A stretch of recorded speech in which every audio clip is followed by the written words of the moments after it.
Alright, on to the next book. We are looking for the legendary Sinker-Tor. There we go. Legendary City of Sinker-Tor by Matera Chapel.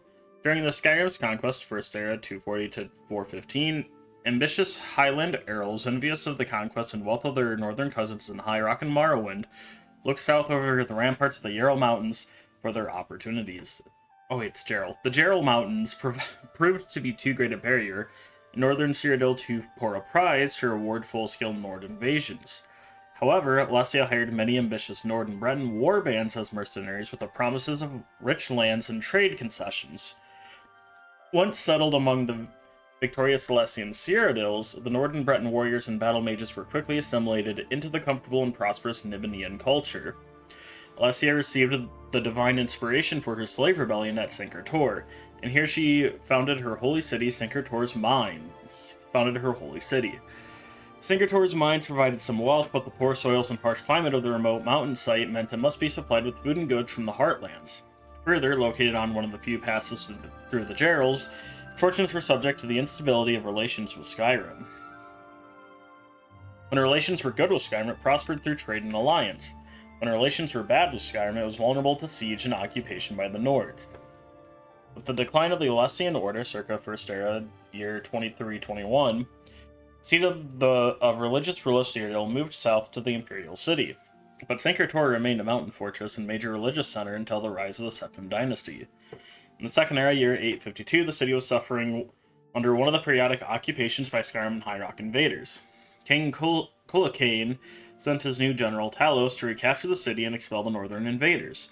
During his siege, Sinker-Tor was destroyed and abandoned. Realizing the strategic weakness of the site, General Talos, later Tiber Septim, resolved to abandon Sinker-Tor, and during his reign, no effort was made to rebuild the city or citadel. Alessian historians asserted that Sinker-Tor was magically concealed and defended by the gods.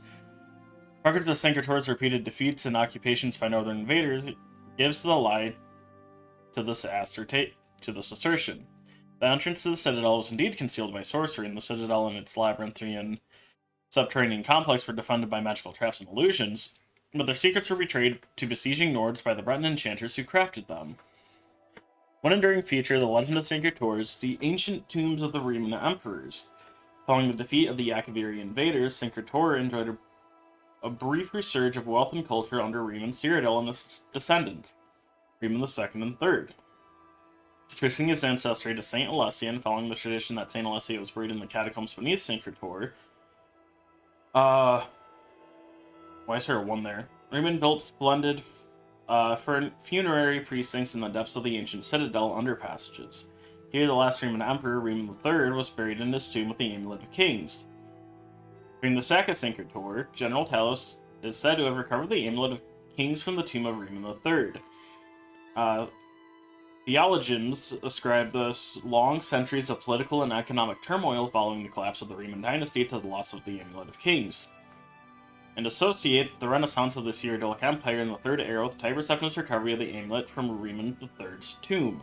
Sinker-Tor has lain in ruins since the beginning of the Third Age, and the surrounding region is virtually uninhabited. Now all communications with the north are through the passes at Coral and Bruma, and Sinker-Tor's citadel and underpassages have become the refuge of various savage goblin tribes. This is a competing tradition that Saint Alessia is buried on the site of the Temple of the One in the Imperial City. The actual resting place of Saint Alessia is unknown. Alright. The legendary Scourge is next. Not till the very evening they came, answered he, and then told of his dealings with Marin's Dagon's thralls, saying that Mackin would find it easier to whistle on the wind's tracks and go on a fool's errand than to fight his toads. Then said Mackin, now see to thy safety henceforth, and stick to thy parts and thy pride, or this mallet of mine, Malakath's scourge, will meet with thine ear of a surety. For quick as I can cry equality, through 8 arms thou couldst boast of, such bumps thou shalt comb on thy brain pan, thou that practicest the hose of the death. Explication. The Mace Scourge, blessed of Malakath, Mackin's legendary weapon, forged from sacred ebony in the fountains of Fickledire, has ever been the bane of the Darkkin. and many a black spirit has been hurled back into oblivion with a single blow of this bold defender of the friendless. Scourge now hangs within the armory of Battlespire, ready to take up in the name of the Emperor against the Daedric Lords. Battlespire, okay. I haven't played that. That's something that I'm like, I want to play, but... Alright, we're looking for Lost Histories of Tamriel. There we go. In an earlier volume, I discussed the vagaries and influences of the Aedric prophecies, more commonly now known as the Elder Scrolls. Readers wanting to know the history behind the highly inappropriate appellation Aedric can refer to chapters 23 through 27 of my previous work for a full explanation, as well as the incompetencies of my good comrade, Theron of Mournhold, who named them thus. The influences of the archivally historic Elder Scrolls cannot be understated. Once a prophecy contained in an Elder Scrolls enacted in Tamriel, the text of the parchment becomes fixed. All readers ingest the same divine message. It becomes a historical document declaring the unequivocal truth of a past event. Scholars, even those as dim-witted as Theron of Mournhold, cannot argue the bias of the writer, like he is with my earlier works. Not even magic can affect the words written upon these ancient pages. Some of these are, like, pretty quick. Alright, on Morrowind.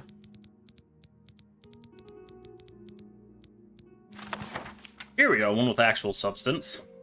On Morrowind, the Imperial Province, by Eramanwe of Sunhold.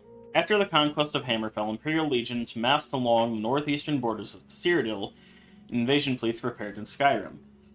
Initially, though the Imperial legions and navy were widely considered undefeatable, House Indoril and the Temple hierarchy proposed to resist to the death.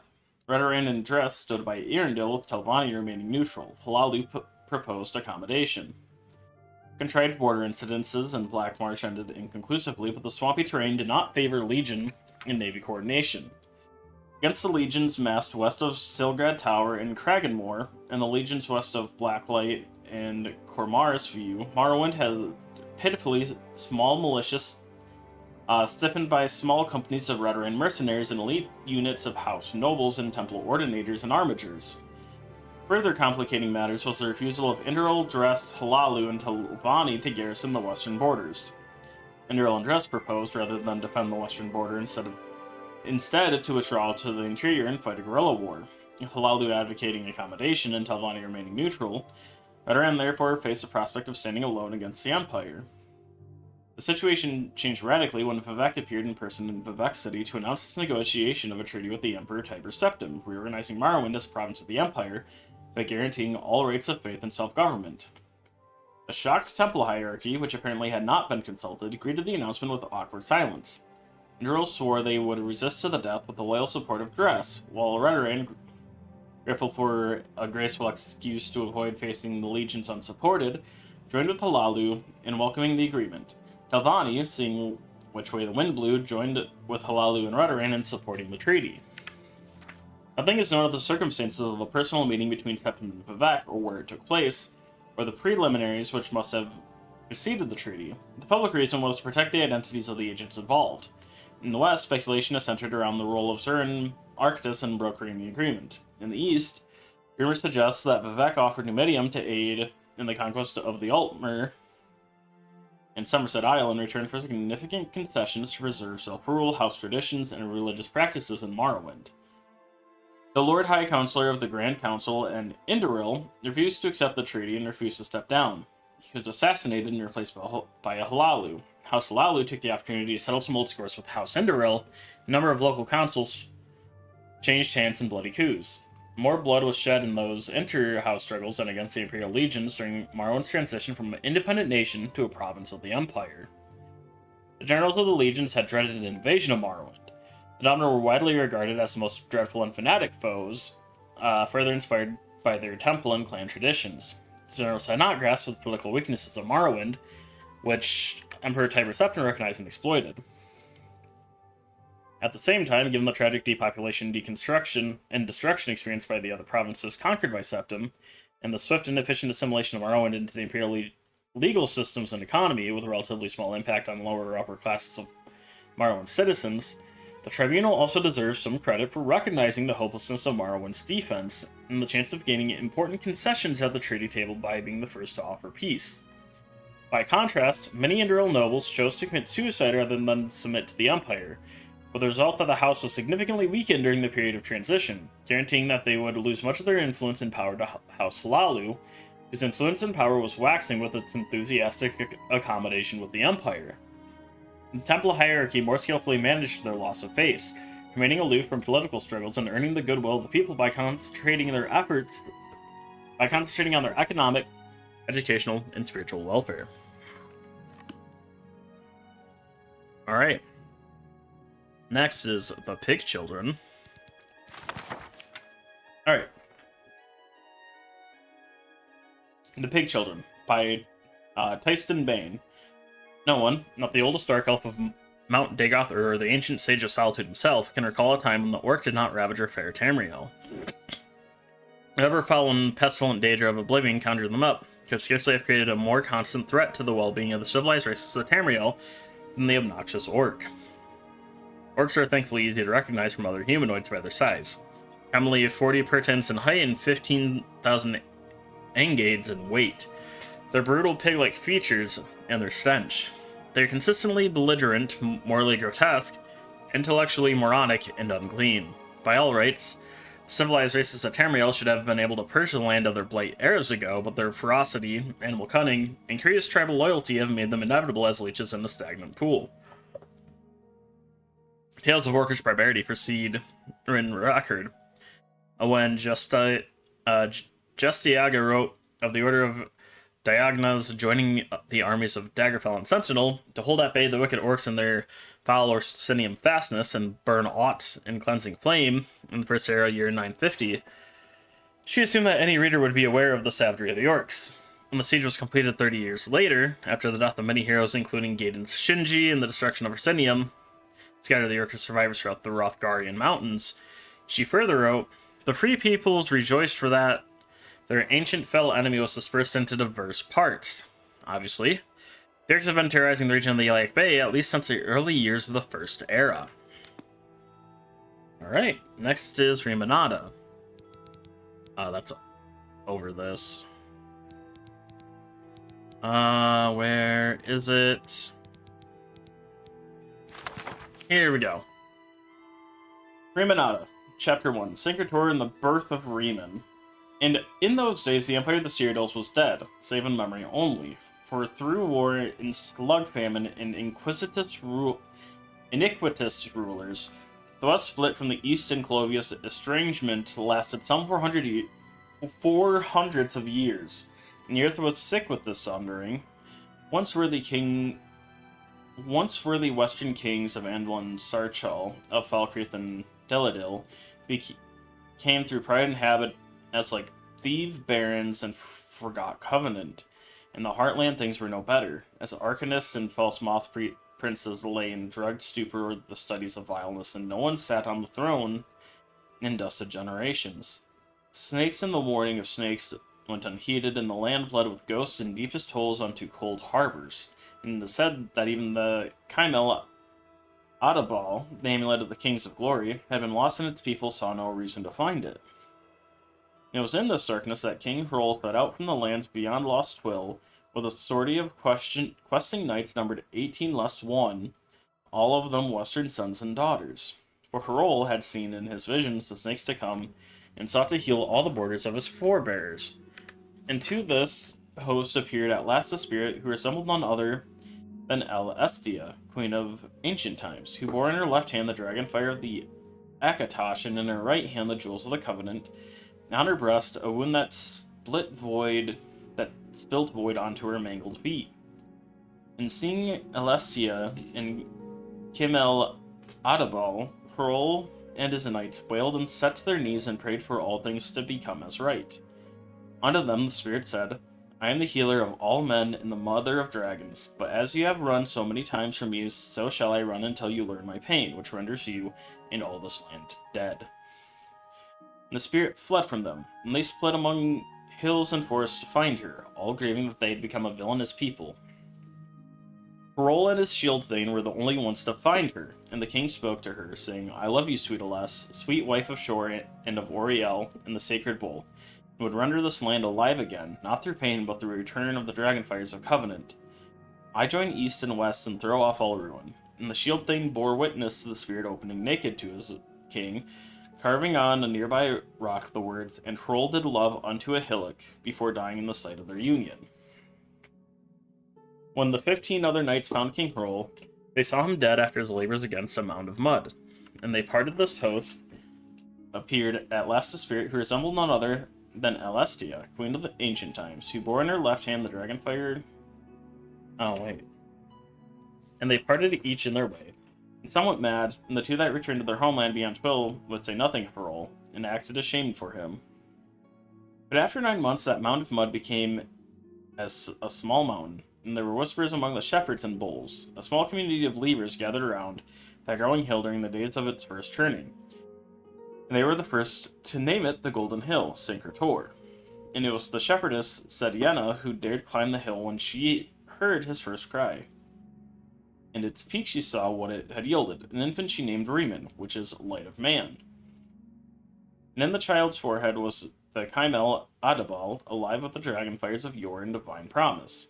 And none dared obstruct Sediena when she climbed the steps of White Gold Tower to place the babe Riemann on his throne, where he spoke as an adult, saying, I am Cyrodiil, come. Pearl literally just screwed the earth, and then a child happened. Chapter 2. The Chevalier Ranald Blade of the Pig. And in the days of Interregnum, the Chimel Adabal was lost again amid the petty wars of gone heathen kings. West and East knew no union then, and all the lands outside of them saw Cyrodiil as a nest of snake men and snakes. And for 400 more years did the seed of Riemann stay sundered, with only the machinations of a group of loyal knights keeping all its borders from throwing wide. These loyal knights did go by no name then, but were known by their eastern swords and painted eyes, and it was whispered that they were descended from the bodyguard of old Riemann. One of their number, called Chevalier Ranald, discovered the prowess of Colacane and supported him towards the throne. Only later would it be revealed that Ranald did this thing to come closer to Talos, and on Stormcrown, the glorious yet Emperor Tiber Septim. Only later still that he was under instruction by a pig. Long Glory was wife to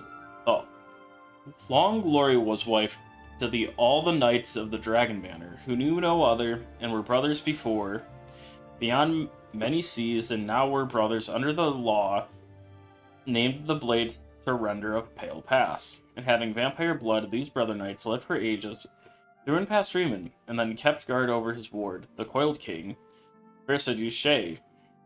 Snake Captain Vershu became the protector of the northern west when the black dart was hooked into Severian Chorak. Here, turn pages indicate that the rest of this ancient book has been lost. So, they're talking. This seems to be Syncretor. Here it talks. I feel like Chapter 2 is talking about Days of the Interregnum, the Second Era, the whole war. And I get the feeling that here it's talking about like becoming friends with Talos, and it's the Knights of the Dragon Banner. If I recall, the Knights of the Dragon Banner are the Ebonheart Pact. Just because I think the EP is Dragon, the Lion, yeah.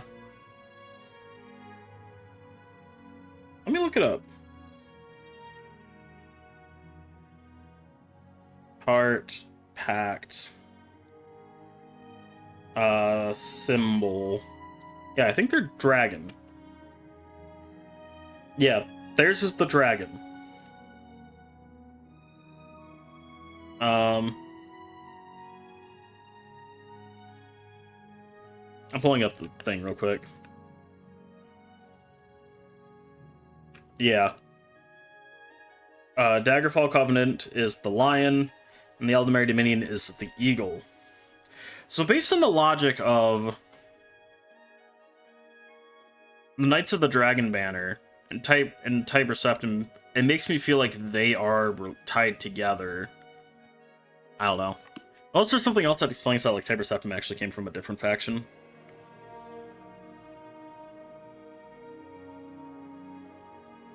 Oh, we get to start on the long one. The Song of Pelinal. Song of Pelinal, Volume 1. Honest name. Editor's note. Volumes 1 through 6 are taken from the so-called Rune manuscript located in the Imperial Library. It is a transcription of older fragments collected by an unknown scholar of the early Second Era. Beyond this, little is known of the original sources of these fragments, some of which appear to be from the same period, perhaps even from the same manuscript, but as no scholarly consensus yet exists on dating these 6 fragments, no opinions will be offered here. That he took the name Pelinal was passing strange, no matter his later sobriquets, which were many. That was an elvish name, and Pelinal was a scourge on that race, and not much given to irony. Pelinal was much too grim for that. Even in youth he wore white hair, and trouble followed him. Perhaps his enemies named Pelinal of their own in their tongue, but that is doubtful, for it means glorious knight. And he was neither to them. Certainly many others added to that name during his days in Tamriel. He was Pelinal of the White Streak because of his left hand, made of a killing light. He was Pelinal the Bloody, for he drank it in victory. He was Pelinal Insurgent because he gave the Crusades a face. He was Pelinal in Triumph, as the words eventually became synonymous, and men-at-arms gave thanks to the Eight when they saw his banner coming through war. He was Pelinal the Blamer, for he was quick to admonish those allies of his that favored tactics that ran counter to his, that is, sword theory.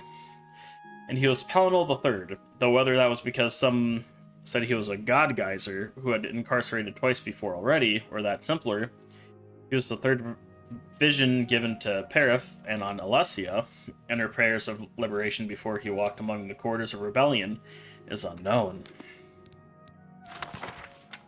Volume 2, On His Coming. I'm not going to read the editor's note, it seems like it's the same thing over and over. And then Perif spoke to the handmaiden again, eyes to the heavens which had not known kindness since the beginning of elven rule, and she spoke as a mortal, whose kindle is beloved by the gods for its strength and weakness, a humility that can burn with metaphor and yet break easily. Excuse me, and always doomed to end in death. And this is why those who let their souls burn anyway are beloved of the dragon and his kin. And she said, "And this thing I have thought of, I have named it, and I call it freedom," which I think is just another word for a Shezar who goes missing. You made the first rain at a sundering, and it was what I ask now for our alien masters, that we might sunder them fully and repay their cruelty by dispersing them to drown in the Topol. Morahouse, your son, mighty and snorting, gore-horned, winged, when next he flies down, let him bring us anger. And then Kine granted Perif another symbol, a diamond soaked red with the blood of elves, whose facets could unsector and form into a man, whose every angle could cut her jailers, and a name, Pelinal, which is the star-made knight, and he was arrayed in armor from the future time. He walked into the jungles of Sirad, already killing. Morahouse stamping at his side, froth bloody and bellowing from excitement because the Pelinal was come, and Pelinal came to Perif's camp of rebels holding a sword and mace, both encrusted with the smashed viscera of elven faces, feathers, and magic beads, which were the markings of the Aliadun stuck in the redness that hung from his weapons, and he lifted them, saying, "These were their eastern chiefs, no longer full of their talking." Volume 3, On His Enemy. Pelinal Whitestrake was the enemy of all elfkind that lived in Sirad in those days. Mainly, though, he took it upon himself to slay the sorcerer kings of the Aelids in prearranged open combats rather than at war. The fields of rebellion he left to the growing armies of the Paravania and his bull nephew. Pelinal called out to Haromir of Copper and Tea into a duel at the Tor, and ate his neck veins while screaming praise to Riemann, name that no one knew yet. Gordhauer the Shaper's head was smashed upon the goat-faced altar of Ninindava, and in his wisdom Pelinal set a small plague spell to keep that evil from reforming by awoken magic. Later that season, Pelennor saw Hadhol at the granite steps of Sayatar, the Fire King's spears, knowing their first refute. For a time, no weapon of the Aelids could pierce his armor, which Pelennor admitted was unlike any crafted by men, but would say no more even when pressed. Then Huna, whom Pelennor raised from grain slave to hoplite and loved well, took death from an arrowhead made from the beak of Salathelel, the singer. The White Streak went on his first madness. He wrought destruction from Narlamay all the way to Celadil. He erased these lands from the maps of elves and men, and all things in them. Perif was forced to make sacrifice to the gods to keep them from leaving the earth in their disgust. And then came the storming of White Gold, where the Aelids had made pact with the Aurorans of Meridia, and some of them appointed their terrible and golden-hued half-elf Umaril the Unfeathered as their champion. And, for the first time since his coming, it was Pelennor who was called out to battle by another, for Umaril had the blood of the Aeda and would never know death. Volume 4, Honest Deeds. Pelennor drove the sorcerer armies past the Niven, claiming all the eastern lands for the rebellion of the Paravania, and Kine had to send her rain to wash the blood from the villages and forts that no longer flew Aelid banners. And the armies of men needed to make camps of them as they went forward. And he broke the doors open for the prisoners of the Vatak, with the slave queen flying on Mora House above them, and men called her Alesh for the first time. He entered the gate to win back the hands of the 1,000 strong of Sador, a tribe now unknown but famous in those days, which the Aelids had stolen in the night. 2,000 hands that he brought back in a wagon made the demon bone, whose wheels trailed the sounds of women when ill at heart, text lost. And after the first pogrom, which consolidated the northern holdings for the men of Kreeth, he stood with white hair gone brown with elf blood at the bridge of Helden, where Paris falconers had sent for the Nords, and they, looking at him, said that Troy had returned, but he spat at their feet for profaning that name. He led them anyway into the heart of the hinterland west, to drive the Aelids inward towards the Tower of White Gold, a slow retreating circle that could not understand the power of man's sudden liberty. What fury idea that brought. His mace crushed the Thunderknocks that Umaril sent as harriers on the rebellion's long march back south and east. He carried Morehouse Breath of Kine to Zuathus, the clever cutting man, a need with a Keptu name, were healing when the bull had fallen to a volley of bird beaks.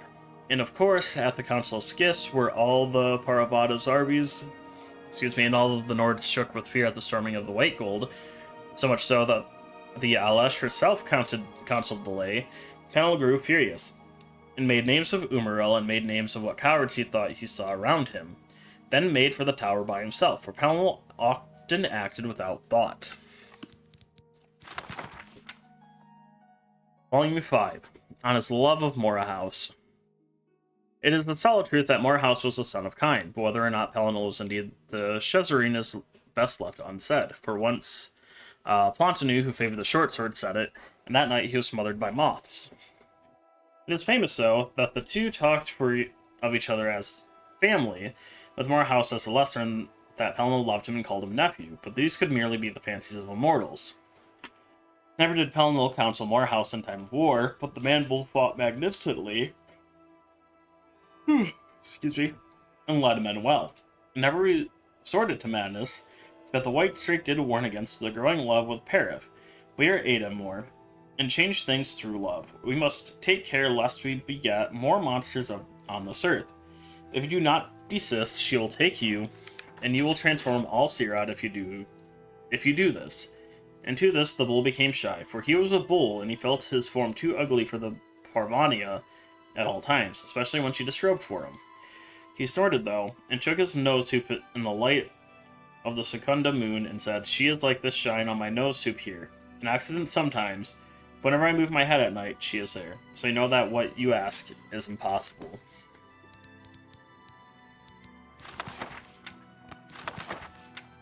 Volume 6, On His Madness. And it is said that he emerged into the world like a Padomaic, that is, born by Sithis, and all the forces of change therein.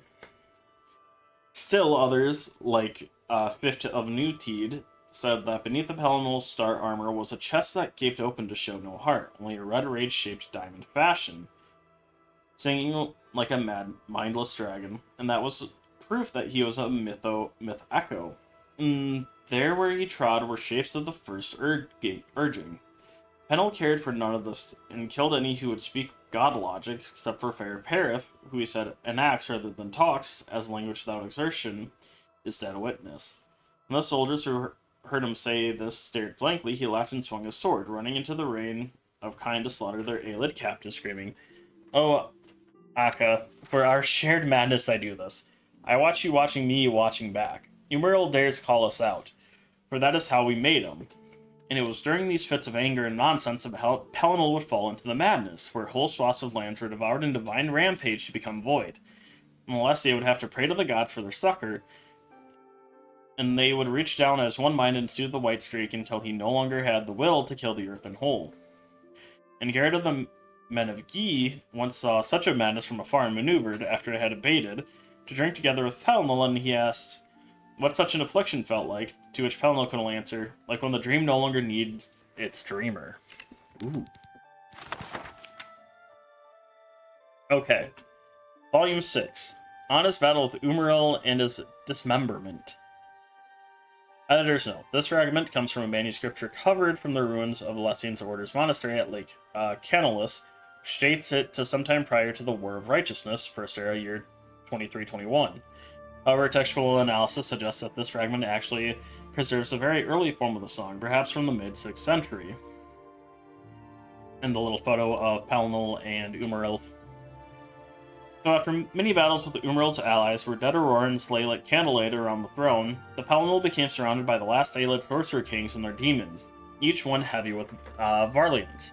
The White Straight cracked the floor with his mace, and they withdrew, and he said, "Bring me Umaril, that called me out." And while mighty in his aspect and wicked, Deathless Gold and Umaril favored ruin from afar over close combat, and so he tarried in the shadows of the White Tower before coming forth. More soldiers were sent against Pelennor to die, and yet they managed to pierce his armor with axes and arrows, for Umaril had wrought each one by long Varliants, which he had been hoarding since his first issue of Challenge. Presently, the half-elf showed himself bathed in meridian light, and he listed his bloodline in the Aelidone, and spoke of his father, a god of the previous Kalpa's world river, and taking great delight in the heavy breathing of Pelennor, who had finally bled. Text lost. And Umaril was laid low, the angel face of his helm dented into an ugliness which made Pelennor laugh. His unfeathered wings broken off with sword strokes delivered when Pelennor stood frothing above him, insulting his ancestry and anyone else that took ship from old Elnafay, which angered the other elvish kings and drove them to a madness of their own. They fell on him, speaking to their weapons, cutting the Pelennor into eighths while he roared in confusion, which even the Council of Skiffs could hear. Text lost. Ran when Moore shook the whole of the tower with mighty bashing from his horns the next morning, and some were slain in overabundance in the taking. And men looked for more Aelids to kill, but Pelennor had left none save those kings and demons that had already begun to flee. It was Morehouse who found the White Strake's head, which the kings had left to prove their deeds, and they spoke, and Pelennor said things of regret. But the rebellion had turned anyway, and more words were said between these immortals that even the Paravant would not deign to hear. Volume 8, on its revelation at the death of Alesh. Editor's note, this is the oldest and most fragmentary of all the extant Pelennor texts. It is, however, likely closest to the original spoken or sung form of the song, and therefore has great value despite its brevity. Strangely, it appears that Pelennor was present at Alessia's deathbed, although he was killed by Umaril earlier in the saga, years before Alessia's death. Some scholars believe that this fragment is not actually a part of the Song of Pelennor, but most accept its authenticity, although there's still much debate as to its significance. And left you to gather sinew with my other half, who will bring light thereby to that mortal idea that brings the gods great joy, that is, freedom, which even the heavens do not truly know, which is why our father, the text lost, in the first day spirits whirls before convention, that which we echoed in our earthly madness. Let us now take you up. We will show our true faces, which eat one another in amnesia each age. That is the Song of Pelennor. Alright, we need treaties on... There we go. What? Hold up.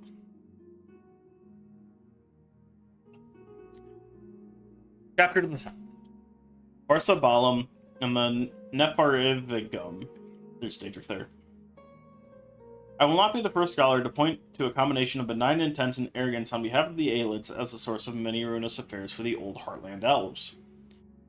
The Nefarivigum, a foul construct of Marin Stagon, was erected to be ever watchful for the pilgrim who would approach it in best and unknown trial of worth.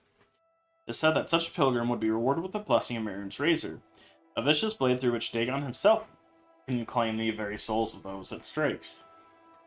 Benign intent compelled Aelid folk to seek out the Nefarivigum.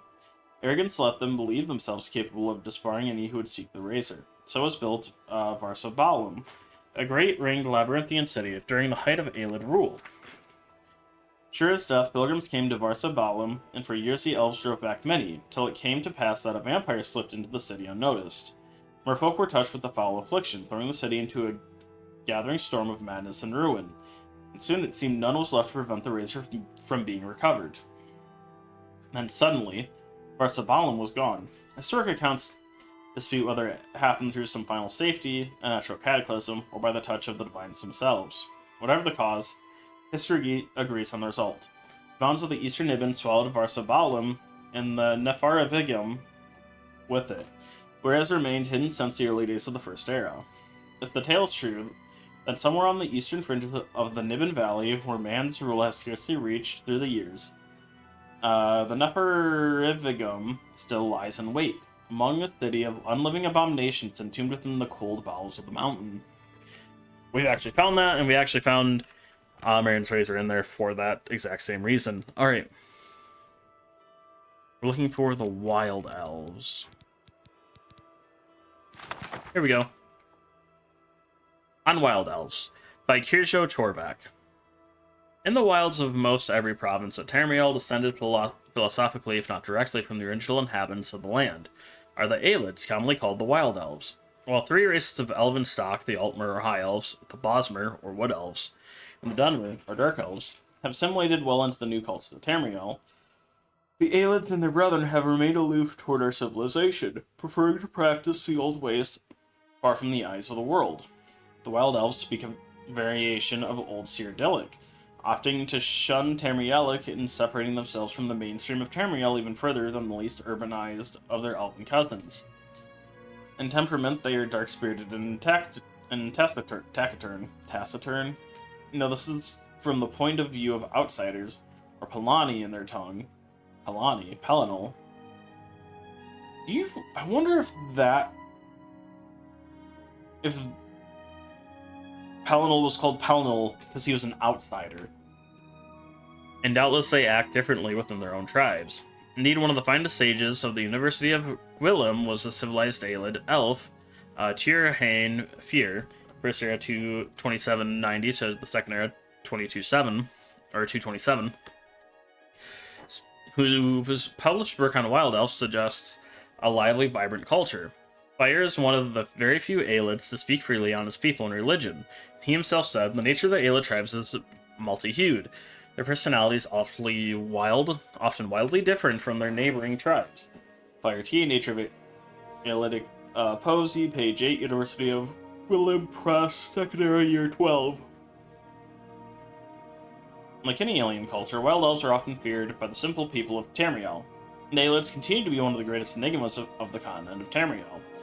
They seldom appear in the pages of written history in any role, and then only as this strange sight a chronicler stumbles upon before they vanish into the wood. When probable fiction is filtered from common legend, we're left with almost nothing. The mysterious ways of the Aelids have remained shrouded since the First Era, and many will remain so for thousands of years to come. And that is everything under history and lore. So next, I said I was going to do religion and philosophy. I think that's like near the bottom. Yep. So we're going to start with the 16 Accords of Madness. These are stories about Sheogorath.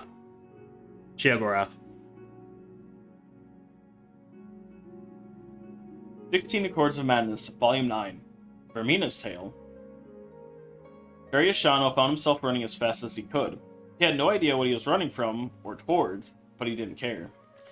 The desire saturated his mind. There was nothing in the world except flight. He looked around for landmarks, anything to place himself or to use as a target, but to no avail. The featureless grasslands through which he was sprinting extended as far as the eye could see. Just have to keep running, he thought to himself. I have to run as fast as I can. And on he ran, with no end in sight or in mind. Standing over Darius Shano, while he lay quietly in his bed, were his mistress Vermina the Dreamweaver, and the mad god Sheogorath. Vernima, I think that's a typo. Vermina looked down with pride at this disciple of hers, and was boastful of her little jewel. Such potential in this one. Through dreams of inspiration, I have nurtured a literary talent into fruition, and now he stands in acclaim as an emerging bard and poet. He will gain much favor before I tire of him. Sheogorath, too, gazed at the young Breton artist and saw that he was indeed famous among the other mortals. Mused Sheogorath. But how many are there who hate this mortal whom you have built? It is the hatred of the mortals which confirms greatness, and not their love. Surely you can accomplish this as well. Vermina's eyes narrowed. Yes, the mortals are indeed often foolish and petty, and it is true that many of their most bold have been despised. Do not worry, mad one, for I have the power to achieve many forms of greatness with this one, hatred among them. Perhaps, Dreamweaver, it would be amusing to show who has this power. Inspire foolish, arrogant hatred for this mortal for 10 years, and then I will do the same. We shall see whose talents are most efficient, free of aid or interference from any of the Daedra. At this she relaxed into confident pleasure. Mad God is indeed powerful, but this task is suited to my skills. The mortals are repulsed by madness, but rarely think it worthy of hate. I shall take pleasure in revealing this to you, as I bring the more subtle horrors out of this mortal's subconscious. And so in the 19th year of his life, the dreams Darius Shano had been experiencing begun to change. Fear had always been part of the night for him, but now there was something else. A darkness began to creep into his slumber. Darkness that sucked away all life, all feeling and color, leaving only emptiness behind.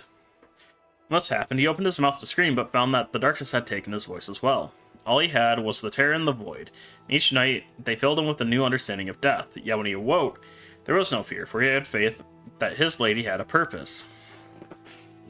Indeed, one night, Vermina herself emerged from the void. She leaned in to whisper into his ear, "Watch carefully, my beloved." With that, she pulled the void away, and for hours each night she would reveal to Darius the most horrible perversions of nature. Men being skinned and eaten alive by other men, unimaginable beasts of many limbs and mouths, entire populations being burned. The screams filled his every evening. In times, these visions gnawed at his soul. His work began to take on the character of his nightmares. The images revealed to him at night were reproduced on the page, and the terrible cruelty and hollow vice that his work contained both revolted and fascinated the public. They reveled in their disgust over every detail. There were those who openly enjoyed his shocking material, and his popularity among some only fed the hatred of those who found him abhorrent. This continued for several years, while the infamy of Darius grew steadily. Then, in his 29th year, without warning, the dreams and nightmares ceased. Darius felt a weight lifted as he no longer endured the nightly tortures, but was confused. What have I done to displease my mistress? He wondered aloud. Why has she abandoned me? Vermina never answered his prayers. No one ever answered, and the restless dreams faded away to leave Darius in long, deep sleeps. Interest in the works of Darius Shano waned. His prose became stale, and his ideas failed to provoke the shock and outrage they once had. As the memory of his notoriety and of his terrible dreams faded, the questions that raced in his mind eventually produced resentment against Vermina, his former mistress. Resentment grew into hatred. From hatred came ridicule, and over time ridicule became disbelief. Slowly it became obvious. Vermina had never spoken to him at all. His dreams were simply the product of a sick mind that had righted itself. He had been deceived by his own subconscious, and the anger and shame overwhelmed him. Men who once conversed with a deity drifted steadily into heresy.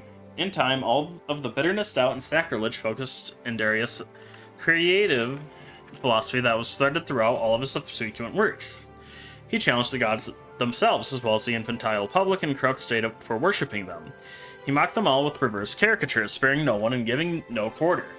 He challenged the gods in public to strike him down if they existed, and ridiculed them when no such comeuppance was delivered.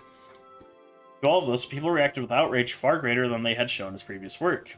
His early career had offended only sensibilities, but now he was striking directly at the heart of the people. His body of work grew in size and intensity. Temples, nobles, and commoners were all targets for his scorn. Finally, at age 39, Darius wrote a piece entitled The Noblest Fool, ridiculing the Emperor God Tiber Septim for integrating into the pathetic Nine Divines cult.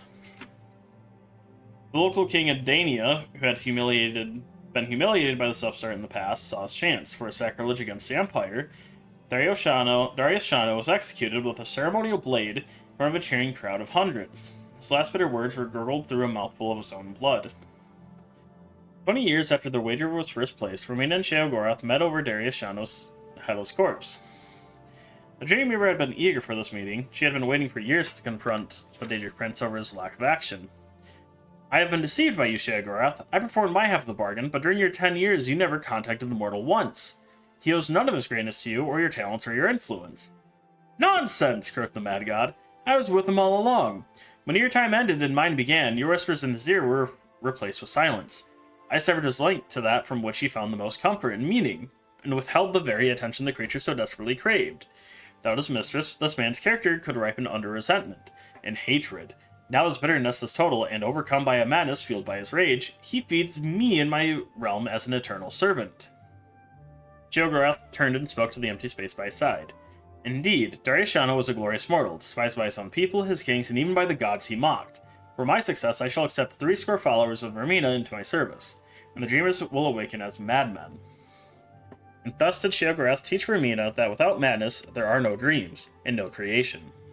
Romina will never forget this lesson. 16 Accords of Madness, Volume 6. Oh god, these are in weird order. Okay. Hircine's Tale. Ever proud and boastful, Oblivion's Mad Prince stood 1/5 day of mid-year amongst the frigid peaks of Skyrim, and beckoned forth Hircine for parley. The huntsman god materialized, for this was his day, and the boldness of Sheogorath intrigued him. Right without equal, Sheogorath holds in his realm giggling loons, flamboyant auteurs, and craven mutilators. The Mad Prince will apply profitless bargains and promote senseless bloodshed for nothing more than the joy of another's confusion, tragedy, or rage. So it was that Sheogorath had set a stage on which to play himself as rival to Hircine. Without haste, the Quiet Prince proffered his contest. Each prince was to groom a beast to meet at this place again. 3 years to the hour, and do fatal battle. Expressionless beyond his fearsome countenance, Hircine agreed, and with naught but a dusting of snow in the drift, the princes were gone to their realms. Confident but knowing Sheogorath for a trickster, Hircine secretly bred an abomination in his hidden realm. An ancient Daedroth he summoned, and imbued it with the foul curse of lycanthropy. Of pitch, heart, and jagged fang, the unspeakable horror had no peer, even among the great hunters of Hircine's sphere. The third year on the given day, Hircine returned, where Sheogorath leaned, cross-legged on a stone, whistling with idle patience. Prince of the Hunt struck his spear to the ground, bringing forth this unnatural snarling behemoth. Doffing his cap sly as ever, Sheogorath stood and stepped aside to reveal a tiny, colorful bird perched atop the stone. Demurely it chirped in the bristling gusts, scarcely audible. In a twisted, springing heap, the Daedroth was upon the stone, leaving only rubble where the boulder had been. Thinking itself victorious, the monster's bloodied maw curled into a mock grin when a subdued song drifted in the crisp air. The tiny bird lightly hopped along the snout of the furious Daedroth. Sheogorath looked on, quietly mirthful, as the diminutive creature picked at a bit of the detritus caught in scales betwixt the fiery eyes of the larger beast. With howling fury, the were-thing blinded itself, trying to pluck away the nuisance. So it continued for hours, Hircine looking on in shame, while his finest beast gradually destroyed itself in pursuit of the seemingly oblivious bird, all while chirping a mournful tune to the lonesome range. Livid but beaten, Hircine burned the ragged corpse and withdrew to his realm, swearing in forgotten tongues. His curses still hang in those peaks, and no way tarries for fear of his wrathful aspect in those obscured heights. Turning on his heel, Sheogorath beckoned the minuscule songbird to perch atop his shoulder and stroll down the mountain, making for the warm breezes and vibrant sunsets of the Abetian coast, whistling in tune with the tiniest companion in Tamriel. Man, if only it was Honor. Ooh. Alright, Volume 12. Malakath's Tale. In the days before the Ursinium's founding, the spurned orc folk were subjected to ostracism and persecutions even more numerous and harsh than their progeny are accustomed to in their own age. So it was that many champions of the Orsimer traveled, enforcing what borders they could for the proliferation of their own people. Many of these champions are spoken of yet today, among them the Cursed Legion, Groom of the Hairless, and the noble Emig Grokaira. This latter crusader would have certainly risen to legendary status throughout Tamriel, had not been subject to the attention of certain Daedric princes. Emig Grokaira was the bastard son of a young maiden who was killed in childbirth. He was raised by the shaman of his tribe, the Relikumog, in the peaks of what we now call Normar Heights. Late in his 15th year, Emig forged by hand an ornate suit of scaled armor, a rite of ascension among his tribe. On a blustery day, he pounded the final rivet, dropping a heavy cloak over the bulky mantle. Emig set out from his village for the last time. Word of his exploits always returned home, whether defending merchant caravans from brigands or liberating enslaved beastfolk. News of the noble Arch Crusader began to grace even the lips of Bretons, often with a tinge of fear. Less than 2 years after ascending to maturity, Grokaira was making camp when a thin voice called out from the thickening night. He was surprised to hear the language of his people spoken by a tongue that obviously did not belong to an orc. Lord Kaira, said the voice, tales of your deeds have crossed the lips of many and have reached my ears. Peering into the murk, Emig made out the silhouette of a cloaked figure, made wavy and ephemeral by the hazy campfire. From the voice alone, he thought the interloper an old hag, but now he decided he was in the presence of a man of slight and lanky build, though he could discern no further detail. Perhaps, the wary orc began, but I seek no glory. Who are you? Ignoring the question, the stranger continued. Despite that, Orsimer, glory finds you, and I bear a gift worthy of it. The visitor's cloak parted slightly, revealing nothing but faintly glinting buttons in the pale moonlight. A bundle was withdrawn and tossed to the side of the fire between the two. Emig cautiously removed the rags in which the object was swathed, and was dazzled to discover the item to be a wide, curved blade with ornately decorated handle. The weapon had heft, and Emig realized on brandishing it that the elaborate pommel disguised the more practical purpose of balancing the considerable weight of the blade itself. There's nothing much to look at in its present condition, thought the orc. Once the tarnish was cleaned away and a few missing jewels restored, it would indeed be a blade worthy of champion 10 times its own worth. Her name is Neb Creston, spoke the thin stranger, seeing the appreciation lighting Grokaira's face. I got her for a horse and a secret in warmer climes, but in my old age I'd be lucky to even lift such a weapon. It's only proper that I pass her on to one such as yourself. To possess her is to change your life forever. Overcoming his initial infatuation with the Ark of Honed Steel, Emig turned his attention back to the visitor. Your words are fine, old man, Emig said, not masking his suspicion, but I am no fool. You traded for this blade once, and you'll trade for it again tonight. What is it that you want? The stranger's shoulders slumped, and Emig was glad to have unveiled the true purpose of this twilight visit. He sat with him a while, eventually offering a stack of furs, warm food, and a handful of coins in exchange for the exotic weapon. By morning, the stranger was gone.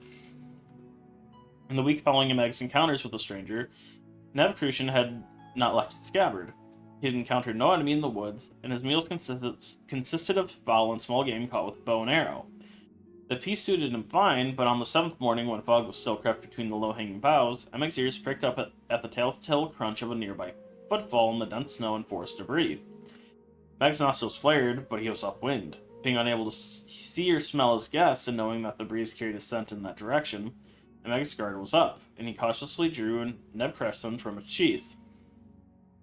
Emig himself was not entirely sure of all that happened next. The first moment of conscious memory in Emig Grokaira's mind was after drawing Neb Creston, was the image of the curved blade sweeping through the air in front of him, splattering blood over the virginal powder coating the forest floor. The second memory was a feeling of frenzied bloodlust creeping over him, but it was then that he saw for the first time his victim, an orc woman perhaps a few years younger than himself, her body a canvas of bristly wounds, enough to kill a strong man 10 times over. Meg's disgust overwhelmed the madness that had taken over him, and with all his will enlisted, he released Neb Creston from his grip and let the blade sail. With a discordant ring, it spun through the air and was buried in the snowdrift. Meg fled the scene in shame and horror, drawing the hood of his cloak up to hide himself from the judging eyes of the rising sun. Scene where a girl Kyra had murdered one of his own kind was a macabre sight. Below the neck, the body was flayed and mutilated almost beyond recognition. The untouched face was frozen in a permanent expression of abject terror. It was here that Sheogorath performed certain rites that summoned Malakath, and the two Jadric lords held court in the presence of the disfigured corpse. "Why show me this, mad one?" began Malakath, once he recovered from his initial wordless outrage. "Do you take such pleasure in watching me grieve the murder of my children?" His guttural voice rumbled, and the patron of the Orsimer looked upon his counterpart with accusing eyes. "By birth she was yours, brother outcast," began Sheogorath, solemn in aspect and demeanor. "She was a daughter of mine by her own habits. My mourning here is no less than your own, my outrage no less great."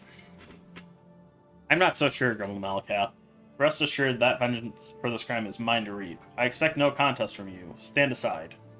As the fearsome prince began to push past him, Lady Sheogorath spoke again.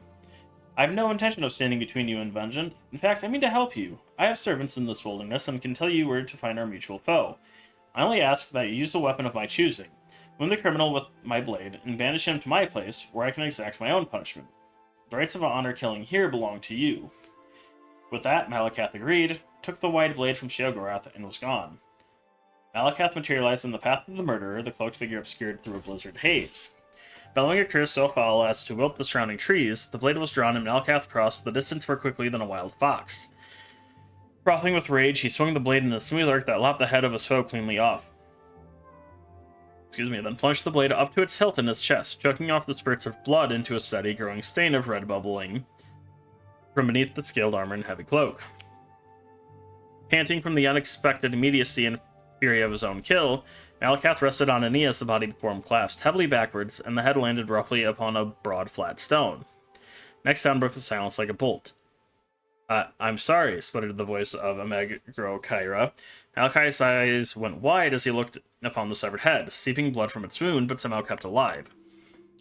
His eyes wavered about wildly, trying to focus on the aspect of Malakath before it. The once proud eyes of the champion were choked with tears of grief, pain, and confused recognition.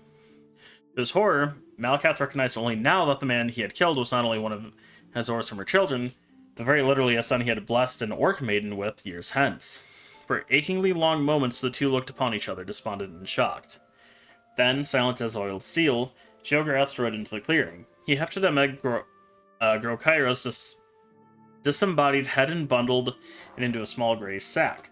Sheogorath reclaimed Neb Crescent from the corpse and turned to walk away.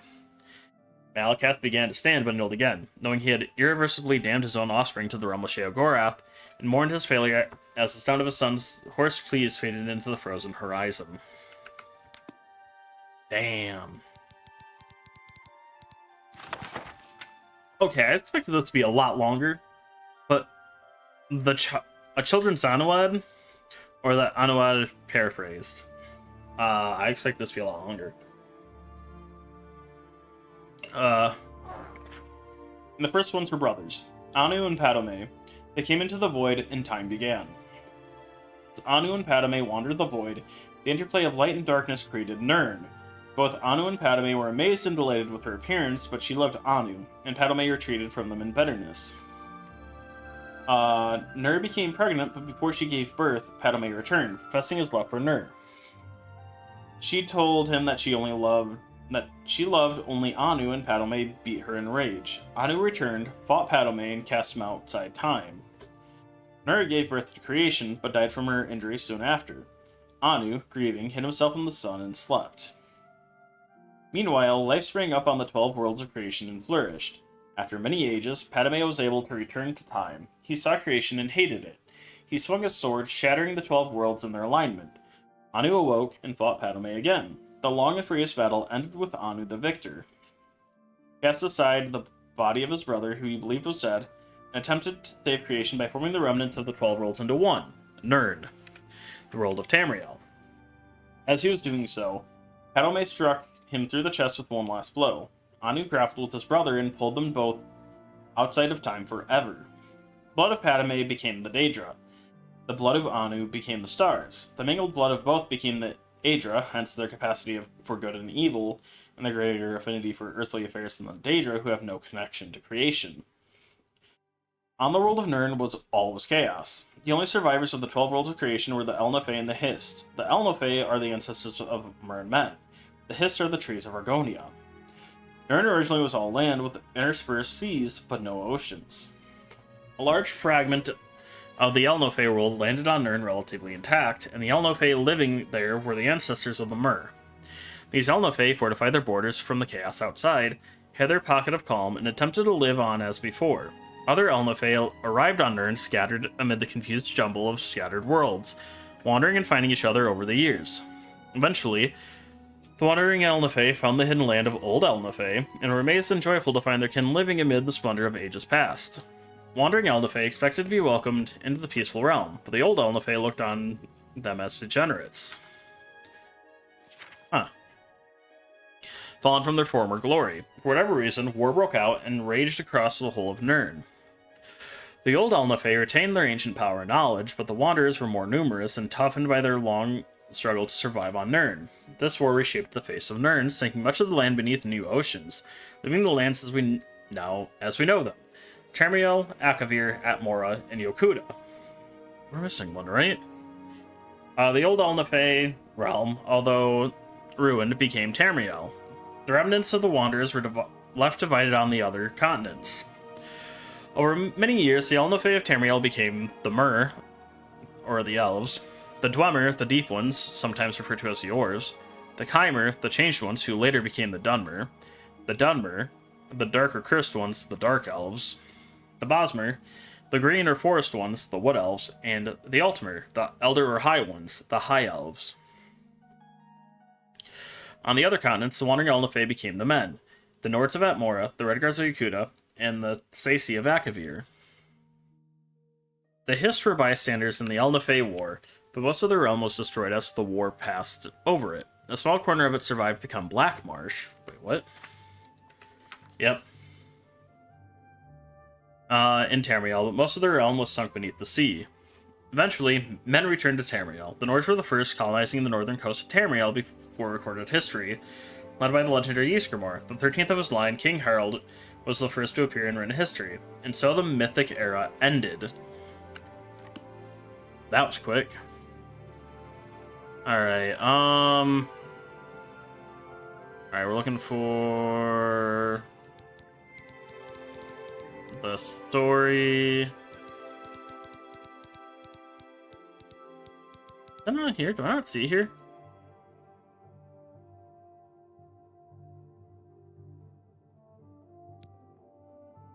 Oh, it has a different name. Here it is just Avar Stonesinger. There we go. I'm like, hold up. Sit quietly, child, and listen for the story I tell you is the story of the ages. But what is it, grandfather? Is it the story of heroes and beasts? No. Grandfather looked patiently at the child. He was growing into a fine boy. Soon you would see the value in the stories, the lessons that were taught to each generation. Just listen, child. Let the story take root in your heart. In a time before now, long before now, when the Skull were new, there was a peace in the land. The sun was hot and the crops grew long, and the people were happy in the peace of the Allmaker provided. But the Skull grew complacent and lazy, and they took for granted the lands and all the gifts the Allmaker had given them. They forgot, or chose not to remember, that the adversary is always watching. Now he delights in tormenting the Allmaker and his chosen people, and so is that the adversary came to be among the Skull.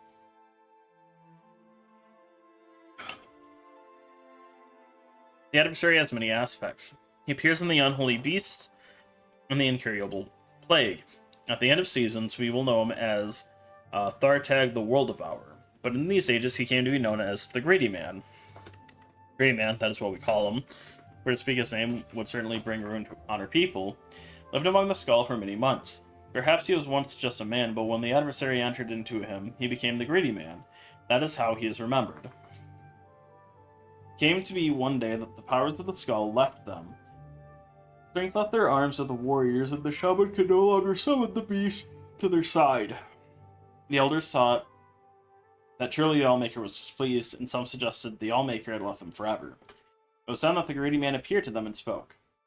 You of the Skull have grown fat and lazy. I have stolen the gifts of your Allmaker. I have stolen the ocean, so you will forever know thirst. I have stolen the lands and the trees and the sun, so your crops will wither and die. I've stolen the beast, so you will go hungry, and I've stolen the wind, so you will live without the spirit of the Allmaker. Until one of you can reclaim these gifts, the skull will live in misery and despair, for I am the greedy man, and that is my nature. And the greedy man disappeared. The members of the skull spoke for many days and nights. They knew that one of them must retrieve the gifts of the Allmaker, but they could not decide who it should be. Cannot go, said the elder, for I must stay to lead the skull and tell our people what is the law. I cannot go, said the warrior, for I must protect the skull. My sword will be needed in case the greedy man reappears. I cannot go, said the shaman, for the people need my wisdom. I must read the portents and offer my knowledge. It was then that a young man called Avar lifted his voice. He was strong of arm and fleet of foot, though he was not yet a warrior of the skull. I will go, said Avar, and the skull laughed. Hear me out, the boy continued. I am not yet a warrior, so my sword will not be needed. I cannot read the portents, so the people will not seek my counsel. And I am young and not yet wise in the ways of the law. I will retrieve the gifts of the Allmaker from the greedy man. If I cannot, I will not be missed. Skull thought on this briefly and decided to let Avar go. He left the village the next morning to retrieve the gifts. Avar first set out to retrieve the gift of water, so he traveled to the Waterstone. It was there that the Allmaker first spoke to him. Travel west to the sea, follow the swimmer to the waters of life. So Avar walked to the edge of the ocean. There was the swimmer, a black porker sent from the Allmaker. The swimmer dove into the waters and swam very far, and far again. Avar was strong though, and he swam hard. He followed the swimmer to a cave, swimming deeper and deeper, his lungs burning and his limbs exhausted. At last he found a pocket of air, and there, in the dark, he found the waters of life. Gathering his strength, he took the waters and swam back to the shore. Upon returning to the Waterstone, the Allmaker spoke. You have returned the gift of water to the skull. The oceans again will bear fruit, and their thirst will be quenched. Avar then traveled to the Earthstone, and there the Allmaker spoke to him again. Enter the cave of the hidden music and hear the song of the earth. So, Avar traveled north and east to the cave of hidden music. He found himself in a large cavern where the rocks hung from the ceiling and grew from the ground itself. He listened there and heard the song of the earth, but it was faint. Grabbing up his mace, he struck the rocks of the floor in time with the song, and the song grew louder, till it filled the cavern in his heart. Then he returned to the Earthstone. The gift of the earth is with the skull again, said the Allmaker. The lands are rich again, and will bear life. Avar was tired as the sun burned him. The trees offered no shade, but there was no wind to cool him. Still, he traveled on to the Beast Rock, and the Allmaker spoke. Find the good beast and ease the suffering. Avar traveled through the woods of the Isenfir for many hours until he heard the cries of a bear from over a hill. As he crested a hill, he saw a bear, a falmer's arrow piercing its neck. Check the woods for the falmer, for that is what they were, though some say they are not, and finding none, approached the beast. He spoke soothing words and came upon it slowly, saying, Good beast, I mean you no harm. The Allmaker sent me here to ease your suffering. Hearing these words, the bear ceased his struggles and laid his head at Avar's feet. Avar grasped the arrow and pulled it from the bear's neck. Using the little nature magic he knew, Avar tended the wound, though it took the last bit of his strength. As the bear's wound closed, Avar slept. When he awoke, the bear stood over him, and the remains of a number of Falmer were strewn about. He knew that the good bear had protected him during the night. He traveled back to the Beast Rock, the bear by his side, and the Allmaker spoke to him again. He had returned the gift of the beasts. Once again, the good beast will feed the skull when they are hungry, clothe them when they are cold, and protect them in times of need.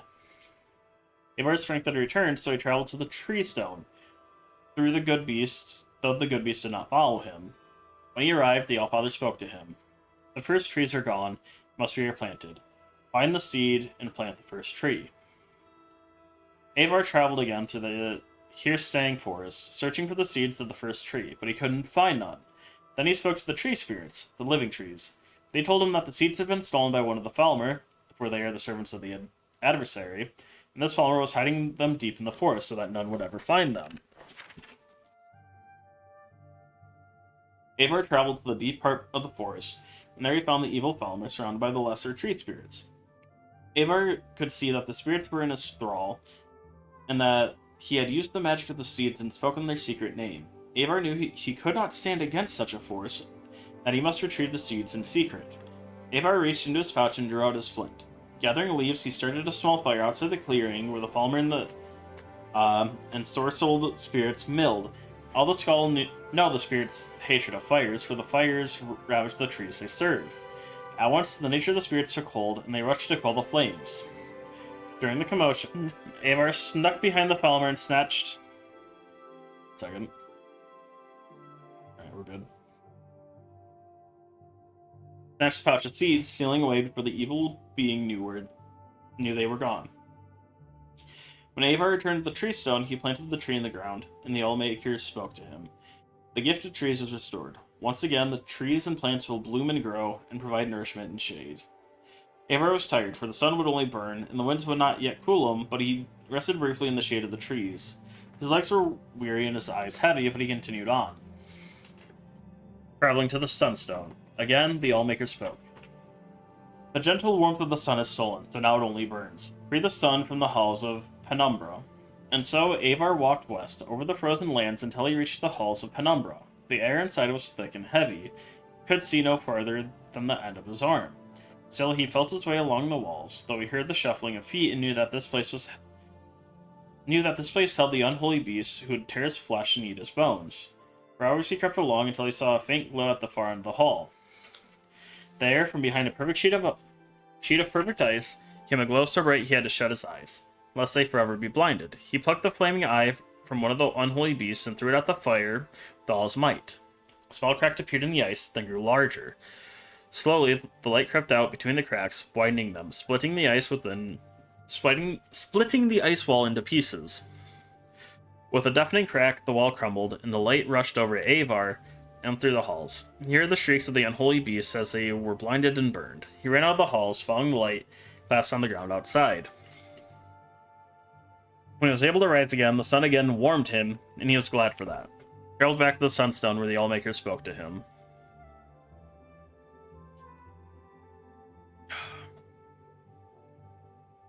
Gift of the sun is the skulls once again. It will warm them and give them light. Avar had one final gift he had to recover, the gift of the winds, so he traveled to the Windstone far on the western coast of the island. When he arrived, the Allmaker spoke to him, giving him his final task. Find the greedy man and release the wind from its captivity. So Avar wandered the land in search of the greedy man. He looked in the trees, but the greedy man did not hide there, nor did he hide near the oceans or the deep caves, and the beasts had not seen him in the dark forests. Finally, Avar came to a crooked house, and he knew that he would find the greedy man. Here he would find the greedy man. Who are you, shouted the greedy man, that you would come to my house? I am Avar of the Skull, said Avar. I am not warrior, shaman, or elder. If I do not return, I will not be missed. But I return the oceans and the earth, the trees, the beasts, and the sun. And I will return the winds to my people, that we may feel the spirit of the Allmaker in our souls again. Oceans, earth, trees, beasts, sun. Yeah, so there's 6. Okay. With that, he grabbed up the greedy man's bag and tore it open. The winds rushed out with a gale force, sweeping the greedy man up and carrying him off, far from the island. Avar breathed in the winds, and he was glad.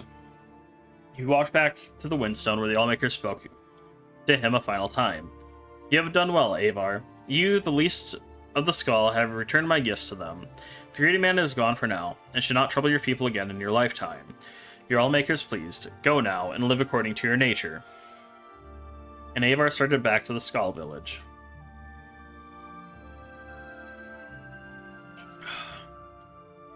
And then what happened, grandfather? What do you mean, child? He went home. No, when he returned to the village, the child continued. Was he made a warrior, or taught the ways of the shaman? Did he lead the Skull in battle? I do not know. That is where the story ends, said the grandfather. But that is not an ending. That is not how stories end. The old man laughed and got up from his chair. Is it not? I mean, he's not completely wrong. Alright, next up, Bible of the Deep Ones. I don't think there's a lot in here. I think it's,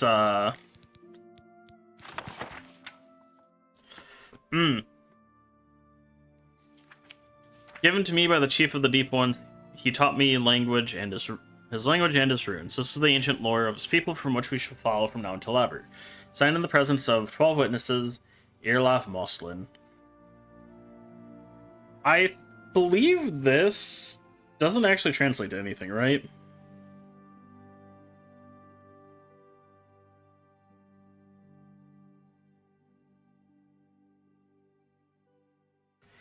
Oh. This is literally apart from when you translate the Daedric, it is literally just part of Nagasta Kavakis. That's funny. I like that. Okay. I mean, I don't like it, but I'm like, I can't be mad. Alright, next up.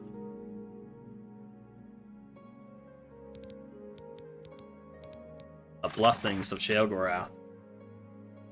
The 13 Blessings of Sheogorath. For a Lord Sheogorath without whom all thought would be linear and all feeling would be fleeting. Blessed are the madmen, for they hold the keys to secret knowledge. Blessed are the phobic, always wary of that which would do them harm. Blessed are the obsessed, for their courses are clear. Blessed... Excuse me. Jeez. Blessed are the addicts, may they quench their thirst that never ebbs. Blessed are the murderous, for they have found beauty in the grotesque. Blessed are the fire lovers, for their hearts are always warm. Blessed are the artists, for in their hands the impossible is made real. Blessed are the musicians, for in their ears they hear the music of the soul. Blessed are the sleepless, as they bask in wakeful dreaming. Blessed are the paranoid, ever watchful for our enemies. Blessed are the visionaries, for their eyes see what might be. Blessed are the pain lovers, for their suffering we go stronger. Blessed is the mad god, who tricks us when we are foolish, punishes us when we are wrong, tortures us when we are unmindful, and loves us in our imperfection. Well. Alright, next up, the Book of Daedra. Book of Daedra. These are excerpts from his lengthy tome describing the nature of each Daedra. Azura, whose sphere is dusk and dawn, the magic in between realms of twilight, known as Moonshadow, Mother of the Rose, and Queen of the Night Sky. Boethia, whose sphere is deceit and conspiracy, and the secret plots of murder, assassination, treason, and unlawful overthrow of authority. Clavicus Vile, whose sphere is the granting of power and wishes through ritual evocations and pact. Hermaeus Mora, whose sphere is scrying of the tides of fate, of past and future as read in the stars and heavens, and in whose dominion are the treasures of knowledge and memory. Hircine, whose sphere is the hunt, the sport of Daedra, the great game, the chase, known as the huntsman and the father of man-beasts. Malakath, whose sphere is the patronage of the spurned and ostracized, the keeper of the sword oath and the bloody curse.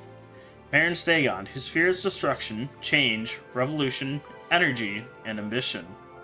Mephala, whose sphere is obscured to mortals, known by the names Webspinner, Spinner, and Spider, whose only consistent theme seems to be interference in the affairs of mortals for her amusement.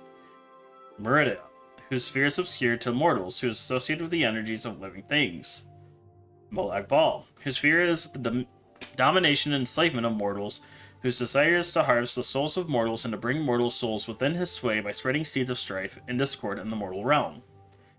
Namira, whose sphere is the ancient darkness, known as the Spirit Daedra, ruler of sundry dark and shadowy spirits, associated with spiders, insects, slugs, and other repulsive creatures, which inspire mortals with an instinctive revulsion. Nocturnal, whose sphere is the night and darkness, who is known as the Night Mistress. Periates, whose sphere is the ordering of the lowest orders of Oblivion, known as the Taskmaster. Sanguine, whose sphere is hedonistic revelry and debauchery and passionate indulgence of darker natures. Sheogorath, whose sphere is madness, and whose motives are unknowable. Vernima, I don't like how they spell it like that. Vermina, whose sphere is the realm of dreams and nightmares, and from whose realm issues forth evil omens. Especially marked for interest under the heading Malakath, you can find a reference to Scourge, blessed by Malakath, and dedicated to the use of mortals. In short, the reference suggests that any Daedra attempting to invoke the weapon's powers will be expelled into the void streams of Oblivion. Ooh. Of legendary artifacts of the Daedra, many are well known, like Azura's Star and Shogar's Wabajak. Others are less known, and less well known, like Scourge, Makin's Hammer, Bane of Daedra. Yet though Malakath blessed Scourge to be potent against his Daedrakin, he thought not that it should fall into Daedric hands, then to serve as a tool for private war among Caitiff and Forsaken. Thus did Malakath curse the device such that, should any Darkkin seek to invoke its powers, that a void shall open and swallow the Daedra, and purge him into Oblivion's void streams, from thence to pathfind back to the real and unreal worlds in the full order of time. Yo. Alright. Next is Divining.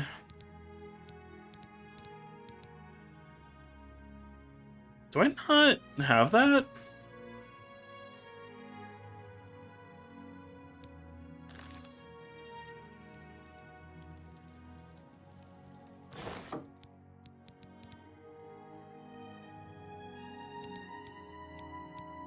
Huh. I don't have that one. This is where I'm learning, like, I'm missing books.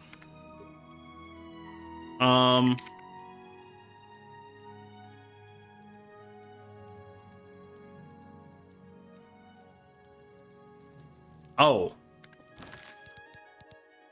It's a note.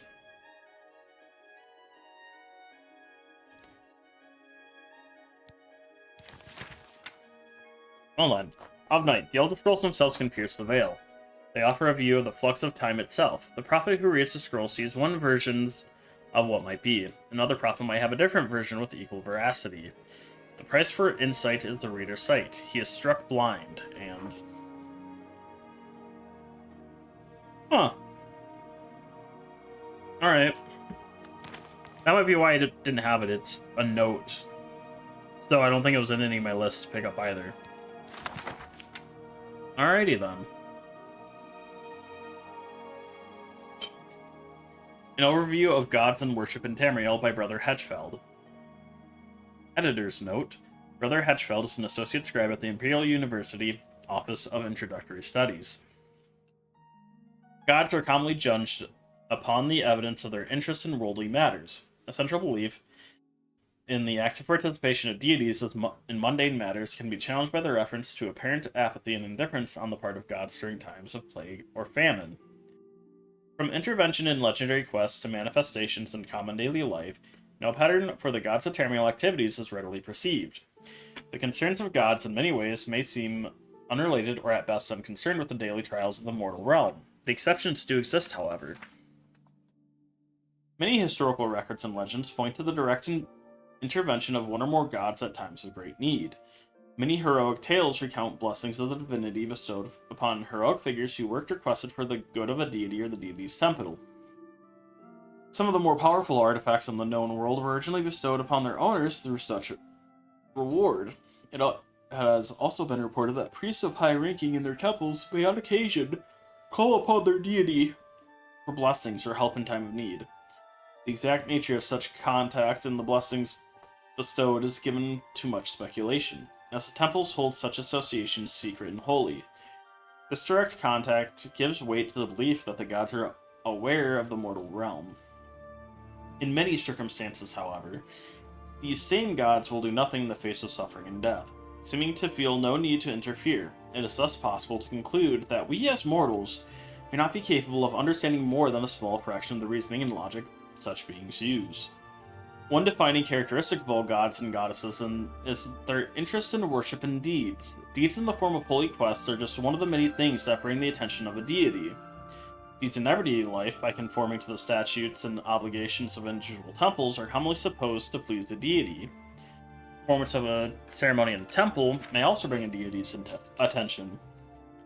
Ceremonies vary according to the individual deity. The results are not always apparent, but sacrifice and offerings are usually required to have any hope of gaining a deity's attention. While direct intervention in daily temple life has been recorded, the exact nature of the presence of a god in daily mundane life is the subject of controversy. A traditional saying of the Wood Elves is that one man's miracle is another man's accident. While some gods are believed to take an active part of daily life, others are well known for their lack of interest in temporal affairs. It has been theorized that the gods do in fact gain strength from such things as worship through praise, sacrifice, and deed. May even be theorized that the number of worshippers a given deity has may reflect on his overall position among the other gods. This is my own conjecture, garnered from the apparent ability of the larger temples to attain blessings and assistance from their god with greater ease than smaller religious institutions. There are reports of the existence of spirits in our world that have the same capacity to use the actions and deeds of mortals to strengthen themselves as do the gods. The understanding of the exact nature of such creatures would allow us to understand with more clarity the connection between a deity and the deity's worshippers. The implication of the existence of such spirits leads to speculation that these spirits may even be capable of raising themselves to the level of a god or goddess. Motoso of the Imperial Seminary has suggested that these spirits may be the remains of gods and goddesses who through time lost all or most of their following, reverting to their earliest, most basic form. Practitioners of the old way say that there are no gods, just greater and lesser spirits. Perhaps it is possible for all three theories to be true.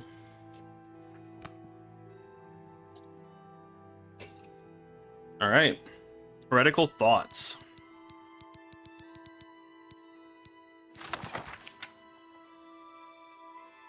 Heretical thoughts. Zealotry is an abomination that must be wiped from the Shivering Isles. We cannot suffer their beliefs to spread to even one more soul. They name us heretics for our lack of belief. We gladly accept the name, and will make an honorable one. It's not heresy to speak truth, it is not heresy to speak out against an unjust lord. It's not heresy to take arms in action in defense of true belief. We are the so-called heretics of the Shivering Isles, but we do not speak heresy, we speak truth. Our lord, Sheogorath, is but a man. He's only flesh and blood, not a god, and certainly not a Daedric prince. There are no princes in the realms of the Daedra, only vile servitors such as the hungers that we summon to do our bidding. Sheogorath the False is a mad despot. Years of dabbling in foul magic and sorting with Daedra have driven him mad. He is not a fit ruler, let alone divine. He perverts the teaching of Ardent Soul, who he gave his heart's blood. When the truth of our cause is common knowledge among the people, we will drive him from New Sheoth, put that cesspool to the sword. His 4 limbs will be scattered to the 4 winds. His head will rest upon the hill of suicides, and his heart shall be burnt in the flames of freedom. His entrails shall be fed to the dogs. We will make all of the people of the Shivering Isles wear the robes of the heretics. By these robes we know each other to be true non-believers. The people shall return to the wilderness and live among the wild things as we do. They will see the wisdom and purity of the life we lead, and they will hail us as saviors. Alright. The Lunar Lorcan by Foul Droon. I will not go into the vague accounts of what happened at Adamantine Tower, nor will I relate the War of Manifest metaphors that I rendered those stories unable to support most qualities of what is commonly known as narrative. We all have our favorite Lorcan story and our favorite Lorcan motivation for the creation of Nirn, and our favorite story of what happened to his heart, but the theory of the Lunar Lorcan is of special note. In short, the moons were and are the 2 halves of Lorcan's flesh divinity.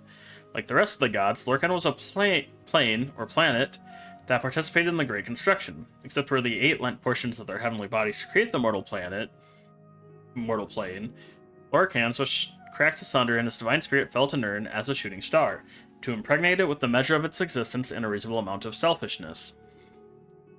Masr and Secunda, therefore, are the personifications of the dichotomy, the cloven duality, according to Artaeum, that Lorcan legends often rail against. Ideas of the anima animus, good, evil, being nothingness, the poetry of the body, throat, and moan/silence as the abortive, and so on, set in the night sky as Lorcan's constant reminder to his mortal issue of their duty. Followers of this theory hold that all other heart stories are mythical degradations of the true origin of the moons, and it needn't be said that they observe the Hollow Crescent theory as well. Alright, modern heretics. Let's be higher up, right? Hey, yo. Alright. Modern heretics. A study of Daedra worship in the Empire. Haterus of Godelsfont. Daedra worship is not prohibited by law in Cyrodiil. Primarily, this is a result of the Imperial Charter granted the Mages Guild permitting the summoning of Daedra. Nonetheless, chapel and public opinion is so strongly against Daedra worship Those who practice Daedric rituals do so in secret. However, opinions about Daedra worship differ widely in other provinces. Even in Cyrodiil, traditional opinions have changed greatly over the years. In some communities survive which worship Daedra.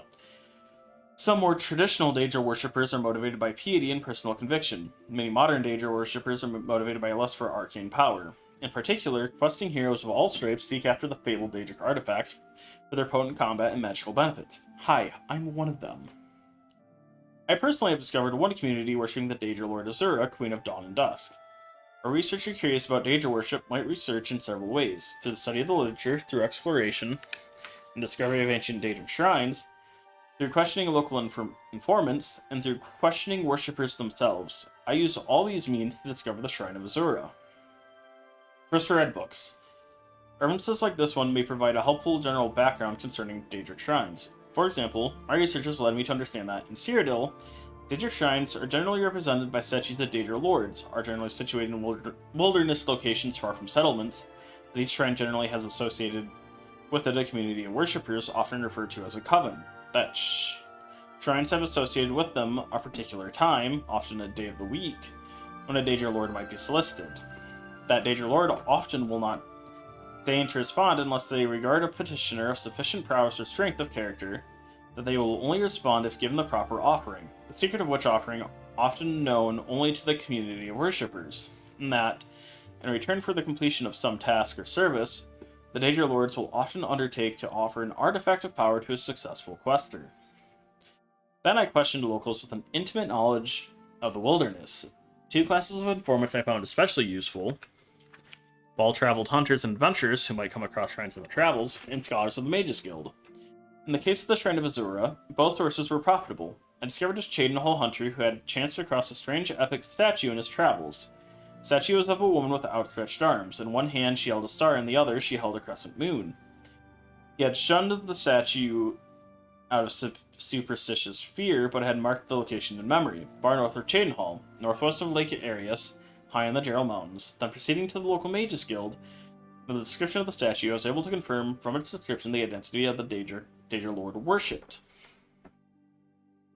Having discovered the location of the shrine, I visited it, discovered their community of worshippers. Because of the strength of opinion against Daedra worship, the worshippers were at first reluctant to admit their identity. But once I had won their trust, they were willing to divulge me the secrets of the times when Azura would hear petitions, from dusk to dawn, and that the offering required by Azura was glow dust, a substance obtained from the will-o'-the-wisp. I am, of course, nothing more than a chaplainman and scholar, so it did not lie within my power to find a will-o'-the-wisp to obtain glow dust, nor am I certain that Azura would have found me worthy to make such an offering, even had I proffered it. But I was assured that if I had been able to make such an offering, and if it had been accepted, Azura would have given me some sort of quest, which, if completed, might have earned me the reward of Azura's Star, a Daedric artifact of legendary magical powers. I have since heard rumors of the existence in Cyrodiil of several other Daedric shrines of the Daedric lords to which they are dedicated, and the Daedric artifacts that might be won by questing heroes. Persean the Huntsman, for example, is linked in Legend to the Savior's Hide, powerful enchanted armor. The Warhammer Volendrung is associated with Malakath, Lord of Monsters, and the eponymously named Mesa Molag Bal is also thought to be the object of Daedra worship. Other Daedra lords and their shrines and worshippers can remain to be discovered in Cyrodiil by earnest and persistent researchers. Alright, after Modern Heretics, it lists Mythic Dawn commentaries. I've already read those. I read those as part of the story. I'm not going to go back and reread them. So, next is... where is it? Myths of Sheogorath. There's a lot.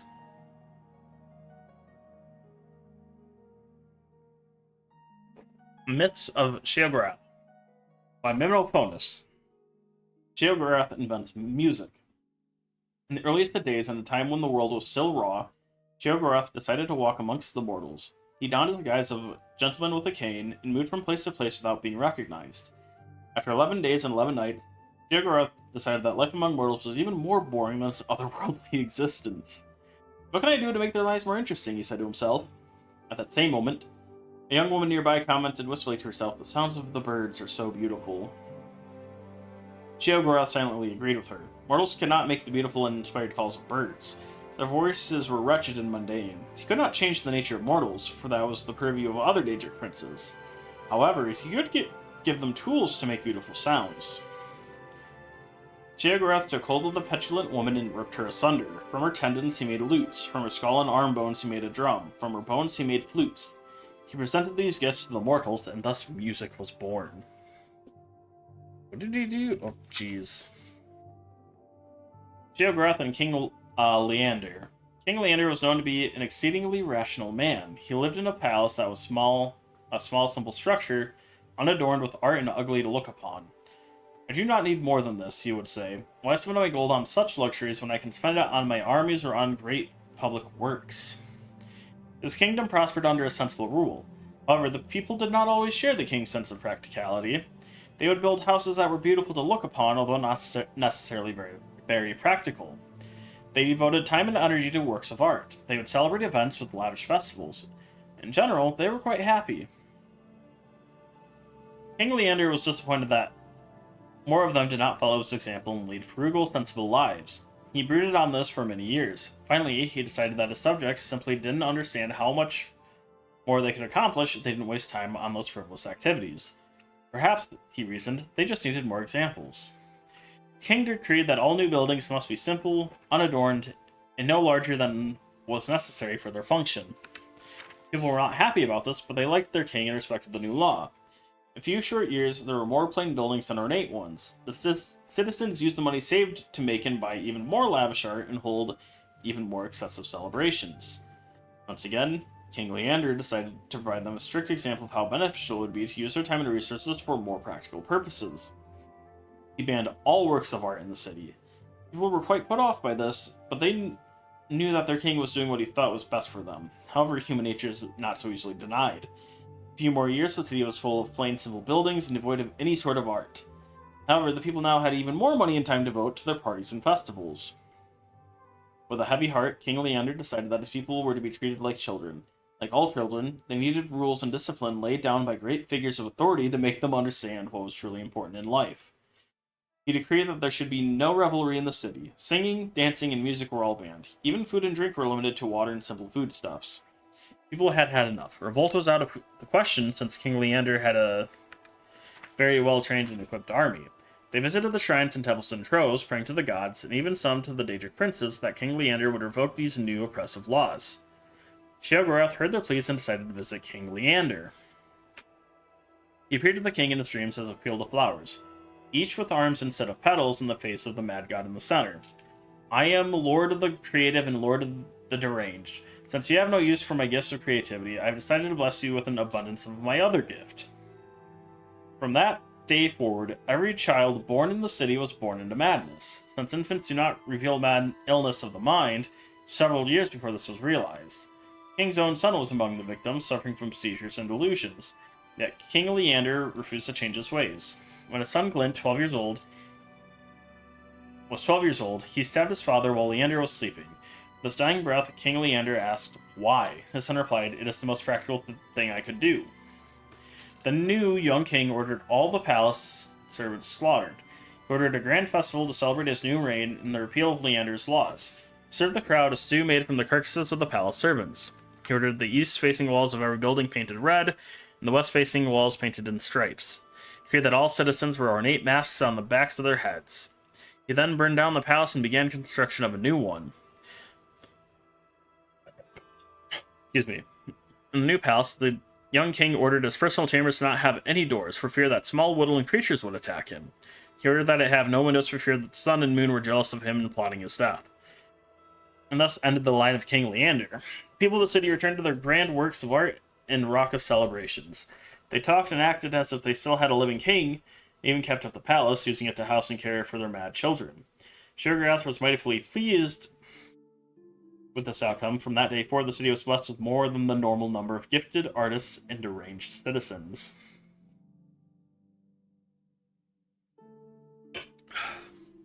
The Contest of Wills. Mighty wizard named Ravate once walked the winds of time to find Lord Sheogorath. His intent was to win a favor from this most capricious of the Daedric princes. Upon finding Sheogorath, Ravate spoke humbly to him. Lord Sheogorath, I beg a favor of you. I would gladly drive 1,000 men mad in your name if you would but grant me those greater magical powers. Fortunately for Ravate, Sheogorath was in a playful mood. He proposed a game. I'll grant your wish. If you are still sane in 3 days, during that time, I will do my utmost to drive you mad. It shall be a fun game. A great fun. Ravate was not so certain that he liked this new deal. He had been really looking forward to driving 1,000 men mad. Lord Sheogorath, I regret having disturbed you with my shallow, selfish request. I withdraw my unfortunate plea and will humbly leave this place. Sheogorath just laughed. Too late, mighty Ravate. The game is afoot and you must play. Ravate fled, only to find that all exits from the Daedric realm were now sealed. He wandered aimlessly, constantly looking over his shoulder, jumping at every noise. Each one brought new terror as he waited for Sheogorath to begin. After 3 days, Ravate was convinced that every plant and animal was a tool of Sheogorath. He hadn't eaten or drunk for fear that Sheogorath had poisoned the food or drink. He hadn't slept for fear of Sheogorath invading his dreams, which was foolish, as dreams are the domain of Vermina. May she grant us restful sleep. It was then that Sheogorath appeared to him.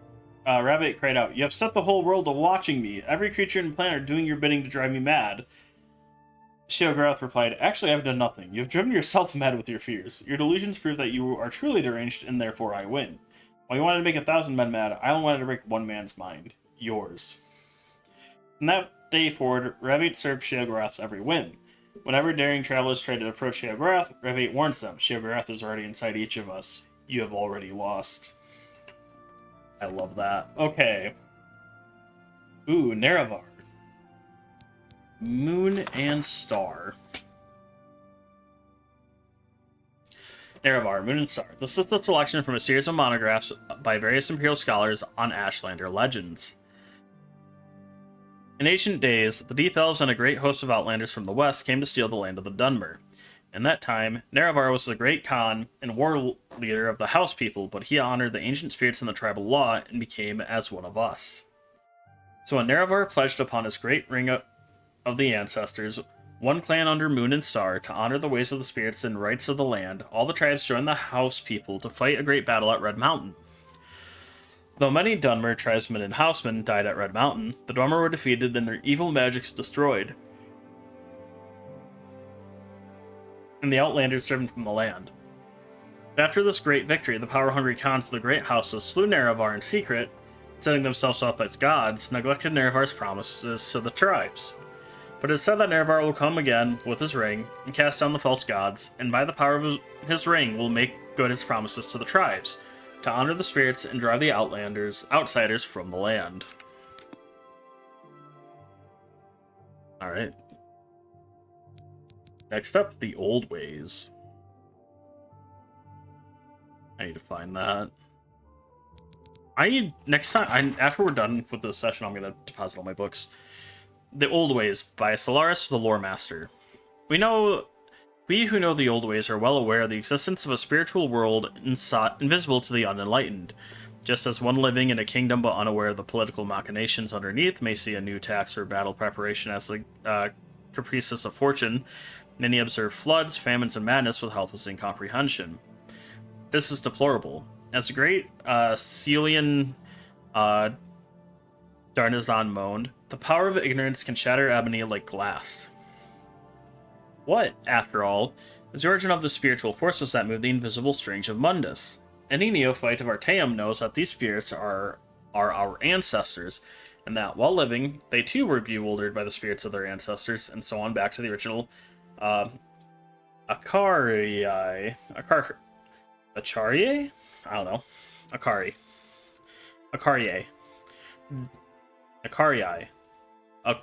We're gonna go with Acharii.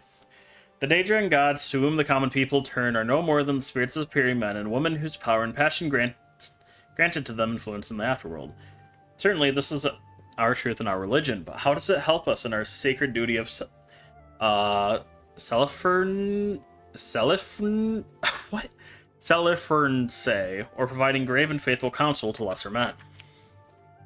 Primarily, it is easy to grasp the necessity both of endowing good men with good power and making powerful men good. We recognize the multiple threats that a strong tyrant represents. breeds cruelty, which feeds the Daedra of Boethia, and hatred, which feeds the Daedra of Hermina. If he should die having performed a particularly malevolent act, he may go to rule in Oblivion, and worst of all, he inspires other villains to thirst after power, and other rulers to embrace villainy. Knowing this, we have developed patience in our dealings with such despots. They should be crippled, humiliated, impoverished, imprisoned. Other counselors may advocate assassination or warfare, which, aside from its spiritual insignificance, is expensive and likely to inflict at least as much pain on the innocents as the brutish dictator. No, we are intelligence gatherers, dignified diplomats, not revolutionaries. How then are our counselors faithful? We are faithful only to the old ways. It is essential always to remember that the spiritual world, while keeping our eyes open in the physical one. Performing the rites of Moawita on the second of Hearthfire and the Vigild on the first of Second Seed are essential means of empowering salutary spirits and debilitating unclean ones. How then are we at once faithful to those we counsel to the island of Artaeum? Perhaps the sage Tahirites said it fast. In Mundus, conflict and disparity are what bring change, and change is the most sacred of the elven forces. Change is a force without focus or origin. It is the duty of the disciplined Psijic, or the enlightened one, to dilute change where it brings greed, gluttony, sloth, ignorance, prejudice, cruelty. Here, Tahirate lists the rest of the 101 prodigalities, and to encourage change where it brings excellence, beauty, happiness, and enlightenment. As such, the faithful counsel has but one master, his mind. Command the Psijic counsel's acts wickedly and brings Ognathir, bad change, will otherwise not be counseled. It is the Psijic's duty to counterbalance the Ognathir by any means necessary. Emphasis mine. Soon of the old ways may indeed ally himself to a lord, but it's a risky relationship. It cannot be stressed enough that the choice be wisely made. Should the lord refuse wise counsel and order the Psijic to use Tahirate's outmoded word to perform an act contrary to the teachings of the old ways, there are a few available options. The Psijic may obey, albeit unwillingly, fall prey to the dark forces against which he has devoted his life. And the Psijic may abandon his lord, which will bring shame on him in the Isle of Artaeum, and may never be allowed home again, or the Psijic may simply kill himself. Well, damn.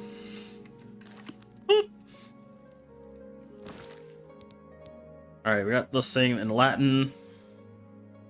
Starts with an O.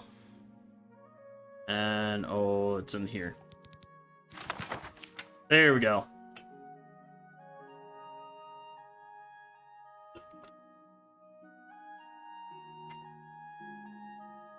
Opusculus Lame Bal te Mezzamorte. A brief account of Lame Bal and the Restless Death. Mabe Awenil, Scribe. Translation by University of Gwilym Press. 3rd Era, Year 105. As brighter grows light, darker becomes shadow. So it passed that the Daedra Molag Bal looked on Arkay and thought the Aedra prideful of his dominion over the death of man and Myr, and it was soothed. Bal, whose sphere is the wanton oppression and entrapment of mortal souls, sought to thwart Arkay. He knew that not man, nor Myr, nor beastfolk of all Nirn could escape eventual death. Daedra was doubtless of his sphere, and so Molag Bal set upon Nirn to best death. Tamriel was still young and filled with danger and wondrous magic when Bal walked, in the aspect of a man, took a virgin, Lame Balefag, from the Nedic peoples. Savage and loveless, Bal profaned her body, and her screams became the shrieking winds, which still haunt certain winding fjords of Skyrim. Shedding a lone droplet of blood on her brow, Bal left Nirn, having sown his wrath. Violated and comatose, Lame was found by nomads and cared for. 4 nights hence, the nomad weird woman enshrouded Lame in pall she had passed into death. In their way, the nomads built a bonfire to immolate the husk. That night, Lame rose from her funeral pyre and set upon the coven, still aflame. She ripped the throats of the women, ate the eyes of the children, and raped their men as cruelly as Bal had ravished her. And Salome, who is known to us as Blood Matron, imprecated her foul aspect upon the folk of Tamriel, and begat a brood of countless abominations, from which came the vampires, most cunning of the night horrors. So was the scourge of undeath brought upon Tamriel, cruelly mocking Arkay's rhythm of life and death throughout all the coming eras of the Ateda. And for all his sadness, Arcane knew this could not be undone. Yeah, pretty much. And that's something they talk about that in Skyrim as well, that pretty much that is how all like major vampire lords are made. So like the same or like Daughters of Cold Harbor. So the same happened to Serana and her mother in Skyrim. Alright, the posting of the hunt. Writing in the book appears to be a hasty transcription, perhaps from dictation, or copied from a longer work. The posting of the hunt. Let no man say before a witness that the hunt has not been called, nor the rites declared, or the ancient offices observed. The ritual of the innocent quarry, also called the Wild Hunt, is an ancient rite drawing magical energy from the powerful magicka stream that engulfs this realm. The creators and times of the rituals are long forgotten, but followed properly, the rite brings great power and prestige to the huntsman. The ritual pits the all-powerful huntsman and their greater and lesser dogs against the pitiful and doomed innocent quarry, called by tradition the hare, after the mortal creature of human hunts. At once, the huntsman is transported by the exquisite thrill and glory of his dominion over his helpless prey, and at the same time touched by the tragic, noble, and ultimately futile plight of the innocent quarry. The highest aesthetic realization of the ritual, the aesthetic rupture of the kill is balanced by the huntsman's identification with the sadness and despair of the innocent quarry. As in pieces of the body of the innocent hare is torn, the huntsman reflects on the tragic imbalances of power and the cruel injustices of the world. As the hunt begins, the lesser dogs assemble before the green crystal reflections of the chapel of the innocent quarry. Inside the chapel, the huntsman, the greater dogs, and the master of the hunt perform the rites that initiate and sanctify the huntsman, the hunt, and the innocent quarry. Then the huntsman emerges from the chapel, displays the spear of bitter mercy, and recites the offices on the hunt. The offices explains the laws and conditions of the 4 stages of the hunt: the drag, the chase, the call, and the view to the kill. Stage 1, the drag, in which the lesser dogs drag the ground to flush out the hare. Stage 2, the chase, in which the greater hounds drive the hare before them. The call, in which the greater hounds trap the hare and summon the huntsman for the kill. Stage 4, the view, in which the huntsman makes the kill with the ritual spear of bitter mercy, and calls upon the master of the hunt to view the kill by ringing the town bell. The master of the hunt then bestows the bounty upon the huntsman bold who has wielded the spear of bitter mercy in the kill. The master of the hunt also calls upon the huntsman bold to name the next hare for the next hunt, though the huntsman bold himself may not participate in the next hunt. The offices of the hunt, which the huntsman master and the hounds are solemnly sworn to honor, detail the practices and conditions of the hunt.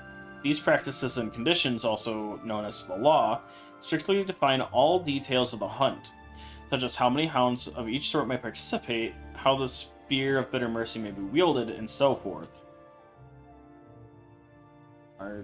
Okay. Where was I? In addition, the law states that the hare must have a genuine chance to escape the hunt, no matter how slim. In practice, this condition has been defined as the availability of 6 keys, which, if gathered together in the Temple of Daedric Rites, permit the hare to teleport away from the hunt and so elude the huntsman and his spear. It is inconceivable, of course, that the hare might actually discover the keys and escape, but the forms must be observed, and tampering with the keys or cheating the hare of a genuine chance of finding or using the keys is a shameful and unforgivable betrayal of the law of the hunt. The ritual of the hunt grants the huntsman protection from all forms of attack, including mortal and immortal weapons and sorceries of all schools. Huntsmen are cautioned, however, that the ritual does not protect the huntsman from the potent energies of his own spear, and cautions against reckless wielding of the spear in close melee, darkness, or other dangerous circumstances, where a single touch of the spear of bitter mercy means instant and certain death for innocent hare or fellow huntsmen alike. The right to name a wild hunt is a grand and grave right indeed, as all but the high danger lords are vulnerable to the potent sorcery of the spear of bitter mercy. The spear itself is therefore a terrible weapon, and it is forbidden to remove it from the grounds of the ritual hunt. Alright. Next, the Prophet of Ardent Soul. Oh, this is volume 2. There's not a volume 1? What? There probably is. I don't know. The Sakellum. When one approaches the walls of New Sheoth, the eyes are unavoidably drawn to a magnificent sight. A mystical flame rises from a single tower that juts from a circular building. To some, the flame is a beacon of strength and guidance. To others, a mockery of their beliefs. It is the epicenter of a most interesting conflict, two sides of the same coin vying for the favor of their god. It is an unremarkable building with a most remarkable past. It is the Cecellum Ardent Soul. Although the Cecellum itself predates Ardent Soul's life, both the Manics and the Demented contest the history of the Cecellum heavily. Manics believe that on the very spot before New Sheoth existed, Ardent Soul was first afflicted with the Grand Enlightenment and became blinded. The Demented postulate that the Cecellum was a location where Ardent Soul endured the 100-day torture.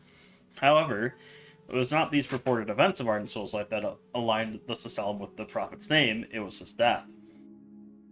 Here again, the Manics and the Demented are divided. Manic's story of Ardent Soul's death begins with a night of superlative revelry in the Cecellum. The event was replete with a seemingly inexhaustible supply of green mote and spirits. Ardent Soul and his 213 followers engaged in a veritable orgy of merrymaking and overindulgence, a night fraught with profusion of singing, dancing, and fornicating. As the celebration reached a crescendo and the event reached its whirlwind apex, one by one, Ardent Soul's followers began to drop to the ground, their lifeblood draining from their bodies until the ground was soaked to crimson red. The excesses of their hedonism had taken its toll and had caused their very hearts to explode. Although details are uncertain, it was said Ardent Soul was the last to die with the look of pure bliss upon his face. The Demented have a radically different story of the events leading to Ardent Soul's demise. Fearing that one of his followers would one day turn traitor and bury a blade in his back, Ardent Soul sought a method to see deep into a man's soul and reveal his true feelings. After an exhaustive search, he uncovered the secrets of visceromancy, the science of divination through the observation of the entrails of others. Armed with this knowledge, he summoned his flock to the Cecellum. After imbibing the wine Ardent Soul gave him, his followers suddenly felt themselves paralyzed, or their surroundings but unable to move. Then, one by one, Ardent Soul cut out the still-beating hearts of his followers and read their lifeblood. After removing all 213 hearts, he still hadn't located the traitor. Furious, he reached into his chest and tore out his own heart. Before the light faded from his eyes, Ardent Soul was reported to have realized the ironic truth. He was the traitor, destined to kill himself. Whether or not one chooses to take either of these stories seriously is of little import. The truth remains that the Cecellum is a significant location of a highly regarded prophet's death. To this day, the building is still shared among the Manics and the Demented, and depending on Lord Sheogoth's Rim, the favored site becomes its ruling body.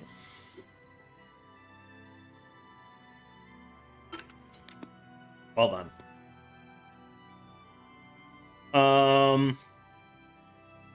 Next up is Sithis.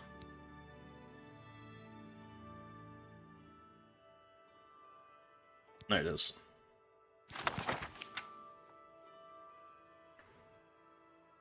It's funny because this one is before, but it on the list, but it's actually technically Shezar and the Divines. Well, oh well.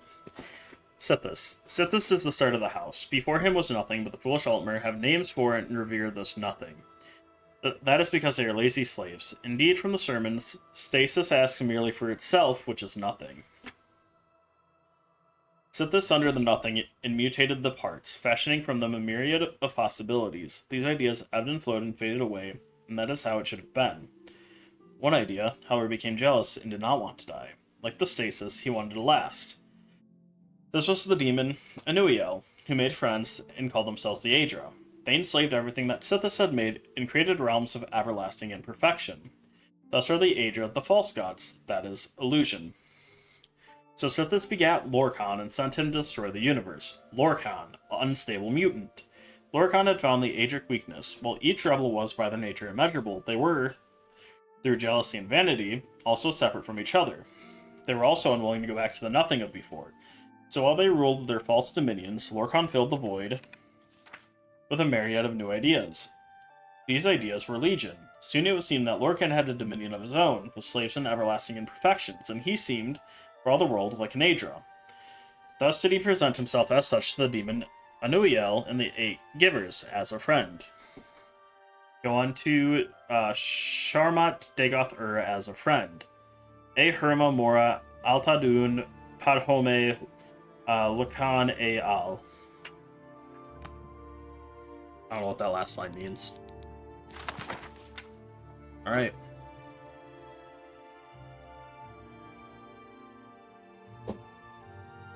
One second.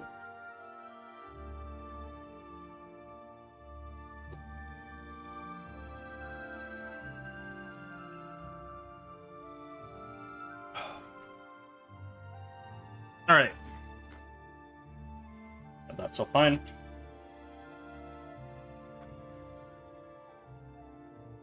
Oh, I don't like... whatever. Shezar and the Divines by Faustilius Junius, sub-curator of the Ancient Theology and Paleonumerology Imperial Library. The position Shezar enjoys in Cyrodiilic worship is often misconstrued. He and 1,000 other deities have sizable cults in the Imperial City. Shezar is especially venerated in the Clovian West, though he's called Shor there, as the West Kings are resolutely and religiously Nordic. The haziness of Shezar's relationship to the Divines, he is often called their missing sibling, begins with St. Alessia, the so-called slave queen of Cyrodiil, founder figure of the original Cyrodiilic Empire. In the earliest Syro-Nordic stories of the Heartland, Shezar fought against the Aelids, the Heartland High Elves, on mankind's behalf. Then, for some unknown reason, he vanishes from the stage, presumably to help other humans elsewhere, and without his leadership, the Aelids conquer the humans and enslave them. This slavery lasts for generations. The isolated humans eventually begin to venerate the pantheon of their masters, or at least assimilate so much of High Elven religious practices into their native traditions that the two become indistinguishable. In the first era, year 242, under the leadership of Alessia, demigod lover Morehouse beneath Breath of Kine, and the infamous Palomel Whitestrake, the Cyrodiilic humans revolt. When Skyrim lends its armies to the Slave Queen of the South, the revolution succeeds. The Aelid hegemonies are quickly overthrown. Shortly thereafter, White Gold Tower is captured by Alessia's forces. She promptly declares herself the first Empress of Cyrodiil. Part of the package meant that she had to become the High Priestess of Akatosh as well. Akatosh was an Aldmeri god, and Alessia's subjects were as yet unwilling to renounce their worship of the Elven pantheon. She found herself in a very sensitive political situation. She needed to keep the Nords as her allies, but they were, at that time, fiercely opposed to any adoration of Elven deities. On the other hand, she could not force her subjects to revert back to the Nordic pantheon for fear of another revolution. Therefore, concessions were made, and Empress Alessia instituted a new religion, the Eight Divines, an elegant, well-researched synthesis of both pantheons, Nordic and Aldmeri. Shezar, as a result, had to change. He could no longer be the bloodthirsty anti-Aldmer warlord of old. He could not disappear altogether either, or the Nords would have withdrawn their support of rule. In the end, he became the spirit behind all human undertaking. Even though this was merely a thinly disguised, watered-down version of Shor, it was good enough for the Nords. As for why Tiber Septim has not attempted to revitalize Shezar during his wars against the Aldmeri Dominion, we can only speculate that, at this time, memories of the Elysian Order's follies, the Dragon Break, the War of Righteousness, the defeat of Glenumbria Moors would only damage his campaign for the Imperial Crown. Alright. Spirit of the Daedra. Ooh.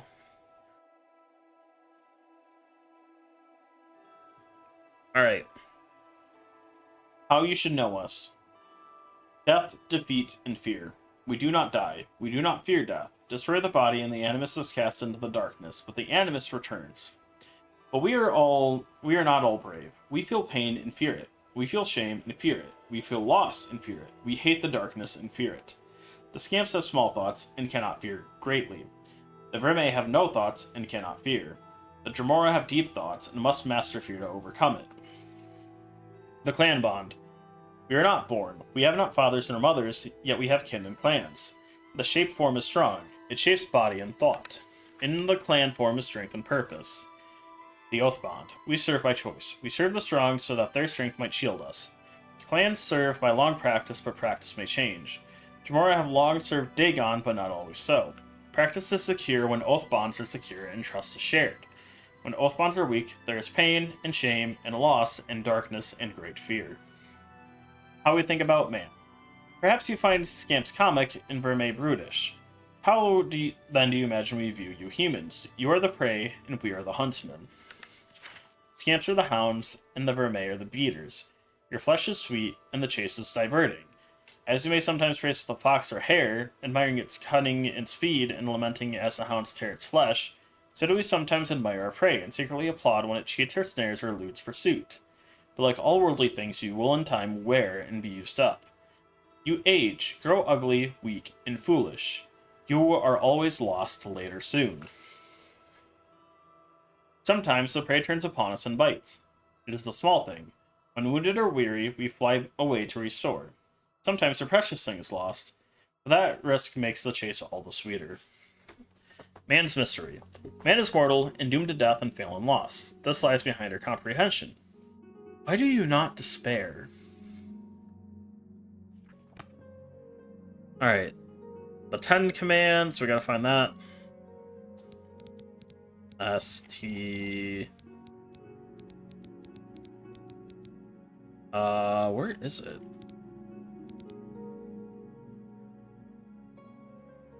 Oh, it's not the, it's 10. So it's gonna be above the. 10 commands, 9 divines. By intercession of Saint Alessia, you may be so filled with grace and the strength and wisdom that comes from grace, that through these teachings you may come to the true meaning of the 9 divines and their glories. To convey the man's mind all the manifold subtleties of truth and virtue may not be done.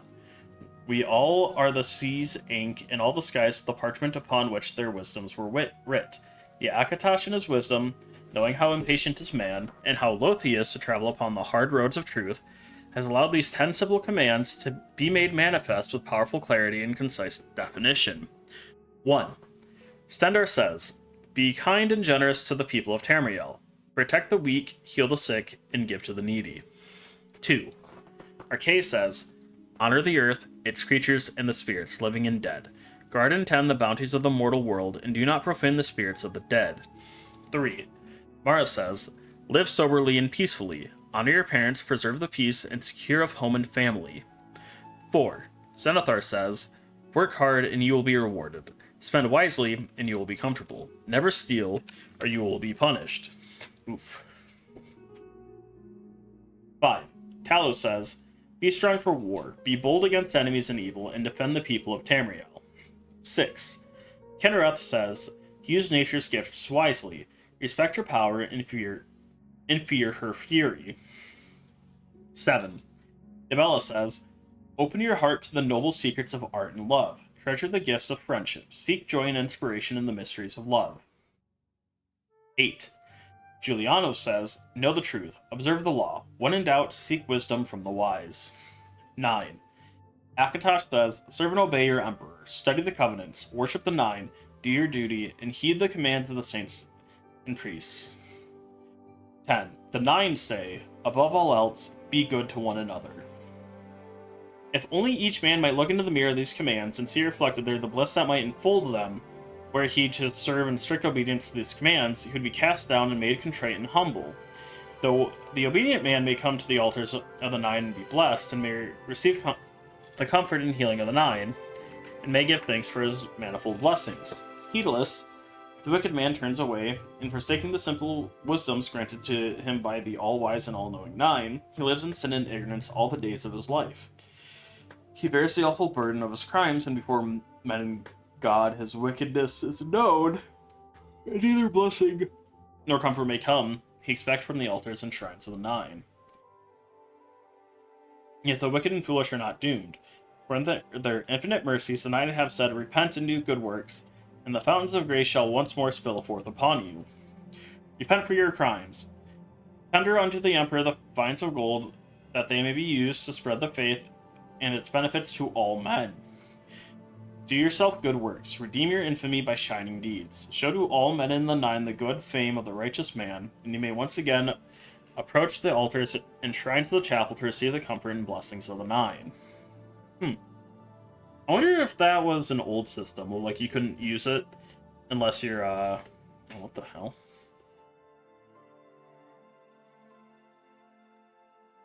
Yeah, like, I wonder if you couldn't use, use shrines unless you had more fame than infamy. Alright. Next book. From the Trials of St. Alessia. From the Trials of St. Alessia. Akatosh made a covenant with Alessia in those days so long ago. He gathered the tangled skeins of Oblivion and knit them fast with the bloody sinews of his heart, and gave them to Alessia, saying, "This shall be my token to you, that so long as your blood and oath hold true, yet so shall my blood and oath be true to you. This token shall be the Amulet of Kings, and the covenant shall be made between us. For I am the King of Spirits, and you are the Queen of Mortals. As you shall stand with witness for all mortal flesh, so I shall stand witness for all immortal spirits." And Akatosh drew from his breast a burning handful of his heart's blood, and he gave it into Alessia's hand, saying, "This shall be a token to you in our joined blood and pledged faith. So long as you and your descendants shall wear the Amulet of Kings, then shall this dragonfire burn in eternal flame, as a sign to all men and gods of our faithfulness. So long as the dragonfires burn, to you and to all generations, I swear that my heart's blood shall hold fast the gates of oblivion. So long as the blood of the dragon runs strong in her rulers, the glory of the Empire shall extend in unbroken years. But should the dragonfires fail, and should no heir of our joined blood wear the Amulet of Kings..." Excuse me again. "Then shall the Empire descend into darkness, and the demon lords of misrule shall govern the land, from the liturgy of the rekindling of the dragonfires." Alright, and the last one, the Waters of Oblivion.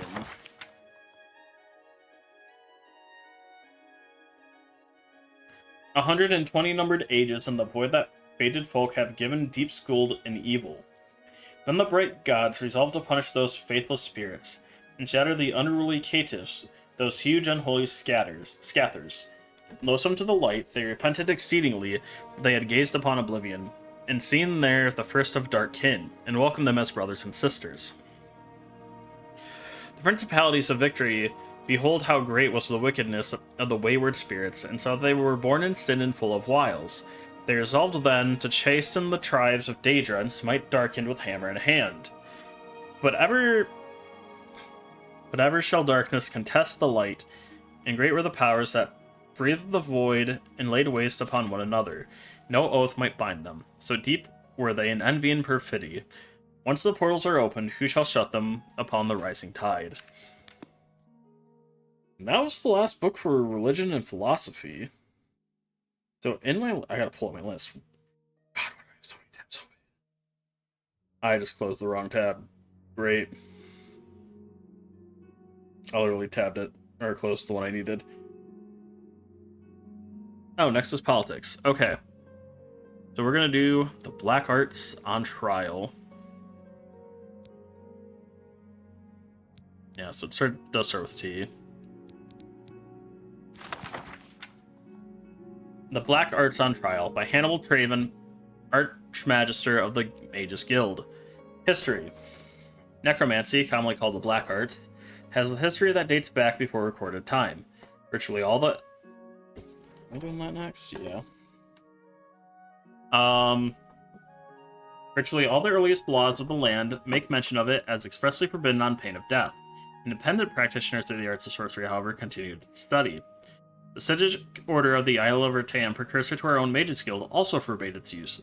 Not only because it was dangerous, but their belief in the holy and unholy ancestor spirits made it heretical. Again, despite this, we hear many stories of students and masters who ignored the stricture. When Vanus Galarian left Artaeum, may have disagreed with the Sidics on much, but he refused to allow necromancy to be taught in the guild. Almost 1100 years have passed since the time of Vanus Galarian. There have been many Archmagisters to lead his guild.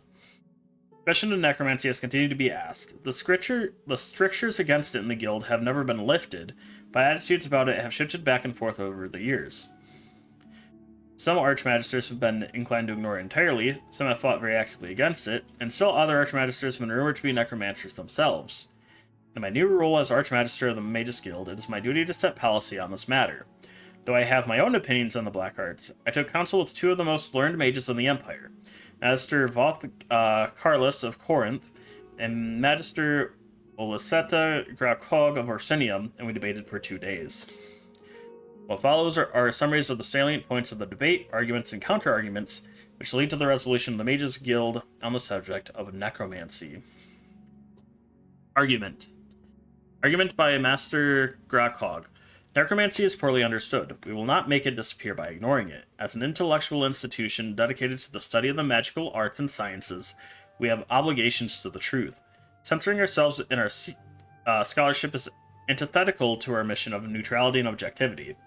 Counter-argument by Master Carlos. The Mages Guild must balance its quest for knowledge with responsible caution and ethical standards.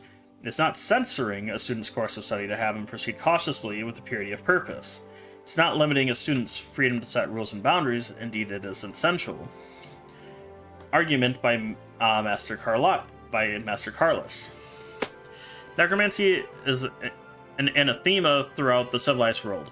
To embrace it publicly, the Mages Guild would inspire fear and hostility in the populace at large. Vandus Galarian wanted this institution to be unlike the Psijic Order, which was elitist and separatist. We ignore public opinion at our own risk. We will certainly lose our charters in many places, including very likely the whole of Morrowind, where sentiment against necromancy is very strong. Counter-argument by Master Grackhog. Yes, we should be sensitive to the concerns of the community, but they should not and must not dictate our scholarship. Necromancer, to many uneducated persons, simply means an evil mage. It is madness to limit our work because of prejudices and half-formed understanding. It is an affront to the purpose of objective study to turn our back on a subject merely because of public opinion. Argument by Master Grackhog. Necromancers are the scourge of Tamriel, whether operating independently or in concert with the Sloods or King of Worms, Manamarco. They are responsible for many horrors, animated zombies, and skeletons, and other forms of the undead. To best combat this menace, we must understand the powers of the Necromancer, and we cannot do that by restricting our study of the black arts. Counter-argument by Master Carlos. No one is disputing the threat of the black arts. In fact, that is the very essence of my argument against the Mages Guild making it a school to be taught to our initiates. We could and should know what our enemy is capable of, but we must be careful not to step into a trap of looking too deep into his ways, making those ways our own. We do no one any good if, by studying the evil ways, we become evil ourselves. Argument by Master Carlos. Necromancer is inherently dangerous. One cannot dabble in it. The simplest spell requires the spilling of blood and immediately begins to corrupt the caster's soul. This is not conjecture, it is simple fact. It is irresponsible for the guild to teach and thereby encourage a sort of magical study which has proven itself, time and time again, to bring nothing but terror and misery on the practitioner and the world.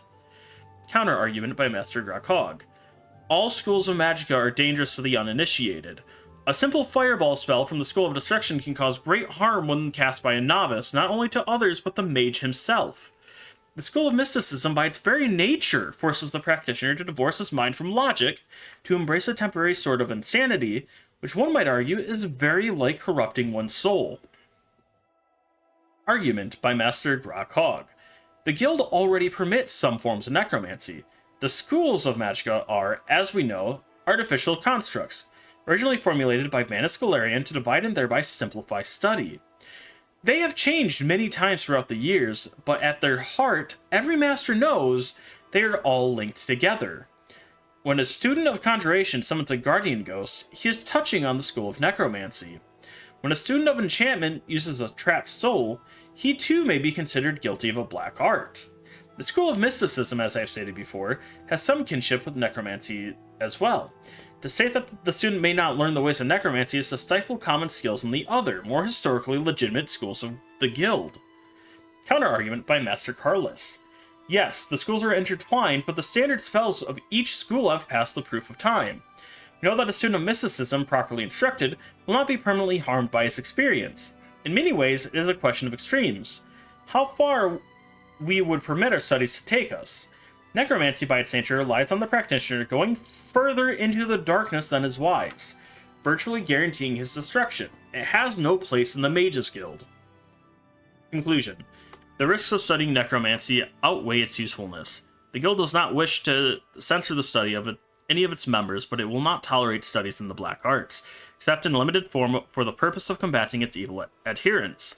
This may only be done by rare individuals who have proven themselves both highly skilled and highly cautious, and then only with my express permission and supervision. Afterward, I regret to acknowledge the truth behind the rumor that Master Lucetta Grackhog was more than apologist for necromancy, she was a necromancer herself. Upon this revelation, the Knights of the Lamp attempted to arrest her at the guild house in Orsinium, but she made good her escape. We have every confidence in the replacement magister in Orsinium. Though I disagreed, I respected her logical reasoning enough to include her arguments in this book, and I see no reason to remove them. It's disappointing, however, to see that her interest in the truth was nothing more than a euphemism for slavery to the black arts. Well, damn. Alright, next.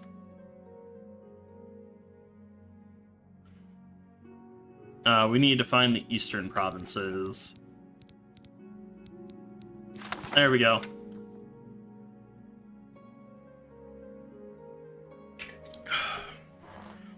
The eastern provinces, impartially considered. And even if we overtook the dubious moral and legal justifications for hundreds of years of occupation for these two provinces, what economic or military benefits can we derive from Morrowind and Blackmarsh? Indeed, a few beneficiaries of imperial monopolies in the provinces do profit from exploitation of their wealth and resources. But does the Empire as a whole benefit? Hardly. The vast machineries of the imperial bureaucracies cost far more to maintain than they can be recovered in duties and taxes, and the cost of establishing and maintaining the garrisons of the Imperial Legion in the far-flung wilderness posts of these provinces would be cost-effective only if there were evidence of a military threat from the east. Excuse me. But no such evidence exists. No army of Morrowind or Blackmarsh has ever threatened the security of any other imperial province, let alone the security of Cyrodiil itself. In fact, a greater threat to imperial security lies in the idle legions that the taxpayer spends thousands of drakes to support. Excuse me.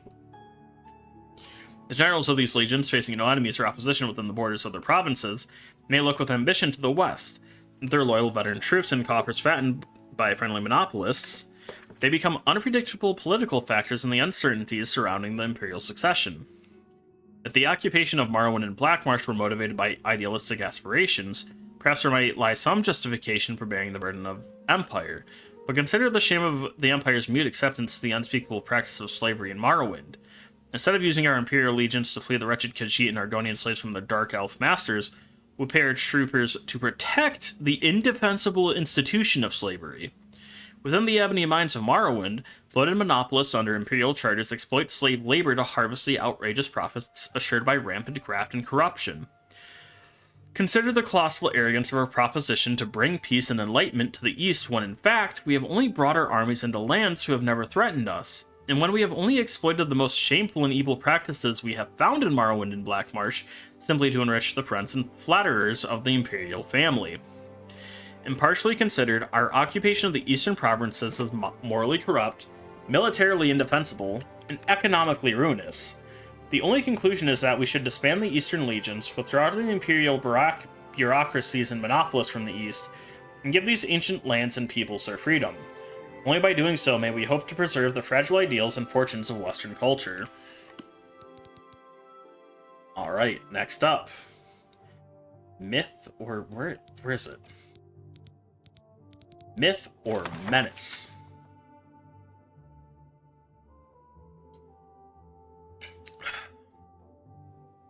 Many investigators have attempted to solve the riddle of the Thieves Guild. Despite repeated proofs that no viable Thieves Guild exists, the rumor persists. Whenever historians search for evidence of the shadowy organization, nothing is found. Witnesses know nothing. Safe houses are empty. Fences turn out to be simple businessmen. Let me clarify by stating that thieves most certainly do exist. They rot in dungeons all across Tamriel. Certainly bands of thieves work together to commit crimes. On rare occasions, there have even been documented cases where persistent bands of thieves have worked together for years at a time committing thefts and other crimes. However, a guild is different than a band. A guild implies an organization with membership roles. It would have financial structure, which would include member dues or some other means of securing funds. It would have rules of conduct or behavior. It would have a hierarchical leadership structure. Within this structure, there would be methods of advancement and succession. Best documented case of a Thieves Guild was found in Morrowind. For a brief time, Gentleman Jim Stacy ran a ring of thieves that robbed wealthy merchants and nobles all across that nation. During the recent Neverine incident, the Fighters Guild and the shadowy Morak Tong eliminated this band of thugs. The final fate of Jim Stacy himself is not known. The Morrowind Thieves Guild did have a financial structure and a leadership structure. It satisfied many of the conditions of a true guild. However, it was short-lived. Public knowledge of Stacy's group lasted for only a few years at most. Although the Fighters Guild has claimed credit for wiping them out, some historians believe the group merely went deeper undercover. The problem with determining the non-existence of the Thieves Guild is quite logical. It is not possible to prove a negative. Cannot prove definitively that the Thieves Guild does not exist, only that historians have been unable to document one. If a Thieves Guild were to be operational in Cyrodiil, one would think that crime would be rampant, which it is not. The very nature of thieves makes it impossible for them to trust one another sufficiently to work together for very long. By nature, a thief is a rule breaker. Therefore, an organization that has rules would fail if all its members were thieves. For these reasons, I dispute the existence of a modern-day Thieves Guild in Cyrodiil. Alright. In the last book under Politics and Law is response. Where is it? Response to Barrow's speech.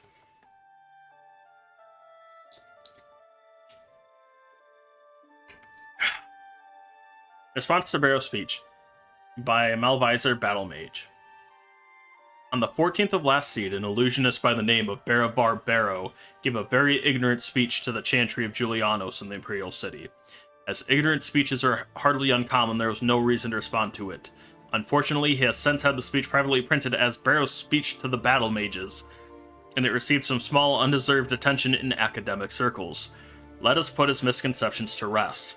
Barrow began his lecture with an occasionally factual account of famous battle mages, from Zern Archicus, Tiber Septim's Imperial Battle Mage, to Jaegar Tharn, Uriel Septim the Seventh's Imperial Battle Mage.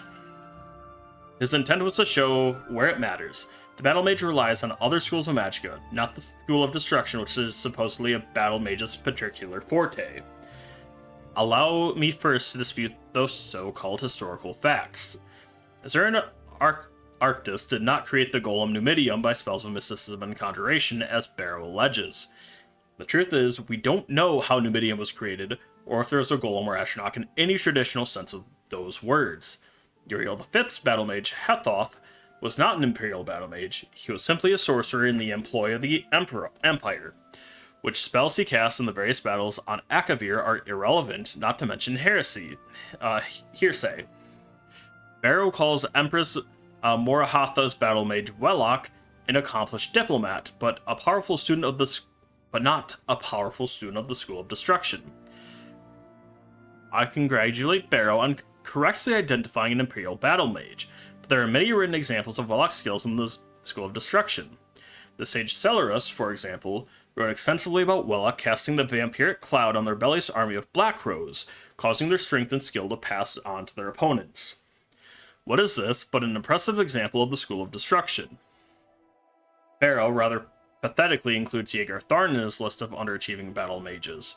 To use an insane traitor as an example of rational behavior is an untenable position. What would Barrow prefer? That Tharn use the School of Destruction to destroy Tamriel by a more traditional means? Barrow used his misrepresenta... Oh, why is there a hyphen in there? Misrepresentation of history as the basis of his argument. Even if he had found 4 excellent examples from history of battle mages casting spells outside their school, and he didn't, he would only have anecdotal evidence, which isn't enough to support an argument. I could easily find 4 examples of illusionists casting healing spells, or Nightblades teleporting. There's a time and a place for everything. Barrow's argument, built on the shaky ground, is that the School of Destruction is not a true school. He calls it narrow and shallow, as an avenue of study, and its students impatient with megalomaniac tendencies. How can one respond to this? Some who knows nothing about casting a spell of destruction criticizing the school for being too simple? Summarizing the School of Destruction as learning how to do the maximum amount of damage in the minimum amount of time is clearly absurd, and he expounds on his ignorance by listing all the complicated factors studied in his own School of Illusion. Allow me in response to list the factors studied in the School of Destruction. The means of delivering the spell matters more in the School of Destruction than any other school, whether it's cast as a touch, a range, a concentric circles, or cast once to be triggered later. What forces must be reigned in to cast the spell Fire, Lightning, or Frost? What are the advantages and dangers of each? What are the responses from different targets from the assault of different spells of destruction? What are the possible defenses and how may they be assailed? What environmental factors must be taken into consideration? What are the advantages of a spell of delayed damage? Barrow suggests that the School of Destruction cannot be subtle, yet he forgets all about the curses that fall under the mantle of the school, sometimes affecting generation after generation in subtle yet sublime ways. The School of Alteration is a distinct and separate entity from the School of Destruction, and Barrow's argument that they should be merged into one is patently ludicrous. He insists again, a man who knows nothing about the School of Alteration and Destruction, is the one insisting that the damage is part of the changing of reality dealt by the spells of alteration. The implication is that levitation, to list a spell of alteration, is a close cousin of Shockbolt, a spell of destruction. It would make as much sense to say that the School of Illusion, being all about actuality of change, should absorb the School of Illusion, being all about the appearance of change. It certainly isn't a coincidence that a master of the School of Illusion casts his attack on the School of Destruction. Illusion is, after all about masking the truth. And that is the last book under Politics and Law. The next one, oh god. Notes and letters. We have a lot. We have 4 books in here. I'm not looking forward to one. One is super long. I think it's probably the longest book we have left. We got a lot of long books left. Oh no.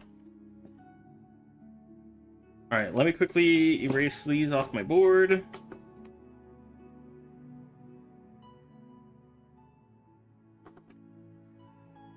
Okay. A Game at Dinner by an Anonymous Spy. Forward from the publisher. The history behind this letter is almost as interesting and dark as the story it tells. The original letter to the mysterious Duanane,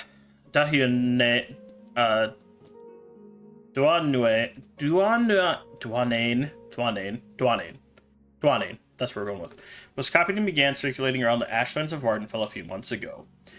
In time, a print found its way to the mainland in Prince Hlalu Helseth's palace outside Almalexia. While the reader may conclude after reading this letter that the prince would be furious about such a work, impugning his highness with great malevolence, quite the reverse is true. The prince and his mother, Queen Barenziah. Hey, yo, she's still alive. Let's go. Queen Barenziah had it privately printed into bound copies and sent to libraries and booksellers throughout Morrowind. As a matter of record, the prince and the queen have not officially stated whether the letters are a work of pure imagination or based on an actual occurrence. The House Dress has publicly denounced the work, and indeed, no one named Duanane, despite the suggestions in the letter, has ever been linked to the house. We leave the leader to interpret the letter as he or she believes. Narescan, publisher.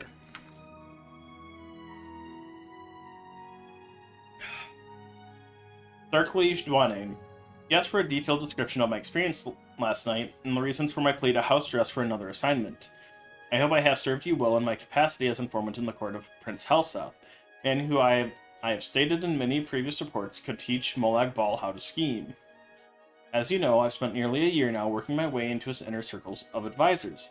He was in need of a friendship when he first arrived in Morrowind, and eagerly took to me and a few others. Still, he was disinclined to trust any of us, which is perhaps not surprising, given his tenuous position in Morrowind society. For your unholiness's recollection, the prince is the eldest son of Barenziah, who was once the queen of Morrowind, and once the queen of High Rock Kingdom of Wayrest. At the death of her husband, Prince Helseth's stepfather, King Edwire, there was a power struggle between the prince and Edwire's daughter, the Princess Elisana. Though details of what transpired are imperfect, it's clear that Elisana won the battle and became queen, banishing Helseth and Barenziah. Barenziah's only other child, Morgaya, had already left court to marry and become queen of Somerset Isle, Kingdom of Firsthold. Barenziah and Helseth crossed the continent to return to Morrowind only last year. They were well received by Barenziah's uncle, our current king, Hlalu Athen Lethen, who had taken the throne after Barenziah's abdication more than 40 years ago.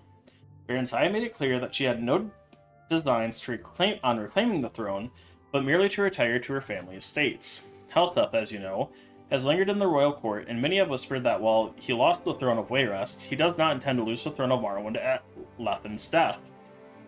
Kept your unholiness informed on the prince's movements, meetings, and plots, as well as the names and characters of other advisors. As you may recall, I've often thought that I was not the only spy in Helseth's court. I told you before that a particular Dunmer counselor of Helseth looked like a fellow I had seen in the company of Tolair Serioni, the archcanon of the Tribunal Temple. Another, a young Nord woman, had been verified to visit the Imperial Fortress in Balmora. Of course, in their cases, they might well have been on Helseth's own business, but I couldn't be certain. I had begun to think myself paranoid as the prince himself had, when I found myself doubting the sincere loyalty of the prince's chamberlain, Burgess, a Breton who had been in his employ since his days in the court of Wayrest. This is the background on that night last night. Yesterday morning, I received a curt invitation to dine with the prince. Based only on my own paranoia, I dispatched one of my servants, who is a good and loyal servant of the House Dress, to watch the palace and report back anything unusual. Just before dinner, he returned and told me what he had witnessed. A man cloaked in rags had been given entrance into the palace and had stayed there for some time. When he left, my servant saw his face beneath the cloak, an alchemist of infamous repute said to be a leading supplier of exotic poisons. A fine observer, my servant also noticed that the alchemist entered the palace smelling of wickwheat, bittergreen, and something alien and sweet. When he left, he was odorless. He had come to the same conclusion as I did. The prince had procured ingredients to prepare a poison. Bittergreen alone is deadly when eaten raw, but the other ingredients suggested something far deeper. As your unholiness can doubtless imagine, I went to dinner that night and prepared for any eventuality. All of Prince Helseth's other counselors were in attendance, and I've noticed that all were slightly apprehensive. Of course, I imagined that I was in a nest of spies, and all knew of the prince's mysterious meeting. It's just as likely that someone knew of the alchemist's visit, while others were simply concerned by the nature of the prince's invitation, and still others merely unconsciously adopted the tense disposition of their fellow, better informed counselors. The prince, however, was in fine mettle, and soon had everyone relaxed and at ease. At 9, we were all ushered into his dining hall, where the feast had been laid out. And what a feast! Honeyed gore apples, fragrant stews, roast in various blood sauces, every variety of fish and fowl expertly and ostentatiously prepared. Crystal and gold flagons of wine, Flynn, Sheen, and Maste were at our seats to be savored as appropriate with each course. As tantalizing as the aromas were, it occurred to me that in such a maze of spices and flavors, a discreet poison would be undetectable. Throughout the meal, I maintained the illusion of eating the food and drinking the liquor, but I was surreptitious and swallowed nothing. Finally, the plates and food were cleared from the table, and a tureen of spicy broth was placed in the center of the banquet. The servant who brought it then retired, closing the banquet hall door behind him. "It smells divine, my prince," said Marchioness Colgar, the Nord woman, "but I cannot eat another thing." "Your Highness," I added, feigning a tone of friendliness and slight intoxication, "you know that everyone at this table would gladly die to put you on the throne of Morrowind, but is it really necessary that we gorge ourselves to death?" The others at the table agreed with appreciative groans. Prince Helseth smiled. "I swear, by Mermina the Gifter, my dark liege, even you have never seen a smile such as this one." Ironic words. You see, an alchemist visited me today, as some of you already doubtless know. He showed me how to make a marvelous poison and its antidote. A most potent potion, excellent for my purposes. No restoration spell will aid you once you've ingested it. Only the antidote in the tureen will save you from certain death. And what a death from what I've heard. I am eager to see if the effects are at all that the alchemist promised. It should be horribly painful for the afflicted, but quite entertaining. No one said a word. I could feel my heart beating hard in my chest. "Your Highness," said Alarat, the Dunmer I suspected of alliance with the temple, "have you poisoned someone at this table?" "You are very astute, Alarat," said Prince Helseth, looking at the table, eyeing each of his advisors carefully. "Little wonder I value your counsel, as indeed I value all in this room. It would be perhaps easiest for me to say who I haven't poisoned. I haven't poisoned any who serve but one master, any whose loyalty to me is sincere. I haven't poisoned any person who wants to see King Helseth on the throne of Morrowind. I haven't poisoned anyone who isn't a spy for the Empire, the Temple, the House of Telvanni, the House of Redoran, the House of Indoril, the House of Dress." Your Unholiness, he looked directly at me at his last words. "I know that in certainty. My face is practiced at keeping my thoughts from showing, but I immediately thought of every secret meeting I've had, every coded message I've sent to you in the house, my dark liege. What could he know? What could he, even without knowing, suspect? Put my heart beating even faster. Was it fear or poison? I couldn't speak. Certain as I was, that was my voice would betray my calm facade. Those loyal to me who wish harm on my enemies may be wondering, how can I be certain that the poison had been ingested? Is it possible that the guilty party, or dare I say parties, were suspicious and merely pretended to eat and drink tonight? Of course. But even the craftiest of pretenders would have to raise a glass to his or her lips, put empty forks or spoons in their mouths to play the shroud. The food, you see, was not poisoned. The cups and cutlery were. If you did not partake out of fear, you're poisoned just the same, and sadly, missed an excellent roast. Sweat beaded on my face, and I turned from the prince so he would not see. My fellow advisors, all of them, were frozen in their seats. From the Marchioness Colgar, white with fear, to Kema Nebe, visibly shaking, from the furrowed, angry brow of Alarat to the statue-like stare of Burgess. Couldn't help thinking then, for the prince's entire counselorship be comprised of nothing but spies. Was there any person at the table loyal? And then I thought, what if I were not a spy myself? Would I trust Helseth to know that? No one knows better than his advisors both the depth of the prince's paranoia and the utter implacability of his ambition. If I were not a spy for House Dress, even then would I be safe? Could a loyalist be poisoned because of a not-so-innocent misjudgment? The others must have been thinking the same, loyalists and spies alike. Well, in my mind world, I could hear the prince's voice, addressing all assembled. The poison acts quickly. If the antidote is not taken within 1 minute from now, there will be death at the table. Couldn't decide whether I had been poisoned or not. My stomach ached, but I reminded myself it might not have been the result of sitting at a sumptuous banquet and not partaking. My heart shook in my chest, and a bitter taste like trauma root stung my lips. Again, was it fear or poison? These are the last words you will hear if you are disloyal to me, said Prince Helseth, still smiling, the damned smile as he watched his advisors squirming in their seat. Take the antidote and live. Could I believe him? Thought of what I knew of the prince and his character. Would he kill a self-confessed spy at his court? Or would he rather see the vanquished back to his masters? The prince was ruthless, but either possibility was within this manner. Surely the theatricality of the whole dinner was meant to be a presentation to instill fear.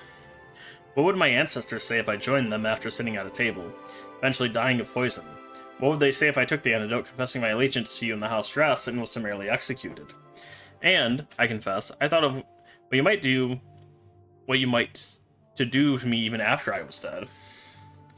I had grown so lightheaded and filled with my own thoughts that I didn't see Burgess turn from his seat. I was only suddenly aware that he had the turn in his hands and was gulping down the liquid within. There were guards all around, though I never noticed them entering. Burgess, said Prince Helseth, still smiling. You spent some time at Ghostgate. House Redoran? You don't know? Burgess laughed sourly. No, House. I report to your stepsister, the Queen of Wayrest. I've always been in her employ. By Akatosh, you poisoned me because you thought I was working for some damnable dark elves? You're half right, said the prince. I didn't guess who you were working for, even that you were a spy. But you're also wrong about me poisoning you. You poisoned yourself when you drank from the tureen. Your unholiness, you don't need to hear how Burgess died. I know you have seen much over the many, many years of your existence, but you truly don't want to know. I wish I could erase the memory of his agonies from my mind. The council was dismissed shortly thereafter. I do not know if Prince Helseth knows or suspects that I too am a spy. I do not know how many others that night last night were as close as I was from drinking from the tureen before Burgess did. I only know that if the prince does not suspect me now, he will. He cannot win at the games he mastered long ago at the court of Wayrest. And I beg your unholiness, my dark liege, Duelaine, to use your influence in the house dress and dismiss your loyal servant from this charge. Published to note. Of course, the anonymous writer's signature has not been on any reprint of the letter since the original. I love that. That's... Oh, the Macabre Manifest. Well, we don't have that. That's the note that we've seen. So next. This is a long one. Oh, this is not as long as I thought it was. I thought this was like 53 pages. It's only 30. Alright. Report of the Imperial Commission on the Disaster at Ionith. Lord Potrade, Chairman. Part 1. Preparations. The Emperor's plan for the invasion of Akavir were laid in the 2700s when he began the conquest on the small island kingdoms that lie between Tamriel and Akavir.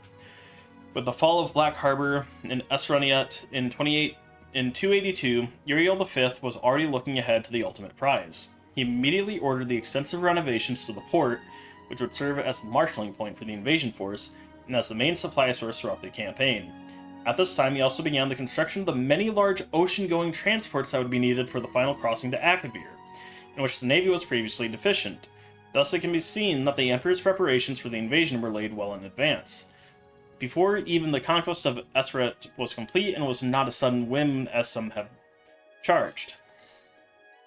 When Prince Bashoman yielded Esroniet to imperial authority in 284, the Emperor's full attention could be devoted to planning for the Akabiri campaign. Naval expeditions were dispatched in 285 and 286 to scout the sea lanes and coastlines of Akavir, and various imperial intelligence agents, both magical and mundane, were employed to gather information.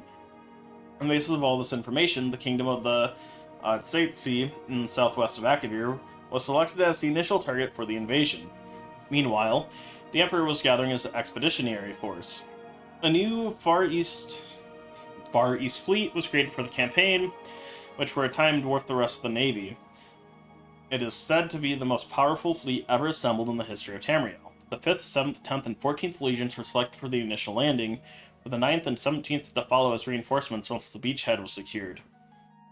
This may seem to the layman a relatively small fraction of the army's total manpower. It must be remembered that this expeditionary force would have to be maintained at the end of a long and tenuous supply line. In addition, the Emperor and the army command believed that the invasion would not be strongly opposed, at least at first. Perhaps most crucially, the navy had only enough heavy transport capacity to move 4 legions at a time. It should be noted here that the Commission does not find fault with the Emperor's preparations for the invasion, based on the information available prior to the invasion, which, while obviously deficient in hindsight, great effort had been made to accumulate. The Commission believes that the Emperor did not act recklessly or imprudently. Some have argued that the expeditionary force was too small. The Commission believes that, on the contrary, even if shipping could have been found to transport and supply more legions, an impossibility without crippling the trade of the entire empire, this would have merely added to the scale of the disaster. It would not have averted it.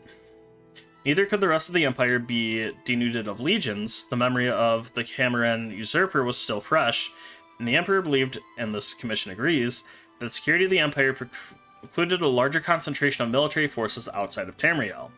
If anything, the commission believes that the expeditionary force was too large. Despite the creation of 2 new legions during his reign and the recreation of the 5th, the loss of the expeditionary force left the empire in a dangerously weak position relative to the provinces, as the current situation makes all too clear. This suggests that the invasion of Akavir was beyond the empire's current strength. Even if the emperor could have fielded and maintained a larger force in Akavir, the empire may have disintegrated behind him. Part 2, the invasion of Akavir. Taking a drink.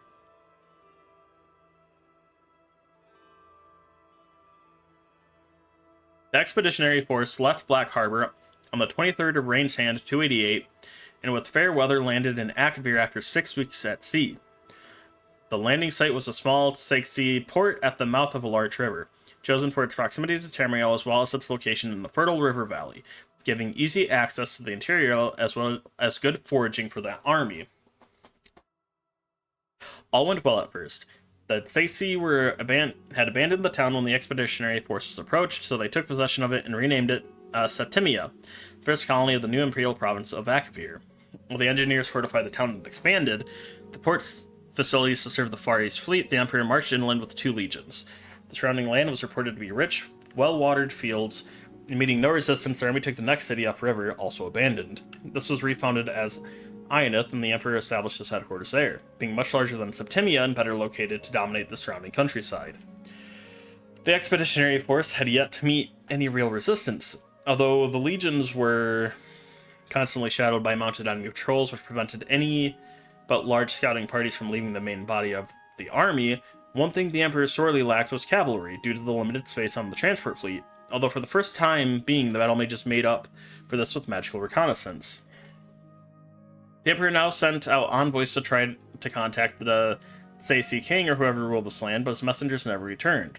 In retrospect, the Commission believes the valuable time was wasted in this effort while the army was stalled at Ionith, which could have been better spent in advancing quickly while the enemy was still apparently surprised by the invasion. However, the Emperor believed at the time that the Saisi could be overawed by the Empire's power, and he might win a province by negotiation with no need for serious fighting. Meanwhile, the four legions were busy building a road between Septimia and Ionith, setting up fortified guard posts along the river, and fortifying both cities and defenses. Activities which would serve them well later. Due to their lack of cavalry, scouting was limited, and communication between the two cities constantly threatened by enemy raiders, with which the Legion were still unable to come to grips. The original plan had been to bring the two reinforcing legions across as soon as the initial landing had secured a port, but the fateful decision was now taken to delay their arrival, instead begin using the fleet to transport colonists. The Emperor and the Council agreed that, due to the complete abandonment of the conquered area by its native population, colonists were needed to work the field so that the expeditionary forces would not have to rely entirely on their fleet for supplies. In addition, unrest had broken out in Yenislia, athwart the supply route to Akavir, and the Council believed the 9th and 17th Legions would be better used in repacifying those territories and securing the expeditionary forces' supply lines. The civilian colonists and their supplies began arriving in Septimia in mid-Hearthfire, took over the preparation of the fields, which had been started by the legionnaires, for a spring crop. A number of cavalry mounts were also brought over at this time, and the raids on the two imperial colonies subsequently fell off. Saisi emissaries also finally arrived in Ionith, purportedly to begin peace negotiations, and the expeditionary force settled in for what was expected to be a quiet winter. At this time, the Council urged the Emperor to return to Tamriel with the fleet, deal with many pressing matters of the Empire while the army was in winter quarters, but the Emperor decided that it would be best to remain in Akavir. This turned out to be fortunate, because a large portion of the fleet, including the Emperor's flagship, was destroyed by an early winter storm during the homeward voyage. The winter storm season of 288 to 289 was unusually prolonged and exceptionally severe, and prevented the fleet from returning to Akavir as planned with additional supplies. This was reported to the Emperor via Battle Mage, and it was agreed that the expeditionary force could survive on what supplies it had on hand until the spring. Part 3. The destruction of the expeditionary force. Winter weather in Akavir was also much more severe than expected. Due to the supply problems and the addition of thousands of civilians, the expeditionary force was on tight rations. To make matters worse, the Saisi raiders returned in force and harried any foraging and scouting parties outside the walls of the two cities. Several watch forts on the road between Septima and Ionith were captured during blizzards, and the rest had to be abandoned as untenable. As a result, communication between the two cities had to be conducted entirely by magical means, a continuing strain on the Legion's battle mages. On the 5th of Sun's Dawn, a large entourage of Saisi arrived at Ionith, claiming to bring a peace offer from the Saisi king. That night, these treacherous envoys murdered the guards at one of the city gates and led in a strong party of their comrades who were waiting outside the city walls. Their clear intention was to assassinate the Emperor, foiled only by the vigilance and courage of troopers of the 10th who were guarding his palace. Once the alarm was raised, the Saisi inside the city were hunted down and killed to the last man. Needless to say, this was the end of negotiations between the Emperor and the Saisi. The arrival of spring only brought worse troubles. Instead of the expected spring rains, a hot, dry wind began to blow from the east, continuing with varying strength through the entire summer. The crops failed, and even in the river, which in the previous years had been navigable by small boats far upstream of Ionith, was completely dried up by sun's height. It's unknown if this was due to a previously unknown weather pattern unique to Akavir, or if the Saisi manipulated the weather through magical means. The Commission leans towards the former conclusion, as there is no direct evidence of the Saisi possessing such fearsome arcane power, but the latter possibility cannot be entirely ruled out. Due to prolonged bad weather, the supply fleet was late in setting out from Black Harbor, finally left port in early Second Seed, but was again severely mauled by storms and limped into Septima 8 weeks later, much reduced. Because of the increasingly desperate supply situation in Akavir, the Emperor dispatched most of his battle mage corps with the fleet to assist in weathering the storms, which seemed like to continue all summer.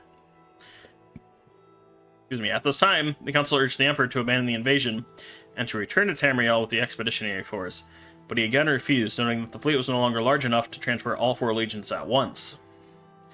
The Commission agrees that leaving 1 or more legions behind in Akavir to await the return of the fleet would have damaged army morale. But the Commission also notes that the loss of 1 legion would would have been preferable to the loss of the entire expeditionary force. It is the unanimous opinion of the Commission that this was the last point at which complete disaster might have been averted. Once the decision was made to send the fleet back for reinforcements and supplies, events proceeded in their inevitable conclusion. From this point on, much less is known about what transpired in Akavir. With most of the battle mages assisting the fleet, communication between the expeditionary force and Tamriel was limited, especially as the situation in Akavir worsened and the remaining battle mages had their powers stretched to the limit, attending to all the needs of the legions. However, it appears that the Tsetsi army also had been actively interfering with the mages in some unknown manner. Some of the mages in Akavir reported that their powers being abnormally weak, and the mages of the War College in Cyrodiil, who were handling communications for the Council, reported problems linking up with their compatriots in Akavir, even between master and people of long training. The Commission urges that the War College make a particular study of the arcane powers of the Tsetsi, should the Empire ever come into conflict with Akavir again.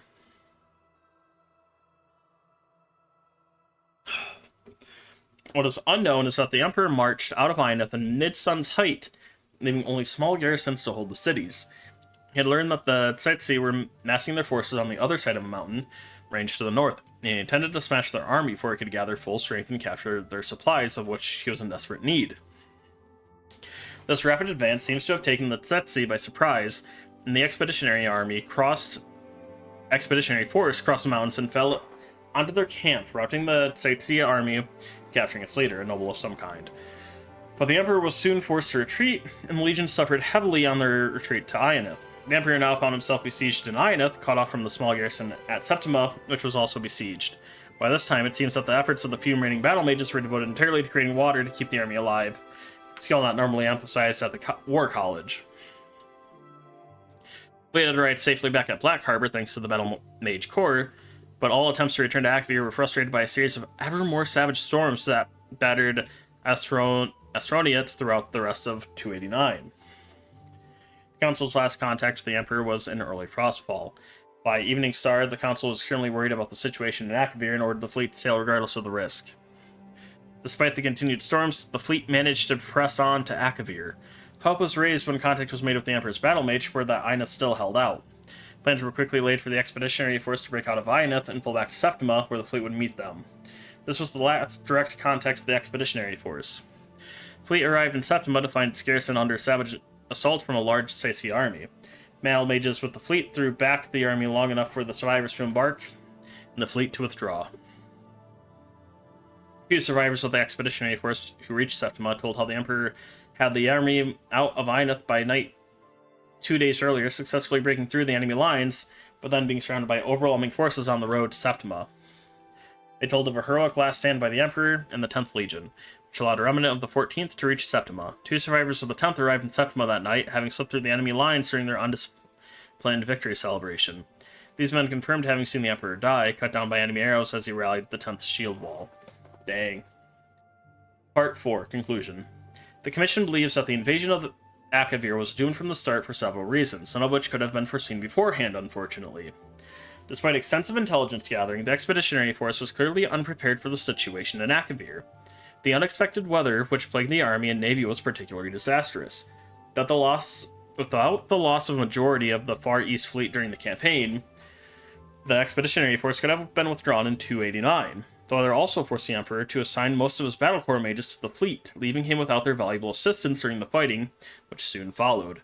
And of course, the unexpected drought which struck Eineth during 289 dashed the hopes of supplying the army locally, and left the expeditionary force in an untenable situation when besieged in Eineth.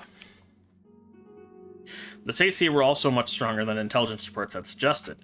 Information on the size of the army the Tsetsi were eventually able to field against the expeditionary force is vague, as the only serious fighting took place after regular communications were cut off between the Emperor and the Council. Nevertheless, it seems likely that the Tsetsi outnumbered the Emperor's forces by several times, as they were able to force 4 crack legions into retreat and keep them under siege for several months. As was stated previously, the Commission declines to criticize the initial decision to invade Akavir. Based on what was known at the time, the plan seemed sound. It's only with the benefit of hindsight does it become obvious that the invasion had very little chance of success. Nevertheless, the Commission believes several valuable lessons can be taken from this disaster. First, the Tsetsi may have extremely powerful arcane forces at their command. The possibility that they may have manipulated the weather across such a vast region seems incredible. It should be noted that the three commissioners strongly objected to this paragraph even being included in this report, but the Commission believes that this matter deserves urgent investigation. The potential danger is such that even the slight possibility must be taken seriously. Second, the Tsaci appeared to possess no navy to speak of. The expeditionary force was never threatened by sea, and the Far East Fleet fought nothing but the weather. Indeed, initial plans called for a portion of the fleet to remain in Akavir for use in coastal operations, but in the event there were very few places where the large vessels of the fleet could approach the land due to the innumerable reefs, sandbars, islands, etc. that infested the coastal waters north and south of Septimia. Due to the utter lack of trees in the plain around Septimia and Ionith, the expeditionary force was unable to build smaller vessels which could have navigated the shallow coastal waters.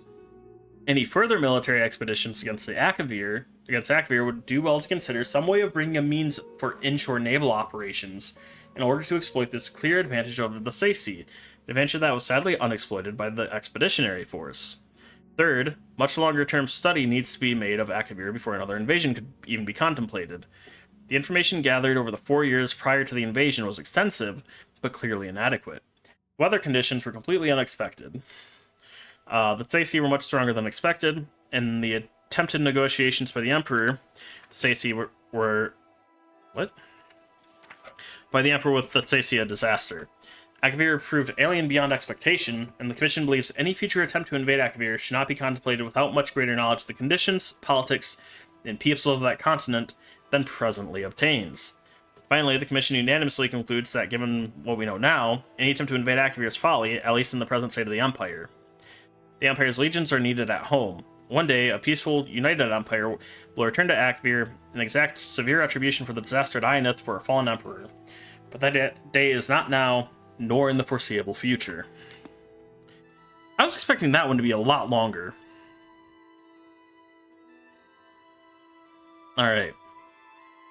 Now, the warp in the west. Oh, another long one. 1 second.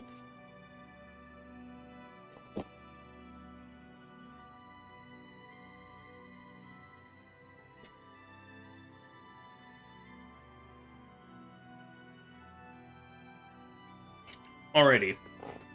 Warp in the West, a report compiled by Olivius Tarot, Blade's archivist. Secret, for your eyes only. Let me offer my congratulations to your lordship for his recent appointment as ambassador to the court of Wayrest. Your lordship asked me for a review of existing Blade accounts from the Third Era 417 concerning the warp in the West, and for a summary of the current state of affairs there. Since your lordship was in Blackmarsh serving in the staff of Admiral Sosorius at the time, you probably knew of these events only from imperial proclamations and chapel declarations, which identify this period as the Miracle of Peace. During the Miracle of Peace, according to official accounts, the formerly war-wracked Iliac Bay region was transformed overnight from a patchwork of squabbling duchies and petty kingdoms into the peaceful modern counties of Hammerfell, Sentinel, Wayrest, and Orsinium. The Miracle of Peace, also known as the Warp in the West, is celebrated as the product of the miraculous inventions of Stendar, Mara, and Akatosh to transform this troublesome region into peaceful, well-governed imperial counties. The catastrophic destruction of landscape and property, and the large loss of life attending upon this miracle is understood to have been tragic and beyond mortal comprehension.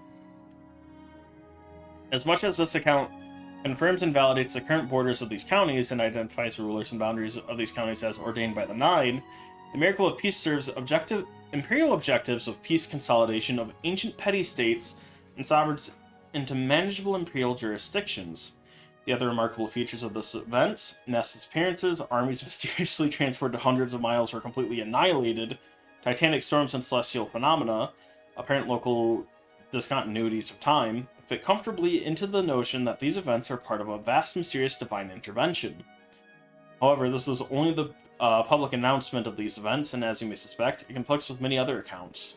In short, while this explanation suits imperial policy, it has a little historical validity. Your imperial lordship should know that the Blades have concluded that there is no plausible historical account of these events, and despairs that a plausible historical account shall ever be produced. The Blades have concluded that a miracle occurred, insofar as that the events are inexplicable, but the Blades firmly doubt the miracle was of divine origin.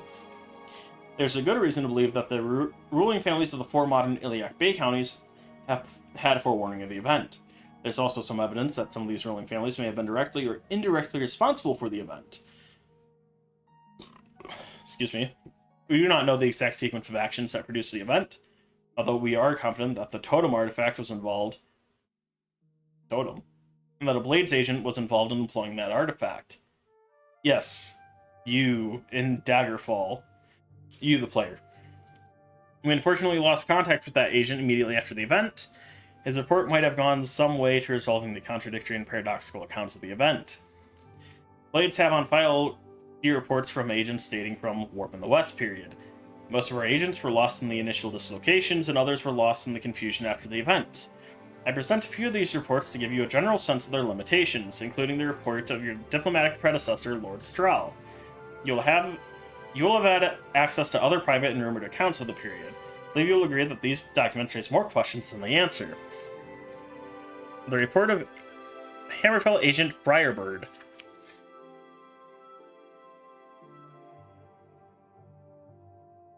I was on assignment in the Alkir Desert, a few miles south of Bergama on the 9th of Frostfall. I was encamped, as it was still early morning when I felt the ground shake so violently I was thrown to the ground. Dazed, I was aware of a great roar of a sandstorm which alarmed me, as I had been on a high dune and had seen nothing like that on the horizon. It was on me before I was even on my knees, bringing me in my camp. When I crawled my way out of the sand, I realized that I must make haste and get to Bergama as soon as possible, as all my food and water had been swept away. The sun was just rising as I began, like I said. When I reached Bergama, it was nightfall. The town was in chaos, filled with soldiers of Sentinel. The Lord of Bergama's fortress was in ruins. There had been an attack, but no one had seen it, only the invasion that followed it. The soldiers of Queen Akorathia Sentinel refused to be interviewed about how they had accomplished the sneak attack, but I came to learn that the whole of the northern Hammerfell now belonged to them. Even stranger, I discovered that my walk from sunrise to sundown had not taken me not 1 day, but 2. It was now the 11th day of the month, not the 10th. I had lost a day somewhere, and so apparently had everyone else. Except Korathi's soldiers, who somehow were aware of the correct date. I since have concluded that they had received advance warning, and so were better prepared to deal with the strange confusion of time and dates associated with the warp. The report of High Rock agent Grey Lady. I was, at the time of the warp, undercover as a witch in the Skeffington Coven of Fiergius in Center High Rock. In order to give my report, I had volunteered for an expedition to gather supplies, which would allow me freedom to reach my contact in Camlorn. I was traveling northeast along the foothills in the Rothgarian Mountains on the 9th of Frostfall when I felt a great heat behind me like a fire. I turned, but I regret to say I cannot tell you what I saw. Healers tell me that my eyes were burnt out of my sockets. I think I must have fallen into a state of semi-consciousness, for I distinctly remember falling as the ground seemed to give way beneath me. Then there was a series of explosions in the distance to the south, and I heard high whistling noises that were getting louder, coming closer. I had my shield with me, and fortunately anticipated the volleys of some sort were falling from the sky. Though I could not see them, I could hear them coming from a distance away, and was able to use my shield to block them from striking me. The assault stopped suddenly, and I could smell smoke. I learned later that most of the forest of Yukalan and Vigaius had caught fire, and an inferno that started further south in Dania and the Elysian Hills. Fortunately, I kept my bearings and moved north, finally reaching a temple in the wilderness where my wounds were healed as well as they could be.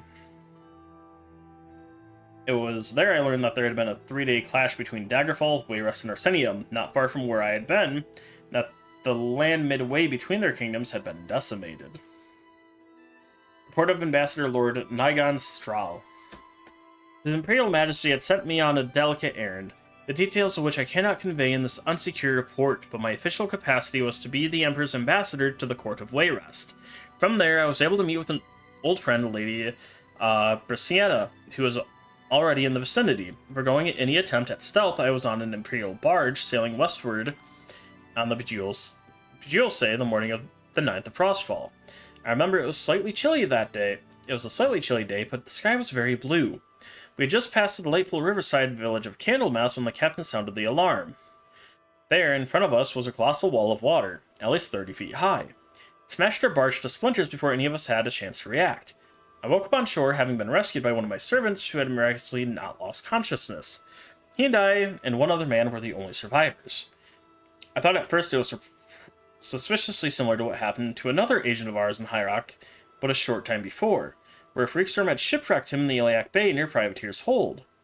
Furious and determined to see if similar forces were at work, I began a quick march to Wayrest. The march, however, was not so terribly quick. The villages all along the Buolse were on fire, and battles raged between the orcs of Orsinium and the soldiers of King Edwire in the formerly independent principality of Govardhan, just east of Wayrest. I am an accomplished mage, and quite able to defend myself, but it took the better part of a week to make it those few miles to Wayrest. King Edwire and his Queen Baronzaya were celebrating their great victories when I arrived. By then, I had gathered the barest fact of the matter, that simultaneously there were 7 great battles in the Iliac Bay, and no one could describe them at all, only their blood-soaked aftermath. To summarize, on the 9th of Frostfall, there had been 44 independent kingdoms, counties, baronies, and dukedoms surrounding the Iliac Bay. If one includes the unconquered territories of the Hrothgarian Mountains, the Dragontail Mountains, the High Rock Sea Coast, the Isle of Balfiera, and the Alakir Desert. On the 11th of Frostfall, there were but 4. Daggerfall, Sentinel, Wayrest, and Orsinium. 3, 4... Oh, and they have 5 random things. And all the points where they meet lay in ruins as the armies continued to do battle. I was determined to find the truth from the king, even if I had to be a most undiplomatic diplomat to do it. Edwire, though a generally jovial sort, had blustered, saying he did not want to give out military secrets. The queen, ever calm with those unreadable red eyes of hers, told me, "We do not know." It is safe to assume that Baronzaya did not tell me everything, but the facts of her story, which I later verified after pointed interviews in Daggerfall, Sentinel, and Orsinium, was that they had learned that a certain powerful ancient weapon was going to be activated. I shan't give the name of it here, out of fear that it would be used against Wayrest. The king had attempted to buy it from the young adventurer who had discovered its whereabouts. Edwire believed, as it turns out quite rightly, that other powers in the Bay had also attempted to win ownership of this device. What happened then, as Baronzaya said, we do not know. The morning of the 9th and the morning of the 11th somehow merged through some sort of warp in the west, and Wayrest found themselves at war. Their land had expanded threefold, but they were under attack by Daggerfall to the west, Orsinium to the east, and Sentinel to the south. There had been no time to understand what had happened, the king said. They had simply reacted, sending their armies to defend their lands against these enemies whose kingdoms had also gained great territorial advantage. The battles continue on, now months later, as I return to the Imperial City to make my report. What more do I have to say? They are bloody, violent clashes, as is always the case with modern warfare, but I have been to the blackened, desolate no-man's land between the 4 remaining kingdoms. No mortal army caused that devastation. I cannot say that the force of that shook the Iliac Bay on the 10th of Frostfall, 3rd Era, year 417, was infinitesimally greater than the power these mighty kingdoms are wielding today. I can say that there were other strange events on that day which kept the kingdoms from breaking free of the Empire, and accomplished likely more besides. And I can say there's nothing left of it, this power, this weapon, in the Bay. The warp that it created swallowed it up.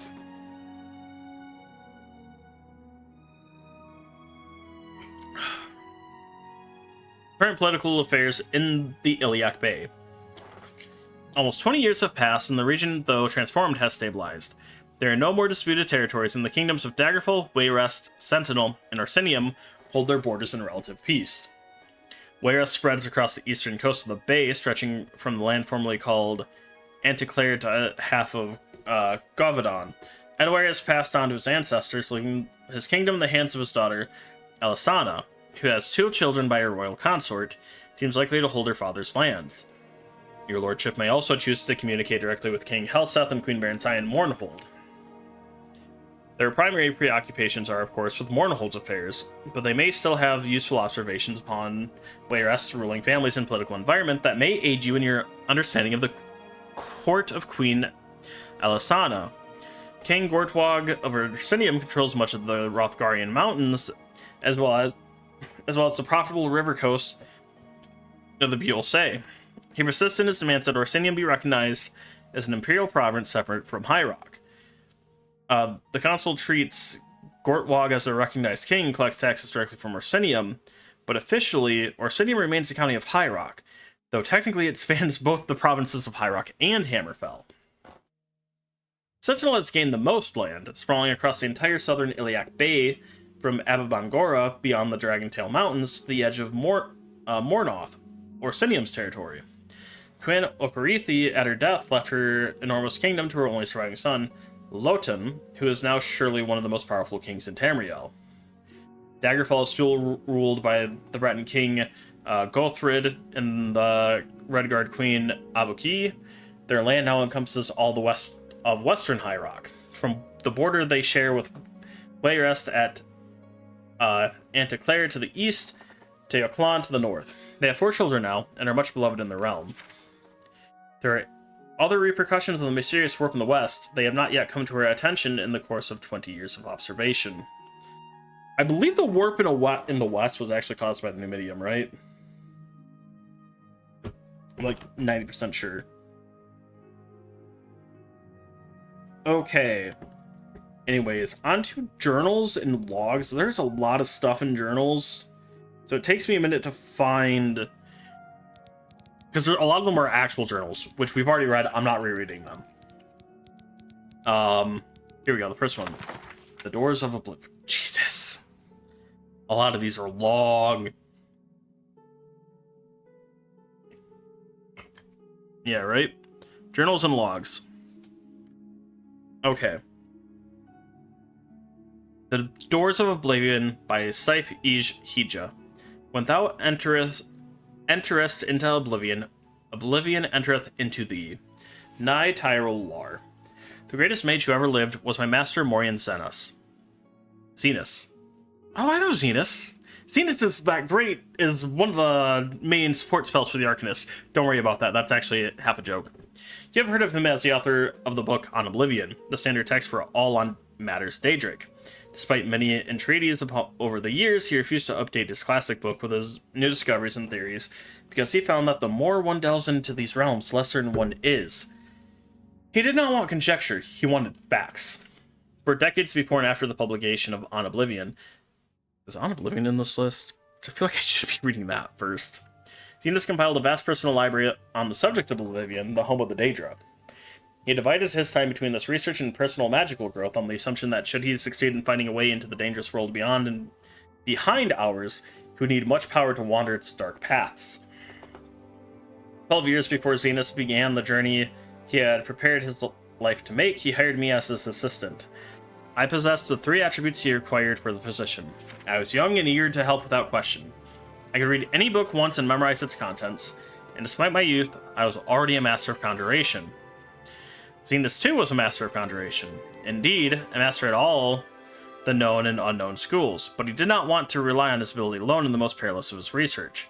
In an underground vault, he summoned Daedra to interview them on their native land, and for that he needed another conjurer to make certain they came, were bound, and were sent away again without incident. I'll never forget that vault. Not for its look, which was plain and unadorned, but for what you couldn't see. There were scents that lingered long after the summoned creatures had left. Flowers and sulfur, sex and decay, power and madness. They haunt me still to this very day. Conjuration, for the layman, unacquainted with its workings, connects the caster's mind with that of the summoned. It is a tenuous link, meaning only to lure, hold, and dismiss, but in the hands of a master, it can become much stronger.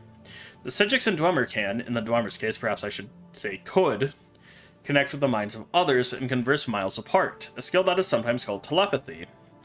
Over the course of my employment, Zenus and I developed such a link between one another. It was accidental, a result of 2 powerful conjurers working closely together, but we decided that it would be invaluable should he succeed in traveling to Oblivion. Since the denizens of that land could be touched even by the skills of an amateur conjurer, it was possible we could continue to communicate while he was there so I could record his discoveries. The doors to Oblivion, to use Morian Zenus' phrase, was not easily found, and we exhausted many possibilities before we found one where we held the key. The Sigix of Artaeum had a place they called the Dreaming Cave, where it is said one can enter into the Daedric realms and return. Iakesis, Sothasil, Nematig, and many others have recorded as using this means, but despite many entreaties to the Order, we were denied its use. Celerus, the leader of the Order, told us that it has been sealed off for the safety of all. We had hopes of using the ruins of the Battle Spire to access Oblivion. The Weir Gate still stands, so the old proving grounds of the Imperial Battle Mages itself was shattered some years ago in Jaegertharn's time. That's probably referring to the events of Battle Spire, one of the spin-off games. Sadly, after an exhaustive search through the detritus, we had to conclude that when it was destroyed, all access to the realms beyond, the Soul Cairn, the Shaded Perilous, and the Havoc Wellhead had been broken. It was probably for the good, but it frustrated our goal. The reader may have heard of other doors, and he may have assured we attempted to find them all. Some are pure legend, or at any rate, not traceable based on the information left behind. There are references in lore to Mark's Abyss, the Corrington Mirror, the Mantellin Crux, the Crossroads, the Mouth, a riddle of an alchemical formula called Jacinth and the Rising Sun, and many other places and objects that are said to be doors, but we could not find. Some exist but cannot be entered safely. The whirlpool in the Abetian called the Maelstrom of Baal can make ships disappear, and maybe a portal into Oblivion, but the trauma of riding into waters would surely slay any who tried. Likewise, we did not consider it worth the risk to leap from the Pillar of Thras, a 1,000-foot-tall spiral of coral, though we witnessed the sacrifices the Slodes made there. Some victims were killed by the fall, but some indeed seemed to vanish before being dashed on the rocks. Since Slode did not seem certain why some were taken and some died, we did not favor the odds of the plunge. The simplest and most maddening complex way to go into Oblivion was simply to cease to be here and begin to be there. To kin? The Zero Sum? Throughout history, there are examples of mages who seem to travel to the realms beyond ours seemingly at will. Many of these voyagers are long dead, if they ever existed, but we were able to find one still living. In a tower off Zafirbil Bay on the island of Vardenfell in the province of Morrowind, there exists a very old, very reclusive wizard named Deviath Fear. Isn't he the last of the Dwemer? It was not easy to reach, and he was reluctant to share with Morian Zenas the secret door to Oblivion. Fortunately, my master's knowledge of lore impressed Fear, and he taught him the way. I would be breaking my promise to Zenas and Fear to explain the procedure here, and I would not divulge it even if I could. If there is dangerous knowledge to be had, that is it. I do not reveal too much to say that Fear's scheme relied on exploiting a series of portals to various realms created by a Telvanni wizard long missing and presumed dead. Against the disadvantage of this limited number of access points, we weighed the relative reliability and security of the passage and considered ourselves fortunate in our informant. Morian Zenas then left this world to begin his exploration. I stayed at the library to transcribe his information and help him with any research he needed. Dusty was served to me on the first day of his voyage. Despite the inherent dreariness of the word, I could hear his excitement in his voice, echoing in my mind. I can see from one end of the world to the other in a million shades of gray. There is no sky or ground or air or only particles floating, falling, whirling about me. I must levitate and breathe by magical means. Zenas explored the nebulous land for some time, encountering vaporous creatures and palaces of smoke. Though we never met the prince, we concluded that he was an ash pit, said to be the home of Malakath, where anguish, betrayal, and broken promises like ash filled the bitter air. The sky is on fire, I heard him say as he moved on to the next realm. The ground is sludge, but traversable. I see blackened ruins all around me, like a war was fought here in the distant past. The air is freezing. I cast blooms of warmth all around me, but it still feels like daggers of ice stabbing me in all directions. This was Cold Harbor, where Molag Bal was prince. It appeared to Zenas as if it were a future Nirn, under the king of rape, desolate and barren, filled with suffering. Sorry. Where did it go? I just lost it. I could hear Morian Zenas weep at the images he saw, shiver at the sight of the Imperial Palace, spattered with blood and excrement. Too much beauty, Zenas gasped when he went to the next realm. I am half blind, it's probably Meridia. I see flowers and waterfalls, majestic trees, a city of silver, but it's all blur. The colors run like water. It's raining now, and the wind smells like perfume. This is surely Moonshadow, where Azura dwells. Oh! Zenas was right, and astonishingly, he even had audience with the Queen of Dusk and Dawn in her Rose Palace. She listened to his tail with a smile and told him of the coming of the Nevavarine. Master found Moonshadow so lovely he wished to stay there, half blind forever. He knew he must move on and complete his journey of discovery. I'm in a storm, he told me as he entered the next realm. He describes the landscape of dark, twisted trees, howling spirits, and billowing mist. Oh, is he in? Oh! And I thought he might have entered the Deadlands of Marion Stagon. Then he said quickly, no, I'm no longer in a forest. There's a flash of lightning and now I'm on a ship. The mast is tattered. The crew is slaughtered. Someone's coming through the waves. Oh gods. Wait, now I'm in a dank dungeon, in a cell. He was not in the Deadlands, but Quagmire, the nightmare realm of Ermina. Every few minutes there was a flash of lightning and reality shifted, always something more horrible and horrifying. A dark castle one moment, a den of ravening beasts the next. A moonlit swamp, a coffin where he was buried alive. Fear got the better of my master, and he quickly passed to the next realm. I heard him laugh. I feel like I'm home now. Morian Zenith described me an endless library. Hermes Mora. An endless library, shelves stretching in every direction, stack on top of stacks. Pages floated on a mystical wind that he could not feel. Every book had a black cover with no title. He could see no one, but felt the presence of ghosts moving through the stacks, rifling through the books, ever searching. It was Apocrypha, the home of Hermes Mora, where all forbidden knowledge can be found. I felt a shudder in my mind, but I could not tell if it was my master's or mine. Morian Zenith never traveled to another realm that I know of. Throughout his visits to the first four realms, Master spoke to me constantly. Upon entering the Apocrypha, he became quieter, as he was lured into the world of research and study. Passions that had controlled his heart while unlearned. I would frantically try to call him, but he closed his mind to me. Then he would whisper, "This cannot be." No one would ever guess the truth. I must learn more. I see the world, a last illusion's shimmer. It is crumbling all around us. I would cry back to him, begging him to tell me what was happening, what he was seeing, what he was learning. I even tried using conjuration to summon him as if he were a Daedra himself, but he refused to leave. Morian Zenith was lost. That explains why there's a skill for him in ESO with the Arcanist, because the Arcanist uses basically Hermes Mora shit. That is actually a fun little Easter egg. I'm glad I read this book and that's something I actually learned. That is one of my favorite parts about doing this kind of thing. I learn stuff about other things that I know about, and I love it. It's so much fun. I last received a whisper from 6 months ago.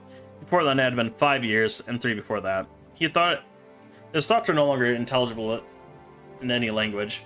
Perhaps he is still an Apocrypha, lost but happy in a trap he refuses to escape. Perhaps he slipped between the stacks and passed into the madhouse of Sheogorath, losing his sanity forever. I would save him if I could. I would silence his whispers if I could. Oh, that's dark. Alright, next up, Father of the Niben. Is it the Father? It's Father of the Niben. Oh, it's up here more. So many long books in here. Okay. Father of the Niben, translated and with commentary by Florin Jalil.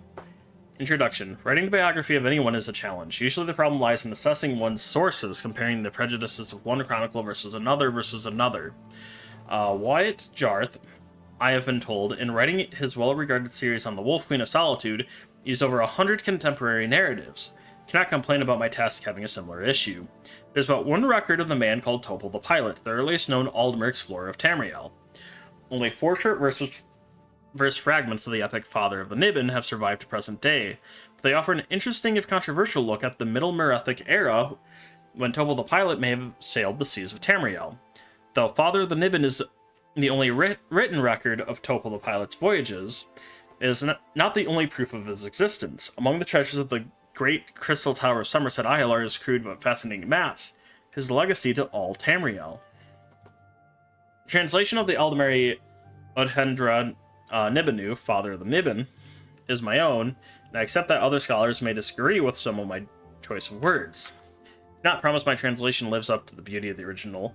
I only have strived for simple coherence. Fragment 1. Second ship The Pasquiniel, manned by pilot Elio, was to follow the southern-pointing Waystone, and the third, the Niben, manned by pilot Topol, was to follow the northeast-pointing Waystone. The orders from the Crystal Tower they were to sail forth for 80 moons and then return to Tel. Only Niben returned to Firsthold, laden high with gold and spice and fur and strange creatures, dead and live. Dead and alive. Though, alas, old Elnafe Topol never found. He told the tales of the lands he had visited to the wonderment of all. For 66 days and nights he sailed over crashing waves of dire intent, past whirlpools, through mist that burned like fire until he reached the mouth of a great bay and landed on a sun-kissed meadow of gentle dells. As he and his men rested, there came a fearsome howl, and hideous orcs streamed forth from the murky glen, cannibal teeth clotted with gore. For centuries, strange crystalline balls were unearthed at the sites of ancient Aldmer shipwrecks and docks, peculiar artifacts of the Merethic and Dawn eras that puzzled archaeologists. Oh, that's... puzzled archaeologists until it was demonstrated that each had a tendency to rotate on its axis in a specific direction. There are three varieties, one that pointed southward, one that pointed northeast, and one that pointed northwest. It's not understood how they work, but they seemed attuned to particular lines of power. These are the waystones of the fragment, which each of the pilots used to point their craft in the direction they were assigned to go. A ship with a name not mentioned in the fragment took its vessel northwest, toward Thras and Yokuda. Pasquinel took the southern waystone and must have sailed down toward Piandania. Topol and his northeast waystone found the mainland of Tamriel. It's clear from this fragment what the three ships were assigned to do: find a passage back to old Helnafe so that the Aldemir now living in Somerset could learn what became of their old homeland. As this book is intended to be a study of Topol the pilot, there's scarcely room to dedicate to different theories of the Aldemir exodus from old Elnafe. If I were using this poem as my only source, I would have to agree with the scholars who believe in the tradition that several ships left old Elnafe and were caught in a storm. Those who survived found their way to Somerset Isle. Without their waystones, they did not know what direction their homeland was. After all, what other explanation is there for three ships heading in three opposite directions to find a place? Naturally, only one of the ships returned, and we do not know if either or both of the other two found old Elnafe or perished at sea, or the hands of the ancient Piandanians, Slode, or Yokudans. We must assume, unless we think that the Eldmer are particularly idiotic, that at least one of them must have been pointing in the right direction. May well have even been Topol, and he simply did not go northeast far enough. So Topol, setting sail from Firsthold, heads northeast, which coincidentally is the longest one can travel along the Abetian Sea without striking land of any kind. Had he traveled straight east, he would have struck the mainland coast somewhere in what is now the Clovian west of Cyrodiil in a few weeks. Had he traveled southeast, he might have reached the hump of Valenwood in a few days. But our pilot, judging by his own and our modern maps, sailed in a straight line northeast through the Abetian Sea and into the Eliac Bay before touching ground somewhere near present-day Anticlare in 2 months' time. The rolling verdant hills of southern High Rock are unmistakable in this verse, recognizable to anyone who has been there. The question, of course, is what is to be made of this apparent reference to orcs occupying the region. Tradition has it that the orcs were not born until after the Aldemir had settled the mainland, that they sprung up as a distinct race following the famous battle between Trinamac and Boethia at the time of Rastane. Is it possible that the tradition is wrong? Perhaps the orcs were an aboriginal tribe predating the Aldemir colonization. Perhaps there were a cursed folk, Orsimer, in the Aldemiris, the same word for orc of a different kind, whose name was to be given the orcs in a different era. It is regrettable that the fragment ends here, for more clues to the truth are undoubtedly lost. What's missing between the first fragment and the second is appreciable. It must be more than 80 months that have passed, because Topol is on the opposite side of mainland Tamriel now, attempting to sail southwest to return to Firsthold after his failure at finding old Elnafe.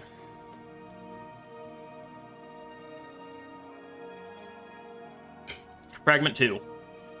No passage westward could be found in the steely cliffs that jutted up like giant's jaw, so the Niben sailed south. It is past a sandy, forested island that promised sanctuary and peace. The crew cheered in joy. Then exultation turned to terror as a great shadow rose from the trees on leathered wings like an unfurling cape. The great bat lizard was large as a ship, but good pilot Topol merely raised his bow and struck it in its head. As it fell, he asked Bosun, "Do you think it's dead?" And before it struck the white-bearded waves, he shot once more its heart to be certain. And so, for another 40 days and 6, the Niben sailed south. We can see that in addition to Topol's prowess as a navigator, cartographer, survivalist, and raconteur, he is a master of archery. Maybe poetic license, of course, but we do have archaeological proof that the Merethic Aldmer were sophisticated archers. The rows of layers of wood and horn drawn by silver silk thread, are beautiful and still, I've heard experts say, millennia later, very deadly. It is tempting to imagine it a dragon, but the creature that Topol faces at the beginning of this fragment sounds like an ancestor of the cliff racer of present-day Morrowind.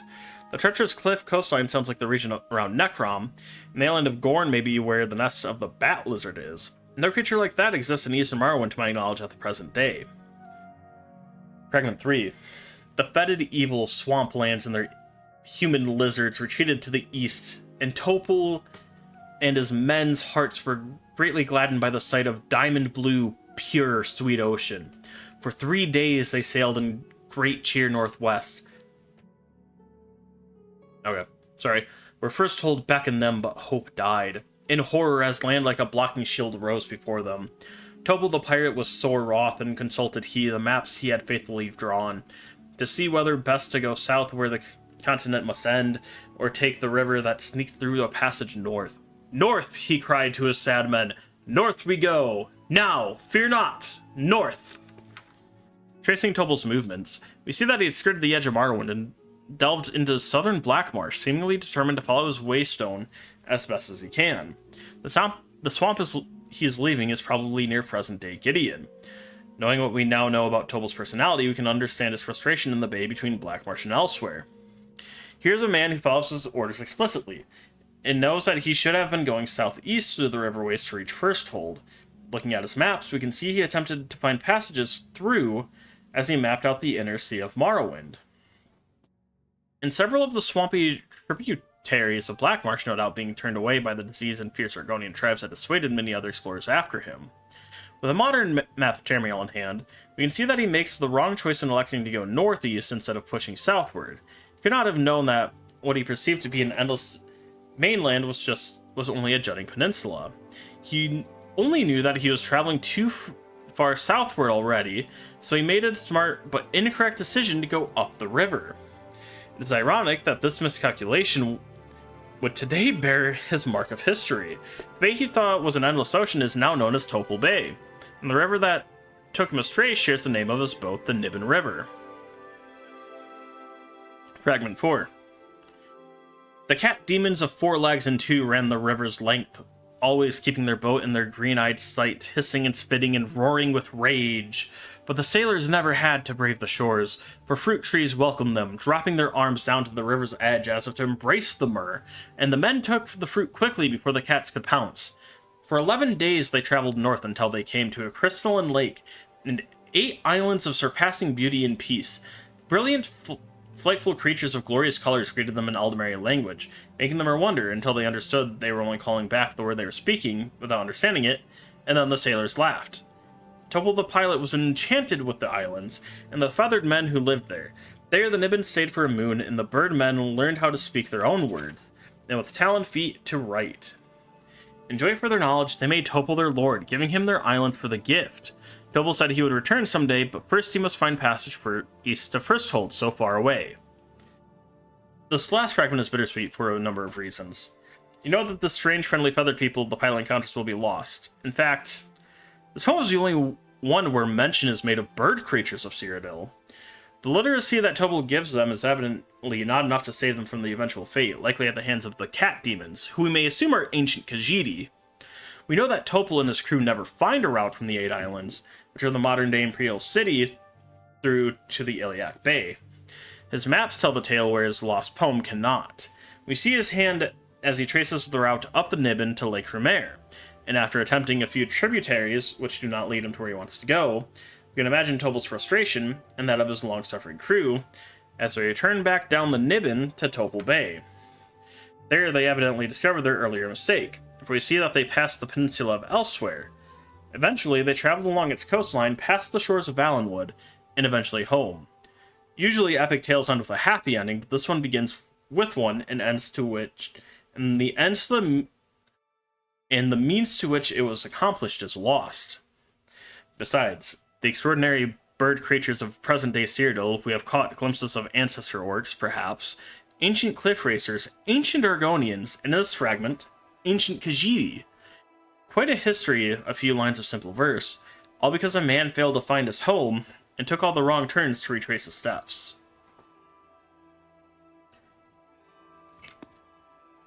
That was Father of the Nibbin. I love that this page keeps refreshing itself.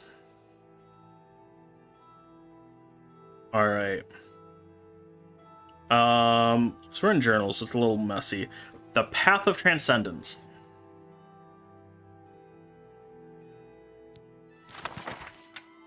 Here we go.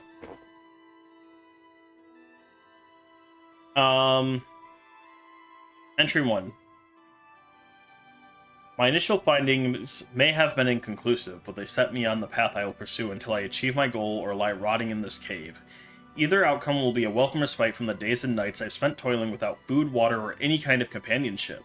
A lesser mage would have fallen prey to madness by now, I'm sure of it, but I am not a lesser mage. Though they try in earnest through their hearts and minds are true to the teachings of our great sovereign, my fellow necromancers lack... Is this... We've read this. I'm not reading this again. I was like, I feel like I've read this before. Yeah, that's why. That is the book we read about the one necromancer explaining that, oh, if we take the hourglass off of him, he dies.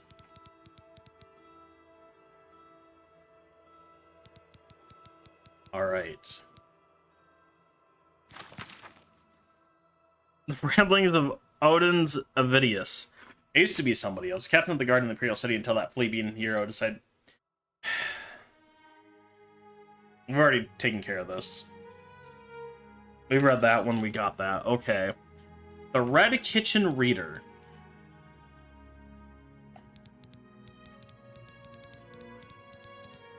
I don't think I've read this one.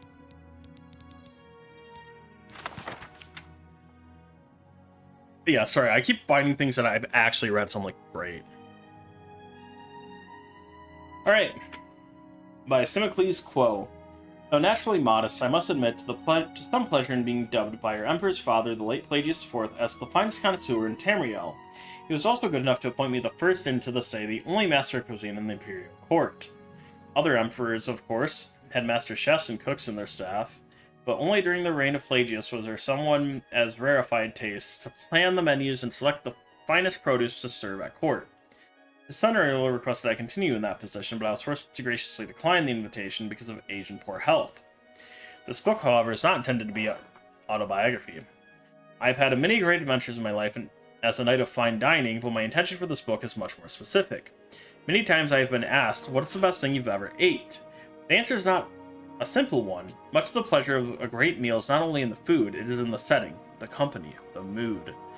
Eat an indifferently cooked roast or a simple stew with your one true love, and it is a meal to be remembered. Have an excellent 12-course feast with a dull company while feeling slightly ill, and it will be forgotten and remembered only with distaste.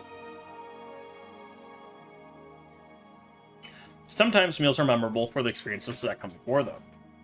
Fairly recently, in northern Skyrim, I had a bit of bad luck. I was with a group of fishermen and observed their technique of capturing a very rare, very delicious fish called a merengar. The fish is found only far from shore, so it was a week's voyage out beyond civilization. Well, we found a school of merengar, but as the fishermen began spearing them, the blood in the water attracted a family of Droog, who capsized the boat and everyone on it. I managed to save myself, but the fishermen and all our supplies were lost. Sailing is not, alas, a skill I've picked up over the years, and it took me 3 weeks with no provisions to find my way back to the Kingdom of Solitude. I'd managed to catch enough small fish to eat raw, but I was still delirious from hunger and thirst. The first meal I had on shore, a Nordic roast board, Jazzbay wine, and yes, fillet of Marengar would have been excellent under any circumstances, but because of the threat of starvation I had faced, it was divine beyond words. Sometimes meals are even more memorable for the experiences that follow them. In a tavern in Falinesti, I was introduced to a simple peasant dish called kolapi. Delicious little balls of flesh, thick with spices and juice. So savory, I asked the proprietress whence they came. While their past costs explained that the kolapi were an arboreal rodent that fed exclusively on the most tender branches of the broad oak, and I was fortunate enough to be in Valenwood at the time of the annual harvest. I was invited to join with a small colony of Imga monkeys who alone could gather these succulent little mice. Because they lived only on the slenderest branches of the trees and only on the ends of those same branches, the Imga had to climb beneath them and jump up to pick the kolapi from their perches. Imga are, of course, naturally dexterous, but I was then relatively young and spry, and they let me help them. While I could never jump as high as they could, with practice, I found that if I kept my head and upper body rigid and launched off the ground with a scissor-like kick, I could reach the kolapi on the lowest branches of the tree. I believe I gathered 3 kolapi myself, though with considerable effort. To this day, I salivate at the thought of kolapi, but my mind is on the image of myself and several dozen Igmas leaping around beneath the shade of the grot oaks. Then, of course, there are the rare meals memorable for what came before, after, and during the meal, which brings me to the finest thing I ever ate, the meal that began my lifelong obsession with excellent cuisine. As a child growing up in Chain Hall, I did not care for food at all. I recognized the value of nutrition, for I was not a complete dullard, but I cannot say that mealtime brought me any pleasure at all. Partly, of course, this was with the fault of my family's cook, who believed that spices were an invention of the Daedra, and that good Imperials should like their food boiled, textureless, and flavorless. Sounds like a Brit. Sounds like the British. Good enough. Okay. Though I think she was alone in assigning a religious significance to this, my sampling of traditional Cyrodiilic cuisine suggests that the philosophy is regrettably common in my homeland. Though I did not enjoy food per se, I was not a morose, unadventurous child in other respects. I enjoyed the fights in the arena, of course, and nothing made me happier than wandering the streets of my town with my imagination as my only companion. It was on one such jaunt on a sunny Fredas in mid-year that I made a discovery that changed my heart and my life. There are several old abandoned houses down the street from my home, and I often played around them, imagining them to be filled with desperate outlaws or haunted by hundreds of evil spirits. I never had the nerve to go inside. In fact, had I not that day seen some other children who had delighted in teasing me in the past, I would never have gone in, but I needed a sanctuary, so I ran into the closest one. The house seemed to be as desolate on the inside as on the outside, further proof that no one lived there, and had not for some time.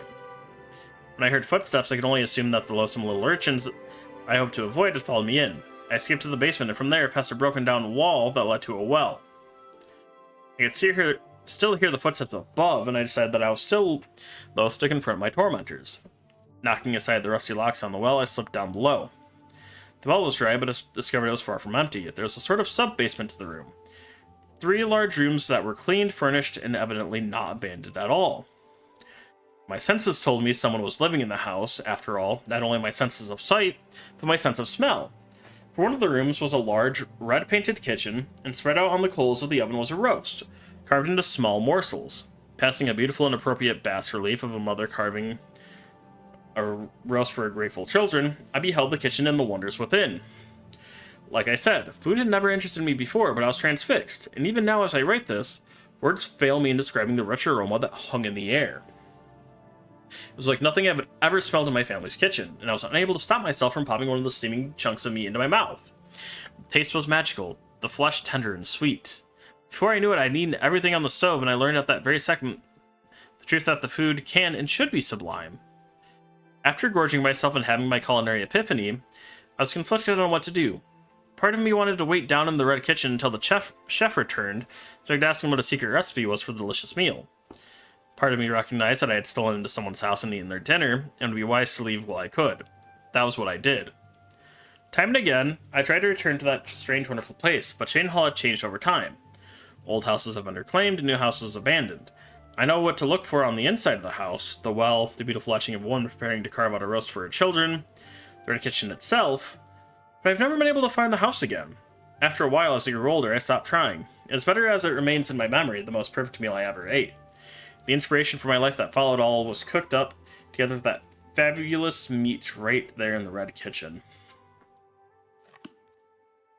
Yeah, no, he's in Cheydinhall. An abandoned, like, 3-room sub-basement with a well leading out. That was the Dark Brotherhood. We've been there. I'm actually interested to see what he ate there, though. Alright, ruin our... Alright. Ruins of Kemelzi. This is a long one. How many do we have left after this one? After this one, we have 2 more. I think we'll read them, finish these up, at least this section. And then we will call it for now, just because it's getting late. With the acclamations of the Fellows of the Imperial Society still ringing in my ears, I decided to return to Morrowind immediately. Excuse me. Always have that double burp now. It was not without some regret that I bade farewell to the flesh pots of the Imperial City, but I knew that the wanderers I brought back from Raled Mackay had only scratched the surface of the Dwemer ruins in Morrowind. Even more spectacular treasures were out there, I felt, just waiting to be found, and I was eager to be off. I also had before me this salutary example of poor Bannerman, who was still dining out on a single expedition to Blackmarsh 20 years ago. That would never be me, I vowed. With my letter from the Empress in hand, this time I would have the full cooperation of the Imperial authorities. No more need to worry about attacks from superstitious locals, but where should I look next? The ruins at Kemelzi were the obvious choice. Unlike Raled Mackay, getting to the ruins would not be a problem. Also known as Cliff City, Kemelzi lies on the mainland side of the Vardenfell Rift, sprawling down the sheer coastal cliff. Travelers down the east coast of Vardenfell often visit the site by boat, and can be reached overland from the nearby villages without undue hardship. Once my expedition had assembled in Seyd-Nanin, with the usual tedious complications involved in operating in this half-civilized land, we set out for the village of Marog near the ruins, where we hoped to hire a party of diggers. My interpreter, Tuan Panai, an unusually jolly fellow for a dark elf who I had hired in Seyd-Nanin at the recommendation of the local garrison commander, assured me that the local villagers could be very familiar with the Kemelzi, having looted the site for generations. Incidentally, Tenpenny, as we soon came to call him, to his constant amusement, proved invaluable, and I would recommend him without hesitation to any of my colleagues who were passing similar expeditions to the wilds of Morrowind. At Marog, we ran into our first trouble. The hetman of the village, a reserved, elegant fellow, seemed willing to cooperate, but the local priest, a representative of the absurd religion they have here, worshipping something called the Tribunal, they claim to actually live in palaces in Morrowind, was fervently against us excavating the ruins. He looked likely to sway the villagers to his side with his talk of religious taboos, but I waved the Empress's letter under his nose and mentioned something about my friend the garrison commander at Seyd-Nanin, and he quieted right down. No doubt, this was just a standard negotiating tactic, arranged amongst the villagers to increase their pay. In any event, once the priest had stalked off muttering to himself, no doubt calling down curses upon the heads of the foreign devils, we soon had a line of villagers eager to sign on to the expedition.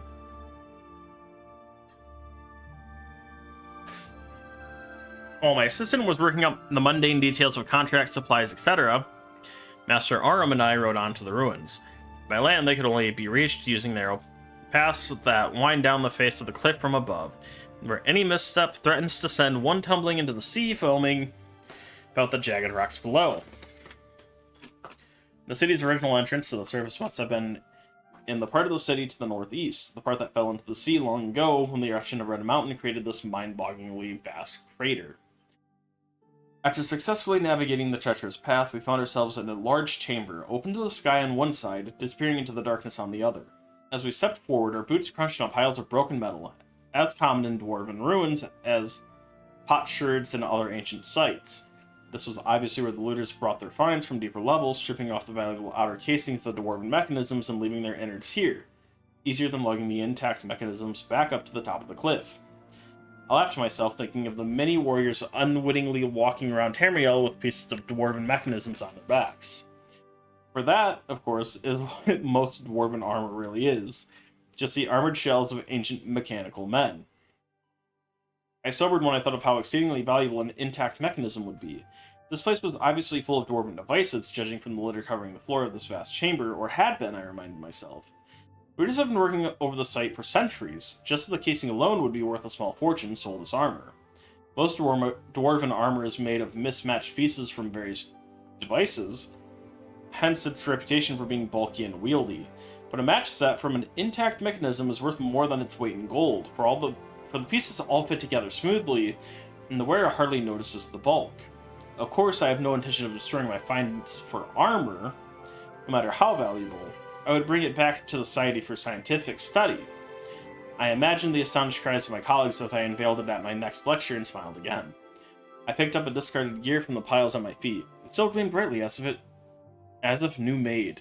The dwarven alloys resisting the corrosion of time. I wondered what secrets remained hidden in the maze of chambers that lay before me, defying the efforts of looters, waiting to gleam again in the light that they had not seen in long eons, waiting for me.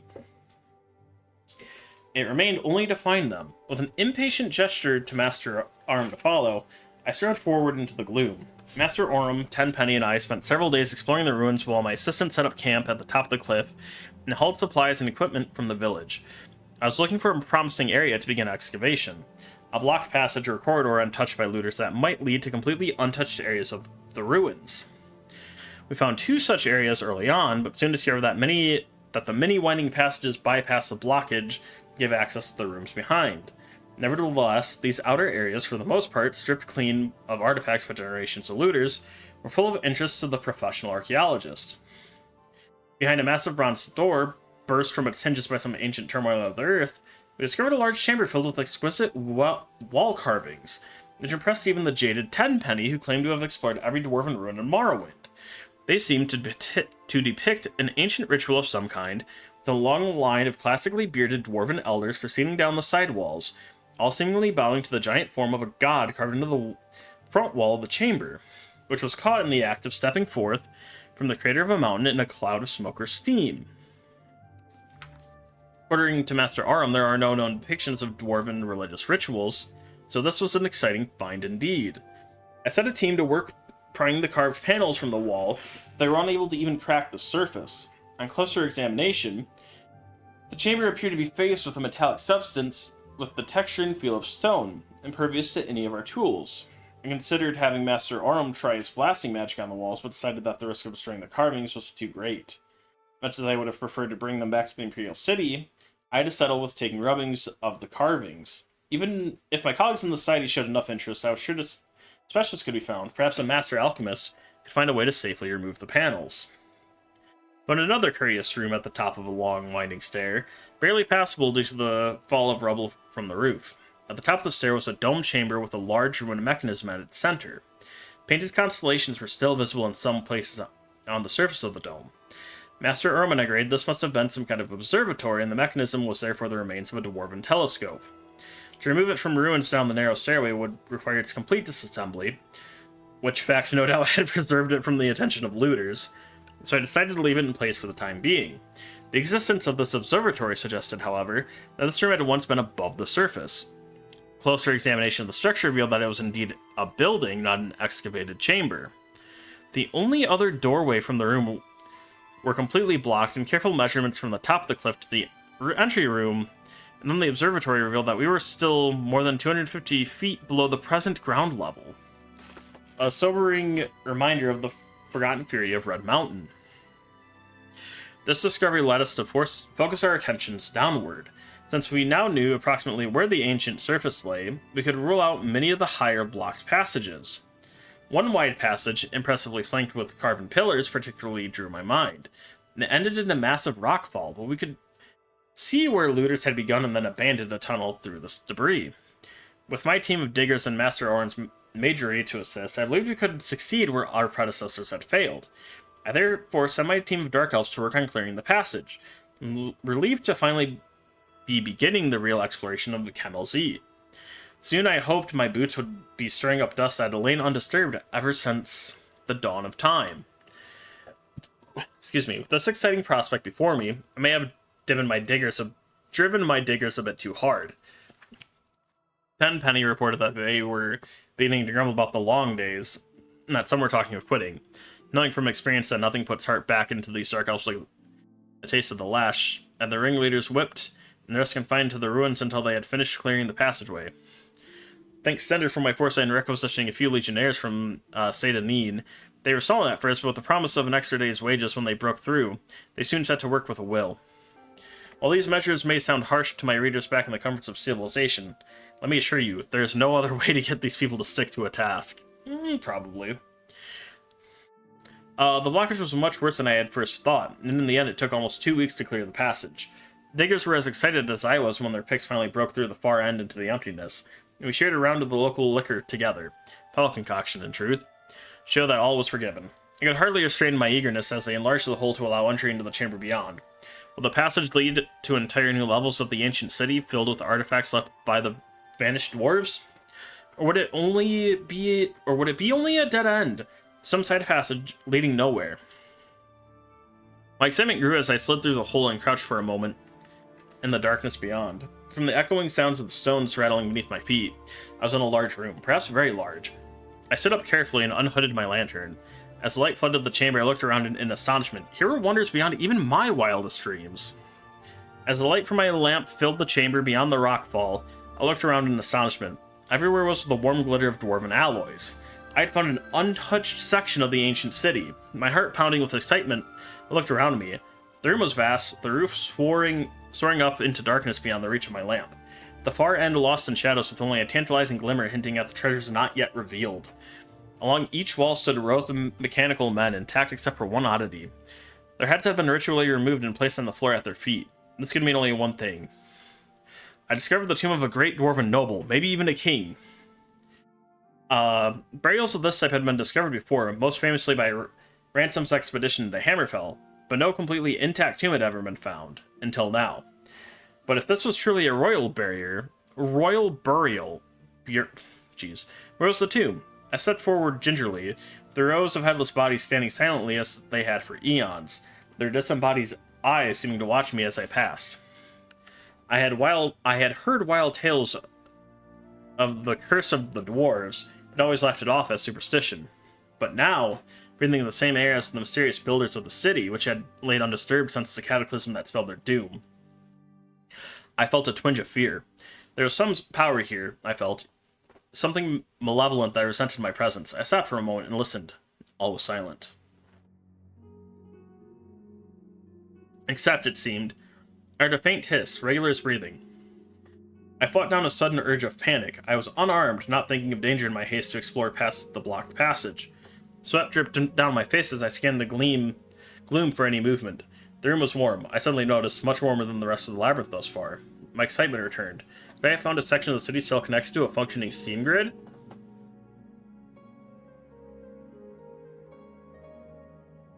Sorry.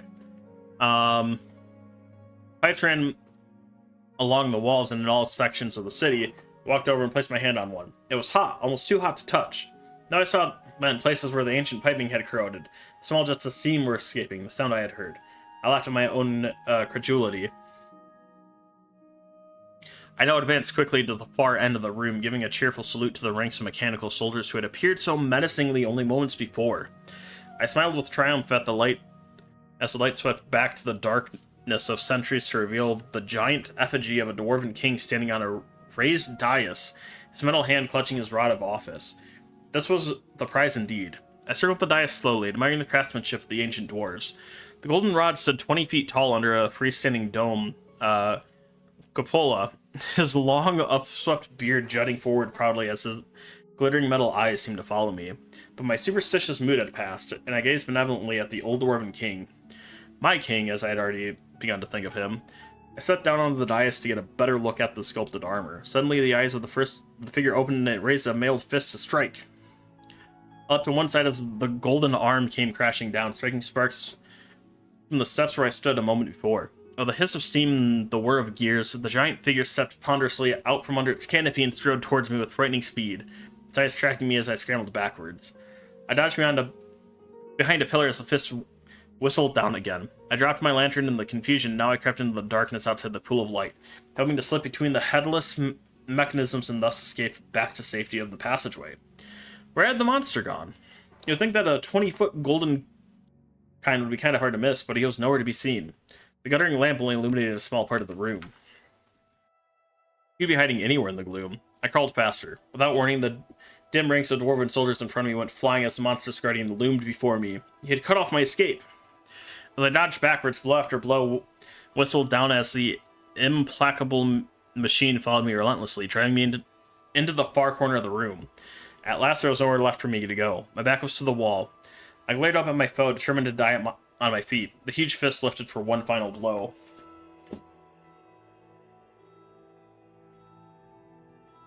Sorry. The room blazed with sudden light.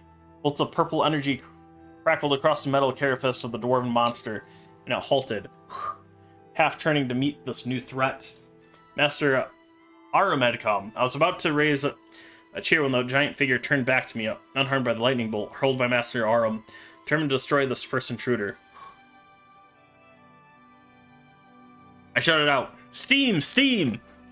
as the giant raised his fist to crush me into the floor. There was a hiss and a gust of bitter cold, and I looked up. The monster was now covered with a shell of ice, frozen in the very moment of dispatching me. Master Orm had understood. I leaned against the wall with relief. My ice cracked above me. The giant golden king stood before me, the shell of ice falling away, his head swirling towards me in triumph. Was there no stopping this dwarven monstrosity? But then the light faded from his eyes, and his arms dropped to his sides.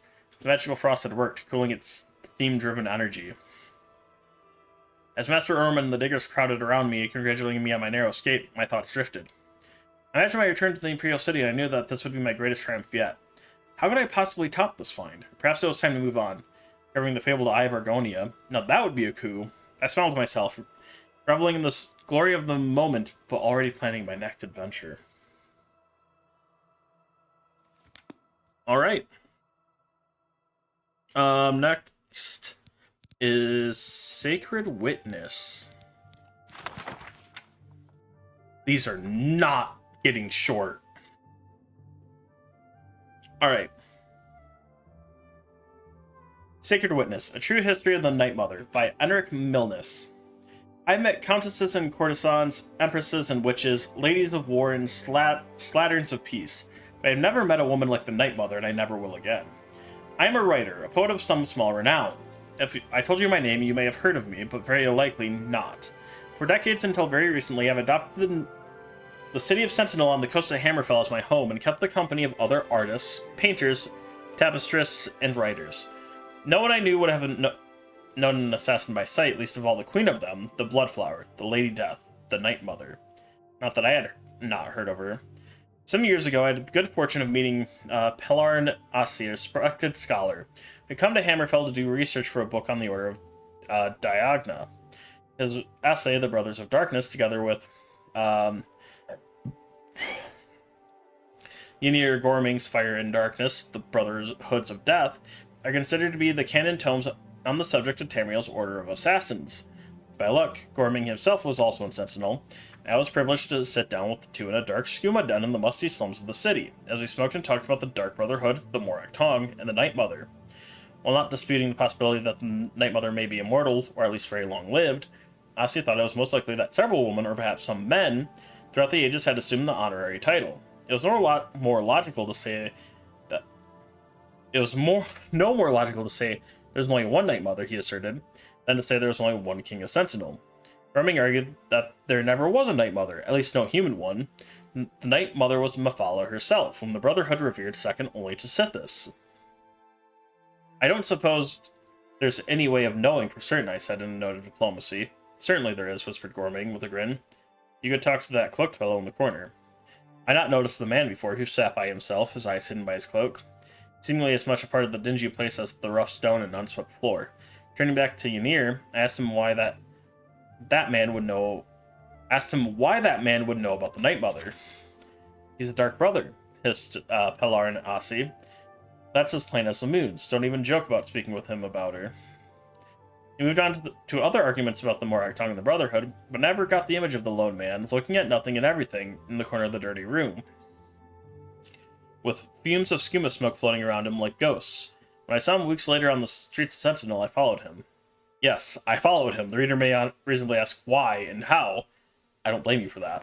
How was simply a question of knowing my city as well as I do. I'm not a thief, not particularly sure-footed and quiet, but I know the alleys and streets of Sentinel intimately from decades' worth of ambling. I know which bridges creak, which buildings cast long irregular shadows, the intervals at which the native birds begin the ululations of their evening songs. With relative ease, I kept pace with the Dark Brother, and out of his sight and hearing. The answer to why is even simpler. I have the natural curiosity of the born writer. When I see a strange new animal, I must observe. It is the writer's curse. I trailed the cloaked man deeper into the city, down an alley so narrow, it was scarcely a crack between two tenements, past a crooked fence, and suddenly, miraculously, I was in a place I had never seen before. A little courtyard cemetery with a dozen half-rotted wooden tombstones. None of the surrounding buildings had windows that faced it, so no one knew this miniature necropolis existed. No, except the 6 men and 1 woman standing in it, and me. The one saw me immediately and gestured for me to come closer. Could have run, but no, I couldn't have. I had pierced a mystery right in my adopted sentinel, and I could not leave it. She knew my name and said it was with a sweet smile. The Night Mother was a little old lady with fluffy white hair, cheeks like wrinkled apples that still carried the flush of youth, friendly eyes, blue as the iliac bay. She softly took my arm as we sat down amidst the graves and discussed murder.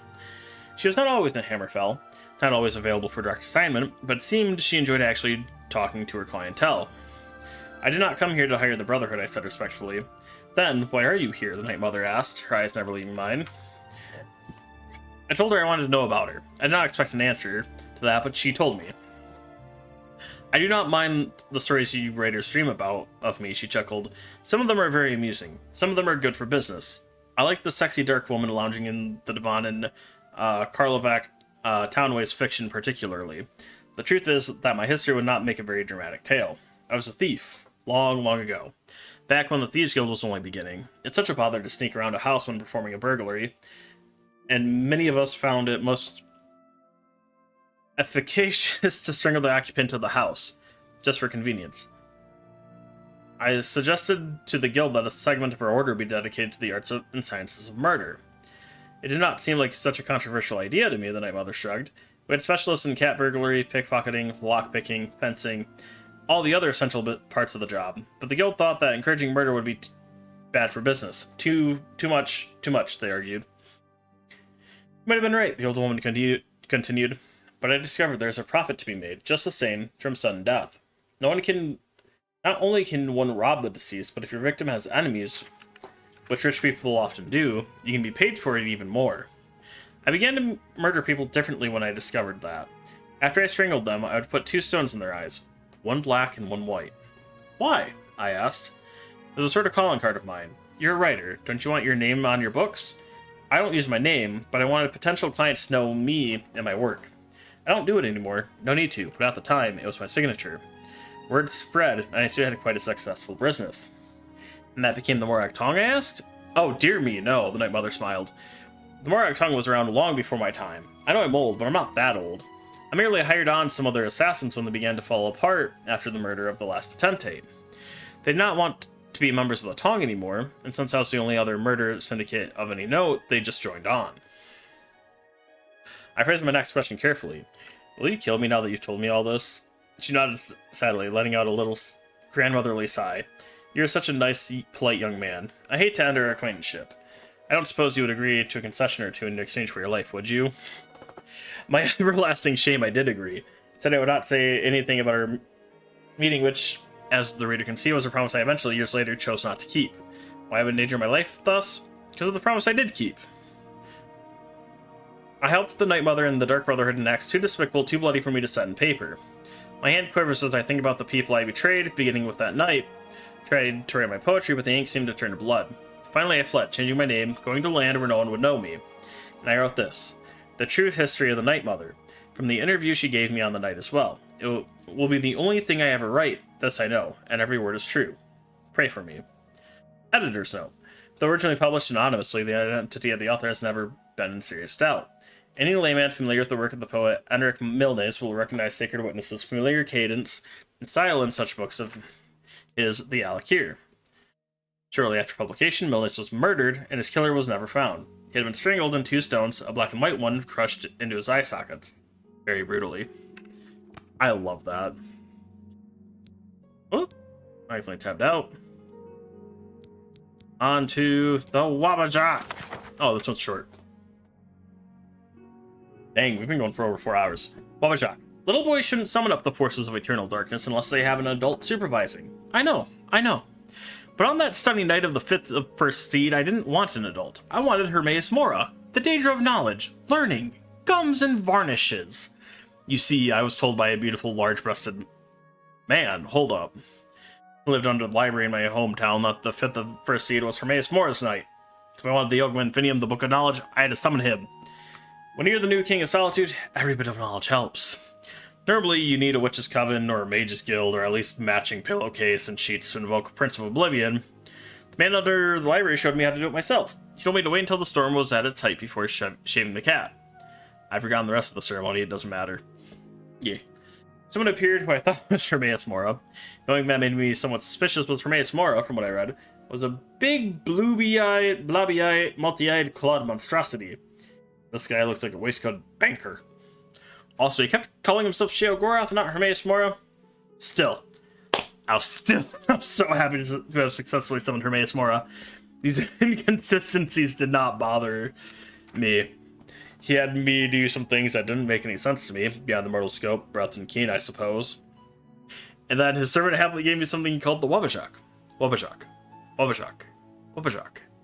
Wabajak. Wabajak. Wabajak. Wabajak. Wabajak. Wabajak. Maybe the Wabajak is the Book of Knowledge. Maybe I'm smarter because I know cats can be bats and can be rats, can be hats, can be gnats, can be that's, can be thises. And that doors can be bores, can be snores, can be floors, can be roars, can be spores, can be yours, can be mine. I must be smart, for the inconnective system is very clear to me. Then why, or wherefore, do people keep calling me mad? Wabajak, Wabajak, Wabajak. The Wabajak. I say Wabajak. Alright, what do we have after journals? Research? That's a lot. Yeah, we're gonna...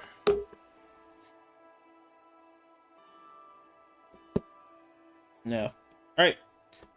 We're gonna call it here for now. So with that, I will be right back for YouTube. All right, and back on the book grind we go. So I deposited some of the books we don't need.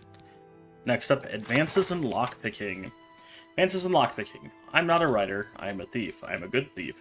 I'm not such a good writer. Anyway, I want to write about picking locks. I read a book about designing locks once. It was good. It gave me lots of ideas.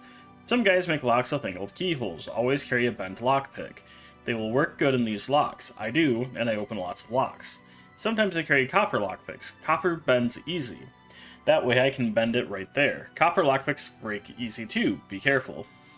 Sometimes the locks have weird springs. They all spring differently, which makes picking it hard.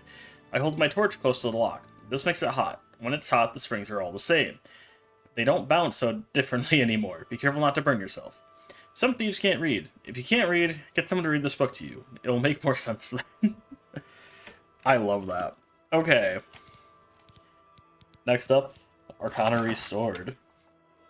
A handbook by Wapna Neustra, Preceptor Emeritus. Form the first. Makest thou the mana fountain to be primed with pure gold, for from pure gold only may the humors be rectified, and the pure principles coax from the chaos of pure power. Droppest thou then the pure gold upon the surface of the mana fountain. Takest thou exceeding great care to safeguard yourself from the insalubrious tempest of the mana fountain, for through such assaults may one's health be utterly blighted. Form the second. Make sure that thou havest with you the excellent manual, so that thou might speak the necessary words straight away and without error, so that thou not in carelessness cause thyself and much else to discorporate and disorder the world with your component humors. Form the third. Take in hand the item to be restored, and hold it forth within the primed fountain, murmuring all the while the appropriate phrases which are to be learned most expeditiously and faultlessly from this manual, and this manual alone. Notwithstanding the vile calamities of Karenasan and Ratter, whose battles are consumed by envy of my great learning, and who do falsely give testament to the efficacies of their own manuals, which are in every way inferior and steeped in error. Form the fourth. Proceed instantly to heal thyself of all injuries, or to avail yourself of the healing powers of the temples and healers, for though the agonies of mana cost may be borne by any who would restore a prized arcana to full potency, yet it is not wise that suffering be endured unduly, nor does the suffering in any way render the potency more sublime.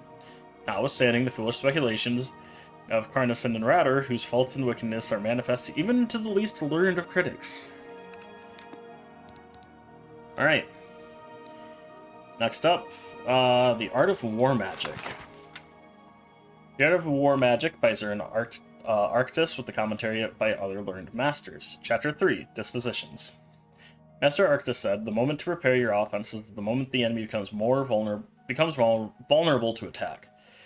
Laros Chael. Knowledge of the enemy mage's mind is of the foremost importance. Once you know his mind, you will know his weaknesses, said Mar.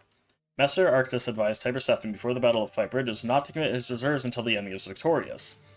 Tiber Septim said if the enemy is already victorious, what use committing the reserve? To which Master Arctis replied, only in victory will the enemy be vulnerable to defeat. Tiber Septim went on to rout an army twice the size of his. 2. The enemy's vulnerability may be his strongest point. Your weakness may enable you to strike the decisive blow. Marandro In the wars between the Nords and the Chimer, the Nord shamans invariably used their mastery of the winds to call down storms before battle to confuse and dismay the Chimer warriors. One day, a clever Chimer sorcerer conjured up an ice demon, commanded him to hide in the rocks near the rear of the Chimer army. When the Nords called down the storm as usual, the Chimer warriors began to waver, but the ice demon rose up as the storm struck, and the Chimer turned in fear from what they believed was a Nord demon and charged into the enemy line, less afraid of the storm than of the demon. The Nords, expecting the Chimer to flee as usual, were caught off guard when the Chimer attacked out of the midst of the storm. The Chimer were victorious that day. When planning a campaign, take account of both the arcane and the mundane. The skillful battle mage ensures that they are in balance. A weight lifted by one hand is heavier than 2 weights lifted by both hands. 4. When the arcane and mundane are in balance, the army will move effortlessly, like swinging a door on well-oiled hinges. When they are out of balance, the army will be like a three-legged dog, with one leg always dragging in the dust. 5. Thus, when the enemy strikes a blow, it will be like a thunderclap out of a cloudless sky. The best victories are those unforeseen by the enemy, but obvious to everyone afterwards. 6. Skillful battle mage ensures that the enemy is already defeated before the battle begins. A close-fought battle is to be avoided. The fortunes of war may turn aside the most powerful sorcery and courage may undo the best-laid plans. Instead, win your victory ahead of time. When the enemy knows he is defeated before the battle begins, he may not need to fight. 7. Victory in battle is only the least kind of victory. Victory without battle is the acme of skill. 8. Conserving your power is another key to victory. Putting forth your strength to win a battle is no demonstration of skill. This is what we call tactics, the least form of the art of war magic. Tholadin Dir Tharkun, by tactics, Master Arctis includes all the common battle magics. These are only the first steps in an understanding of war magic. Any hedge mage can burn up his enemies with fire. Destroying the enemy is the last resort of the skillful battle mage. 9. Battle is only a leaf on the tree. If a leaf falls, does the tree die? When a branch is lopped off, the tree is weakened. When the trunk is girdled, the tree is doomed. 10. If you plan your dispositions well, your victories will seem easy and you will win no acclaim. If you plan your dispositions poorly, your victories will seem difficult and your fame will be widespread. Marandro Sol. Those commonly believed to be the greatest practitioners of war magic are almost always those with the least skill. The true masters are not known to the multitude. Well, damn. Alright, we're not going to read the Aelid reference text. I even have that on me. I'm pretty sure I got rid of that. Yeah. Yeah, it's not on hand. Okay, bark and sap. The root system and the ecology and culture of the Gnarl. Disclaimer, the editors wish to express that the views contained herein belong solely to the author and have been printed posthumously and anonymously. Forward. Before this present volume, little existed detailing the root system, tunnels, and Gnarl, but rumors, superstitions, and outright falsities. After consideration of such rumors and after much research and expedition into the root systems to see the Gnarl in their natural habitat firsthand, this author will elucidate the ecology and culture of the Gnarl, the nature of the root system, and their symbiotic relationship. The root system. Commonly believed to be a series of natural caverns and rock formations with roots and foliage growing within, the root system tunnels are, in fact, part of a giant living organism. Not only are these tunnels a living organic root-like entity, but each of the so-called root dungeons represents a smaller piece of a larger whole. The roots of all the trees, indeed most of the plant life on the Isles, all connect directly to the large root system. The various twisting and turning tunnels have been created slowly over past millennia. Indeed, the growth and motion of the roots is imperceptible, though definitely recordable. The very fast-growing tunnels increase at a rate of a few feet every month, and the slowest a few inches every few decades. Amber. Amber is a colorful resin formed from hardened sap. Much like skin bleeds and scabs over to protect a wound, the root system tunnels bleed a sap that congeals and hardens into amber deposits. Even still, the walls of the roots are very resilient. Swinging a sword at the wall is not enough to puncture it. The large fissures that cause the appearance of amber are the result of the massive pressures and frictional forces encountered by the giant roots as they push through tons of rock and dirt. The Gnarl. The current and best theory describes the Gnarl as the caretakers and stewards of the root system. The creatures tend to the general maintenance and cleaning of the tunnels, clearing away excess amber. This behavior has been observed directly, but observation time was limited due to the aggressive nature of the Gnarl. However, the abundance of amber found on the corpses of the creatures further supports this view. There has been some conjecture, though, at present. At present, very little evidence to support the claim that as Gnarl grow, they eventually become too large to maneuver the tunnels and eventually fuse with the walls, becoming themselves part of the root system. As to the recent claims of giant Gnarl, it should be noted that no credible sources exist to corroborate. However, even were these reports to be true, a variety of such sightings would suggest that only very few Gnarl ever grow large enough to ascend to this root state.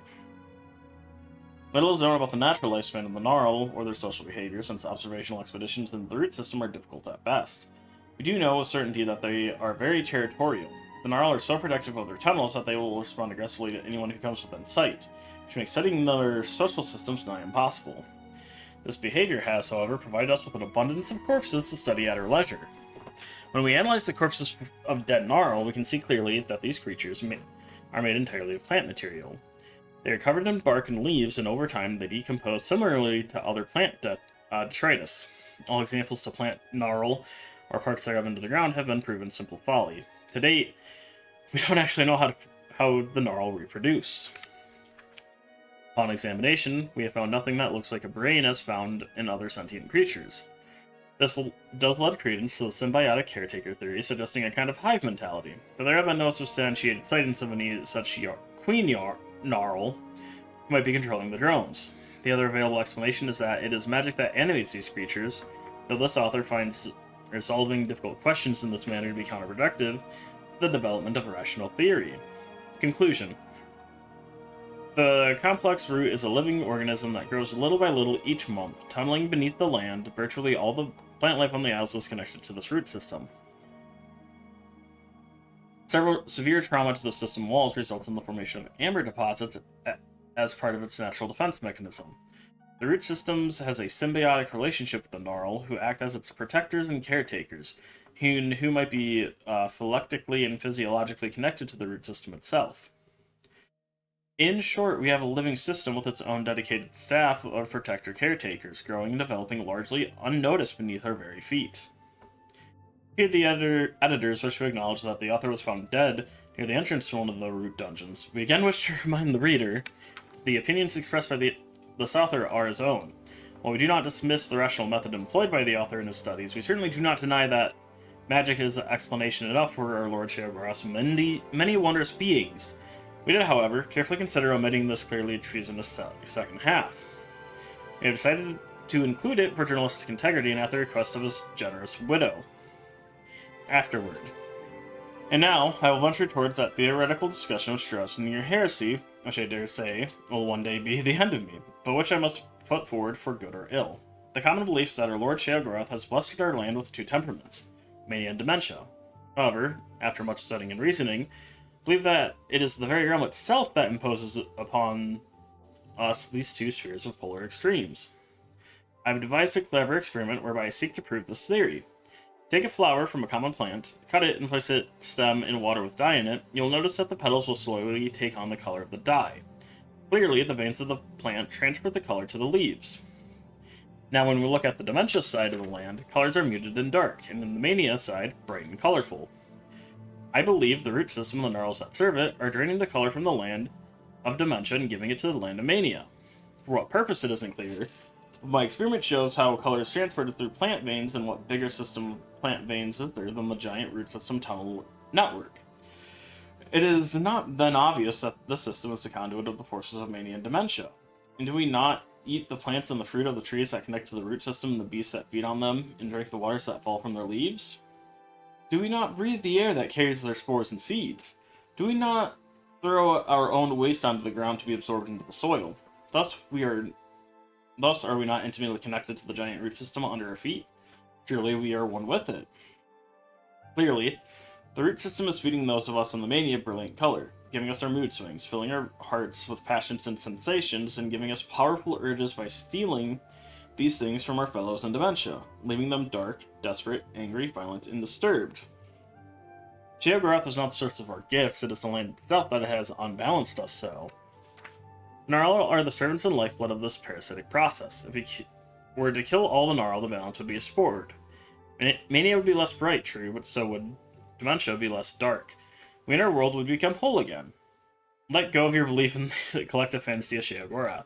Let go of your belief in your own special gifts. You must destroy the Gnarl and the root system. You must destroy those who shackle us to belief in some haughty and aloof ruler, toys with our emotions and well-being. To arms, brothers and sisters, with 2 arms. Well, man. Alright. The buying game.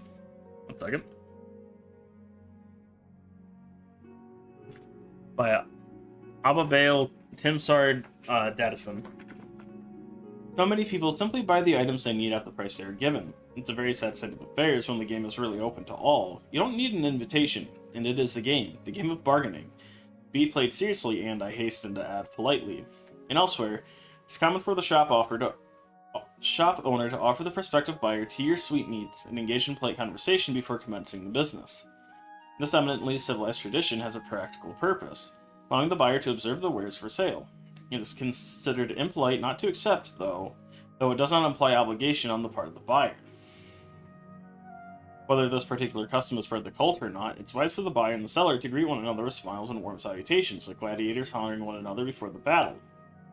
Bargaining is expected all over Tamriel, but the game can be broken if one's offer is so preposterously low that it insults the shopkeeper. If you were offered something for 10 gold pieces, try offering 6 and see where that takes you. You don't look like you're very interested, but do not mock the quality of the goods, even if they deserve it. Much better to admire the quality of workmanship, but comment that regretfully you simply cannot afford such a price. When the shopkeeper compliments your taste, smile, but try to resist the flattery.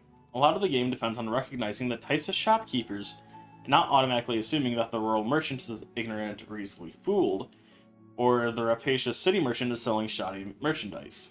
Caravans, it should be mentioned, are always good places to go to buy or trade. Knowing what you're buying and from whom is a talent bought only after years of practice. Know the specialties of certain regions and merchants before you even step foot in a shop. Organized to the prejudices of the region. In Morrowind, where I hail from, for example, Argonians are viewed with a certain amount of suspicion. Don't be surprised or insulted if the shopkeepers follow you around the shop, assuming you're going to steal something. Similarly, Nords, Bretons, and Citadels are sometimes treated cruelly by merchants in the Somerset Isles. Of course, I don't know any shopkeepers anywhere, no matter their open-mindedness, who aren't alerted when a Khajiit or a Bosmer enters their shop. Even Khajiit and Bosmeri shopkeepers. Oh, great. If you see something you really like or need, buy it then, and they're at the best price you can get. I cannot tell you how many times I passed up a rare and interesting relic, assuming that I could find it elsewhere in the region, perhaps at a larger town at a better price. Too late, I discovered. I was wrong. When I returned to the shop weeks later, the item I wanted was gone. Better to get a great purchase at a decent price and discover it again at a worse price than to miss out on your opportunities for ownership. Occasionally, impulsiveness is the best buying strategy. Sense the moves of the game and everyone can win. Alright, next is the Calcin Tatar. Where is it? The Calcinator Treatise. A treatise on proper calcinator use. Argonian alchemists of the Black Marsh have long held that the phases of the moon dictate the precise positioning of the calcinator. During the full moon, the calcinator should face due south, aligned with the southern pole star.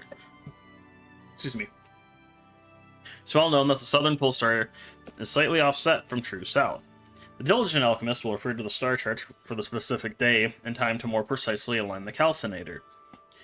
For each night of the phases of the moon after full, the calcinator should be rotated clockwise 1/28th of a circle. If the alchemist is closer to the south pole star than the northern sisters, he should rotate it counterclockwise instead. Set the device where the moon is shining on half of it. Of course, if it is a new moon, the calcinator should be fully exposed instead. Proper alignment of the calcinator will create 1 part in 47 more purity of the distillate. Obviously, this is a highly desired attribute, even though the effect may not be that noticeable. Great. Alright, Cherrim's Heart of Anequina. 1 second.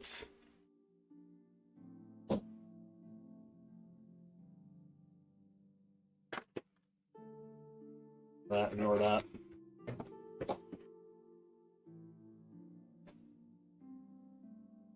Alright. Interviews with Tapestris, Volume 18. Cherrim's Heart of Anequina. By Levilis Paris, professor at the Imperial University.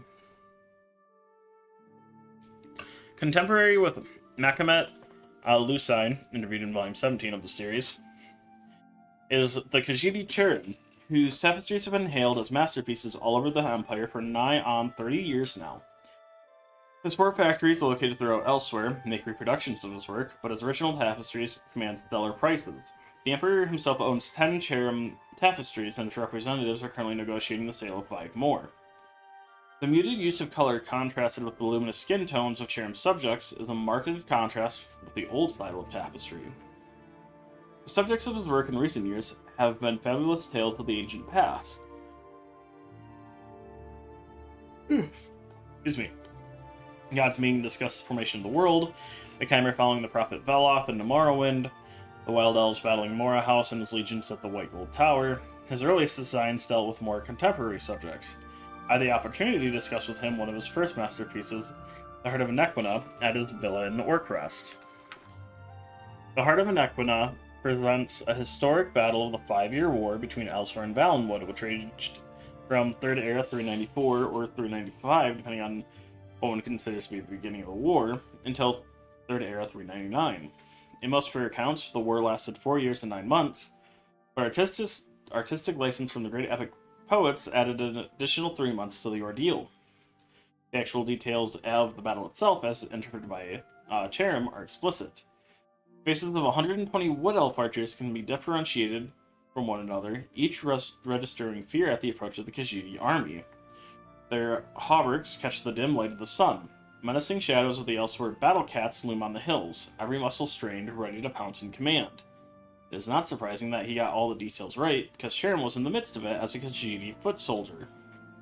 Every minute part of the Khajiit traditional armor can be seen in the soldiers in the foreground, the embroidered edging and stripe patterns on the tunics, each lacquered plate on loose-fitting leather in the elsewhere style, the helmets of cloth and fluted silver.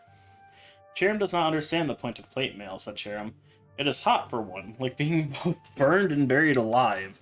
Cherrim wore it at the insistence of our Nord advisors during the Battle of Saladin, and Cherrim couldn't even turn to see what my fellow Khajiit were doing. Cherrim did some sketches for a tapestry of the Battle of Saladin, but Cherrim finds that to make it realistic, the figures came out very mechanical, like iron golems or Dwarmer centurions. Knowing our Khajiit commanders, Cherrim would not be surprised if giving up the heavy plate was more aesthetic than practical. Elsewhere lost the Battle of Saladin, didn't she?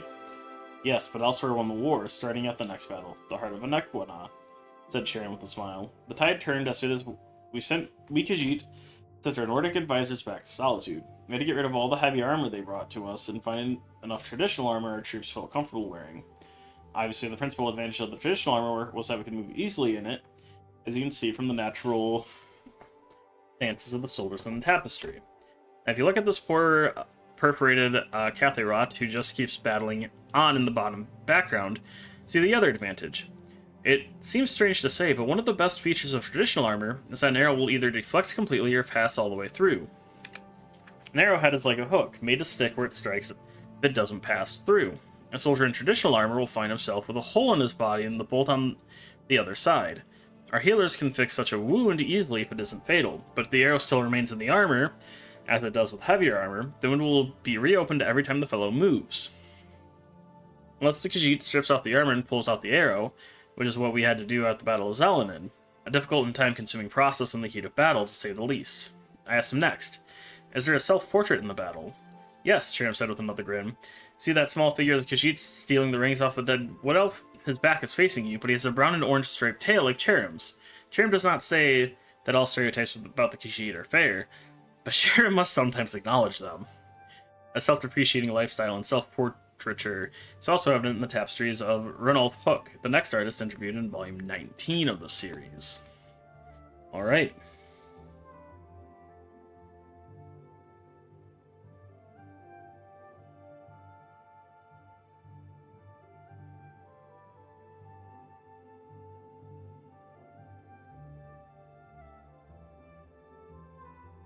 Alright, next book. Darkest Darkness. In Morrowind, both worshippers and sorcerers summon Lesser Daedra and Bound Daedra as servants and instruments. Most Daedric servants can be summoned by sorcerers only for brief periods, within the most fragile and tenuous frameworks of command and binding. This fortunately limits their capacity for mischief, though in only a few minutes. Most of these servants can do terrible harm to their summoners as well as their enemies. Worshippers may bind other Daedric servants to the plane through rituals and pacts. Such arrangements result in the Daedric servant remaining on this plane indefinitely, or at least until their bodily manifestations on this plane are destroyed, precipitating their supernatural essences back to oblivion. Whenever Daedra are encountered at Daedric ruins or in tombs, they are almost invariably long-term visitors to our plane. Excuse me. Likewise, lesser entities bound by their Daedra lords into weapons and armor may be summoned for brief periods, or may persist indefinitely so long as they are not destroyed and banished. The class of bound weapons and bound armor summoned by temple followers and conjurers are examples of short-term bindings. Daedric artifacts like Marin's Razor and the Mask of Clavic's File are examples of long-term bindings. The Tribunal Temple of Morrowind has incorporated the veneration of Daedra as lesser spirits subservient to the immortal Almcivi, the tribune godhead of Almalexia, Sothosil, and Vivec. These subordinate Daedra are divided into the good Daedra and the bad Daedra. The good Daedra have willingly submitted to the authority of Almcivi. The bad Daedra are rebels who defy Almcivi, treacherous kin who are more often adversaries than allies. The good Daedra are Boethia, Azura, and Mephala. The Hunger is a powerful and violent lesser Daedra associated with Boethia, father of Plots. A sinuous, long-limbed, long-tailed creature with a beast-skulled head, noted for its paralyzing touch and its ability to disintegrate weapons and armor. Winged Twilight is a messenger of Azura, goddess of dusk and dawn. Winged Twilights resemble the feral harpies of the west, though the feminine aspects of the Winged Twilights are more ravishing, and their long, sharp-hooked tails are immeasurably more deadly. Spider Daedra are the servants of Mephala, taking the form of spider humanoid centaurs, with a naked upper head, torso, and arms of human proportions mounted on the 8 legs and armored carapace of a giant spider. Unfortunately, these Daedra are so fierce and irrational that they cannot be trusted to heed the commands of the Spinner. As a consequence, few sorcerers are willing to either summon or bind such creatures in Morrowind. The bad Daedra are Mirren Stegon, Malakath, Sheogorath, and Molag Bal. 3 lesser Daedra are associated with Mirren Stegon: the agile and pesky Scamp, the ferocious and beast-like Clanfear, and the noble and deadly Dremora. The crocodile-headed humanoid Daedra, called the Daedroth, is a servant of Molag Bal, while the giant but dim-witted Ogren is a servant of Malakath. Sheogorath's lesser Daedra, Golden Saint, is a half-clothed human female in appearance, is highly resistant to magic, and a dangerous spellcaster. Another type of lesser Daedra often encountered in Morrowind is the Atronach or Elemental Daedra. Atronachs have no binding kinship or alignments with Daedra lords, serving one realm or another at whim, shifting sides according to seduction, compulsion, or opportunity. Alright. De Rerum Durenis by Vorian Dureni. I am 611 years old. I never had children of my own, but I have many nieces and nephews and cousins who have been raised with the tales and traditions of our ancient, illustrious, and occasionally notorious clan, the Dureni. Few families in Tamriel can boast so many famous figures, wielding so much power, or the fate of so many. Our warriors and kings are stuff of legend, and it is not to dismiss their honor and their achievements to say that you have heard quite enough about them. I myself have never picked up a sword or written an important law, but I am part of a lesser-known but important Dureni tradition, the Way of the Wizard. My own autobiography would be of little interest to posterity, though my nephew, nieces, and cousins indulge me to tell wild tales of life in the chaotic second era of Tamriel. But I have a few ancestors whose stories should be told. They may have changed history as we know it as dramatically as my better-known relatives, but their names are in danger of being forgotten. Most recently, Lysandus, the king of Daggerfall, was able to conquer the ancient enemies of Sentinel in part thanks to his court sorceress, Medora Dureni. Her grandfather, Jovron Dureni, was Imperial Battle Mage in the court of the Dunmer Empress of Tamriel, Kataraya, assisting her in the creating of peace in a time of turmoil. His great-great-grandfather, Paladil Dureni, had a similar role with the First Potentate and encouraged the Guild Act, without which we would not have all the professional organizations we have today. His ancestor, many times back, was the witch Raven Dureni, who with her better-known cousins Aiden and Riain brought an end to the tyranny of the latter Lessian Empire. Before the subjects of Artaeum, it is said, she created the art of enchantment, learning how to bind a soul into a gem and use that to encircle all matters of weaponry.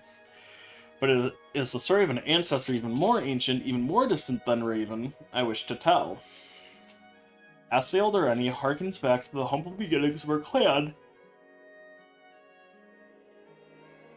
In the tiny farming village of Tirigel on the banks of the river Kaomus, which was then called the Deerin, hence the family name. Like all on Somerset Isle in those days, he was a simple planter of the fields, but while others only grew enough to sustain their immediate kin, even distant cousins of the Durenis worked together. They would decide as a group which fields were best for wheat, orchard, vine, livestock, or apiary, and thereby always have the best yields of any farm which worked alone, doing the best as it could with what it had. Asael had a particularly poor farm for most kind of agriculture, but small herbs found in its stony, loamless, acidic soil very comfortable. Out of necessity more than anything, he became an expert on all matters of herbs. For the most part, of course, they were used in flavoring, cooking, but as you know, hardly any plant grows on the surface of our world without a magical potential. Even so, witches were already in existence. It would be ridiculous for me to suggest that Asael Dureni invented alchemy. What he did, what we can all be grateful for, is that he formulated it into an art and science. There were no witches' covens in Tirigel, and of course, there would be no mages' guild yet for thousands of years, so people would come to him for cures. He learned for himself the exact formula of combining black lichen and rue brush to create a cure for all manners of poisons, and the amount of willow anther to crush and mix with chokeweed to cure diseases. There were few much greater threats in Tirigel in those peaceful days than disease or accidental poisonings. Yes, there were some dark forces in the wilderness. Trolls, chimera, the occasional malevolent fairy folk, and will-o'-the-wisp. But even the youngest, most foolish Ultimer knew how to avoid them. There were, however, a few unusual threats which Asael had a hand in defeating. One of the tales told of him that I believe to be true is how he brought a young niece who had been suffering from an unknown disease. Despite his ministrations, she grew weaker and weaker every morning. Finally, he gave her a bitter-tasting drink, and the next morning, ashes found all around her bed. A vampire had been feeding on the poor girl, but Asael's potion had turned her very blood into poison without harming her in the least. If only this formula has not been lost in the mists of history. This would have been enough to make him a minor but significant figure in the annals of early Somerset, but at that point in history, Baratheon tribe called the Lochvar had found their way down the Deern River and recognized Tyrgil as a rich target for raids. The Durrani, not being warriors but simple farmers, were helpless and could only flee and watch the Lochvar take the best of their crops raid after raid. Esliel, however, had been experimenting with the vampire dust and brought his cousins to him with a plan. Next the Lochvar were sighted on the Deern, the word went out, and all the most able-bodied came to Esliel's laboratory. When the barbarians arrived in Tyrgil, they found the farms deserted and assumed that all had fled as usual. As they said about stealing the bounty, they suddenly found themselves under attack by invisible forces. Believing the Durrani farms to be haunted, they ran away very quickly. They attempted a few more raids, for the greed would always eventually overpower the fear, and each time they were set upon by attackers who they could not see. As barbaric as they were not stupid, and they changed their mind about the source of their defeat. It could not be that the farms were haunted because the crops were still being tended and harvested, and the animals seemed to show no fear. The Lochvar decided to send a scout to the farm to see if he could spy their secrets. Scout sent word back to Lochvar that the Durrani farms were populated with flesh and blood and entirely visible Altmer. He continued to watch as his barbarian cohorts moved down the river, and he saw the elderly and children flee for the hills, while the able-bodied farmers and their wives went to Asliel's laboratory. He saw them go in, he saw no one come out. As usual, the Lochvar were repelled by invisible forces, but their scout soon told them what he saw happening in the laboratory. Next night, two of the Lochvar approached Asliel's farm very stealthily and managed to kidnap him without alerting the rest of the Durrani. The Lochvar chieftain, knowing that the farmers could no longer count on the alchemists to make them invisible, considered an immediate attack on the farms. He was a vengeful sort and felt he had been humiliated by these simple farmers.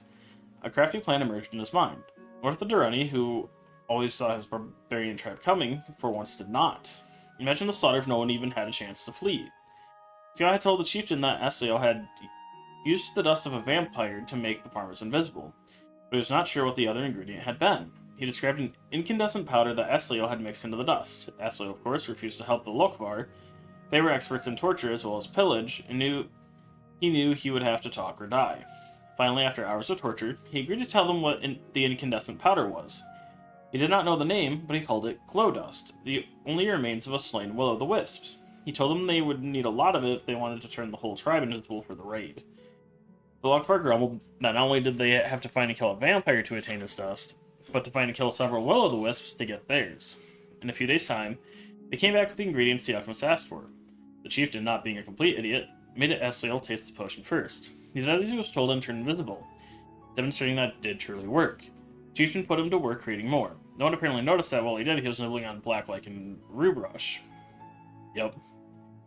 The Lochvar took the potion as he doled it out, and soon, but not too soon that they didn't suffer, they were all dead. Scout, who had seen Asliel mixing the invisibility potion, apparently mistook the glow of the candlelight in the laboratory for an incandescence, which the second ingredient for the invisibility potion did not possess. The second ingredient was actually dull, simple redwort, one of the most common herbs in Tamriel. When I insisted during torture that Asliel tell them what the incandescent powder was, Asliel remembered that he had once experimentally mixed glow dust and vampire dust together once and created a powerful poison. It was simple enough to steal a little redwort from the barbarian's camp and mix that with the vampire and glow dust mixture and create a potion that was in fact invisibility poison. After curing himself, he gave the poison to the barbarians. The Lochvar, being dead, never again raided the Durrani farms, and having no other enemies, they were able to grow more and more prosperous and powerful. Generations later, they left Somerset and began their historic adventures on the Tamriel mainland. Asliel Durrani, because of his excellence as an alchemist, was invited to Artaim and became a Psijic. It is not known how many more of the common formulas we know today were invented by him there, but I have no doubt the science and art of alchemy as we know it today would not exist without him. That is all in the distant past. Asliel's innovations, like my modest ones, like the achievements of the Durrani throughout the history, are but a stepping stone to the wonders which come in the future. I wish I could be there to witness them, but if I can only share some of the past with the children of Durrani and the children of Tamriel, then I will consider my life well spent. Alright. An Elytra's life. Bada bing, bada boom. 1 second.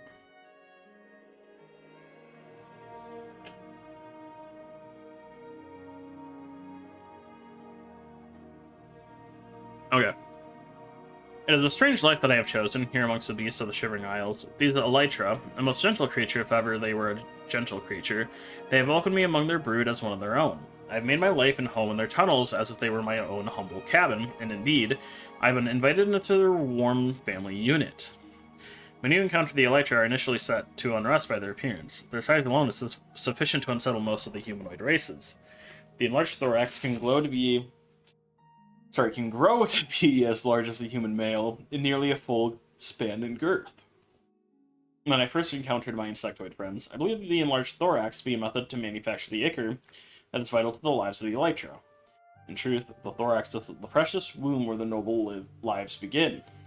However, one cannot discount the significance of the ichor that gathers at the spike near the base of the thorax.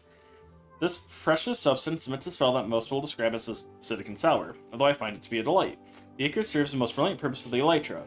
It is used to paralyze the living tissue of other creatures, rendering them unable to resist the advances of the Elytra. Here's where the true brilliance takes place. When choosing a suitable host, the Elytra will impose itself on the creature. Any creature that draws breath seems to be biologically suitable for this purpose. I myself have witnessed the Elytra matrons choose creatures that range from simple wolves to a brilliant Khajiit alchemist. Each time the host is chosen carefully. Oh, I know that the superstitious farmers of the Isles will say that the Elytra will attack any creature, but after what I've seen, I know that they approach each host with the utmost care. Their host is injected and their body becomes enriched with the flowing sweetness of the ichor. They relax and quickly expire as the magical nature of the Elytra sting takes a hold of the host in its gentle grasp.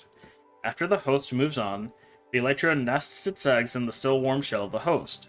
There, the eggs warm and grow over a period of mere days, feeding on the giving flesh of the host. Soon after, the hatchlings emerge and stumble forward into the world. Alright, next up, the Firmament.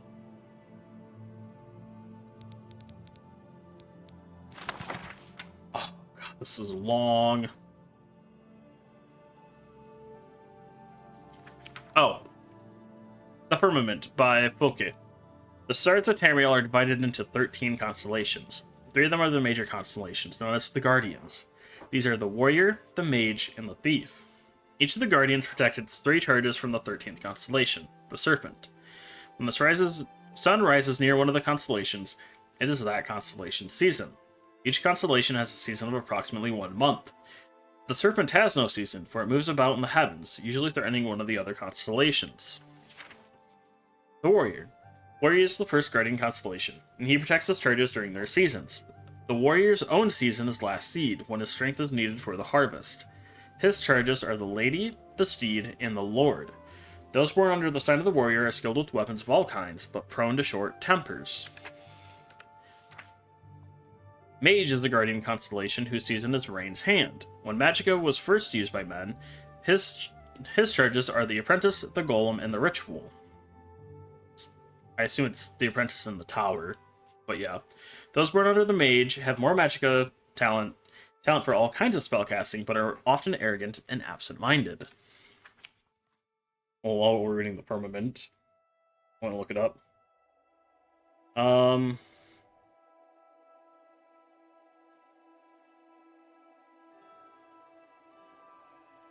The Thief. Thief is the last Guardian constellation, and her season is the darkest month of Evening Star. Her charges are the Lover, the Shadow, and the Tower.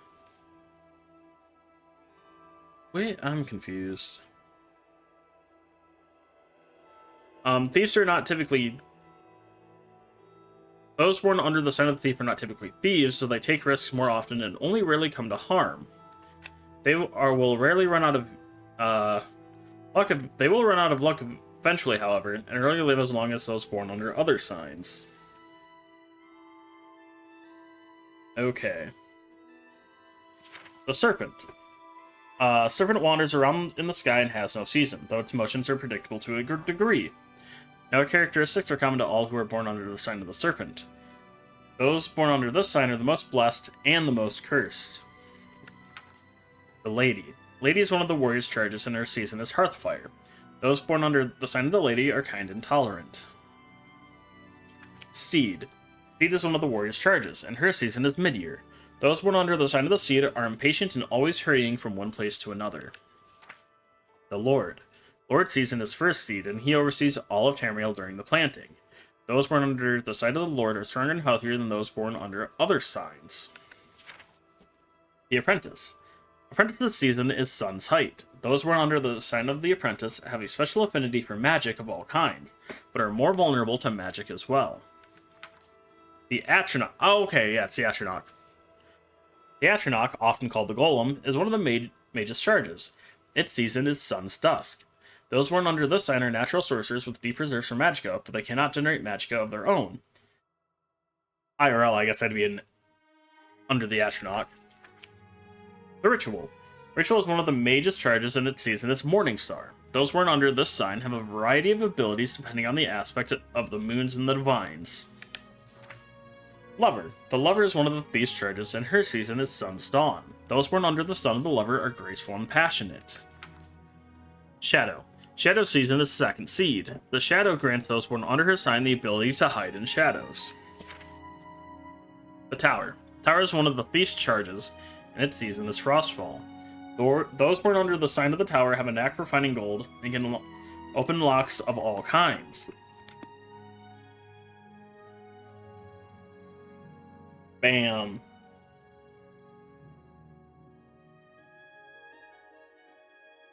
Alright, next. From Frog to Man.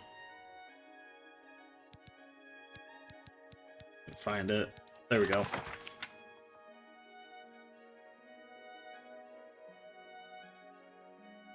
Alright. From Frog to Man. Mikas Ralbrek. The life cycle of the Grumite is rather unique. They appear to be a deviant version of frogs, and may even be distantly related to Argonians, although I have no direct evidence of that. Like the humble frog, the Grumite is born from eggs found in or near water. The eggs hatch into tiny polywogs, no bigger than my hand. The polywog grows quickly, and inside of a few weeks, grows limbs and changes into an amphibious ballywog, or bollywog. The bollywog will live for up to 2 years, growing to be larger than a man in both length and weight. Eventually, the adult bollywog will feel the urge to seek out deep water and bury itself in the mud. It hibernates there for many months, gestating into a Grumite. I've been unable to determine the exact time of gestation. The Grumite emerges from the mud fully grown. New Grumites never leave the water and are consumed with the urge to mate. Females leave the water to hang their eggs. They are hung over the water to keep them out of the reach of aquatic predators, while still allowing the polywogs to fall into the water when they hatch. Once a female has laid her eggs, she turns her back on them.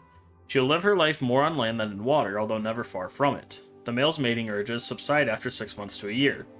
He too takes to land, and like the female, does nothing to protect his eggs. Adult Grumites have a sort of primitive culture. Crafton Highbrow maintains that they are cunning craftsmen that make jewelry and weapons, even mining ore. This is plainly ridiculous. Although I have not determined the source of their tools and adornments, I am certain that they trade with other civilized races for such things. As for tales of magic casting Grumites, this is even more ludicrous. While their primitive brains are surprisingly large, they clearly do not have the intelligence to learn the arcane crafts.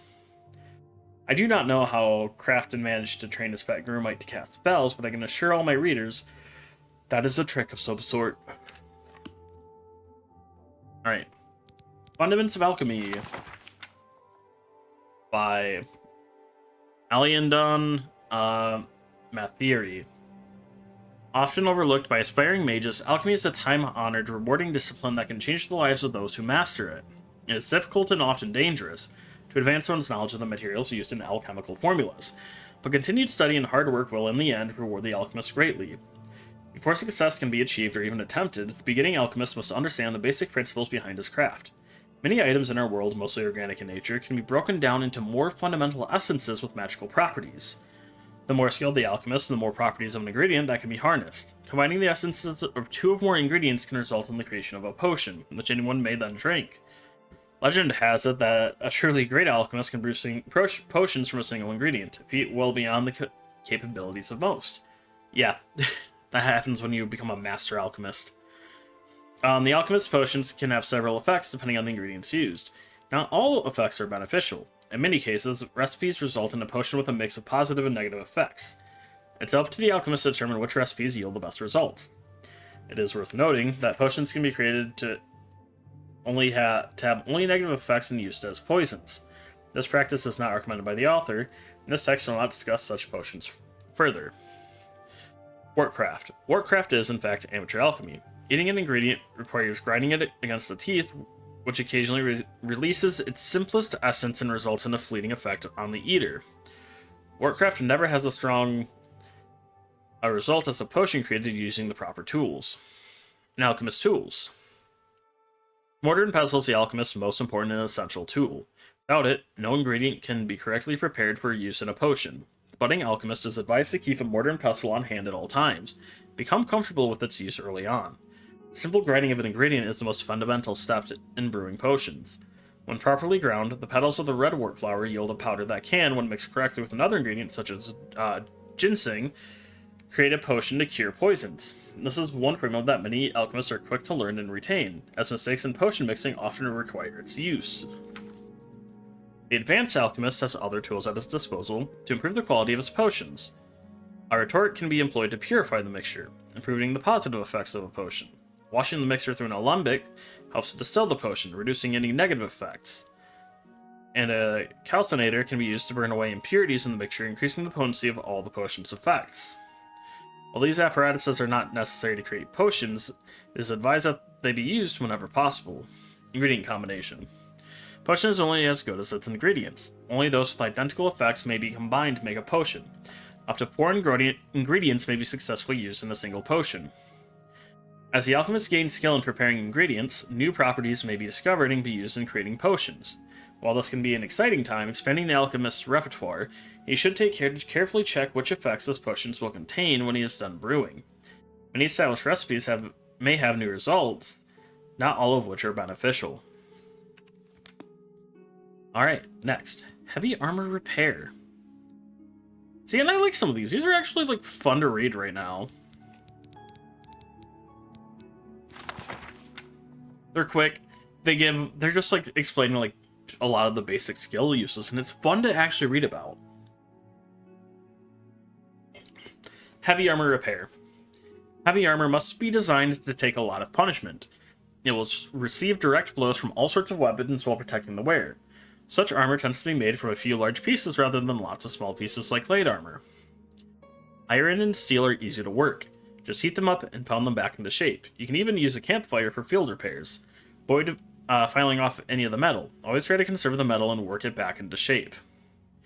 If a piece needs a lot of hammering, it may become brittle. Reheating the armor every now and then can reduce the brittleness after severe repairs. Once the hammering is done, be sure to oil it well. The freshly hammered surfaces will rust more quickly and need to be protected. Dwarven and Orcish armor require small and large hammers. These should be used sparingly, particularly with Orcish. Both types respond better to many small hammer strokes rather than fewer heavy strokes. Ebony can only be hammered when heated. It will develop small cracks that eventually shatter the material if hammered cold. Daedric should always be worked on at night, ideally under a new or full moon and never during an eclipse. A red harvest moon is best. Well then.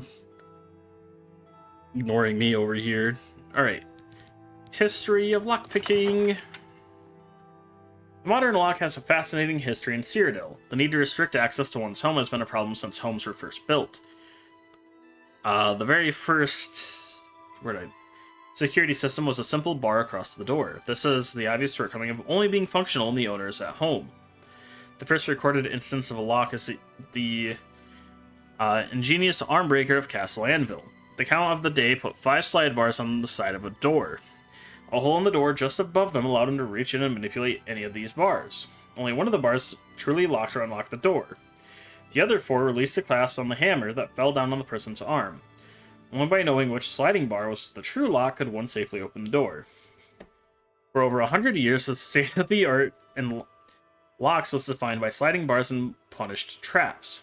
Then the famous dwarf Muzunchen invented the pin lock. The first example had 3 pins. The key was turned in the lock 4 times, each turn depending on a different pin being in position. Obviously, a pin could be used more than once.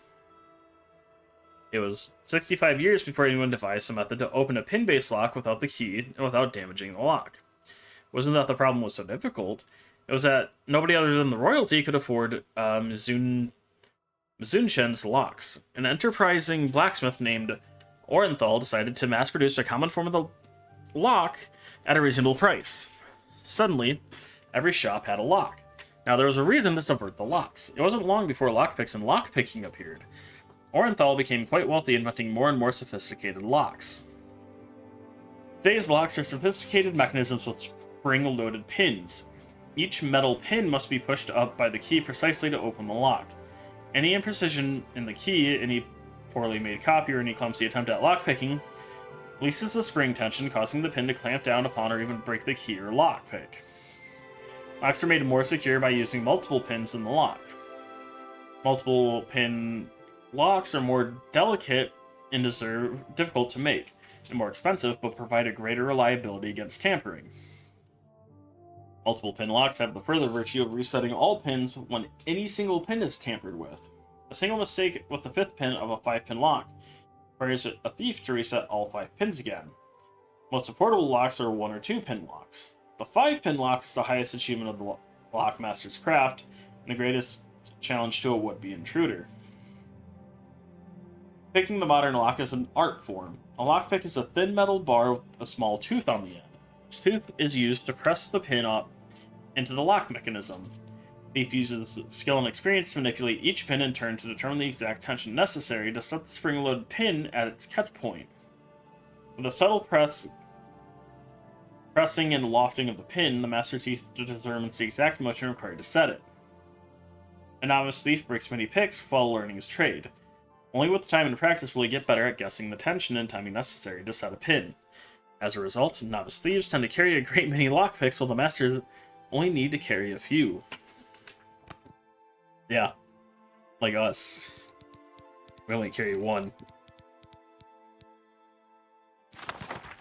Ooh, another long one! Okay. Immortal Blood by Anonymous. Moons and stars were hidden from sight, making that particular quiet night especially dark. The town guard had to carry torches to make their rounds, but the man who came to call at my chapel had carried no light with him.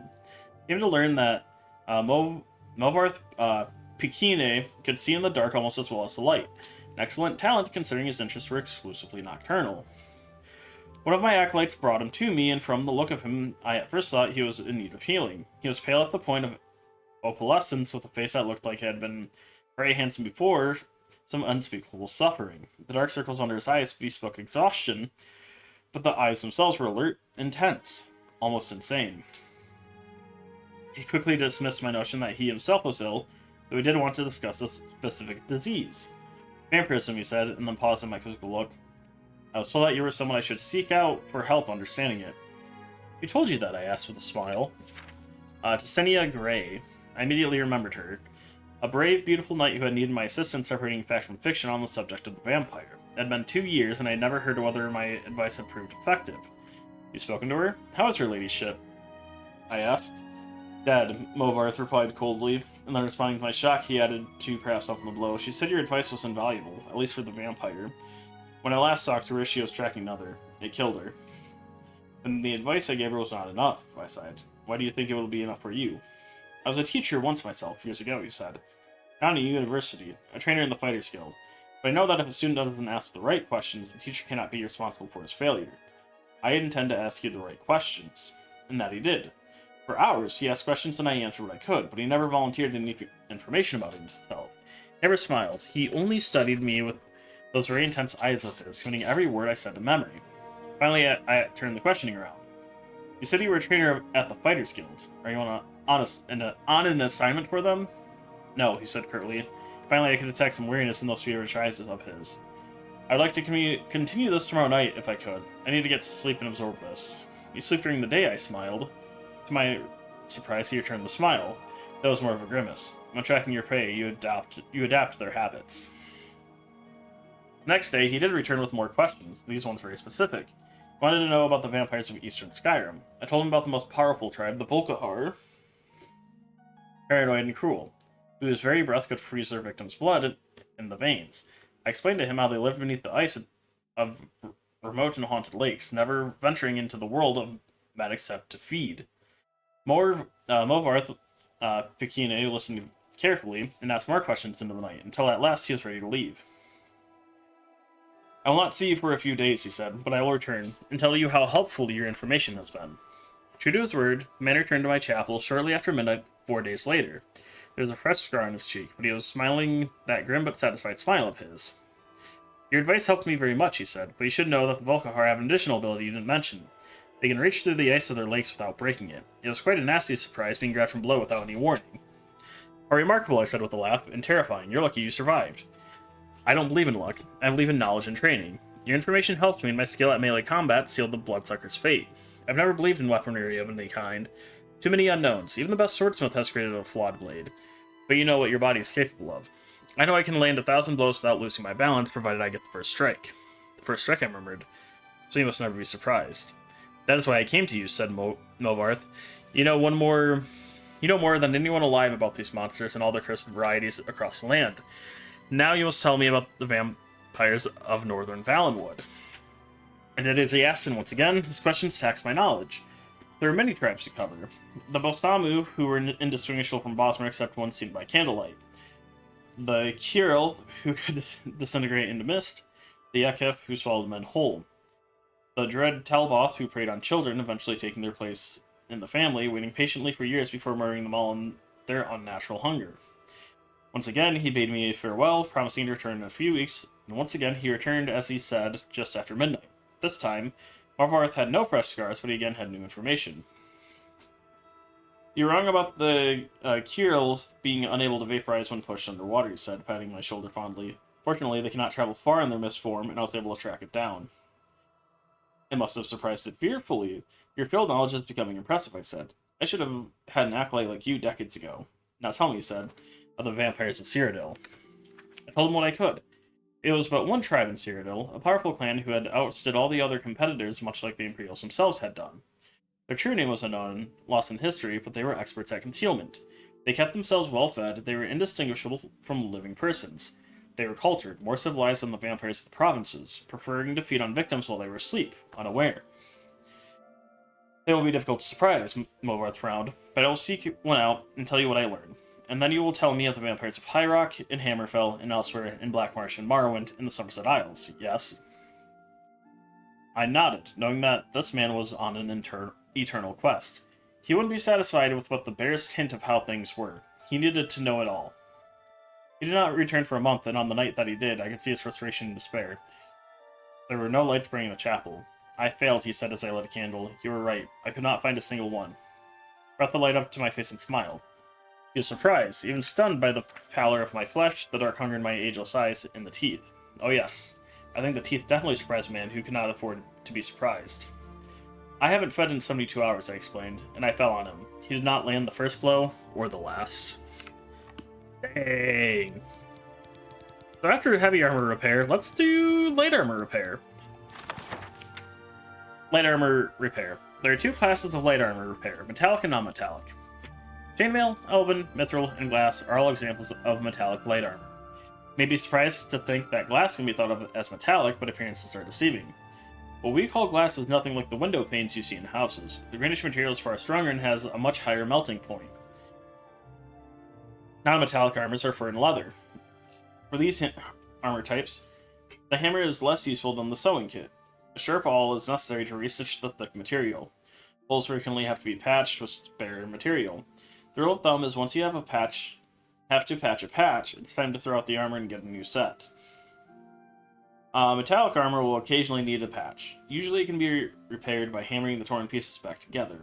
Elven and mithril will repair better when heated. Chainmail is usually malleable enough to work on cold. The trickiest of all is glass.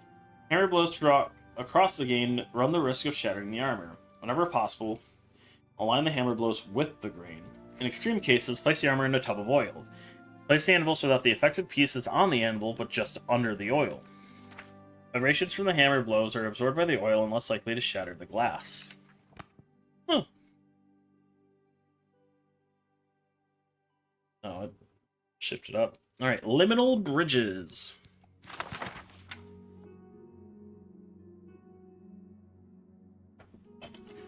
Liminal bridges, a discourse on the theory and praxis of traveling between Mundus and Oblivion by Camelonwe of Alinor. Camelonwe. Transliminal passage of quickened objects or entities without the persistent agency of hyperagonal media is not possible. Even if possible, would result in instantaneous retromission the transported reference. Only a transpontine circumpenetration of the limit will result in transits of greater than infinitesimal duration. Though our hyperagonal media may exist in theory, the only known transliminal artifact capable of sustained transpontine circumpenetration is the Sigil Stone. Sigil Stone is a specimen of pre-mythic quasi-crystalline morpholith that has been transformed into an extra-dimensional artifact through the arcane inscription of a Daedric sigil. Though some common morpholiths like soul gems may be found in nature, the exotic morpholiths used to make sigil stones occur only in pocket voids of Oblivion, cannot be prospected or harvested without Daedric assistance. Therefore, since both the morpholiths and the Daedric sigils require for hyperagonal media cannot be attained without traffic and commerce with Daedra lords, it is necessary that a transliminal mechanic cultivate a working knowledge of conjuration. Though purpose-built enchantments may be substituted if the mechanic has sufficient invocatory skill. Traffic and commerce with Daedra lords is an esoteric but well-established practice and lies outside the compass of this treatise. 1. Why is there 1? Okay. Presuming a sigil stone has been acquired, the transliminal mechanic must first prepare the morpholith to receive the Daedric sigil.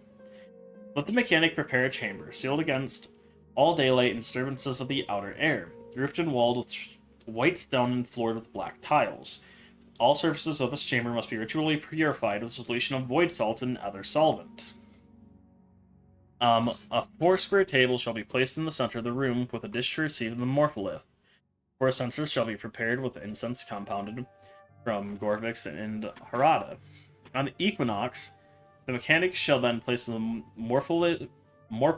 Is it a morpholith? I thought it was morpholith. Where was that? In the dish and intone the rites of the Book of Law, beginning at dawn and continuing without cease until the sunset of the same day. The mechanic may then present the purified morpholith. Oh, okay, there's a typo. To the Daedra Lord for his inscription. Once inscribed with the Daedra Lord's sigil, the morpholith becomes a true sigil stone, a powerful artifact that collects and stores arcane power, similar in many respects to a charged soul gem, but of a greater magnitude, and it is this sigil stone that is required to provide the tremendous arcane power necessary to sustain the enchantment that transports the transpontine circumpenetration of the limit. To open a gate to Oblivion, the mechanic must communicate directly, by spell or enchantment, with the Daedra Lord who inscribed the sigil stone in question.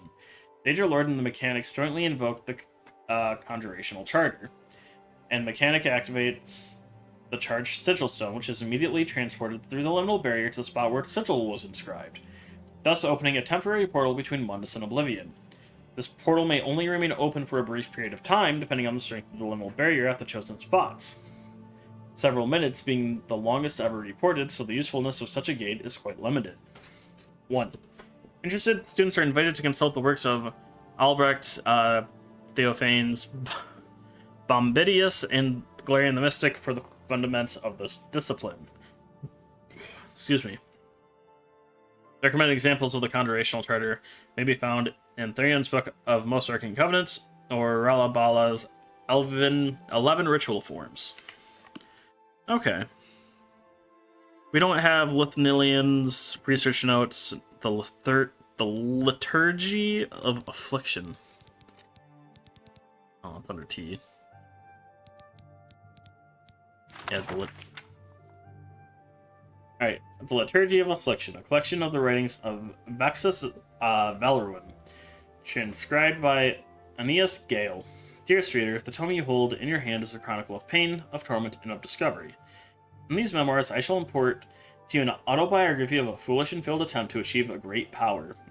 Walk with me as I break the bonds of propriety, throw out the restraints of the ancient laws of the arcane, and cast aside the bonds of magical ethics. For contained herein you shall find the dying words of Vexus Valeruin.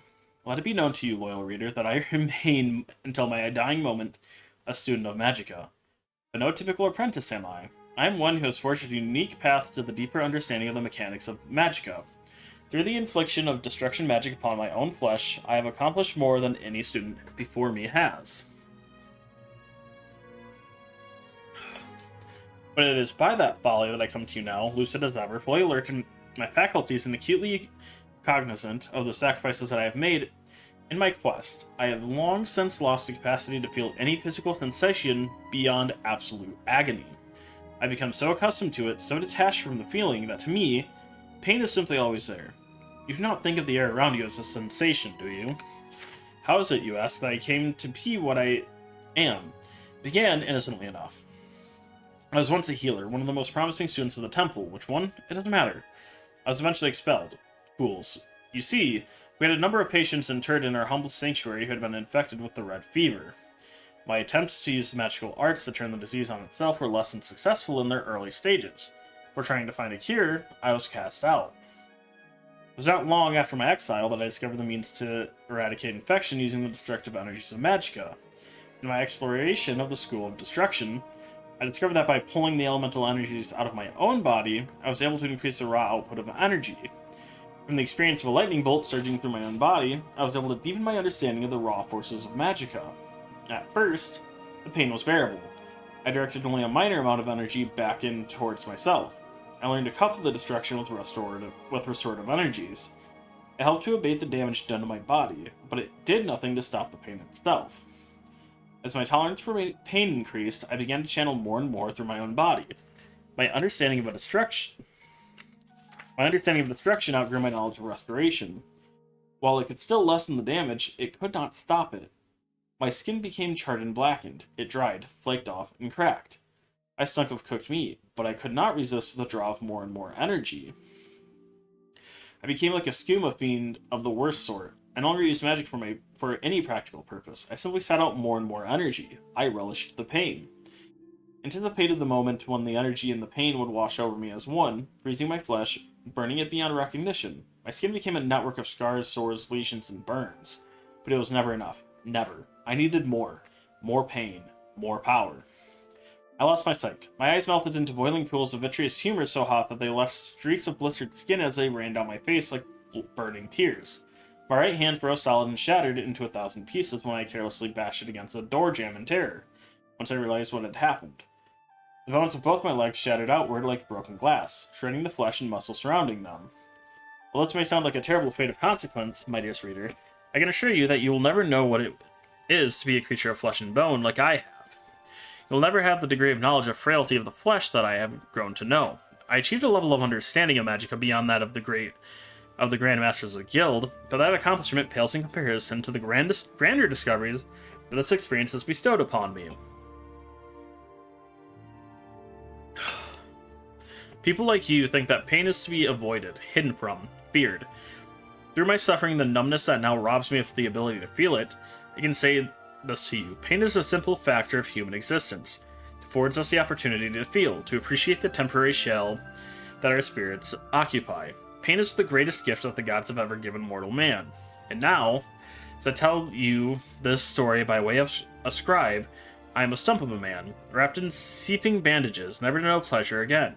Even still, I have but one message to impart to you. Embrace what you are. Glory to Lord Sheogorath, for he has opened my eyes. Yep. The living elves. Sorry, not the living elves. The living woods. Okay. The Gnarl is a creature of the forest like no other. Away from the walls of New Sheoth, they are called the Walking Trees. Gnarl are known for their affinity with the elements. If a Gnarl is struck by elemental forces of fire, frost, or shock, it uses that energy to grow stronger and larger. Fortunately, this effect only lasts for a short time. It is the will of Sheogorath that the Gnarl confuse and bewilder the unwary mage. To this end, it gains resistance to the element it is struck with, but becomes weaker to the other two. The wily mage will quickly switch between elemental spells to take advantage of this. Lesser wizards will suffer if they continue to use the same spell over and over. In recent years, there have been rumors of smiths that are able to use the amber sap extracted from a Gnarl to make sturdy armor and weapons. As of yet, this gossip has not been confirmed. It has. More is not known about the Jarl than is known. No one has been able to determine the gender of a Gnarl, but if they even have them, younger, immature Gnarl have never been seen. One academic suggested that Gnarl are born full-formed from trees that are struck by lightning. This absurd suggestion has not been confirmed. Similarly, we have no knowledge of their diet or social habits. Presumably, they feed directly from the sun and earth, like trees do. There are no reported cases of them communicating even among each other. However, they do seem to have a truce of sorts with the woodland creatures such as the Pollywog and Elytra. Alright, mace etiquette.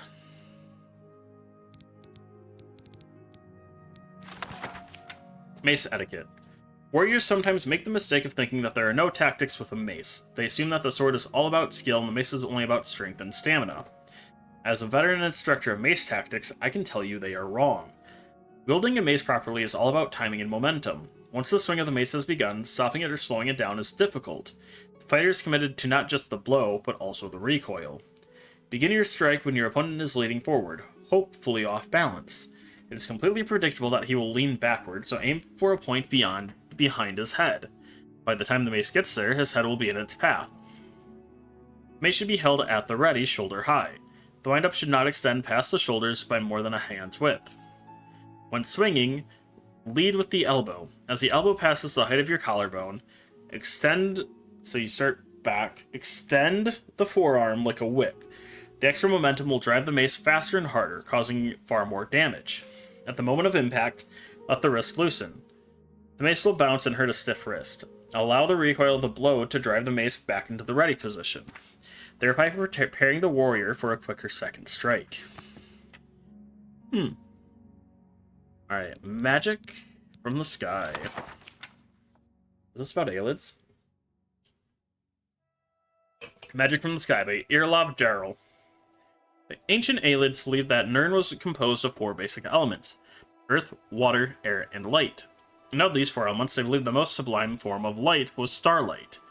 The stars are our links to the plane of Aetherius, the source of all magical power, and therefore, light from the stars is the most potent and exalted of all magical powers. From time to time, fragments of Aetherius fall from the heavens. People know these fragments as shooting stars, and from time to time, such ethereal fragments are found on Nirn. The most common varieties are known as meteoric iron. This metal is prized by armorers and enchanters for its properties in the forging of enchanted weapons and armors. This meteoric iron is also the primary component in Aelid wells, ancient enchanted artifacts found throughout Cyrodiil. Another rarer form of ethereal fragment is called meteoric glass. It is from such fragments that other rare Aelid enchanted artifacts are crafted. The Welkin stones and Varla stones. Aelid's wells are scattered across Cyrodiil's landscape. Their setting is a mystery. They are not associated with any known Aelid cities or settlements. It is presumed that, in some manner, they harvest magical power from starlight.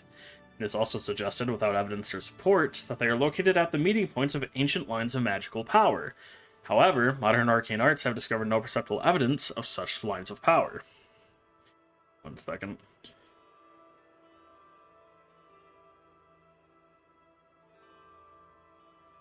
Those with magical talents can draw magicka from Aelid wells to restore their own reservoirs of magical power.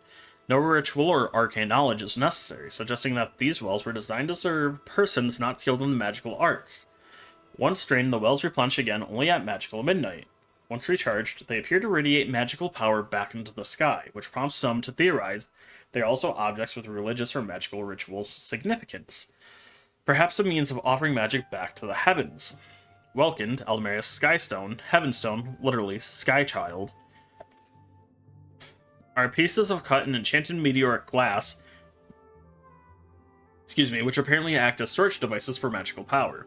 Magical talent can restore his reservoirs of magicka from such stones. Alas, the means of restoring power to these stones have been lost with the Aelids.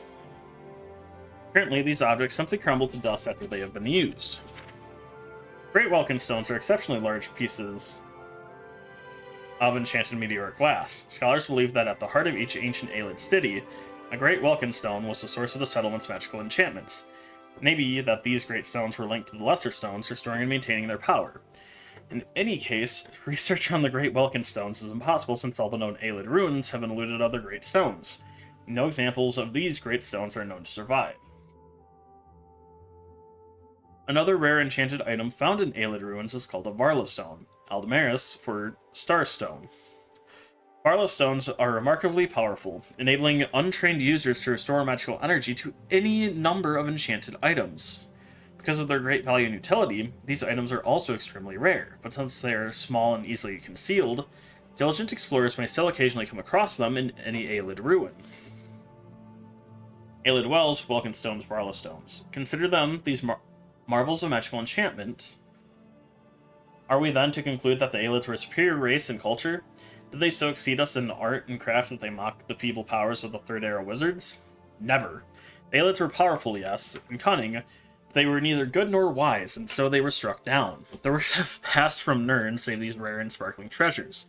Their ancient cities are dark and empty, save their grim revenants and restless spirits condemned forever to walk the halls, keeping their melancholy vigils over bones and dust.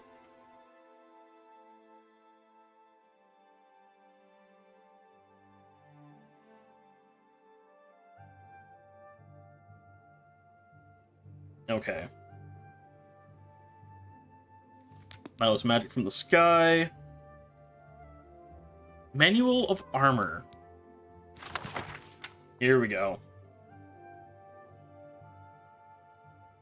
This manual is commissioned by General Warhawk to serve as a guide manual to armor for all officers in the Imperial service. On the battlefield, a soldier's armor should reflect his principal duties. Scouts, light cavalry, archers, and raiding skirmishers should wear light armor. Mobility and speed is of paramount importance to these troops. It is recommended that a cuirass and greaves be worn at all times. Helmets, gauntlets, and boots are of value to cavalry and skirmishers, but not scouts or archers. Light armor is made from fur, leather, chainmail, mithril, elven, or glass. This is also the order of their quality and expense. Fur being the least protective and cheapest, and glass being the best and most expensive. Fur, leather, and chainmail are readily available throughout the Empire. Mithril, elven, and glass are exceedingly rare, and are only found in ancient ruins and remote tombs. Heavy armor should be reserved for the frontline infantrymen, pikemen, heavy cavalry, or foot knights. All offers should be issued heavy armor. Helmets, cuirass, and greaves should be standard issue at all times. Boots and gauntlets are only necessary for the cavalry and foot knights. Blacksmiths can forge heavy armor from iron, steel, dwarven, orcish, ebony, or daedric. This is the order of their quality and expense, iron being the least useful and cheapest, with daedric the most effective and expensive. Iron and steel plate mail can be found in most any blacksmith's shop.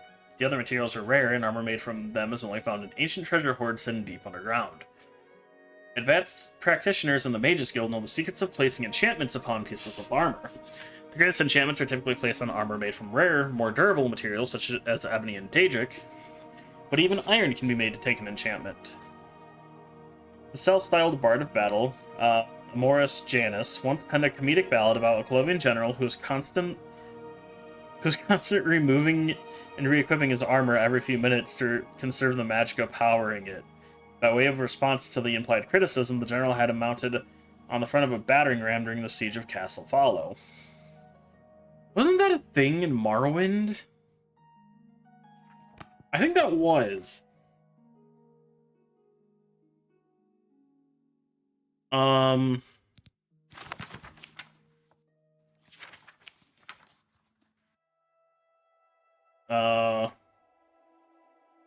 That was.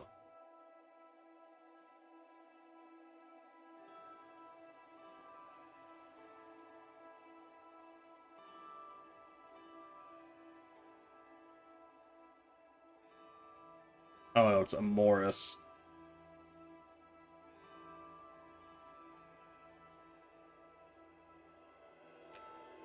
Da, da, da.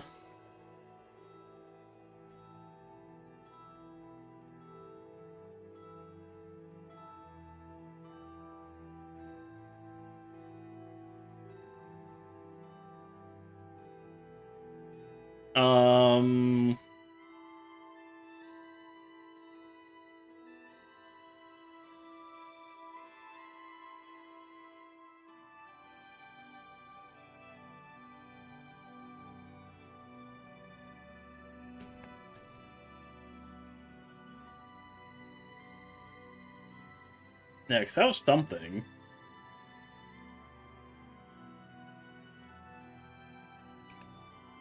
I thought it was Morrowind. I don't remember. I do remember reading something about someone talking, though, about taking armor off and back on. Because something about it affected the enchantment or something. I don't remember. Okay. Annual of Arms. Yep, I'm not going to read that thing again. We've already read it. Obviously, a soldier's weaponry should reflect his skills. Steel with a blade is recommended for daggers, short swords, long swords, and claymores. Steel with blunt weapons is desirable to the war axe, mace, battle axe, and warhammer. 1, 2, 3, 4. 1, 2, 3. So wait. Oh, because that's right. In Skyrim, they get rid of short swords. I think they get rid of short swords. They just combine them into swords. They're not short and long.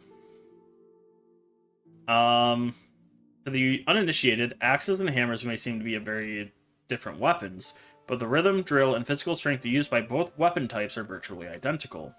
Only those with marksman's shields may be outfitted with a bow. Of these weapons are commonly used in combination with a shield. The claymore, battle axe, and warhammer, however, require both hands to use. These two-handed weapons are best suited to heavily armored knights, berserkers, and those soldiers that hold the flanks of the line. Arms have been made from many materials over the ages, and each material varies in weight, durability, and cost.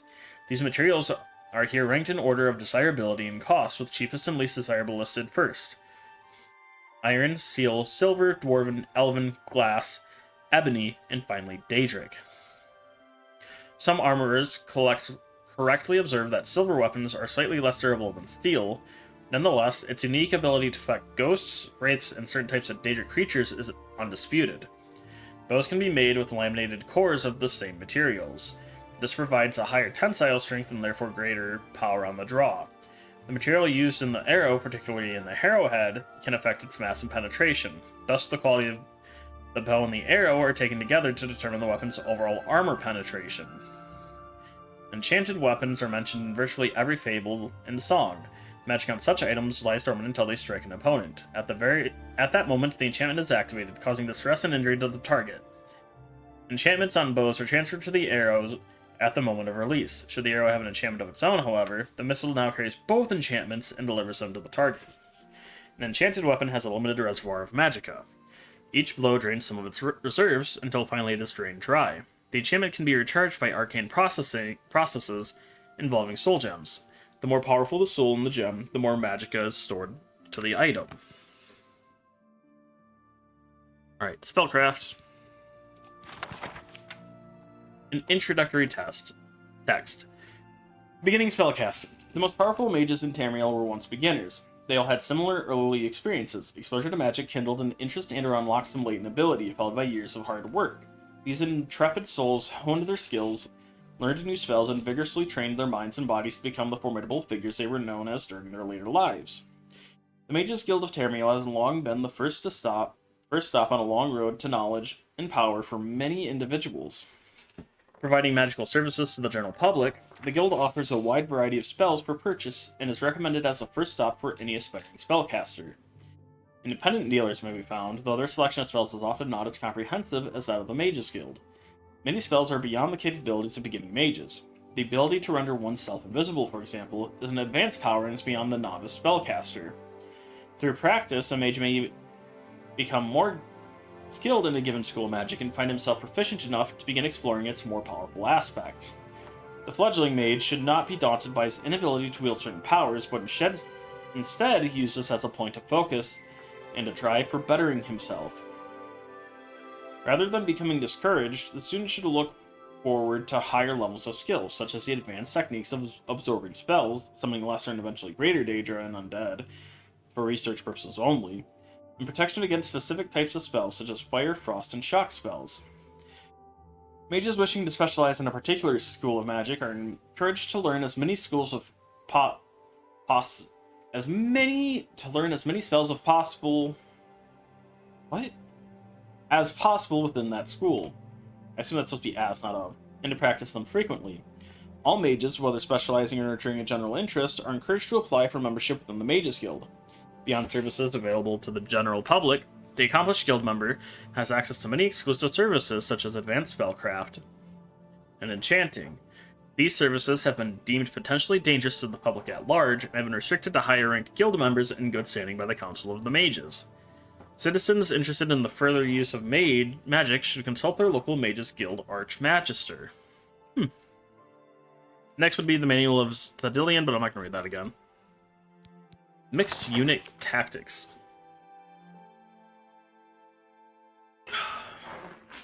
Mixed Unit Tactics in the 5 Years' War, Volume 1, by Codus Colonus. Legions could learn from the unconventional tactics used by the Khajiit in the 5 Years' War against Valenwood. I was stationed at Sphinx Moth Legion 4 on the border near Dune and witnessed many of the northern skirmishes firsthand. The war started with the so-called Slaughter of Torval. The Khajiit claimed that the Bosmer invaded the city without provocation and killed over 1,000 citizens before being driven off by the reinforcements from a nearby jungle tribe. Bosmer claimed that the attack was in retaliation for Khajiiti bandits who were attacking wood caravans headed for Valenwood. In the spring of the Third Era, year 396, the war moved closer to Fort Sphinx Moth. I was posted on the lookout and saw parts of the conflict. I later spoke with both Khajiit and Bosmer who fought in the battle, and it will serve as an excellent example of how the Khajiit used a mixture of ground and tree units to win the war. The Khajiit began the fight in an unusual way by sending tree-cutting teams of Cathay-Rot and the fearsome Senche-Rot, or Battle Cats, into the outskirts of Valenwood's forests. When word reached Bosmer that the trees were being felled, allegedly a crime in the strange Bosmer religion, a unit of archers were dispatched from larger conflicts in the south. Bosmer were thus goaded into splitting their forces into smaller groups. The Bosmer archers took up positions in the remaining trees, whose branches were now 20 or more feet apart, allowing some light into the forest floor. Excuse me. The Bosmer bent the remaining trees with their magics into small fortifications from which to fire their bows. When the tree cutters arrived the next morning, a half-dozen Khajiit fell to the Bosmer arrows in the first volley. After that, the Khajiit took large wooden shields from the backs of the Senche-Rot and made a crude shelter. The Khajiit, even the enormous Senche-Rot, were able to hide between this shelter and one of the larger trees. When it became apparent that the Khajiit would not leave their shelter, some Bosmer chose to descend and engage the Khajiit sword to claw.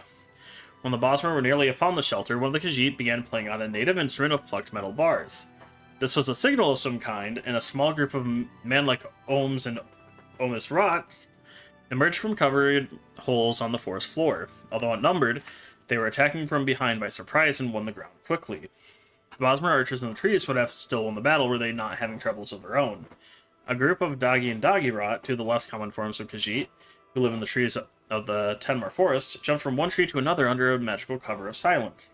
They took up positions in the higher branches that could not hold a Bosmer's weight. When the signal came, they used their claws on either torches or spells of fire, accounts from the two survivors spoke with vary on this point, to distract the archers while the battle on the ground took place. Few of the archers were able to flee, but most were killed. Apparently the Dagi and Dagi Rot have more magical ability than is widely believed. If they were able to keep themselves magically silenced for so long. One of the surviving Bosmer told me that he saw a few ordinary cats among the Dagi, and even claimed that these ordinary cats are known as Alfiq. Oh, the Alfiq.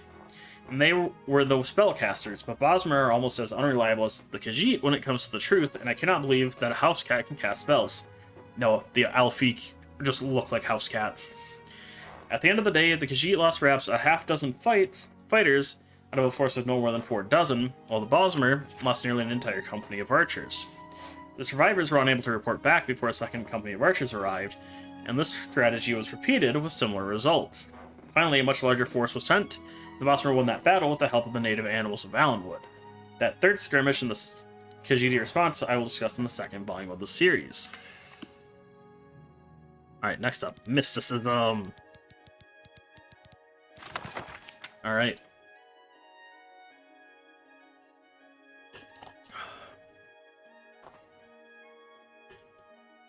Alright. Mysticism, The Unfathomable Voyage, by Tetronius Lore. Lore? Ho ho! Mysticism is the school of sorcery least understood by the magical community and the most difficult to explain to novice mages. The spell effects commonly ascribed to the school of mysticism are as extravagantly disparate as Soul Trap, the creation of a cell that would hold a victim's spirit after death, to telekinesis, the manipulation of objects at a distance. Excuse me, but these effects are simply that, effects. I keep burping. Sorcery behind them is veiled in a mystery that goes back to the old civilizations of Tamriel and perhaps beyond. The Psijics of the Isle of Artaeum have a different term for mysticism, the Old Way. The phrase becomes bogged in semantic quagmire because the Old Way refers to the religion and customs of the Psijics, which may or may not be part of the magic of mysticism. There are a few mages who devote their lives to the study of mysticism. The other schools are far more predictable and ascertainable. Mysticism seems to derive power from its conundrums and paradoxes.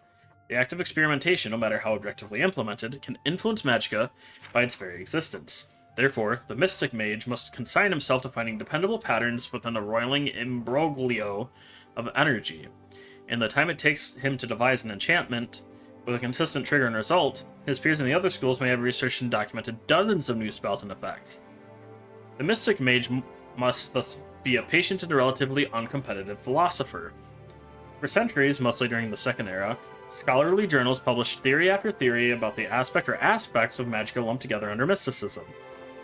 In the Mage's Guild tradition of finding answers to all things, respected researchers suggested that mysticism's penultimate energy source was the Aetherius itself. Or else, Daedric beings of unimaginable power, either rationale would explain the seemingly random figurations of mysticism. Some even ventured that mysticism arose from the unused elements of successfully or even unsuccessfully cast spells. Discussion within the Order of Psijics after Artaeum's reappearance has led some scholars to postulate that mysticism is less spiritual in nature, as was originally supposed, and that either the intellect or the emotional state of the believer is sufficient to influence its energy configuration and flow. None of these explanations is truly satisfactory and taken by itself. For the beginning student of mysticism, it is best simply to learn the patterns of distinguishable in the maelstrom of centuries past. The more patterns are discovered, the clearer the remaining ones become, until, of course, they change, for inevitably they have to, and then the journey begins anew. Well, damn. Here we go. Notes on racial phylogeny. Yay.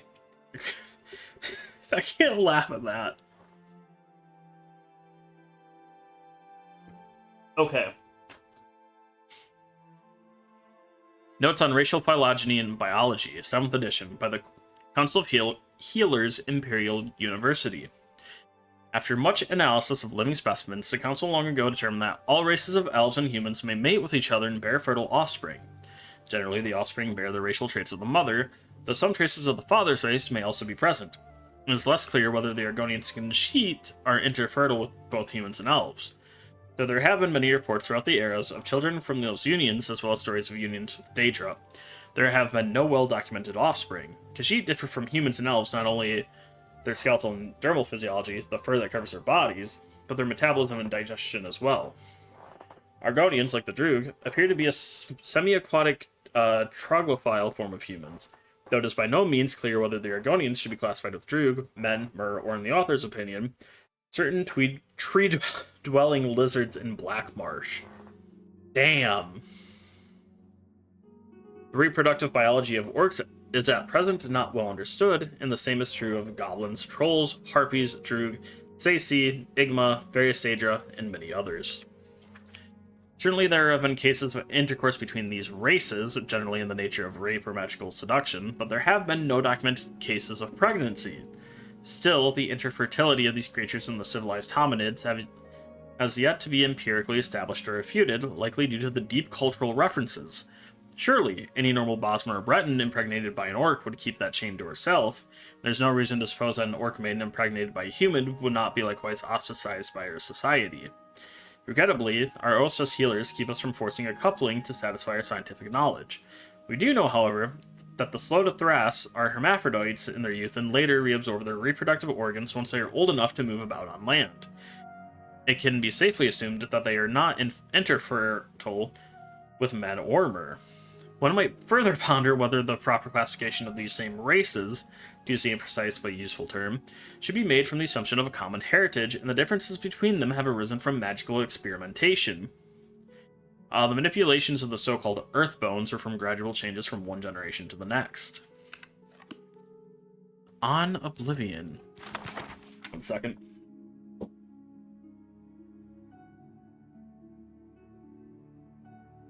Alright. Oh, by Zenus. By Morian Zenus. It is improper, however, customary to refer to the denizens of the Dimension of Oblivion as demons. This practice probably dates to the Elessian doctrines of the First Era prophet Maruk, which rather amusingly forbade traffic with daemons, and then neglected to explain what daemons were. It is most probable that daemon is the misspelling or etymological rendition of Daedra, the old elven word for these strange, powerful creatures of uncertain motivation who hail from the Dimension of Oblivion. Daedra is actually the plural form. The singular is Daedroth. Oh! In a later tract by King Hail the Pious of Skyrim, almost 1,000 years after the publication of the original doctrines, the evil machinations of his political enemies are compared to the wickedness of the demons of Oblivion. Their depravity equals that of Sanguine itself. They are cruel as Boethia, calculating as Molag Bal, and mad as Sheogorath. Hail the Pious thus long-windedly introduced 4 of the Daedra Lords to written record. But the written record is not, after all, the best way to research Oblivion and the Daedra who inhabit it. Those who traffic with daemons seldom wish it to be a matter of public account. Nevertheless, scattered throughout the literature of the First Era are diaries, journals, and notices for witch burnings and guides for Daedra slayers. These I have used as my primary source material. They are at least as trustworthy as the Daedra Lords I have actually summoned and spoken with at length. Apparently, Oblivion...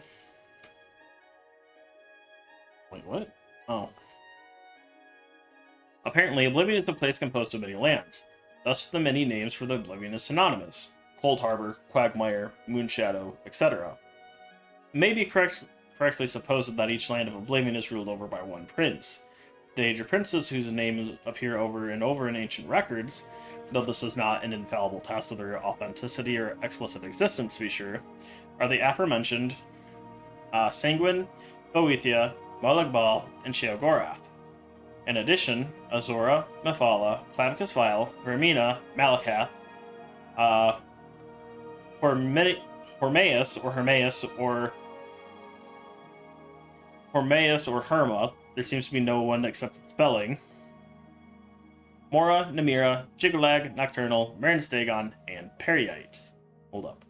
So 1, 2, 3, 4.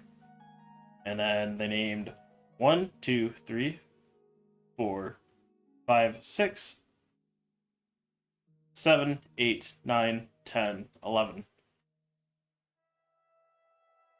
I feel like they're missing one. Where are they missing?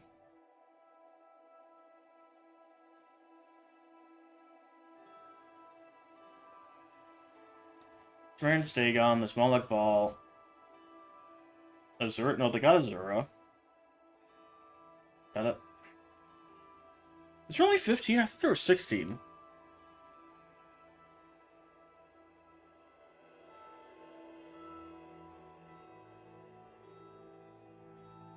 I mean, I'm getting 16, but like I thought Jiggalag was the 17th.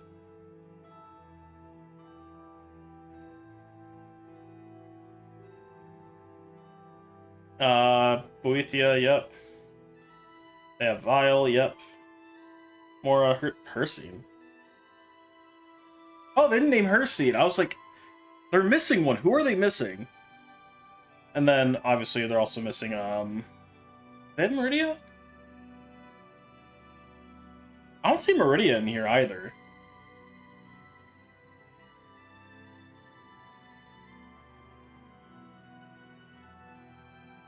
Yeah, I don't see Meridia in here. I don't see Herseed.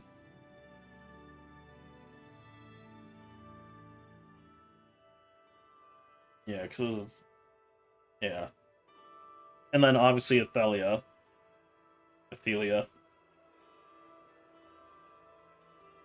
We don't worry about them. They're only in ESO for like well, I guess technically 2 chapters, but ignore that. From my experience, Daedra are a very mixed lot. It is almost impossible to categorize them as a whole, except for their immense power and penchant for extremism.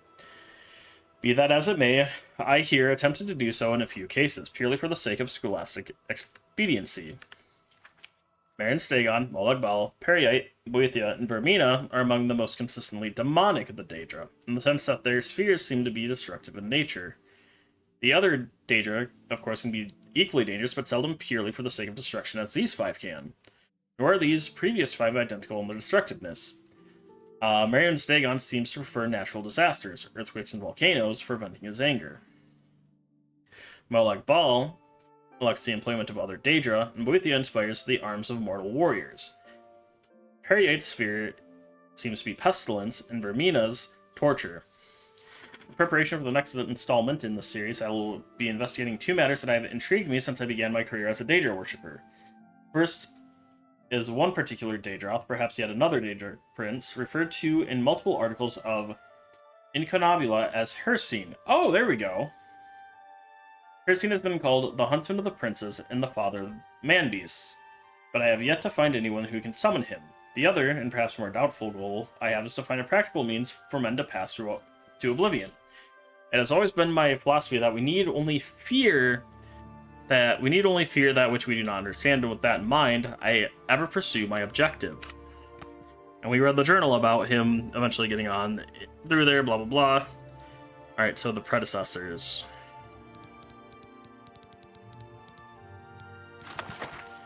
Okay.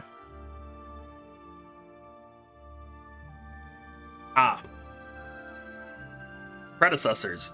Being an examination of the curious ruins of the Shivering Isles and their terrible significance for our future. By Yingvar the Wanderer. The ancient ruins that dot the countryside are a familiar sight to the inhabitants of the Shivering Isles, so familiar that their true significance has escaped notice of most until now. I have recently uncovered that the terrible secret hidden in these ruins, and I will now share the secret with you. But be warned. Excuse me. This knowledge may be too much for some, as you will know the awful fate that lies in store for you, but will be powerless to do anything to prevent it. If you are strong enough of mind to withstand the psychic shock of having your grim future laid bare, read on. My interest in the ruins began with a simple observation. All the ruins visible on the surface appear to be of roughly the same age and architectural style. Who created these once mighty structures, and what happened to them? Further investigation revealed an even stranger truth.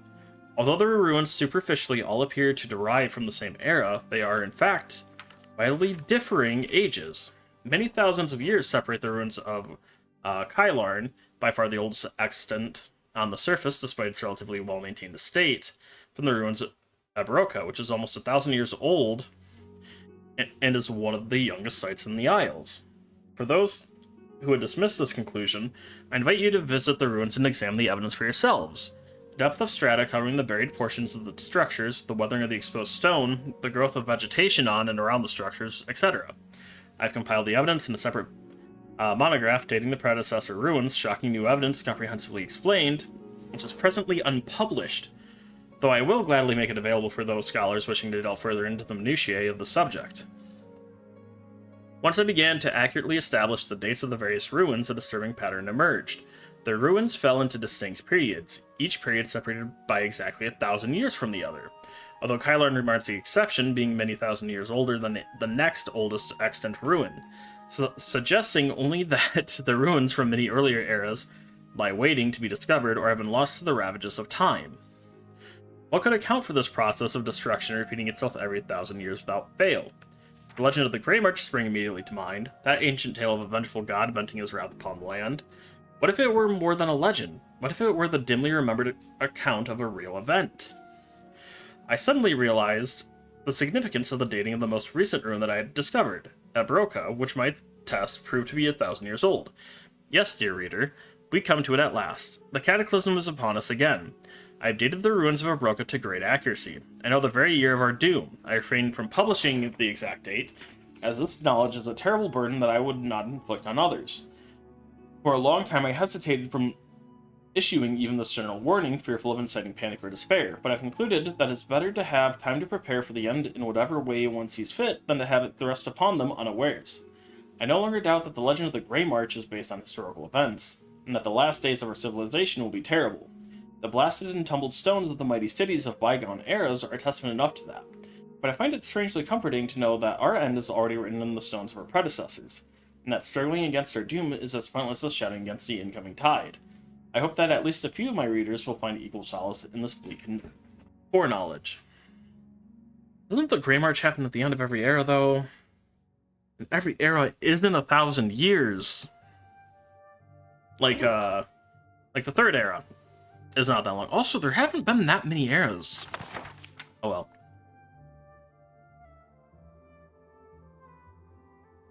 Proper lock design and construction. I've encountered many thieves whose sole interest in locks is how to open them and thereby pilfer the protected contents of the room or chest. I have taken it upon myself to devise a system of locks that can defeat such villainous intent. The materials used to create a lock are of utmost importance. Shoddy brass or copper will give way to a well-placed kick, thereby rendering the rock itself useless. I recommend steel over iron when choosing a material. More robust materials tend to be prohibitively expensive and necessitate the door being made of similar metals. I have been chagrined to stumble across the shattered shell of a wooden chest, its dwarven lock intact and still locked. Once these basics are settled, pay particular attention to the offset of the tumblers. A 7-degree offset to the keyhole will allow a torque-style key to work smoothly, while at the same time causing numerous headaches for the thief attempting to insert non-torque lockpicks. In similar fashion, the springs of the tumbler should be made by different smiths.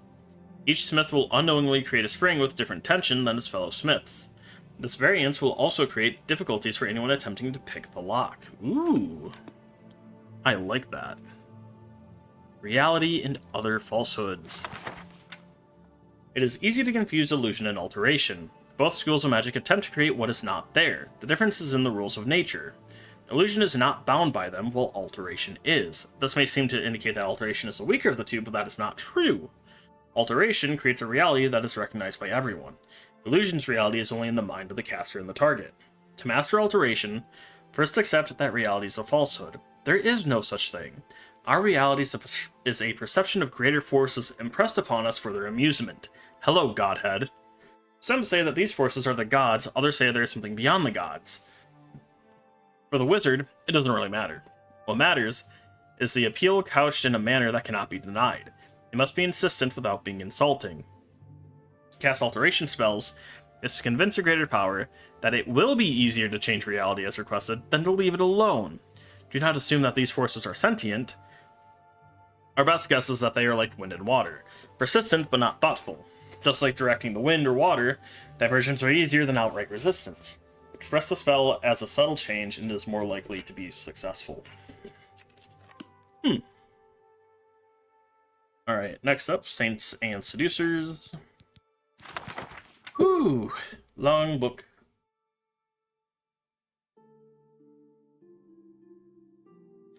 Sentinels of the Isles. A treatise on Golden Saint and Dark Seducer culture and history within the Shivering Isles, by Andok Marrier. Author's note. This volume attempts to catalog and analyze known, suspected, and rumored facts about the two races that serve to maintain order within the Shivering Isles. It is by no means intended to serve as the authoritative work on the matter.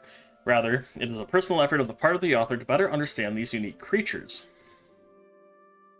In the service of the Lord, it is beyond the scope of this work to determine the origins of the Golden Saints and Dark Seducers. They are Daedra, and as such, their base existence is a mystery to those mortal born. The commonly held belief that all Daedra are incapable of creation suggests that even Lord Sheogorath himself is not responsible for the genesis of these races. Yet, it is worth noting that the Prince of Madness has motives and powers that none may guess. To attempt to do so would only confuse the subject further. It is enough, then, to see that they exist and know that it is so. Beyond this knowledge, however, it is curious that the Saints and Seducers serve Lord Sheogorath unerringly. This allegiance is ultimate and eternal, from all indications, but its source is unknown. Could it be that they themselves were tricked into service by the Mad God? Or did they simply ally themselves with the greatest power in the realm? Previous literary works suggest that Daedra choose to serve their masters so they might find protection and safe harbor. Clearly, the Saints and Seducers have this in the Shivering Isles. Indeed, they have fortresses which few not of their race are allowed to enter. They have power in the realm, acting as guardians for those who serve Lord Sheogorath. Constantly, they vie for the favor of our Lord, fighting any who oppose him, and at times even each other. It is reasonable to assume, then, that they have made a willing choice to take up their role in the Isles. Character and Society. The immediate image called to mind when hearing the name Golden Saint suggests an angelic figure, elegant and benevolent. It is ironic, then, that while the Golden Saints embody this image in form, their behavior is in stark contrast to it, The Saints are a proud, arrogant race, quick to anger and cruel in their punishment. There's no question that they view all in the Isles as inferior and make no effort to hide this in their interactions. Dark Seducers also exhibit little beyond their appearance to match their names. While they too assert their superiority over all the others in the realm, they appear to have a more patient, introspective nature about them. They often appear humble in their dealings with mortals and are known to be patient with the lesser races. In fact, the terms Golden Saint and Dark Seducer are external constructs. While the two groups recognize and respond to these names, they have their own names for their races, the Oriole and the Mazken, respectively. It is possible the Daedra simply have no concern for the names and titles given to them by lesser beings, or perhaps they find amusement in the names. Further research into the subject is necessary but daunting, as the Saints and Seducers do not freely offer personal information about themselves. Other information can be gathered from observation. It is easy to see that the two groups are strongly militaristic in their societal structure. One's strength and discipline determines one's place in society. Military commanders, for example, are revered by their subordinates. With further observation, a second distinction becomes apparent. Both societies are matriarchal in nature. Females lead the guards within Nushea often have the highest positions of power. Males, while not openly denigrated, are clearly subservient to their female superiors. It is unclear where this practice began, but has been wholly integrated into the daily lives of both races. Conflict and conquest. Any resident of the Shivering Isles can confirm that it is unwise to provoke the Golden Saints and the Dark Seducers. They thrive on conflict and warfare, and are quick to punish any and all who disobey. Acting in their capacity as guardians of the realm does not satisfy them, however, so they often engage in combat with one another, despite being garrisoned in areas where they are unlikely to interact. It's possible that this is more than an outlet for aggressive behavior. Repeated engagements between the two races may be an effort to gain favor with Lord Sheogorath. If one can triumph over the other, it would prove superiority and a right to gain sole control over the realm. The battle for Kylarn is of particular interest, as both sides have been locked in combat with no hopes of resolution for time beyond memory. Does this combat serve to sharpen the skills of the two sides, or weaken them where they could be directed elsewhere? If the conflict cannot be resolved, why then does Lord Sheogorath not step in and settle it himself?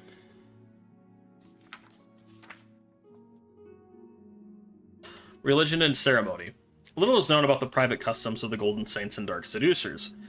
They are reclusive when it comes to matters specific to their race, particularly regarding the mysterious process by which they return to the realm in the unlikely event of their death. It is common knowledge the Golden Saints and Dark Seducers as Daedra cannot be killed. The animus of the Daedra is cast back into the darkness of Oblivion and can return to the realm to take form once more. But reports of the time it takes for a Daedra to return to the realm from the waters of Oblivion are anecdotal and inconclusive. The process by which this return occurs remains shrouded in mystery. Based on behavior pattern and strength of numbers, it can be deduced that the stronghold for each race plays some major part in this process. Common phrases in language, such as "may the chimes call you home," suggest that, rather than merely a metaphor, sound may play some role in the sequence of events. It is believed that the chimes referenced by Saints and Seducers do indeed exist and are considered almost holy relics. Attempts to gain information about these chimes or the processes by which they are used has been met with exceptional hostility, and so have been abandoned. Any and all information regarding the Golden Saints and Dark Seducers, particularly relating to private customs and origins, should be brought to the attention of the author immediately. The greater the scope of our knowledge, the better our ability to understand these compelling creatures. Bam! The Shivering... Alright, the Shivering Apothecary? Yeah. The Shivering Apothecary. Author, Sidna Amadius. Many things. Wet things and dry things. Things from plants, things from animals, things from stone and sky and tree and man and myrrh. So many beautiful things for potions. All of them there for the taking, waiting to be plucked and put to use. Grind me! Take my essence and turn me into something new, something wonderful, they cry out to me. I have given my life to finding so many of the wondrous things of Tamriel, and now things that lie beyond. The realm of the mad god, dangerous and beckoning, has so many new things to offer that I have trembled with excitement over it. I stopped to take note of what I found so that I may not forget it in the coming days when I spend my time searching, mixing, and discovering. The apprentice will find that marrow from the shambles and fins from scalons merge to make a deadly poison that strikes at one's very heart, damaging the health of those who ingest it. Many a blade did I sink into wet flesh and dry bone to learn this, but what I have found pleases me. Flame stalks and the very essence of flesh atronachs can be mixed by even a novice to counter that damage, as one can drink a potion made from these two to feel healthy again. The expert may find that rather than risk himself against those walking monstrosities, the Screaming Maw can be used instead. For Magicka and without Magicka, where would I stand now? The Ichor of an Elytra can be mixed with Withering Moon by a novice, or Thornhook by a journeyman. An explorer in the Shivering Isles should venture forth without looking for these. The Tongue of a Hunger, by itself a marvel of an anatomy, can be eaten to cure poisons, or matched with Withering Moon to cure disease. I cannot help but wonder what disease would be so dire as to risk one's life against a hunger. I've been most pleased to find that the Expert Alchemist, Rot Scale, and Worm's head caps can be mixed to paralyze one's enemies. This has proven most useful in extracting ingredients from the Isle's less cordial residents. Woohoo! Alright, on to the bestiary. This is a long one. Namlir's Shivering Bestiary, Namlir S. Brink. Didn't we do the quest for my good friend and colleague, Fenristway, who protected the creatures of all the realms? Although my early education involved extensive research in all forms of fauna, nothing prepared me for the surprises I've uncovered while exploring the Shivering Isles on the Great Expedition. Even though I have lived here all my life, I am just now discovering how wonderful and unique the creatures of the Isles can be. The expedition was an extensive 6-year exploration of every nook and cranny on the Isles, in an attempt to categorize the indigenous fauna and record this information back for posterity and science. Below, I've done my best to describe each creature in detail. Please note that this information was obtained at the cost of many lives, and that this work should be regarded as the most complete and definitive reference of its kind. Pollywog. The Pollywog is an extraordinarily ugly aquatic-dwelling creature that frequents the lakes, rivers, and bogs of the Shivering Isles. Though the Pollywog, or Wog as some of the locals call it, walks on all fours, it should by no means be considered stupid or docile. A fully grown adult Pollywog can deliver a nasty blow from its claws, or a potentially dangerous bite from its razor-sharp teeth. The lethality of this beast comes not from the actual damage it can deliver, but from the horrible diseases it seems to generate. Also of note is that the Pollywog's uncanny ability to regenerate when immersed in water. From our observations, it's best to just avoid these brutes, though it is said that some of them carry flawless pearls on their bodies, though it's not known why they would swallow them, or what use they may serve to the creatures. Elytra. The Elytra are large insect-like creatures indigenous to much of the Isles. Although there is a marked color difference between the northern Mania variety and the southern Dementia variety, they are remarkably similar in behavioral patterns and physical makeup. The Elytra pose a serious threat to the casual traveler, as they have two interesting mechanisms that benefit them in combat. Their first is their uncanny ability to block weapon attacks. Through my observations, I have deduced that they utilize their antennae as an early warning system to detect incoming attacks, say from a sword blade or an arrow. The antennae sends a signal to their brains and they instinctively lift their arms to block. Their second ability is a natural venom in their sting. This venom is very deceiving, as it is a very low yield, but its real deadly nature comes from its duration. Gone unchecked, the venom can slay the average man over a period of hours. Especially deadly is the Elytra matron's venom, which can last much longer than the poisons found on the lesser varieties of the creature. Flesh Atronach. One of the most unusual creatures in the Isles, the Flesh Atronach appears as sewn together conglomeration of skin and muscle, adorned with mystical symbols and wearing an iron collar. Although it's uncertain whether Sheogorath or some other Daedric prince created this creature, it's obvious that the intent was to use them as guardians. Usually found inhabiting underground ruins, the Flesh Atronach will defend areas it's set to guard until it's destroyed. And a unique visual feature of this creature is the energy spots located on its body. These colored areas seem to glow with an inner light and denote the power of the Atronach. In increasing order of magnitude, these seem to be yellow, purple, and red. The function of these spots is still a mystery, but from my observations, I suspect them to be a magic dampening gland of some kind.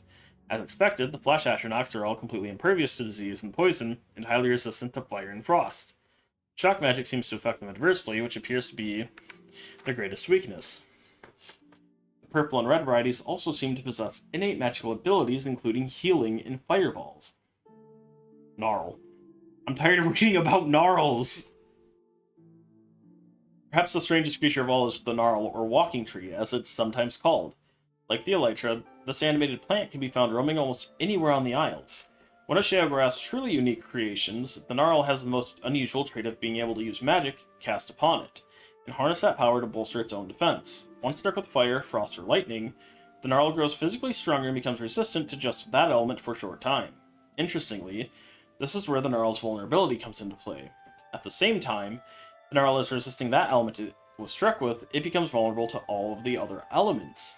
Our guide on the expedition demonstrated this by striking the gnarl with a flame arrow, then a frost arrow, and then back to a flame arrow, and so on. Grumite. The Grumite represents the only native weapon-wielding creature in the Shivering Isles. These primitive aquatic-born humanoids are organized in a tribal-like system, though it is uncertain who or what they worship. It would be presumed the Grumite worship Sheogorath, their creator, but their religious totems don't seem to bear the Mad God's likeness. What is known is that they maintain a simple hierarchy, including shaman and boss Grumites, who seem to command the rest. The Grumite have mastered the art of spellcasting as well, evidenced by the Magus Grumite, which can be quite deadly. Curiously, the Grumite possess a defense mechanism similar to the Bullywog. When immersed in water, the Grumite will begin to regenerate damaged flesh. Unlike the Bullywog, this regeneration extends to rain as well, making them quite formidable on a stormy day. This aquatic healing ability leads me to believe that Bullywog and Grumite are somehow related, but even in my extensive research, I was unable to come up with a solid connection.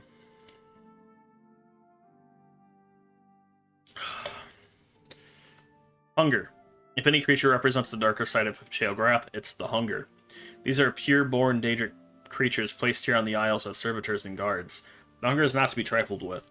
It boasts superior speed and lightning reflexes, along with its primary ability of draining its victims' fatigue. My best advice when encountering this horrible creature is to give it a wide berth or slay it quickly. Be wary, as it is said that conjuration magic exists that is able to summon the Hunger and unleash it upon the caster's foes. Scalon. Another aquatic native of the Shivering Isles is the Scalon. Looking strikingly similar to an upright Bullywog, the Scalon features large fin-laden appendages and dorsal spines. These creatures are usually quite fearsome, lumbering slowly after its prey. Don't mistake its speed for its weakness, as the Scalon has an incredible leaping attack that allows it to strike at its victims from a surprising distance. Another connection that it shares with the Bullywog is the fact that its bite or claws can transfer disease to its victim. It's recommended that these creatures be dealt with at extreme range with spells or missiles, as they can be quite ferocious in close proximity. Shambles. The Shambles appear to be some sort of an undead construct made of bone and lashed together with wire or bits of cloth. Oddly, the bones used in their makeup appear to have no correlation to one another. They might have skulls for kneecaps or leg bones for arms, to cite a few examples. The Shambles may be undead, but they pursue any victim as if they were a predator chasing down its prey. Like its undead bony brethren, the Shambles is fully resistant to disease, poison, and paralysis. However, they possess a unique resistance to all frost magic. Furthermore, upon death, the Shambles will explode in a spectacular shower of frost. This ability seems to have been added by its creator as an interesting last-ditch defense mechanism. This fact was initially unknown to me, and one of our best guides was lost when his hammer struck the fatal blow. If you intend to combat these undead creatures, be certain to carry frost protection or destroy them at range. Skinned Hound. These nasty undead beasts are generally encountered inside and around the ruins that dot the Isles. The Skinned Hound is extremely fast and agile, and has an insatiable hunger for flesh. Like the Flesh Atronach, it appears to be all skin and muscle that is roughly sewn together, but I'm uncertain whether they are summoned or merely constructed. The Skinned Hound is not an adversary to be taken lightly. They feature an incredible invisible charging attack, not unlike a ghost, limited frost resistance, and a complete immunity to disease and poison. This beast's weakness is fire. They don't seem intelligent enough to be frightened by it, but it's certainly very efficient at dispatching them quickly. Although this work only touches upon the combat-related aspects of the creatures, I feel this is of primary importance to any traveler within the confines of the Shivering Isles. In future works, I will touch upon the other aspects of these creatures, as reproduction or creation, magical origins, and even some delicious recipes I've discovered in my travels. My best advice when walking the roads and past the Isles is to remain ever vigilant and always be prepared. Knowing your foe can mean the difference between a gruesome death and survival. Okay. So, next up is Souls, Black and White.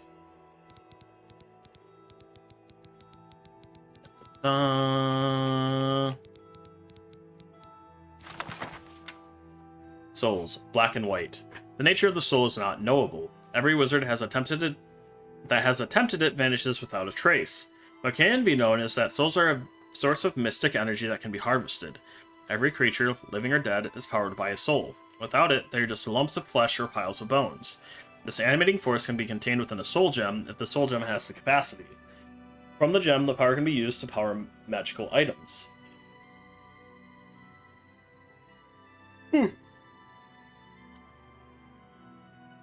Centuries of experimentation have demonstrated that there are black souls and white souls. Only the rare black soul gem can hold the soul of a higher creature, such as a man or an elf. While the souls of lesser creatures can be captured by gems of many colors, they are all categorized as white soul gems. Hence the division of souls into black and white. White souls are far safer than black souls, although not as powerful. Beginning students of mysticism should not dabble in black souls or black soul gems. Even if one were to ignore the guild strictures against the necromantic arts used to power black soul gems, it is dangerous to the caster to handle them for long. If the soul gem is not precisely the size of the encased soul, small bits of the caster's energy may leak into the gem when it is touched. Dang! Alright, the Standing Stones. Standing Stones, by Anonymous. Any visitors of the Shivering Isles will soon come across the dreadful landscape of a tall crystalline stone, looming over them like an accusing finger. Variously known as standing stones or obelisks, they cannot be avoided in traveling the Shivering Isles, no matter how hard you might try. There are many theories on the origin and purpose of these stones. Purpose? Can a stone have a purpose? Is it a sentient being or an inanimate object? Is it listening to you, watching you, whispering to you? Some claim they are simply interesting geological formations. Not so, not so. They cannot be chipped or cracked or even scorched. Believe me, I've tried. Nothing's harmed them.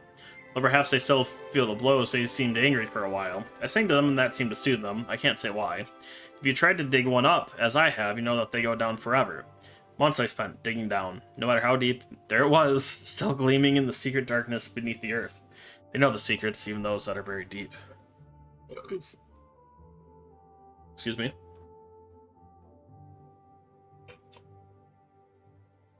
I've spent many years trying to understand these stones. Avoiding doesn't work, as I said, they're everywhere. So try for understanding, as I have. What is the humming? What do the whispers mean? I can't say that I know everything about them, but I have learned many things, some of which I can share with you. But I don't know what they want, not yet. Perhaps if I knew what they wanted, I wouldn't be so afraid. They whisper secrets to me, but I promise not to tell. They know many secrets, they're always watching. They never sleep, not even at night, in the dark of the moon. I know they're old, older perhaps than the world itself. They have seen civilizations rise and fall, and they hate us. They are waiting for their masters to return. They won't tell me who or when. If they hate me so, why do they tell me their secrets? Is it because they know my secrets already? You may not believe me, most don't, but most have not spent the time that I have in trying to learn about these stones.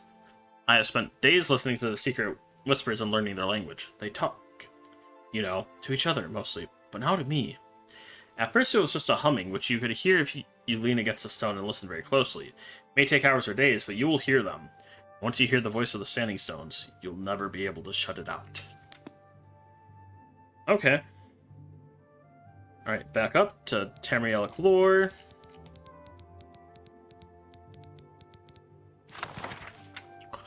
Oh, okay.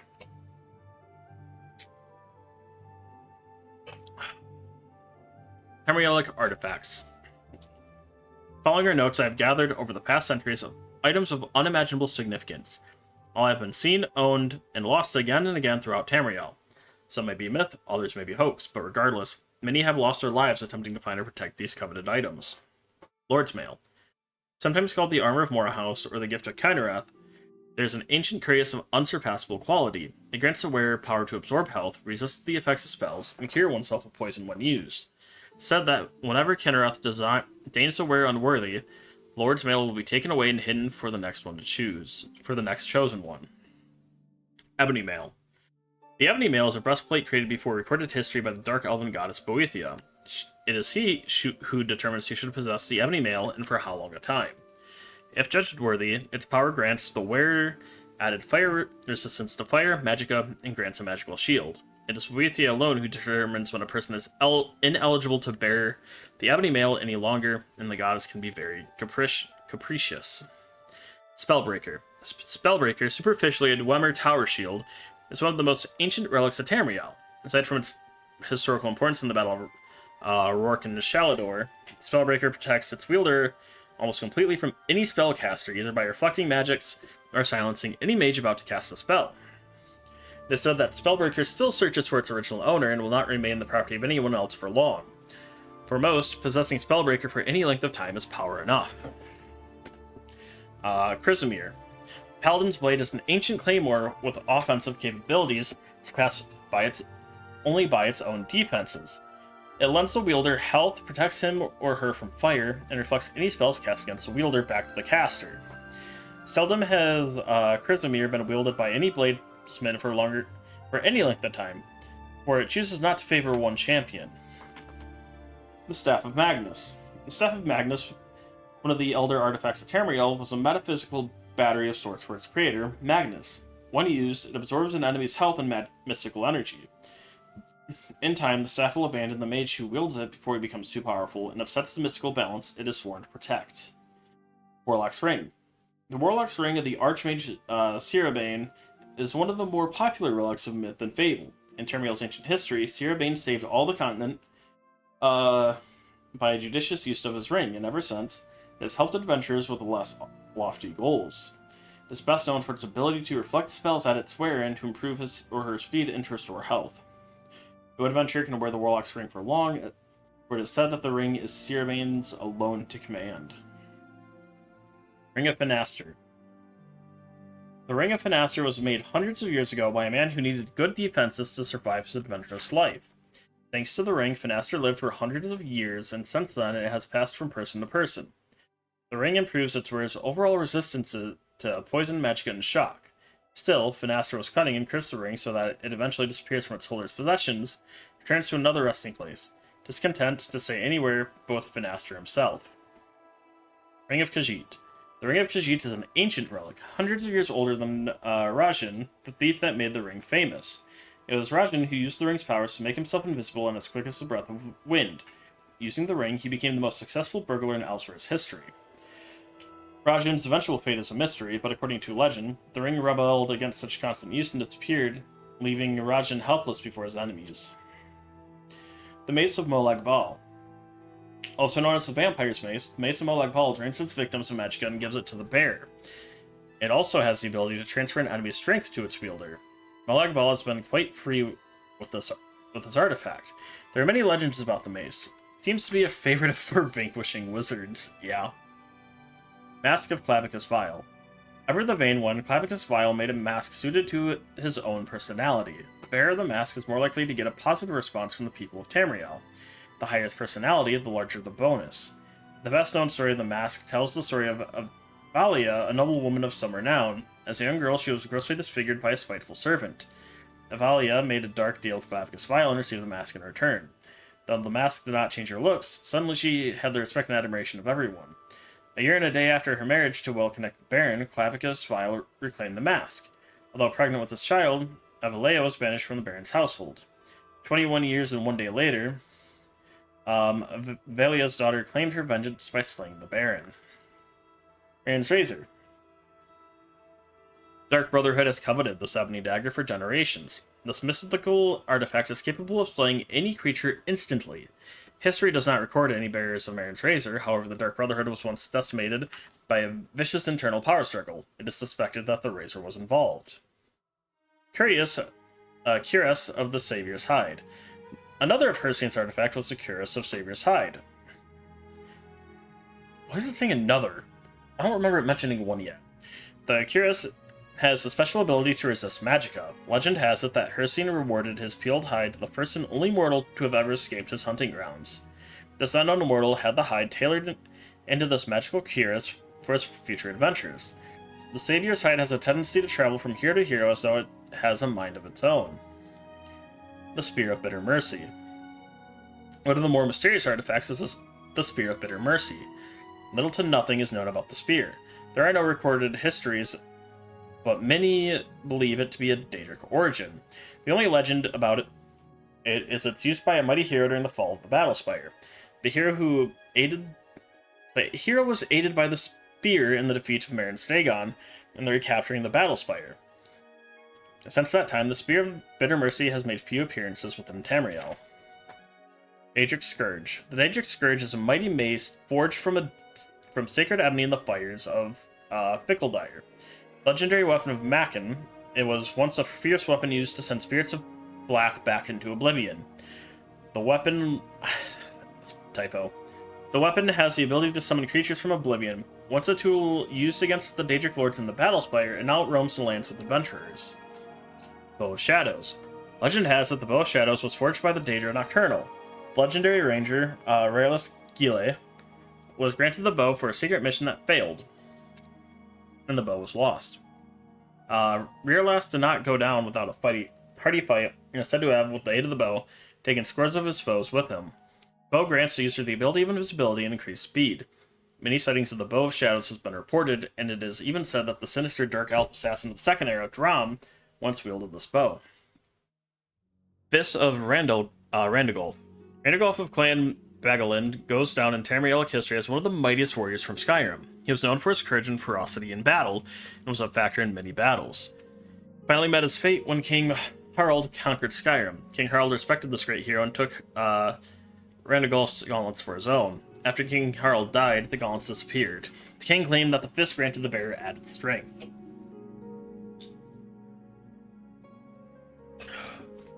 Iceblade of the Monarch. The Iceblade of the Monarch is truly one of Tamriel's most prized artifacts. Legend has it that the evil archmage Amian Kelmo enchanted the claymore of a great warrior with the soul of a frost monarch, a stronger form of the more common frost Atronach. The warrior, Thurgnarasi, was to play a part in the assassination of a great king in a far-off land and became the new leader. The assassination failed and the archmage was imprisoned. The Iceblade blade freezes all who feel its blade. The blade circulates from owner to owner, never settling in one place for long. Ring of Surroundings. Little is known of this prize, but it is said that it lends the wearer the ability to blend in with their surroundings.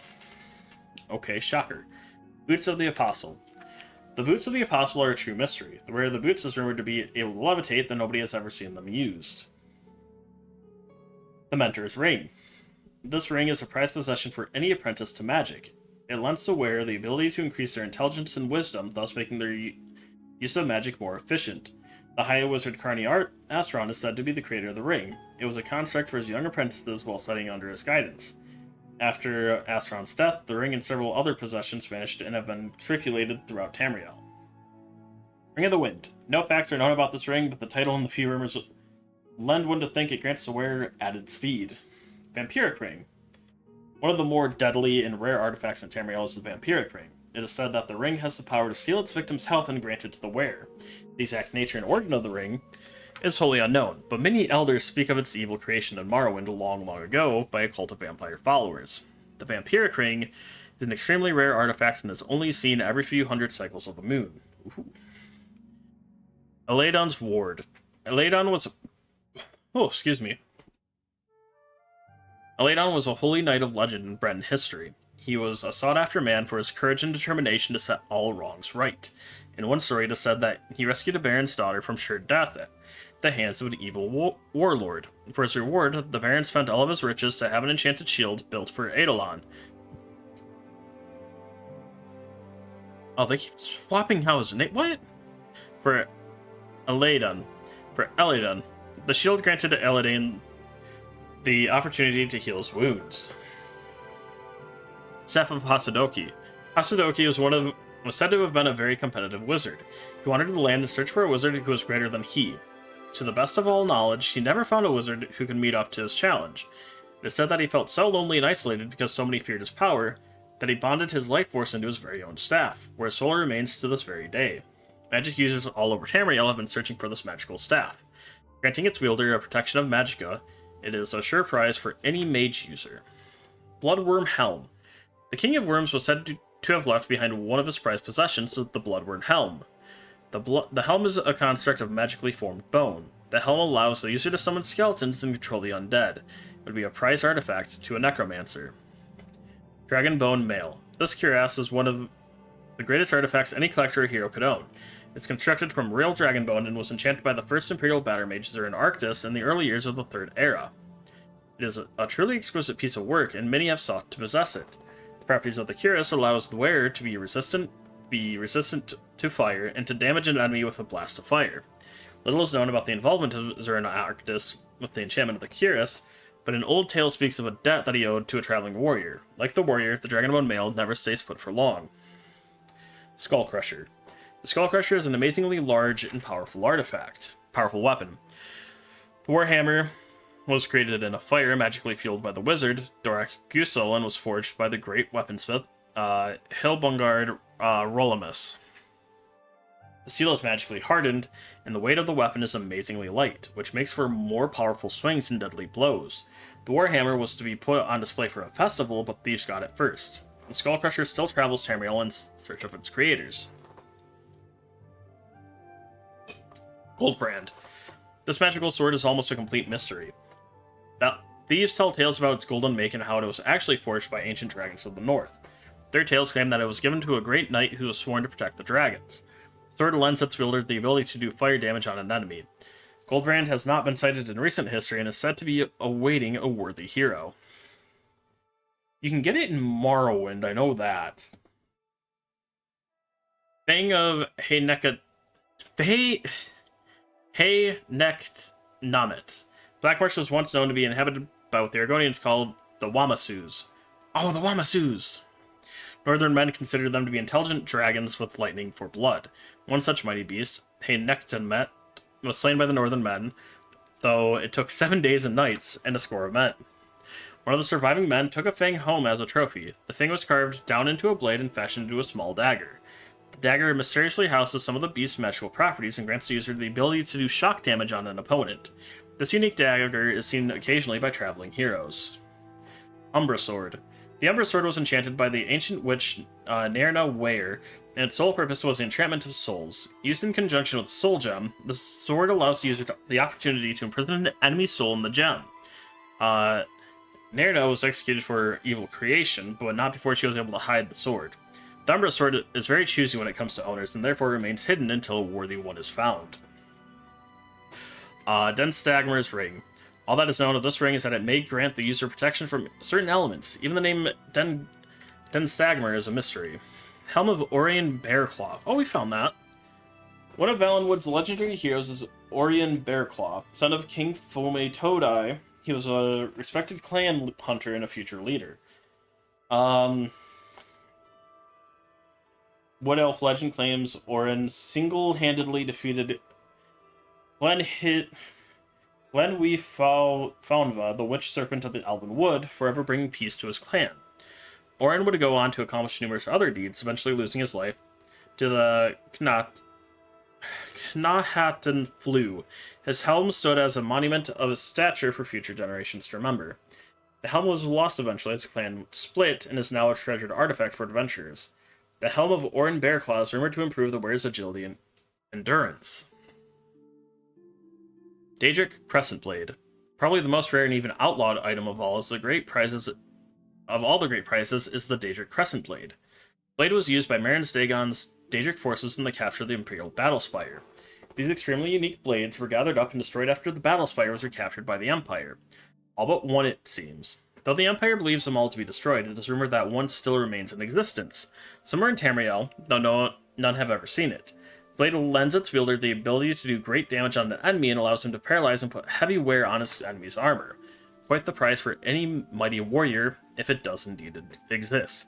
I think all of these are the unique artifacts that you can get and find in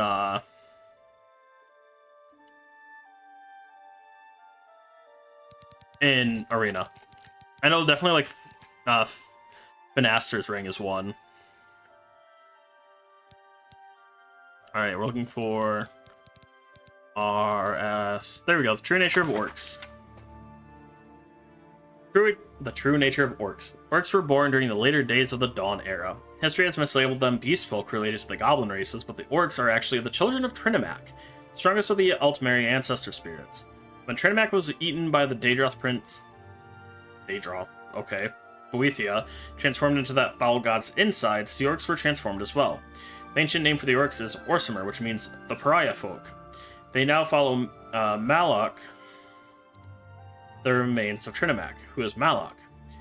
He is more commonly known as the Daedroth prince Malakath, whose fears the patronage of the spurned and ostracized, the sworn oath, and the bloody curse. He's not technically a Daedra lord, nor do the other Daedra recognize him as such, but this is fitting for his sphere. Of old, he was Trinimac, the champion of the High Elven Pantheon, in some places more popular than Auriel, who protected them against enemies without and within. When Trinimac and his followers attempted to halt the Velothi dissident movement, Boethia ate him. Trinimac's body and spirit were corrupted, and he emerged as Malakath. His followers were likewise changed for the worse. Despite despised by everyone, especially the inviolate Auriel, they quickly fled to the northern wastes, near Sarthal. They fought Nords and Chimer for a place in the world, but did not get much. In Skyrim, Malakath is called Orki, or Old Knocker, and his battles with Ysmir are legendary. Alright, varieties of Daedra.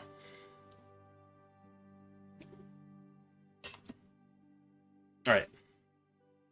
Varieties of Daedra. By Aranea Drethan, healer and dissident priest.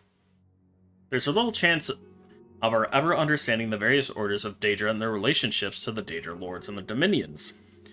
Of the varieties of Daedra that appear in our world, and the varieties of their relationships to their fellows and their Daedra patrons, there is no end. In one place in time, they are seen to be this, and in another place in time, they are seen to be the opposite. Excuse me. I keep burping. I'm so sorry. I'm like, In another time and place, they are seen to be both this and that in completely contradictory terms. What Daedra serves this prince, what Daedra gives orders, and what Daedra serves, and what hierarchy and under what circumstances. What Daedra exists in fellowship with one another, and what Daedra have eternal enmity to one another, and what Daedra are solitary or social, and by turn solitary or social.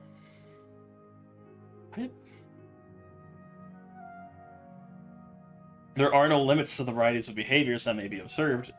In one place they may be this, and in another place they may be that, and all rules describing them are always found to be contradictory and in exception to others. Further, for whom may we seek answers to our questions about these orders.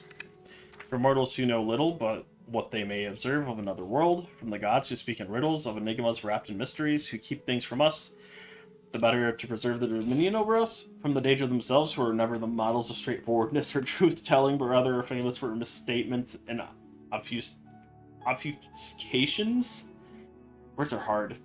Even were the Daedra to speak the truth, do we know if they know themselves, or that there is any truth about them that is to be known, or are all arrangements among the Daedra protean and ever subject to change? In short, what is to be known is little, and what is to be trusted is nothing. These things being said, I shall venture to relate what I have observed and heard of the relationships of the servants of Lord Dagon in my brief service to the Talvani wizard Devaeth Fear, when I sought him out and offered to bring peace to the victims of Corpus in his sanitarium, once prophecies of the Incarnate had been fulfilled and Dagothar had been destroyed, and the blight had been banished from the islands of Vardenfell forever. Devaeth Fear told me that he, by choice, trafficked only with two Daedra powers, Baron Stegon and Azura. Azura, he said, knew and understood all things, and declined to speak of these things or only spoke in riddles.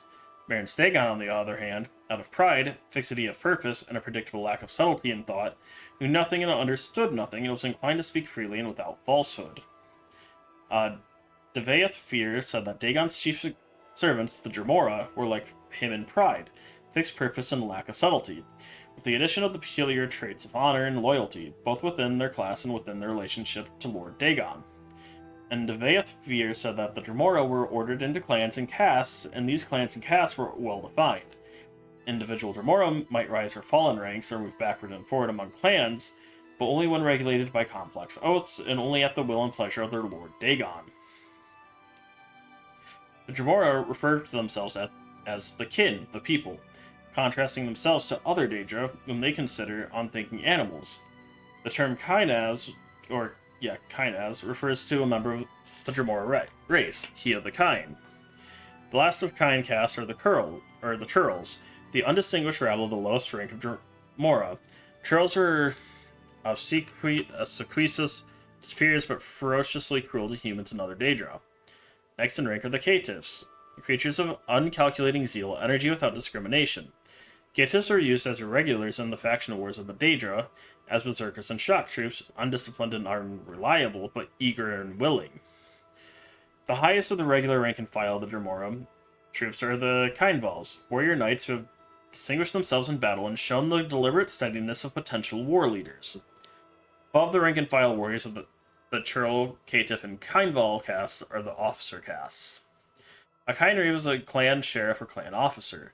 Kynreeves are typically associated either with a clan fighting unit or an administrative office in the order of battle. The Kine Marcher is the Lord and High Officer of Daedric Citadel, Outpost, or Gate. A Kine Marcher's command is usually associated both with a unit and with a fief, a location or territory for which he is responsible. Above the Kine Marcher is the Markynaz, or Grand Duke. A Markynaz is a Lord of Lords and member of the Markine, Maren Dagon's Council of Lords. The highest rank of Dremora is the Valkynaz, or Prince. This warrior duke is a member of the Valkyne, Maren Dagon's personal guard. The Valkynaz are rarely encountered on Tamriel. Normally they remain by Maren Dagon's side or serve as commanders of operations of particular importance or interest to Dagon. Of the varieties of other Daedra I encountered while I served in Deviath Fears, Corporosarium, Ogrims and Golden Saints, Daedros and Winged Twilights, Scamps and Clanfear. There's much that might be said, but little that is helpful or reliable. Did note, however, that when Deviath Fear sought a Daedra of a character like unto the Dremora, but of greater power and greater inclination for independence and initiative, especially as a master, he summoned Zivile, who are like the Dremora in personality and temperament, except that they hate subordination. They are liable to disloyalty and betrayal when they feel they have not been treated with the proper deference and respect. The feral beasts like Daedra, like the Clanfear and the Daedrop, appear in the service of many different Daedric powers, and may represent common creatures existing like wild animals in the wilderness of Oblivion. Other savage, semi-intelligent creatures like Scamps and Spider Daedra may also be found in the realms of various Daedra lords. The case of the elemental Atronachs, on the other hand, is less certain. Flame and Frost Atronachs, for example, appear to be highly intelligent, but not all varieties of elemental Atronachs seem to be social or to have the power of speech. Devaeth Fear preferred not to summon or deal with these creatures, had little experience with them, and showed no inclination to speculate upon their nature, so I learned little about them during my time at Telfir.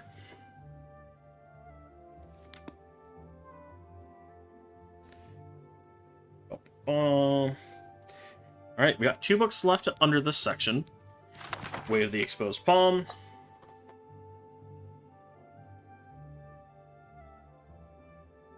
Untrained pugilists are known to make a club of the hand and beat on their opponents like a drum. It is a truly uncouth way to victory. The way of the Exposed Palm is far more sophisticated and far more deadly. Consider this question. A man is struck in the chest by the flat of a plate. There's a small bruise, but he's otherwise unharmed. Now break the plate and strike him in the chest with a shard using the same force. Now the man is dead or grievously wounded. How can this be? How can a small object harm more than a larger? This essential point is the first finger of the way of the Exposed Palm.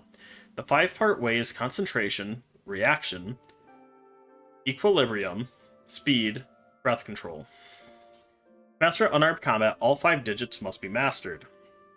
The parable of the man in the plate is concentration. All of the blows concentrated into a small point.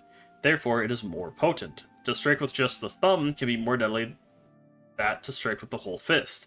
However, only the highly trained fighters can do this. The second aspect of concentration is the mental discipline to think hard about what is being done. Distractions are ignored as the will maintains the ultimate goal. The truly deadly fighter can even block out his own pain in this manner. Well, dang. As lo and behold, I think even when you, fully level up hand to hand, you're still like just punching.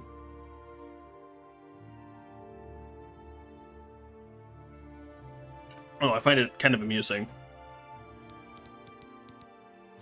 Words and philosophy. Lord Bennock's words and philosophy. Lady Elena Bennock, former master of the Valenwood's Fighters Guild and head of the Emperor's personal guard in the Imperial City, has been leading a campaign to reacquaint the soldiers of Tamriel with the sword. The sword.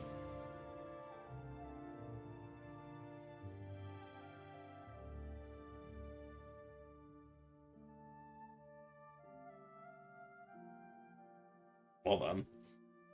Yeah, this other book that I'm looking for is not on the page, so we'll read it after this. I met with her on 3 different occasions for the purposes of this book. The first time was at her suite in the palace on the balcony overlooking the gardens below. I was early for the interview, which had taken me nearly 6 months to arrange, but she gently chided me for not being even earlier. I've had time to put up my defenses now, she said, her green eyes smiling. Lady Bennock is a Bosmer, a wood elf, and like her ancestors, took to the bow in her early years. She excelled at the sport, and by the age of 14, she had joined the hunting party of her tribe as a jackspur, a long-distance shooter. During the black year of 396, when the Parik tribe began their rampage through southeastern Valenwood with the aid of powers from the Somerset Isle, Lady Bennock fought the futile battle to keep her tribe's land. Killed someone for the first time when I was 16, she says. Now, I don't remember it very well. He or she was just a blur on the horizon where I aimed my bow. Meant no more to me than shooting animals. I probably killed 100 people like that during that summer and fall. Didn't really feel like a killer until that wintertide when I learned what it was like to look into a man's eyes as he spilled his blood. It was a scout from the Parik tribe who surprised me when I was on camp watch. We surprised each other, I suppose. I had my bow at my side and I just panicked, trying to string an arrow when he was half a yard away from me. It was the only thing I knew to do. Of course, he struck first with his blade and I just fell back in shock. You always remember the mistakes of your first victim. His mistake was assuming because he had drawn blood and I had fallen that I was dead. I rushed at him the moment he turned away from me towards the sleepy camp of my tribesmen. He was caught off guard and I wrested his blade away from him. I don't know how many times I stabbed at him. By the time I stopped, when the next watch came to relieve me, my arms were black and blue with strain. There was not a solid piece of him left. I had literally cut him into pieces. See, I had no concept of how to fight or how much it took to kill a man. Lady Bennock, aware of this deficiency in her education, began teaching herself swordsmanship at once. Can't learn how to use a sword in Valenwood, she says. Which isn't to say Bosmer can't use blades, but we're largely self-taught. As much as it hurt when my tribe found itself homeless, pushed to the north, it did have one good aspect. It afforded me the opportunity to meet Redguards. Studying all manner of weapon wielding under the tutelage of Warde Akor, Lady Bennock excelled. She became a freelance adventurer, traveling through the wilds of southern Hammerfell and northern Valenwood, protecting caravans and visiting dignitaries from the various dangers indigenous to the population.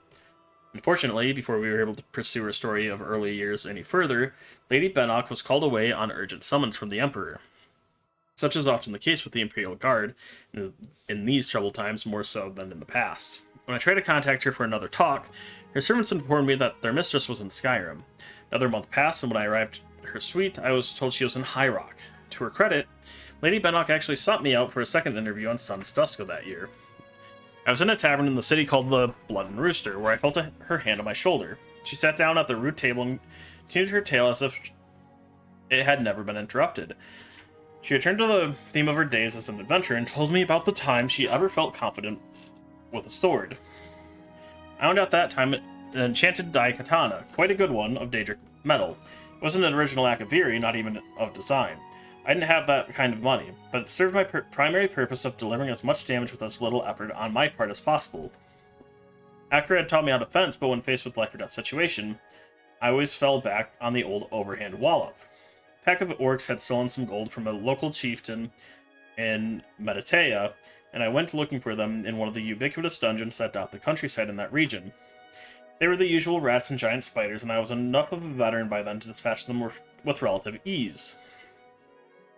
Problem came when I found myself in a pitch-black room, and all around me, I heard the grunts of orcs nearing in. I waved my sword around me, connecting with nothing, hearing their footsteps coming ever nearer. Somehow, I managed to hold back my fear and to remember simple exercises Master Aqua taught me. I listened, stepped sideways, swung. Twisted, stepped forward, swung in a circle, turned around, sidestepped, swung. My instinct was right. The orcs had gathered in a circle around me, and when I found a light, I saw that they were all dead. That's when I focused on my study of swordplay.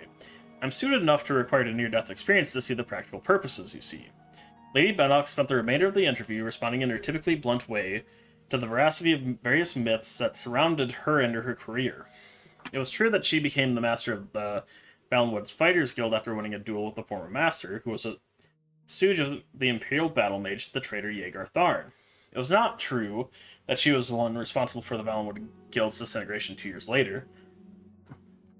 Actually, the membership in the Valenwood chapter was healthy, but in Tamriel overall the mood was not conducive for the continued existence of a non-partisan organization of freelance warriors. It was true that she first came to the Emperor's attention when she defended Queen Aquarithe, the Sentinel, from Bread and Assassin. It was not true that the assassin was hired by someone in the High Court of Daggerfall, at least, she says dryly. That has never been proven. It was also true that she married her former servant Urkin after he had been in her service for 11 years. No one knows how to keep my weaponry honed like he does, she says. It's practical business. I either had to give him a raise or marry him. Dang. The only story I asked her that she would neither admit nor refute was one about Calixes, the Emperor's bastard. When I brought up the name, she shrugged, professing no knowledge of the affair. I pressed on with the details of the story. Calixes, though not in line for succession, had been given the bishopric of the One, a powerful position in the Imperial City, and indeed over all Tamriel where the religion is honored. Whispering began immediately that Calixes believed that the gods were angered with their secular governments of Tamriel and the Emperor specifically. It was even said that Calixes advocated full-scale rebellion to establish a theocracy over the Empire. It's certainly true, I pressed on, that the Emperor's relationship with Calixes had become very stormy, and that legislation had been passed to limit the church authority. That is, up until the moment when Calixes disappeared, suddenly, without notice to his closest friends. Many say that Lady Bennock and the Imperial Guard assassinated the Archbishop Calixes in the sacristy of his church. The date usually given was the 29th of Sun's Dusk, Third Era 489.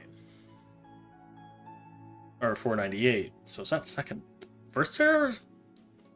I don't know, actually. Of course, responds Lady Bennock with one of her mysterious grins. I don't need to tell you that the Imperial Guard's position is as protectors of the throne, not assassins. But surely, no one's more trusted that the Guard for such a sensitive operation, I say carefully. Lady Bennock acknowledges that, but merely says that such details of her duties must remain secret as a matter of Imperial security. Fortunately, her ladyship had to leave early the next morning, as the Emperor had business down south. Of course, I couldn't be told more specifics. She promised to send me word once she returned so we could continue our interview. As it turns out, I had business of my own in the Somerset Isle, compiling a book of the Sigic Order. It was therefore a surprise that I met her ladyship 3 months later in Firsthold. We managed to get away from our respective duties to complete our work and to complete our third and final interview on a walk along the Deseto, the great river that passes through the royal parks of the city. Steering away from questions of her recent duties and assignments, which I guess rightly she was loath to answer, I returned to the subject of sword fighting. Grandar Hunding, she says, lists 38 grips, 750 offensive and 1,800 defensive positions, and nearly 9,000 moves essential to sword mastery. The average hack and slasher knows one grip, which he uses primarily to keep from dropping his blade. He knows one offensive position, facing his target, and one defensive position, fleeing. Of the multitudinous rhythms and inflections of combat, he knows less than one. The ways of the warrior were never meant to be the easiest path. The archetype of the idiot fighter is as solidly ingrained as that of the brilliant wizard and the shrewd thief. But it was not always so. The figure of the philosopher swordsman, the blade-wielding artist, are creatures of the past, together with the swordslinger, the Red Guards, was said to be able to create and wield a blade with the power of his mind. The future of the intelligent blade wielder looks bleak in comparison to the glories of the past. Not wanting to end our interviews on a sour note, I pressed Lady Elena Bennock for advice for young blade stingers just beginning their careers. When confronted with a wizard, she says, throwing petals of Canthleaf into the Deseto, close the distance and hit him hard.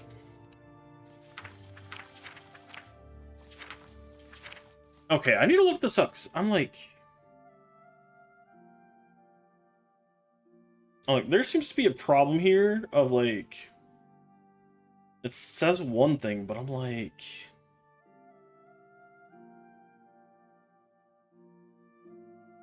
Yeah, because I'm just confused by... how... How do you spell it? Spell her name? Lady Bennock.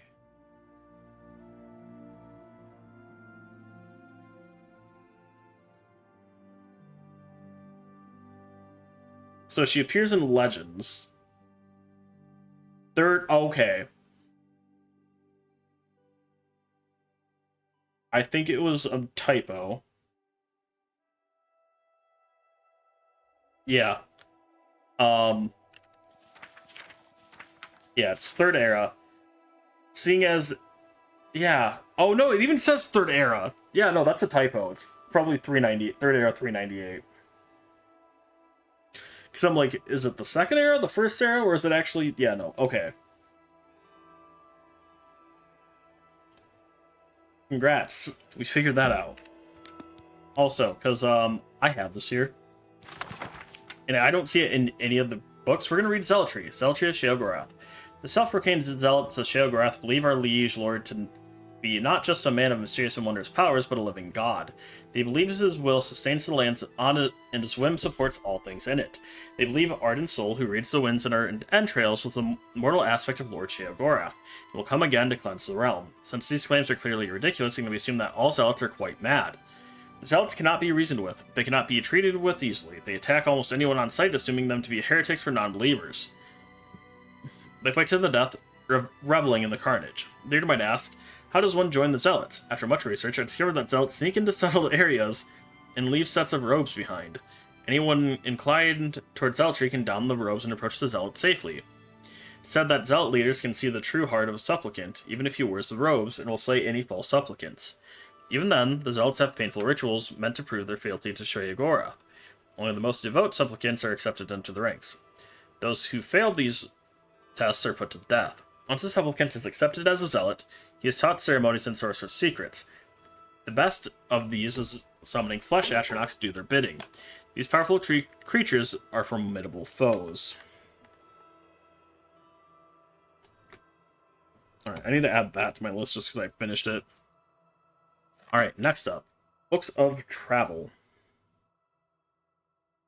So, first up is Children of the Sky. Children of the Sky. Nords consider themselves to be the children of the sky. They call Skyrim the throat of the world because it is where the sky exalted on the land and formed them. They see themselves as eternal outsiders and invaders, and even when they conquer and rule on other people, they feel no kinship with them. The breath and the voice are the vital essence of a Nord. When they defeat great enemies, they take their tongues as trophies. These are woven into ropes and can hold speech like an enchantment.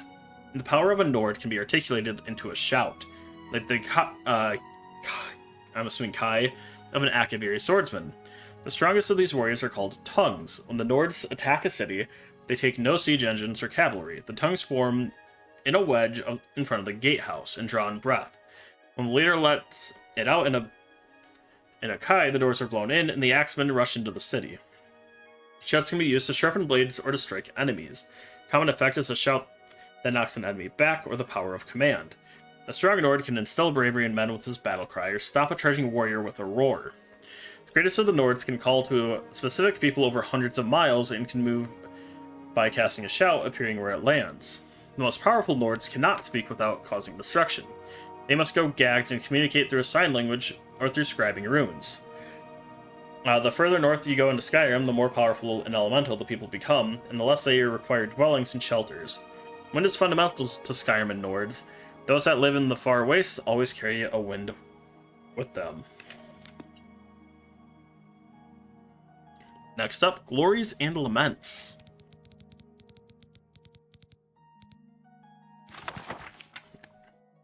Glories and Laments Among the Aelid Ruins by Alexander Hetrard. Having arrived at Godalspont Priory, halfway on the Golden Road between Skinnergrad and the Imperial City, I resolved to make a side trip to view the magnificent ruins of Saya Tatar, or Shadow of the Fatherwoods in the ancient Aelid tongue. After many hours of difficult travel through tangled hawthorn hells and limberlosts, I was suddenly struck dumb by the aspect of 5 pure white columns rising from a jade-green mound of vines to perfect V-shaped arches and graceful capitals, towering above the verdant forest growth. This spectacle caused me to meditate on the lost glories of the past and the melancholy fate of high civilizations now poking like splinter shards of bone from the green-grown tumulus of time-swept obscurity. Within the forest tangle, I discovered an entrance leading down into the central dome of a great underground edifice once dedicated to Magnus, the god of sight, light, and insight. Dimly lit by the faded power of its magical pools, the shattered white walls of the enclosure shimmered with a cold blue light. The marble benches of the central plaza faced out across the surrounding waters to tall columns and sharp arches supporting the high dome. From the central island, stately bridges spanned the still pools to the narrow walkways behind the columns, with broad vaulted avenues and limpid canals leading away through ever-deepening gloom into darkness. Reflected in the pools were the tumbled columns, collapsed walls, and riotous root and vine growth thriving in the dark half-light of the magical fountains. The ancient Aelids recognized not the 4 elements of modern natural philosophy, earth, water, air, and fire, but the 4 elements of the High Elven religion, earth, water, air, and light. The Aelids considered fire to be a weak but incorrupt form of light, which Aelid philosophers identified with primary magical principles. Thus, their ancient subterranean temples and sanctuaries were lit by lamps, globes, pools, and fountains of purest magic. It was by these ancient, faded, but still active magics that I knelt and contemplated the departed glories of the lost Aelid architects. Gazing through the glass-smooth reflections of the surrounding pools, I could see, deep below, the slow pulse, the waxing and waning of the Welkin stones. The chiefest perils of these ruins to the explorer are the cunning and deadly mechanisms devised by the Aelids to torment and confound those who would invade their underground sanctuaries. While irony that, after these many years, these devices should still stand vigilant against those who would admire the works of the Aelids. For it is clear, these devices were crafted in vain. They did not secure the Aelids against their true enemies, which were not the slaves who revolted and overthrew their cruel masters, nor were they the savage beast peoples who learned the crafts or and magic from their Aelid masters. No, it was the arrogant pride of their achievements, their smug self-assurance that their empire would last forever, that doomed them to fail and fade into obscurity. Alright, now we start the guide series. Guide to Anvil. Alright. Sweet Debella, Lady of Love, bless us and our children. My name is Alessia Otis, and I'd like to tell you about Anvil. The seat of Anvil County is by the sea, and at first glance is very pretty, but when you examine it closely, it turns out to be quite unpleasant. The water views are charming, but on the docks and in the harbor district outside of town, you will find many sailors and tramps and dirty persons of little worth. Castle Anvil is clean and well ordered, and within the town walls, some houses are bright and cheerful, but others are derelict and abandoned, or shabby and neglected, with plaster fallen in patches from the stonework, and lunatics and drunkards may be encountered everywhere. Castle Anvil. The ruler of Anvil is Countess Milona Umbernox. Her husband, Corvus Umbernox, disappeared many years ago. Most persons would agree that her ladyship is better off without him, for he was a light and frivolous person, given to loose and riotous behavior likely to promote scandal. The Countess herself is a righteous and godly woman, and an excellent ruler, well loved by the people. If only she could compel her town guard to drive the seamen, lowlifes, loafers, and thieves from Anvil streets, Anvil might be a more tolerable place to live.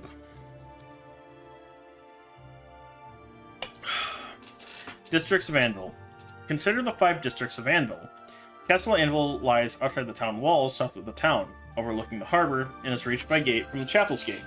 Within the town walls are 3 districts: Chapel's Gate in the east, Westgate in the west, and Guild Gate between the Chapel Gate and Westgate.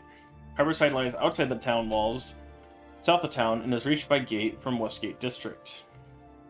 Chapel Gate. More beautiful chapel may not be seen in all Cyrodiil. A quiet garden for meditation with a fine statue of Debella lies between the chapel and the town wall. Across from the chapel is a lovely gardening-covered arcade where worshippers are protected from the elements. Regrettably, the people of Anvil seem little inclined to appreciate these advantages and are seldom seen worshipping in the chapel. Whether this is the fault of the primate, who is a vain and Shallow Woman or the Countess, who does little to encourage regular chapel worship by her example, I am unable to judge. Guildgate. The most prosperous part of Anvil is entered by Guildsgate, or Main Gate, or North Gate. Here, side by side, may be seen the handsomest and ugliest of Anvil buildings. The guilds are kept clean and in good repair, and both Mages Guild and Fighters Guild are unusually ambitious and industrious by Cyrodiil's common standard.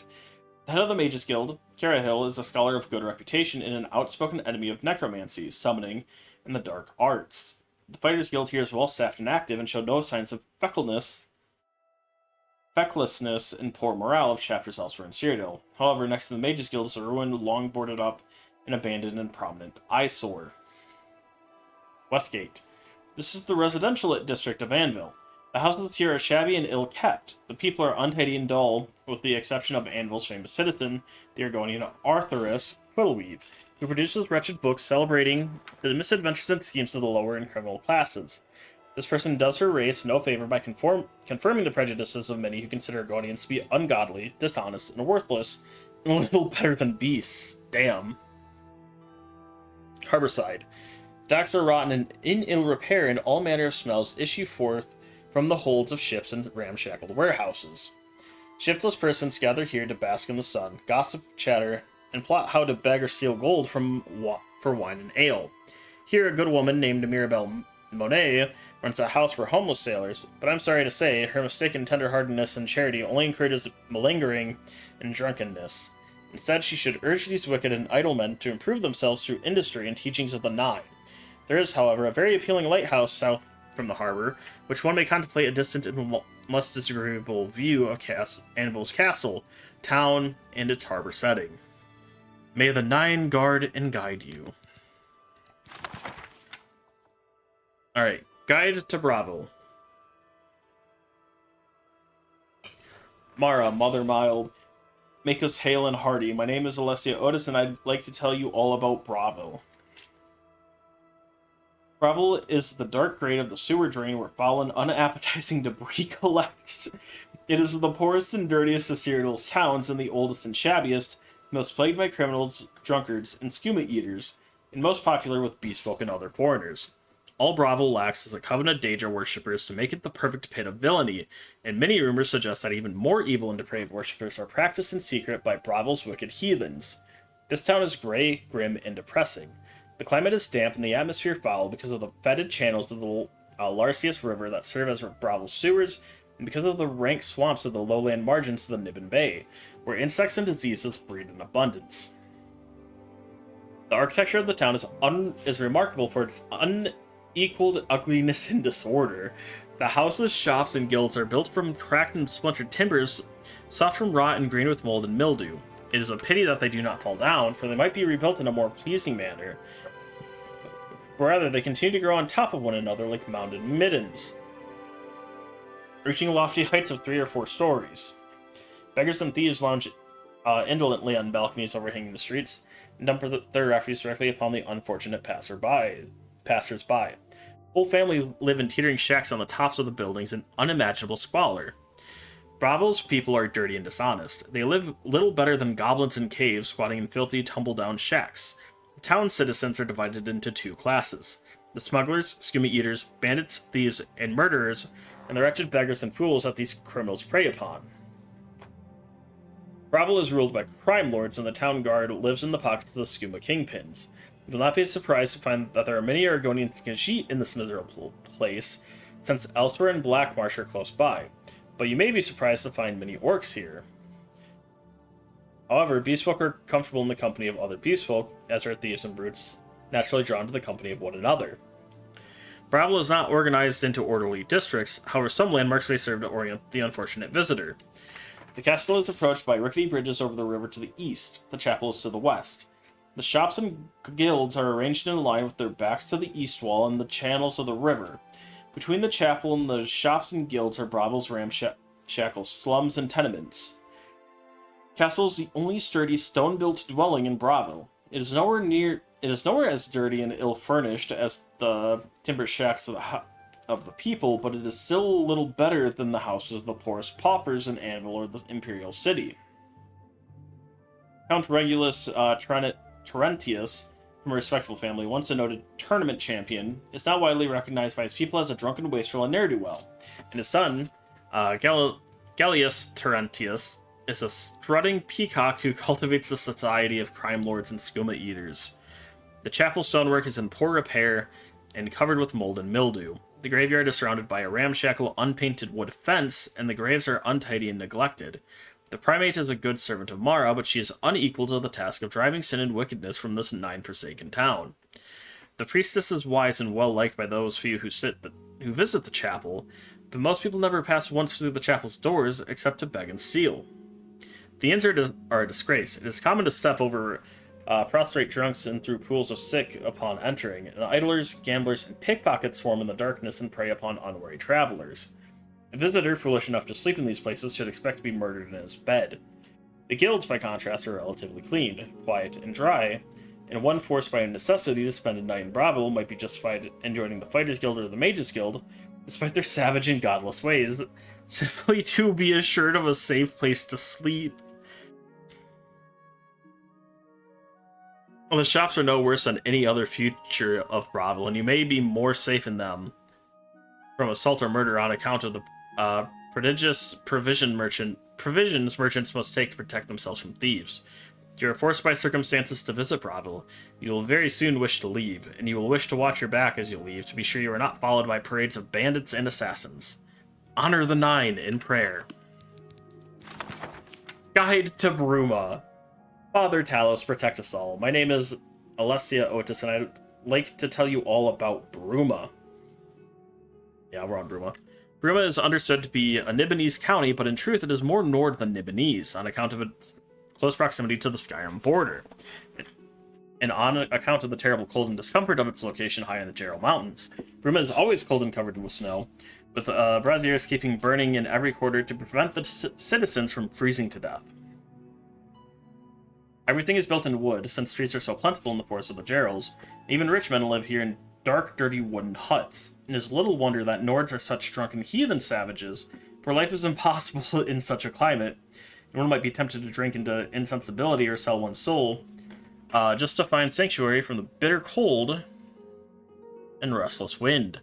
Castle Bruma is cold and drafty, carelessly decorated, and dark with soot from the perpetually burning braziers. The smell of smoke and cinders is overpowering. The high ceilings are grand but impossible to heat, and one is never able to get warm. The ancient layers of soot and filth encrusting the stonework makes it difficult to appreciate the exceptional stone carving. Except in stonework and grand scale, the castle is like the log huts of the people. Cold, dark, drafty, and dirty. Countess Nerina Carvane is a Nibonian heartlander, a dutiful chapel-goer, and a respected ruler, though she is a cunning and ruthless negotiator and has a reputation for sharp dealing and treachery. Administration of the county is efficient and well-ordered, and a well-trained and aggressive town watch under command of a hard-nosed Nord captain ensures that thieves and beggars are not very troublesome. The Nords are famous for drunkenness and rioting.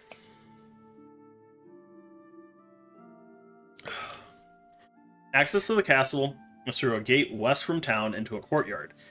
The shops, inns, guilds are located in the north, either on the western terrace near the castle gate or below the terrace north of the chapel. The chapel is the central feature of southern Bruma, with houses ranged along the inside of the walls along the east and south. Streets are cramped and barren since few trees and plants can survive the cold, but the town is compact and quickly explored.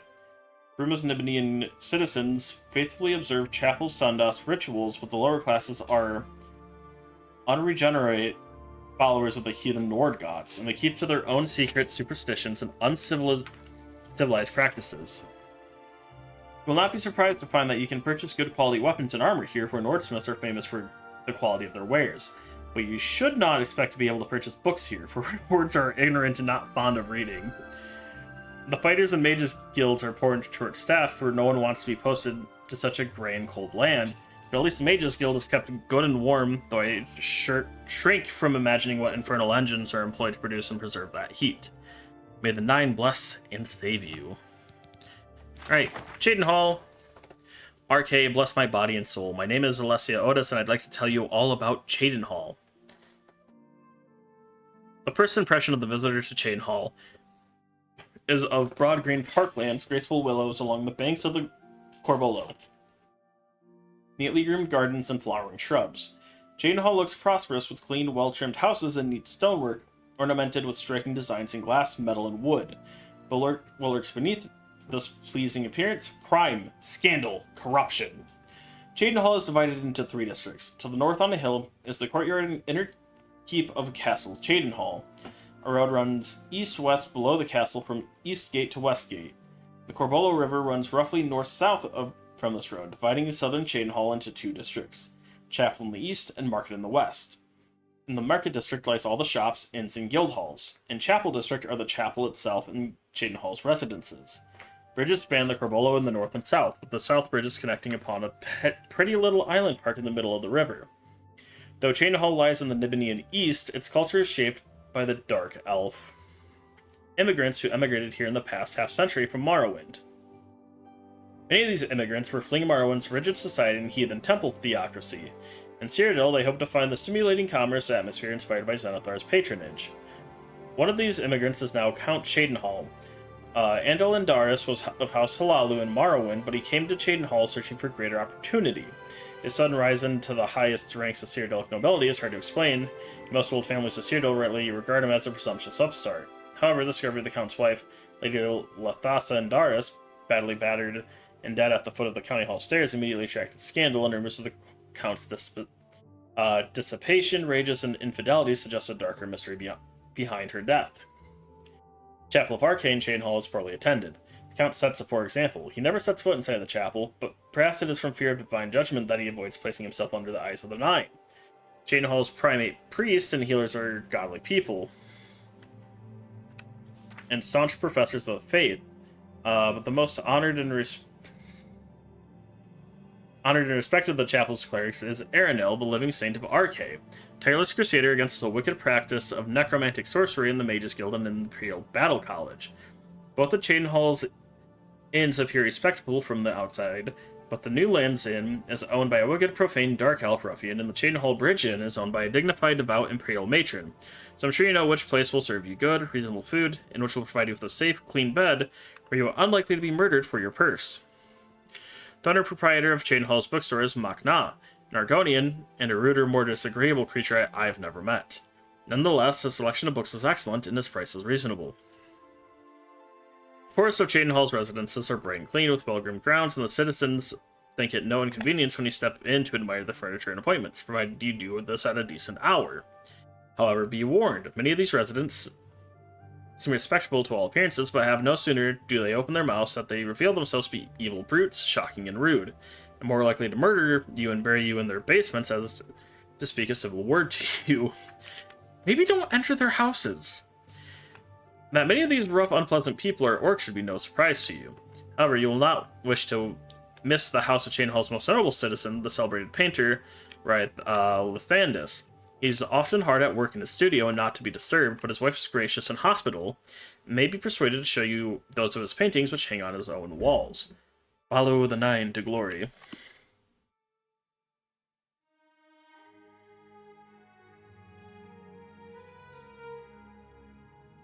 Okay. Oh. Hold up.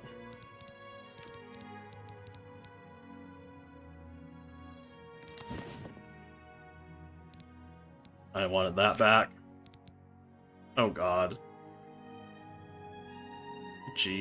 Guide to Coral. Why are these getting longer? Okay. Great Stendar, the Nine, and all the Saints. My name is Alessia Otis, and I'd like to tell you all about the town of Coral. Castle Coral. Coral is the county seat of County Coral, and is ruled by Countess Ariana Valga, a very proper woman and mother of the beautiful and virtuous Alessia Caro, Countess of Leowin. Countess Ariana is a devout and righteous follower of Akatosh, and sets a fine example for her people by her devotions in the Chapel of Stendar. Her husband, Count Charis Valga, was a staunch defender of the faith and follower of Stendar, and his death in battle against the heathen Nord clansmen of Skyrim was greatly lamented by his people. Alessia Caro has been a good husband to Count Marius of Leowin and a dutiful daughter, and she is often seen visiting Coral and her saintly mother. I am also pleased to report that the castle mage is a righteous and goodly servant of the Nine, unlike so many wizards who neglect the chapel and the faith. Chanella offers magical training for those eager to smite the ungodly. It would be much better to go to her than some wicked mages guild hedge wizard. The Countess holds court every day in the fine Great Hall, except on Sundays, of course. She has very fine herald and steward, and the castle is neat and well ordered. It also has a strong dungeon jail for evildoers, so I'm sorry to say that the guards are often lax in their duties, and fail to arrest and lock up the various beggars and thieves and gamblers and cheats who idle in the streets.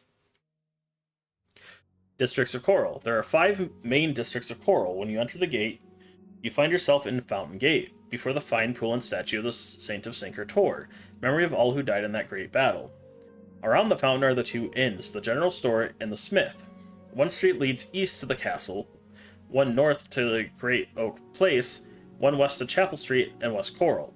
Chapel Street leads west to the chapel, past the bookstore, and thence to the crude shacks gathered around the well of West Coral. Around Great Oak Place are the Mages Guild and Fighters Guild and many fine houses. The Chapel of Stendar. The Chapel of Stendar is beautiful and perfect for travelers' meditations and prayer. Every Sunday morning you will find the best citizens gathered with their good countess for worship. You may be surprised to learn that not all people of Coral follow the model of their countess, for many are very idle and careless in their devotions. This is certainly the responsibility of the Fighters Guild and Mages Guild, whose members fail to set a good example for Coral citizens. The elderly priestess of the chapel, or a Grabagrol, is a kindly, righteous soul, and it would be far better to purchase your spells from her than from the godless heathens of the Mages Guild. Coral's Guilds. Fighters Guild members, though led by the excellent Honorable Velenadonton, are dirty and uncouth in their speech and often be found lazing about in their chapter house or wandering the town and engaging in loose talk.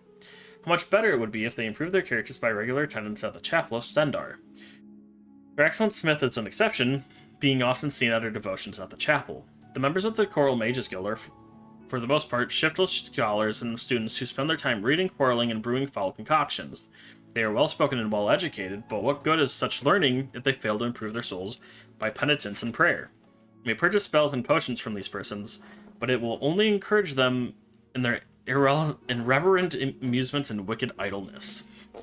Goods and services. The proprietor of Northern Goods and Trade, Sidonius, is an Argonian, but unlike so many of her countrymen, she is clever, honest, and well-spoken. Isn't that remarkable? She is so accomplished that she offers training in the mercantile arts, but you will not purchase goods from her cheaply. I am told by those who know that the smith of fire and steel, Rashid of the Redguard, is a very fine craftsman, who offers training in her craft. She is always to be found at Sandas Chapel worship, but she is fresh and disrespectful, and her manners and dress leave something to be desired. Renault's books is fairly clean and has a wide selection of books, but you would believe that I have found not a single copy of 10 Commands of the Nine Divines, nor have I ever seen the proprietress in the Chapel of Stendar. There are only 2 places where you may purchase food and lodging. One is proper and clean, frequented by decent citizens. The other is rude and dirty, and a meeting place for drunkards, thieves, and orcs. The one is run by a well-dressed, dignified, and proper matron. The other is run by a careless young woman. The one is called the Oaken Crosier, the other is the Grey Mare. I'm sure you know which one to visit if you want a clean and safe bed. Notable citizens of Coral. Casa Scribonia, the author, lives in Coral. She is a well-educated and well-traveled woman, but she writes books which I cannot recommend, for they are full of romance and gossip and other offensive and wasteful indulgences, and their heroes do not present to our children the proper models of virtue, duty, honor, and reverence that all followers of the Nine Divines must love and hold in our hearts. Shameful features of Coral.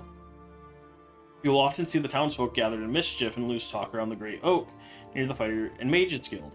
One man, very sly, named Houndatar, knows all about the surrounding lands, and he offers to teach skills for a fee, but one never sees him in the chapel, and one suspects that he is given to profanity, strong drink, and brawling.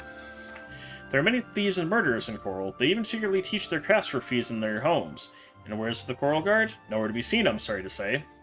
Beggars in Coral are dirty, but they are free of disease, cheerful and polite. They are not free of disease. You'd be surprised. You may give a coin to one to ease your soul, but it does little to improve a beggar, for it will soon be squandered on gambling, strong experience, and other mischief. 9 gods and 9 blessings. God. Guide to Leywin. Oh, yeah, I already read... Oh, it's down there. Okay. Whatever, we'll get to it. Zenithar, bless all our labors. My name is Alessia Otis, and I'd like to tell you all about Leywin. Pinned between the savage and uncivilized provinces of Elsewhere and Blackmarsh, and guarding the vital passage up the river... I assume that's supposed to be Nibbin. From Topal Bay to the Imperial City, Leywin is the mighty fortress with tall stone walls and strong garrisons. Leywin is a bright and cheerful, prosperous town in the midst of Blackwood's swampy wildernesses with wide, bright streets, large, comfortable houses, half-timbered or half-painted stucco, many which are colorful and not too dirty or weather-worn. There are trees and flowering shrubs everywhere, and peaceful plazas and ponds for quiet contemplation. Indeed, if it weren't for the raffish rabble of Argonian Khajiit, decent descent, Leywin would be a pleasant and safe place to visit. Marius Caro is Count Leywin, and his recent bride, the lovely and cultivated Alessia Caro, is the daughter of the righteous and reliable Countess Ariana Valga of Coral. The Count and Countess are energetic supporters of imperialization, and they work tirelessly to bring the traditional value of hard-working, chapel-going, and law-abiding Nibbenese heartland imperial culture to this frontier outpost. The town itself lies with tall curtain walls on the west bank of the Niben. To the east, through the two gates, lies the inner keep and Castle Leywin, straddling the deep channels of the river. Excuse me. The Chapel of Zenithar lies to the northwest, near the west gate. All the shops, inns, and guild halls lie south of the chapel. In the western half of town, except for a fine bookstore and general trader north of the traversing the town east-west of the gate. From the west gate. The residential part of the town runs along a single wide north-south boulevard, backed on the east by deep ponds created by impounding one of the meandering channels of the Niben. The Chapel of Stendar and the Count and Countess are partners in attempting to extend the benefits of Heartland Nibbenese culture to the benighted frontier populations of Blackwood and the Lower Niben. Trade and industry are strong in Leywin thanks to the patronage of Zenithar, notwithstanding the bandits troubling caravans and travelers along the Green Road through the recently annexed Trans-Niben. Leywin boasts the finest collection of shops and tradesmen in Cyrodiil outside of the Imperial City, of course. Even the craftsmen and trainers of the Fighters Guild and Mages Guild are of higher order of quality. Where special mention is Southern Books, a bookstore owned by an orc, always stockpiling multiple copies of A Children's Anawad, a religious book appropriate for those ignorant of the mysteries of the faith and adopted to the meanest understanding. Recently, a new competitor for the Fighters Guild, a mercenary hiring hall called the Blackwood Company, has commenced operations here in a striking new building. Despite being staffed almost exclusively by Khajiit and Argonians, the officers are polite, well-spoken, deferential, and I'm told they aggressively compete with the Fighters Guild for price and service. This is the Imperial way in pleasing to Zenithar, to extend prosperity and security through enterprising commercial ventures. I'm sorry to say that not all Khajiit and Argonians in Leywin are as presentable and industrious as the members of the Black Company. Lizardmen and catfolk are to be seen in the streets at all hours, lounging and gossiping. If only those creatures would spend a little more time keeping themselves and their homes clean. Praise the Nine and turn away from sin. I honestly think she likes Leywin the most. Where does she live?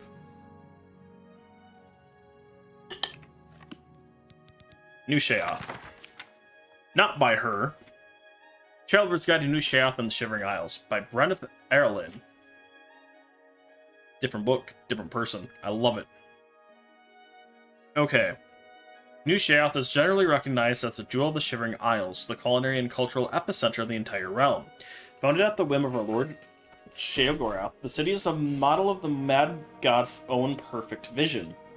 First-time visitors to New Sheoth are often impressed by the warmth, generosity, and general good humor of its residents. Visitors are welcomed with open arms and generally made to feel as if they are part of the large New Sheoth family. The sheer scope of the sights and sounds in the city can be daunting to the new visitor, and this guide aims to make the transition as easy as possible for newcomers. Visitors will find the city is divided into three main sections: Bliss, Crucible, and the Palace. Bliss and Crucible houses the majority of the residential and commercial buildings in the city, while the Palace area houses the magnificent Palace of Sheogorath, as well as the residences of the reigning Dukes of Mania and Dementia. Though located in the same city, visitors will find that Bliss and Crucible areas of New Sheoth offer distinct experiences.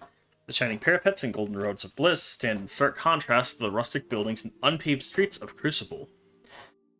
Travelers interested in a bustling nightlife and fine cuisine might prefer time spent in Bliss, renowned for its extravagant galas and spirited affairs. Visitors who seek a quieter experience would do well to spend their time exploring Crucible, where dark seducer patrols encourage a more serene way of life. No matter your taste, New Sheoth promises a new experience like no other. This guide will give you advice on how to best navigate the oft confusing, though ultimately rewarding, channels of this magnificent city. Arriving in New Sheoth. Travelers to New Sheoth will arrive at its gates from either the highlands of Mania or the swampy lowlands of Dementia. Many make the mistake of hurrying directly to the gates of the city without exploring the beautiful and majestic countryside outside the city walls. This is certainly a mistake, as the forests and glades of the Shivering Isles are unlike those found anywhere else in all the realms. Some discussion of these areas is warranted, as exploring them is vital to experiencing all that the region has to offer. Mania, vibrant land of towering flora. Walking amongst the giant mushroom trees of Mania is an experience any new visitor to the Shivering Isles does not soon to forget. Hours spent wandering in the forest of spore trees, breathing deeply of the spore-laden air, these are the times destined to remain a part of you forever. Yeah, quite literally. Feelings of peace and contentment wash over the body and calm the soul. It can seem as if you haven't a care in the world.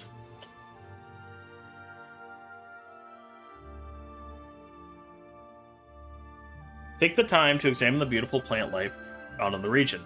Treat yourself to alocasia fruit, which is known to have restorative properties, or pluck an aster bloom for, which some locals believe has the ability to ward off the attacks of evil spirits. Plan on spending some time in the Mania countryside, consider visiting the small community of Hale. The residents are mostly local artists and are very welcoming to weary travelers. Be sure to explore the lovely areas surrounding Hale and enjoy the peaceful atmosphere.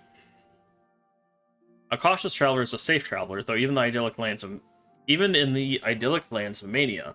While the paths that wind through the scenic scenery are generally safe, the surrounding regions pose some danger for the careless traveler.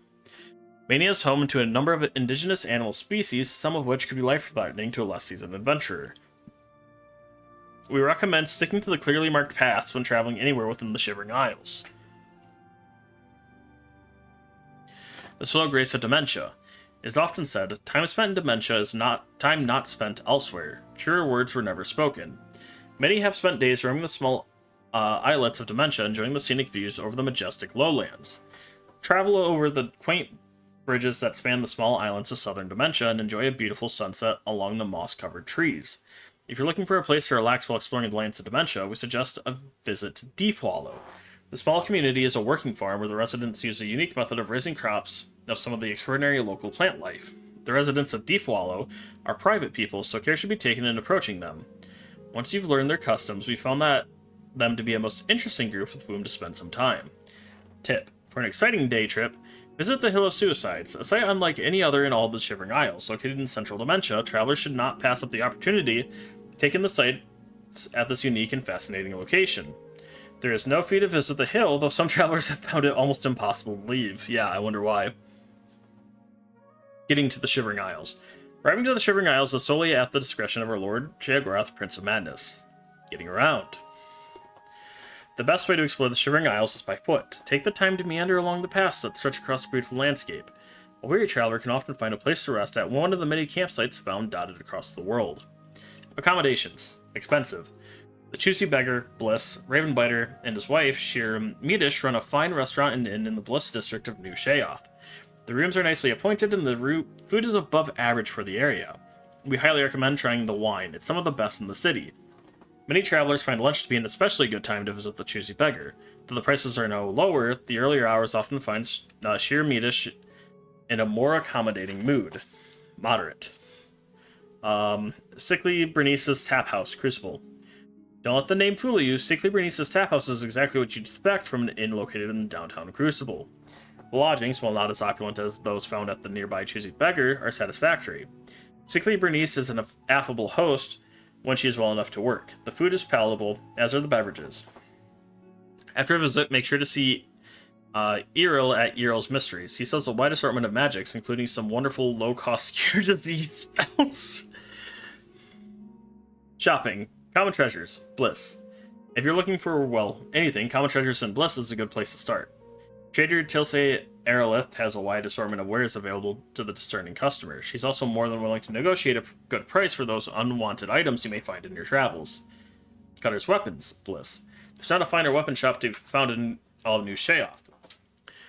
Cutter runs a fine establishment and usually keeps a good variety of weapons in stock and ready for her use. She'll do repairs for you on the spot, and she'll take extra care with your bladed weapons. This shop is not meant to be missed. Isn't Cutter's not in Bliss? But, okay. Books of Bliss. Bliss. Shocker.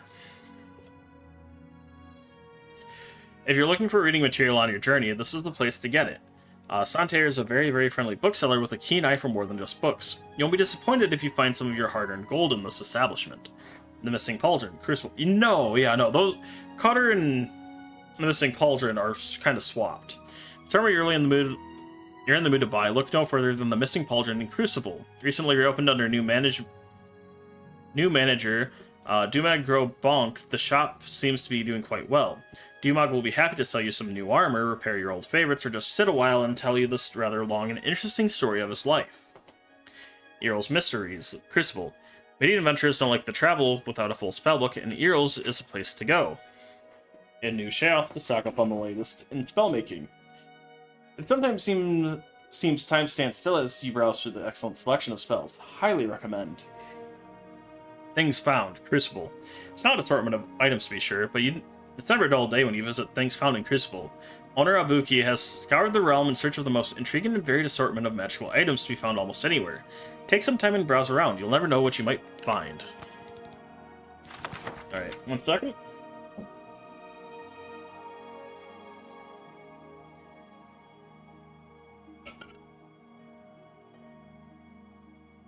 Alright. Guide to Skingrad. We're going to that one.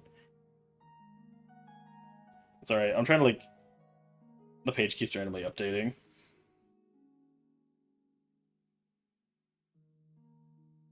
Alright. In Julianos, all justice and wisdom. My name is Alessia Otis, and I'd like to tell you all about Skingrad. Skingrad County is famous for its wines, tomatoes, and cheeses, and the town of Skingrad is one of the cleanest, safest, and most prosperous towns in Cyrodiil. Located in the heart of the Westfield Highlands, Skingrad is the gem of Old Colovia and a model of the Colovian virtues of independence, hard work, and tough-mindedness. Skingrad has 3 districts, the Castle, Hightown, and Chapel. A low road runs east-west under the walls and bridges of the upper town. The guilds in Westfield Inn are in the west of Hightown, while many shops, upper-class residents are arranged along the street in the north. The southern half of the town includes the Chapel at its east end, with Skingrad's other lodgings, the Two Sisters Inn, on a street in the center, with other residences, modest and mean, scattered throughout the rest of the district. Gates and bridges cross the low road to connect Hightown and Chapel in several places. Castle Skingrad is completely separate from the town, standing on a high prominence to the southeast. A road from the town's gate east leads from town to the castle. Janus Hasseldor, Count Skingrad, has ruled Skingrad for many years and is known by reputation to be a powerful wizard. He is a very private man, and declined all requests for an interview. He shamefully neglects his chapel devotions to the Nine. How are the people to learn public virtue if not from the model of the ruler? Nevertheless, he is widely honored and respected by his people, and Skingrad is a model of a well-run, orderly county. Crime, gambling, and public drunkenness are almost unknown. Its wines and cheeses command high prices all over Tamriel. There are 2 inns in Skingrad. One, the Two Sisters Inn, is owned by 2 orcs. Pleased to tell you that this inn is clean and well-ordered, and is troubled neither by riot nor public drunkenness. The other inn is run by a pleasant imperial woman. Neither of these proprietors are to be seen in the Chapel of Julianos, so I'm at a loss to tell you which one you should choose when seeking food or lodgings. Great. However, I am certain where you should go to purchase your sweet rolls, to Salomo, the baker in Chapel District. They are delicious. As for where to sample the other tasty treats of Skingrad, its cheeses and tomatoes, I must leave that to your discretion. I'm sure you are not interested in Skingrad's wines, for drinking leads to disorderliness, and disorderliness leads to sin. The Mage's Guild here is no better than it is in other places, but the Fighter Guild makes a good specialty of goblin hunting, which is a great service to travelers in the Westfield. I was shocked to discover that the townsmith openly refers to himself as Agnat the Pickled. Can you imagine being proud of such shameful behavior? Keep the 9 in your heart. Honestly, not the worst one from her. Alright.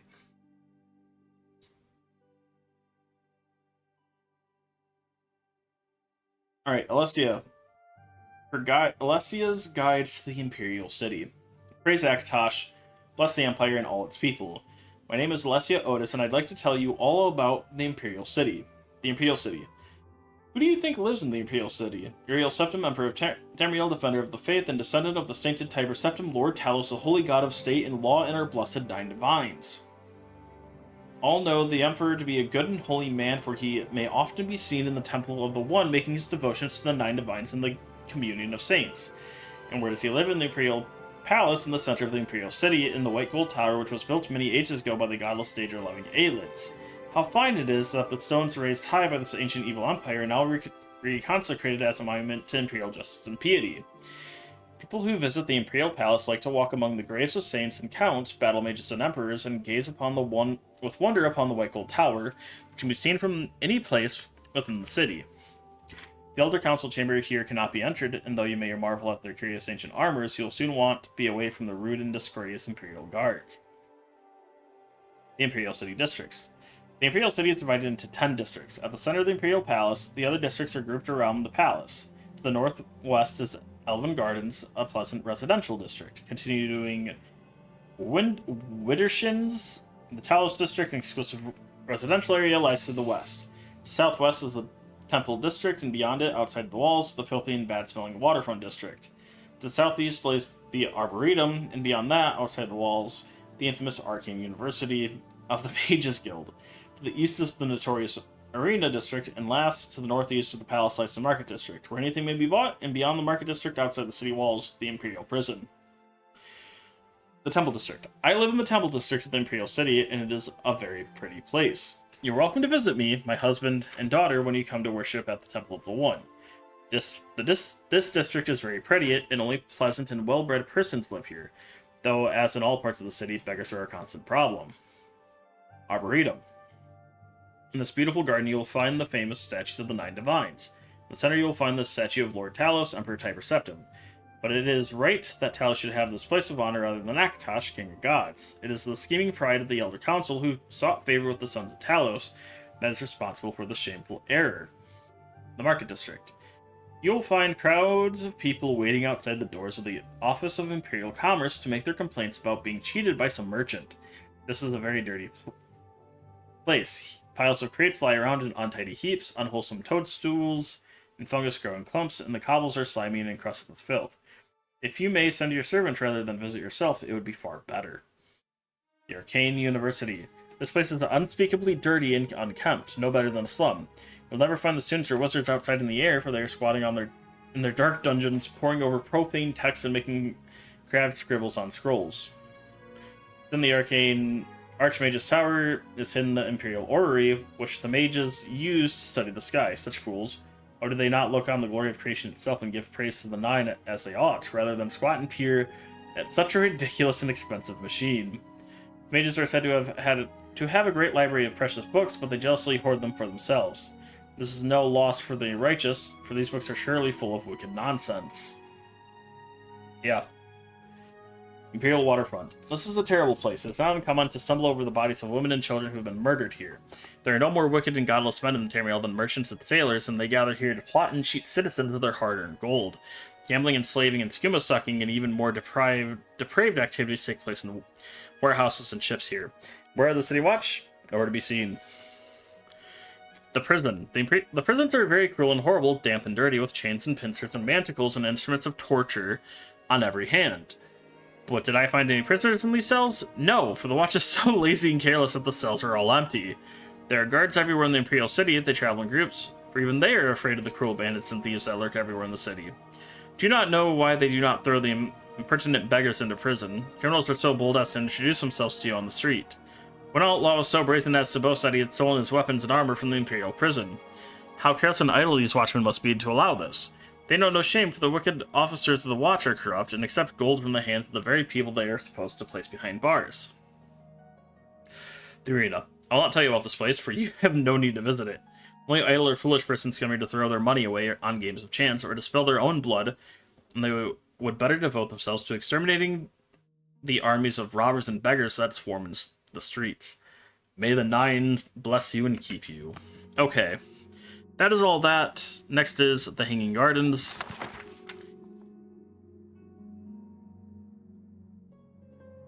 I'm so glad to be finished with hers. Okay. Hanging Gardens of Wassen Corridale. This book was apparently written in Dwemer and translated to Aldamaris. Only fragments of the Aldamaris is readable, but it may be enough for a scholar of Aldamaris to translate fragments of other Dwemer books. Guide Altmer Esriel led with foot flames from the town center, where lay dead the quadrangular gardens. Ask the foundations in chains and vessels their naming places. Why they did not use solid sound to teach escape from the earthbones or nourished them with frozen flames. The word I shall have once written of, this art our lesser cousins speak of when their admirable ignorance. But neither words nor experience cleanses the essence of the strange and terrible ways of defying our ancestors' transient rules. The translation ends with a comment in Dwemer in a different hand, which may be translated as follows.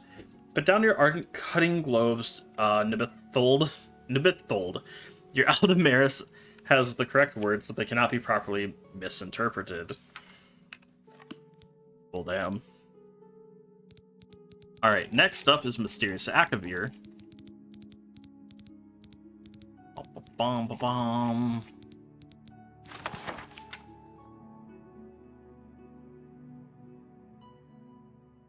Mysterious Akavir. Akavir means Dragonland. Tamriel means Dawn's Beauty. Atmora means Elderwood. Only the Redguards know what Yakuta ever meant. Akavir is the kingdom of the beasts. No men or mer live in Akavir, though men once did. These men, however, were eaten long ago by the vampiric serpent folk of Seisi. Had they not been eaten, these men would have eventually migrated to Tamriel. The Nords left Atmora for Tamriel. Before them, the Elves had abandoned Aldamaris for Tamriel. The Redguards destroyed Yakuta so they could make their journey. All men and mer know Tamriel is the nexus of creation, where the last war will happen, where the gods unmade Lorcan left their adamantine tower of secrets. Who knows what the Akaviri think of Tamriel, but ask yourself, why have they tried to invade it 3 times or more? There are 4 major nations of Akavir: Kamel, Seisi, Tangmo, and Kapotun. When they are not busy trying to invade Tamriel, they're fighting with each other. Kamel is Snowhell. Demons live there, armies of them. Every summer they thaw out and invade Tangmo, but the brave monkey folk always drive them away. Once it assumed Dir Kamal, a king among demons, attempted to conquer Morrowind, but Almalexia and the Underking destroyed him at Red Mountain. Seisi is Snake Palace, once the strongest power in Akavir before the Tiger Dragon came.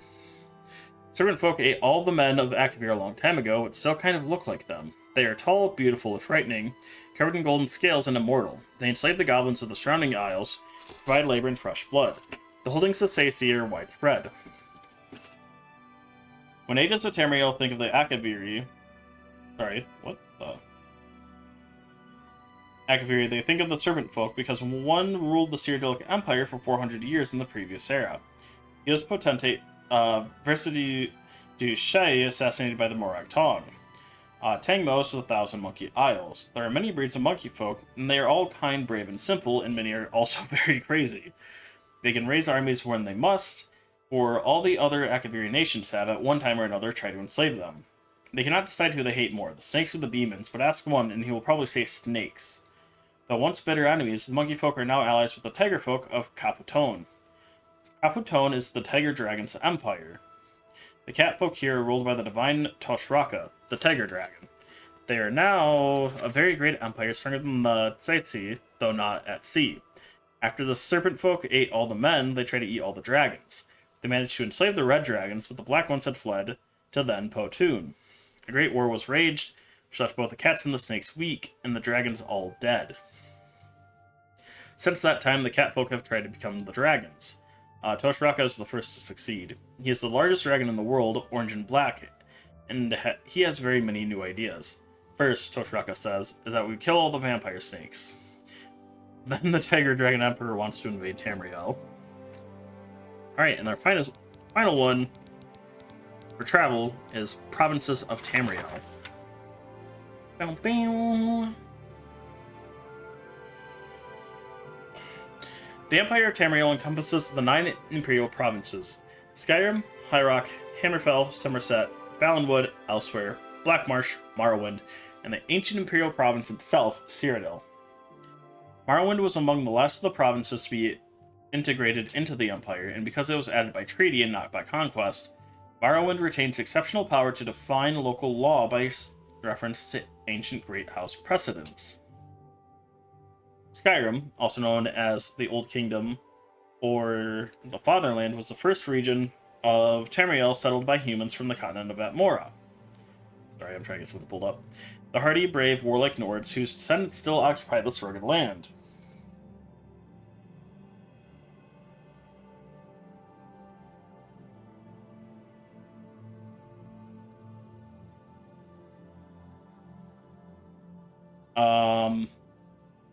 Though more restrained and civilized than their barbarian ancestors, the Nords of the pure blood still excel in the manly virtues of red war and bold exploration. Hammerfell is primarily an urban and maritime province, with most of its population confined to the great cities of Sentinel and Stros M'Kai and to the other small ports among the islands and along the coast.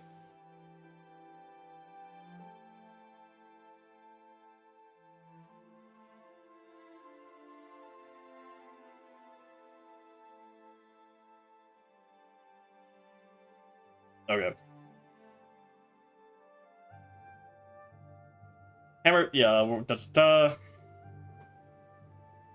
With most of its population confined to the great cities like Sentinel and Stros M'Kai and to other small ports among the islands along the coast. The interior is sparsely populated with small poor farms and beast herds. The Redguard love of travel and adventure in the high seas has dispersed them as sailors, mercenaries, and adventurers in ports of call throughout the Empire. High Rock encompasses the many lands and clans of Greater Brittany. The Delis Isles, the Biolse River tribes, and, by tradition, the Western Reach. The rugged highland strongholds and isolated valley settlements have encouraged the fierce independence of the various local Breton clans, and this contentious tribal nature has never been completely integrated into a provincial or imperial identity. Nonetheless, their language, bardic traditions, and heroic legends are a unifying common legacy. The Somerset Isle is a green and pleasant land of fertile farmlands, woodland parks, and ancient towers and manors. Most settlements are small and isolated, and dominated by ruling seats of the local wizard or warlord. The isle has few good natural ports, the natives are unwelcoming to foreigners, so the ancient chivalric high culture of the Aldmer is little affected by modern imperial mercantilism. Valenwood is a largely uninhabited forest of wilderness.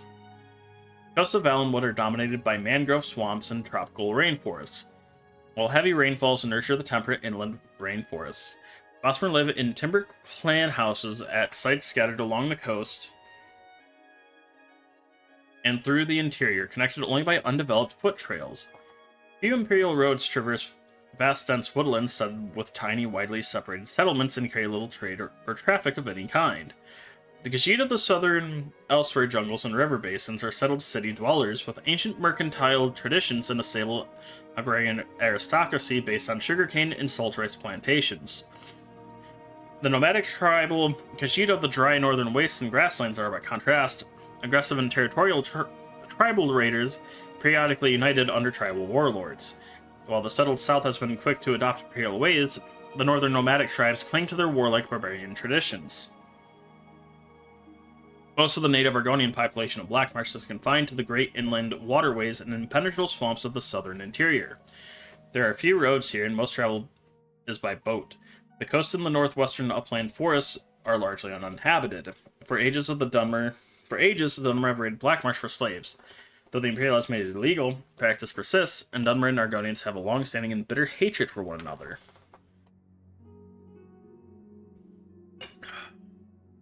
Morrowind, homeland of the Dunmer people, is the northeastmost province of the Tamrielic Empire. Most of the population is gathered in the high uplands and fertile river valleys of central Morrowind, especially around the inland sea. The island Vardenfell is encircled by the inner sea, and is dominated by the titanic volcano Red Mountain and its associated ash wastelands. Most of the island's population is confined to the relatively hospitable west and southwest coast. Cyrodiil is the cradle of human imperial high culture on Tamriel. It is the largest region of the continent and most is endless jungle.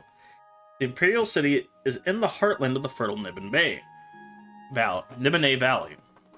The densely populated Central Valley is surrounded by wild rainforests drained by great rivers in the swamps of Argonia and Topol Bay. The land rises gradually to the west and sharply to the north. Between its western coast and its Central Valley are deciduous forest and mangrove swamps. Well, well, well. That is it for travel. Which means, yeah, we get to start faction books. Yeah, we're getting closer and closer to the end. How many...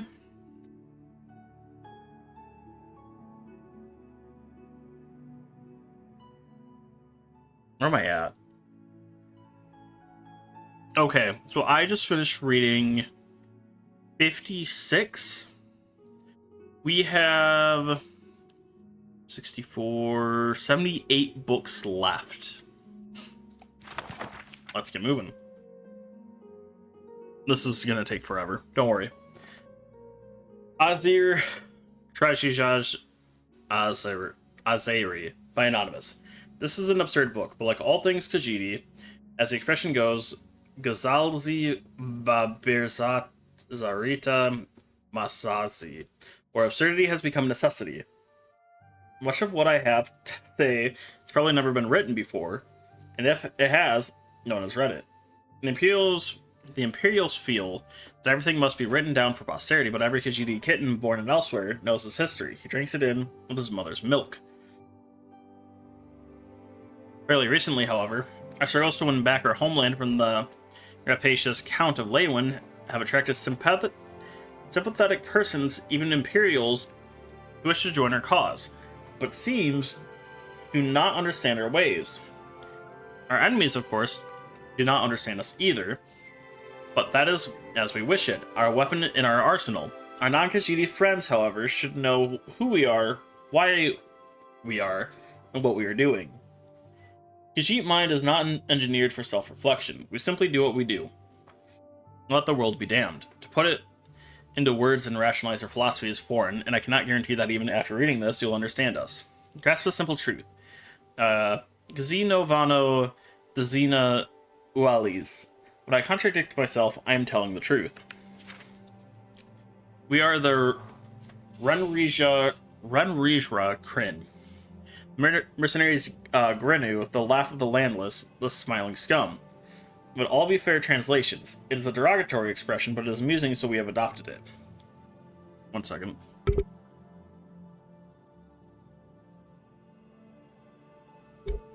Okay. We have anger in our hearts, but not on our faces. We fight for elsewhere, but we do not ally ourselves with the Main, who symbolizes our land.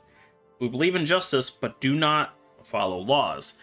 Xeno Vano Zena Ualis. These are not rules, for there is no word for rules in Ta'agra. Call them our Thajizanary, foolish concept. I don't know how to pronounce that. 1. Babado Shurdo. It is good to be brave. We are struggling against impossible odds against the very empire of Tamriel. Our cause is the noblest cause of all, defense of home. If we fail, we betray our past and our future. Our dead are re-salidad, which may be interpreted as martyrs in the truest, best sense of the word, which is so often misused. We honor the sacrifice, and beneath our smiles mourn them deeply. Our bravery most obviously shows in the smile that is in the Kryn part of our name. This does not mean that we walk about grinning like the idiotic baboonish Imga of Valenwood. We simply are entertained by adversity. You find an equal, fair fight tiresome in the extreme. We confidently smile because we know our victory in the end is assured, and we know our smiles drive our enemies insane. Babamazi Lajito. It is necessary to run away. We are struggling against impossible odds, against the very Empire of Tamriel. Honor is madness. Yes, we love the Renrijira Kryn who died in brave battle against the forces of the Empire, but I guarantee you that each of those Risalidad had an escape route he or she failed to use and died saying, damn. When the great Sencharat comes to the Cimacil steeps, he'll find himself unable to hunt, unable to sleep, and the tiny Elfique leap onto his back, biting him, and running off before he has a chance to turn his great body to face him. Eventually, though, he may stubbornly hope to catch the Elfique, the Sencharat always leaves. They are our cousins, the Elfique, and we have adopted their strategy against the great tiger of Leyawiin. Do not ally yourself with the Runrige if you yearn to be a part of a mighty army, marching resolutely forth, for whom retreat is anathema. You will laugh at your suicidal idiocy as we slip into the reeds of the river and watch the inevitable slaughter. 3. Visoze Varvar. Enjoy life. Life is short. If you have not made love recently, please put down this book and take care of that with all haste. Find a wanton lass or a frisky lad or several in whatever combination your wise lines direct, and do not under any circumstances play hard to get. A struggle against the colossal forces of oppression can wait. Good. Welcome back. We, Runrige Kryn, live and fight together and know that Leyawiin and the Empire will not give way very soon, likely not in our lifetimes. In the time we have, we do not want our closest comrades to be dour, dull, colorless, sober, and virginal. If we did, we'd have joined the Emperor's blades. Do not begrudge us our lewd jokes, our bawdy drunken nights, our moon sugar. They are the pleasures that Leyawiin denies us, and so we take our good humor very seriously. Visoze Varvar. Isn't that the... Vardar. Kill without qualm. Life is short.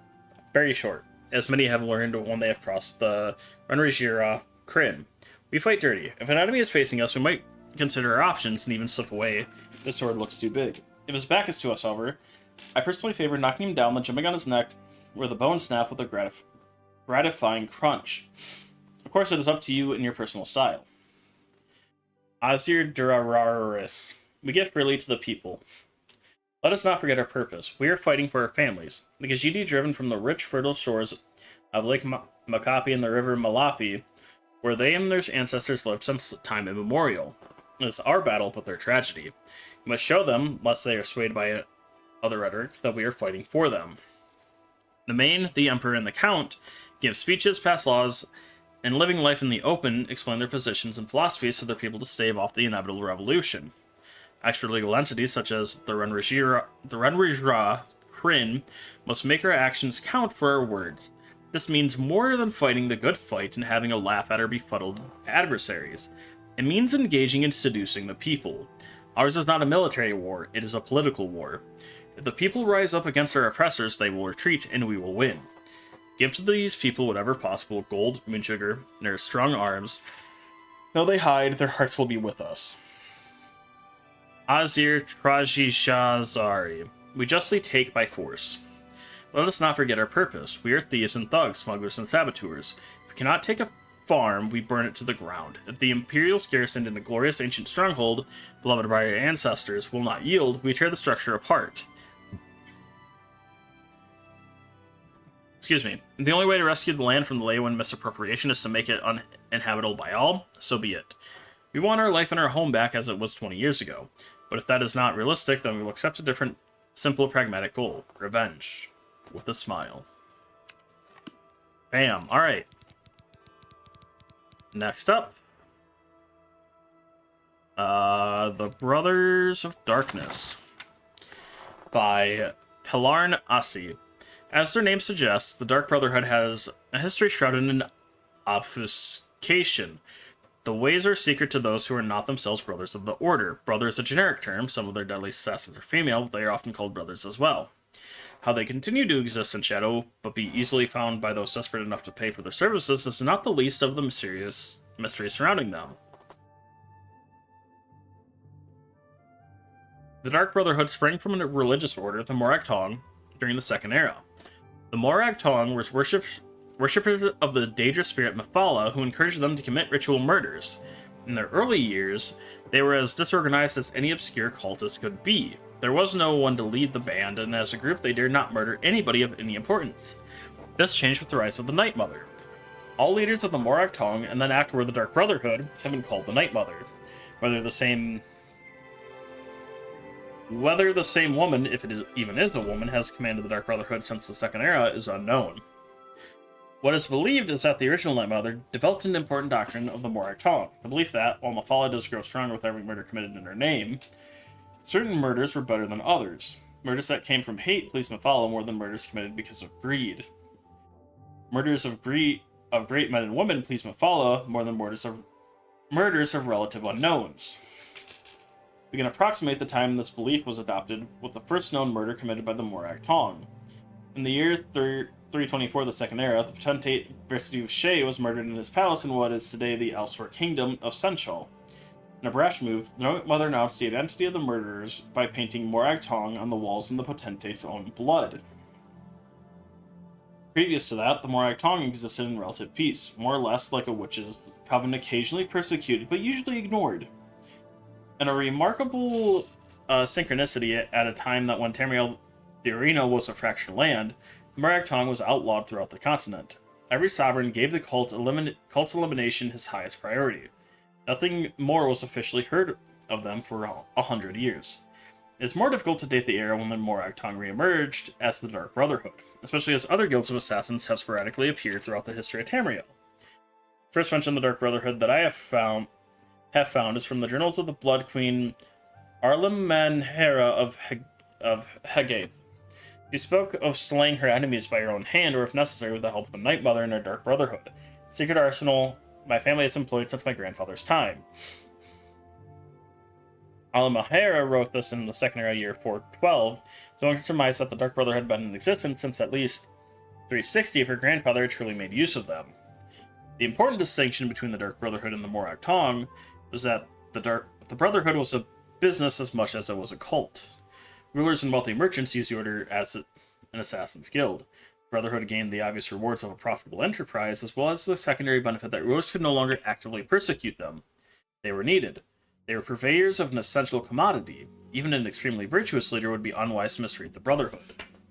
Not long after Arlimanhera's journal entry came perhaps the most famous series of executions in the history of the Dark Brotherhood.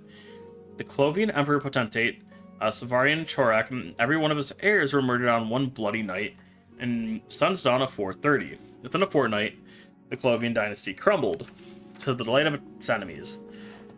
For over 400 years, until the advent of the warrior Emperor Tiber Septim, chaos reigned over Tamriel. Though no comparably impressive executions have been recorded, the Brotherhood must have grown fat with gold during that interregnum. Alright. Fighters Guild.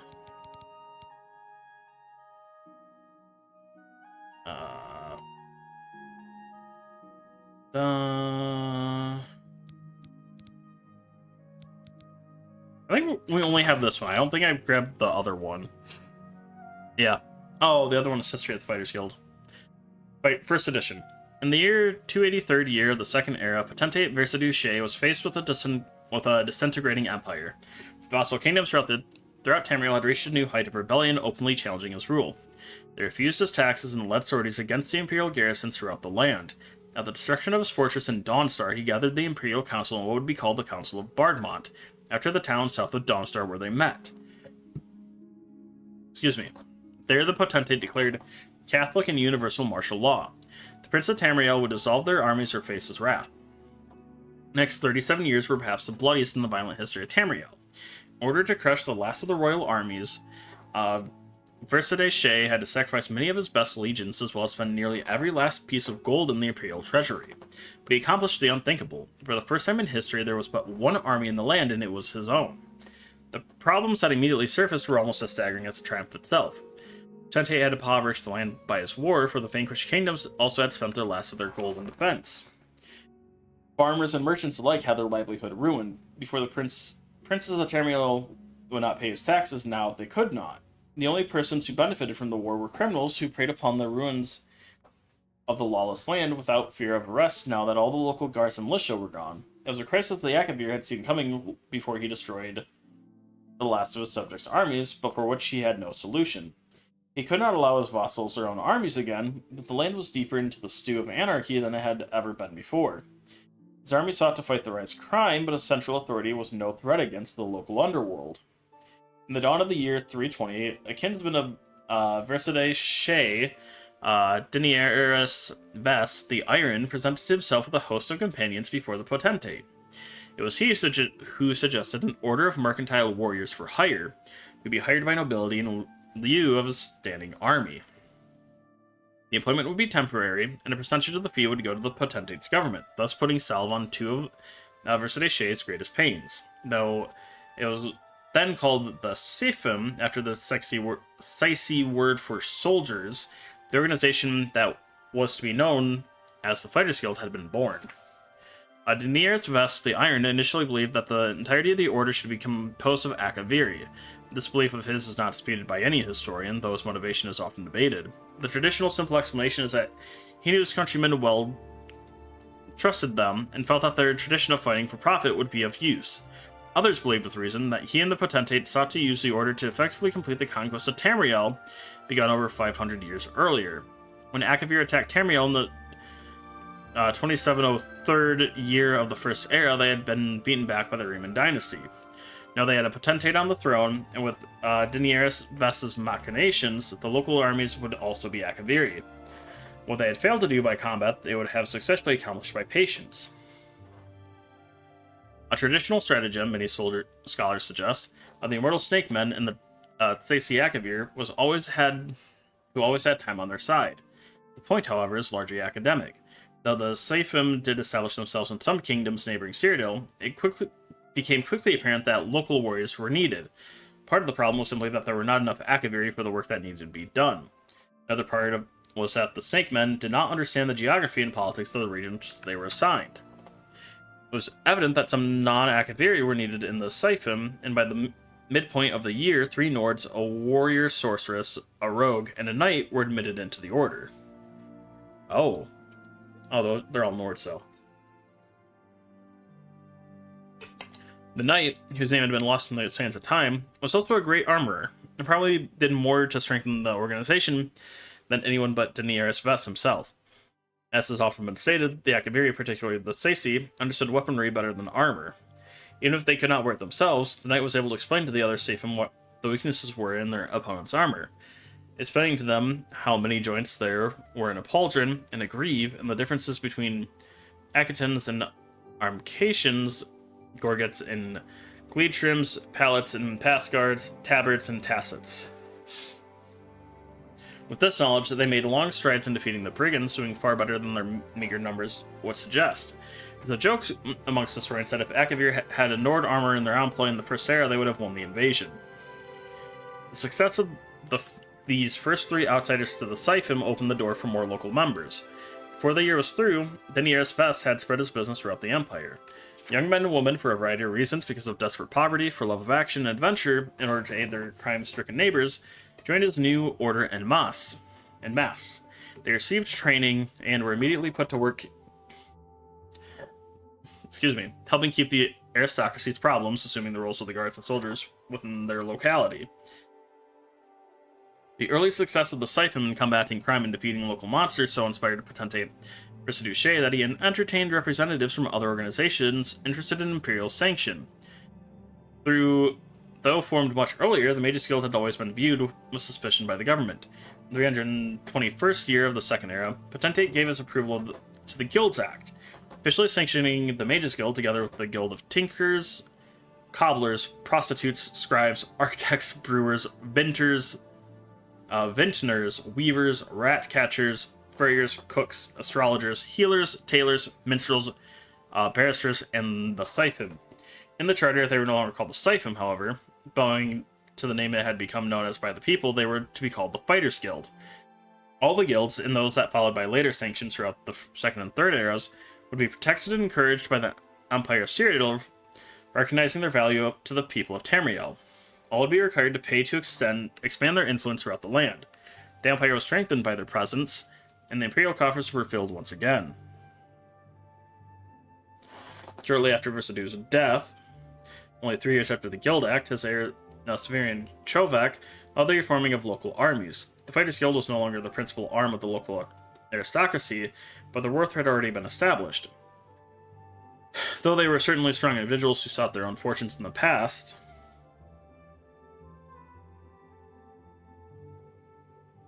many historians have suggested that Daenerys Vest was the ancestor and spirit of the modern phenomenon of the adventurer. those men and women who dedicate their lives to questing for fame and fortune.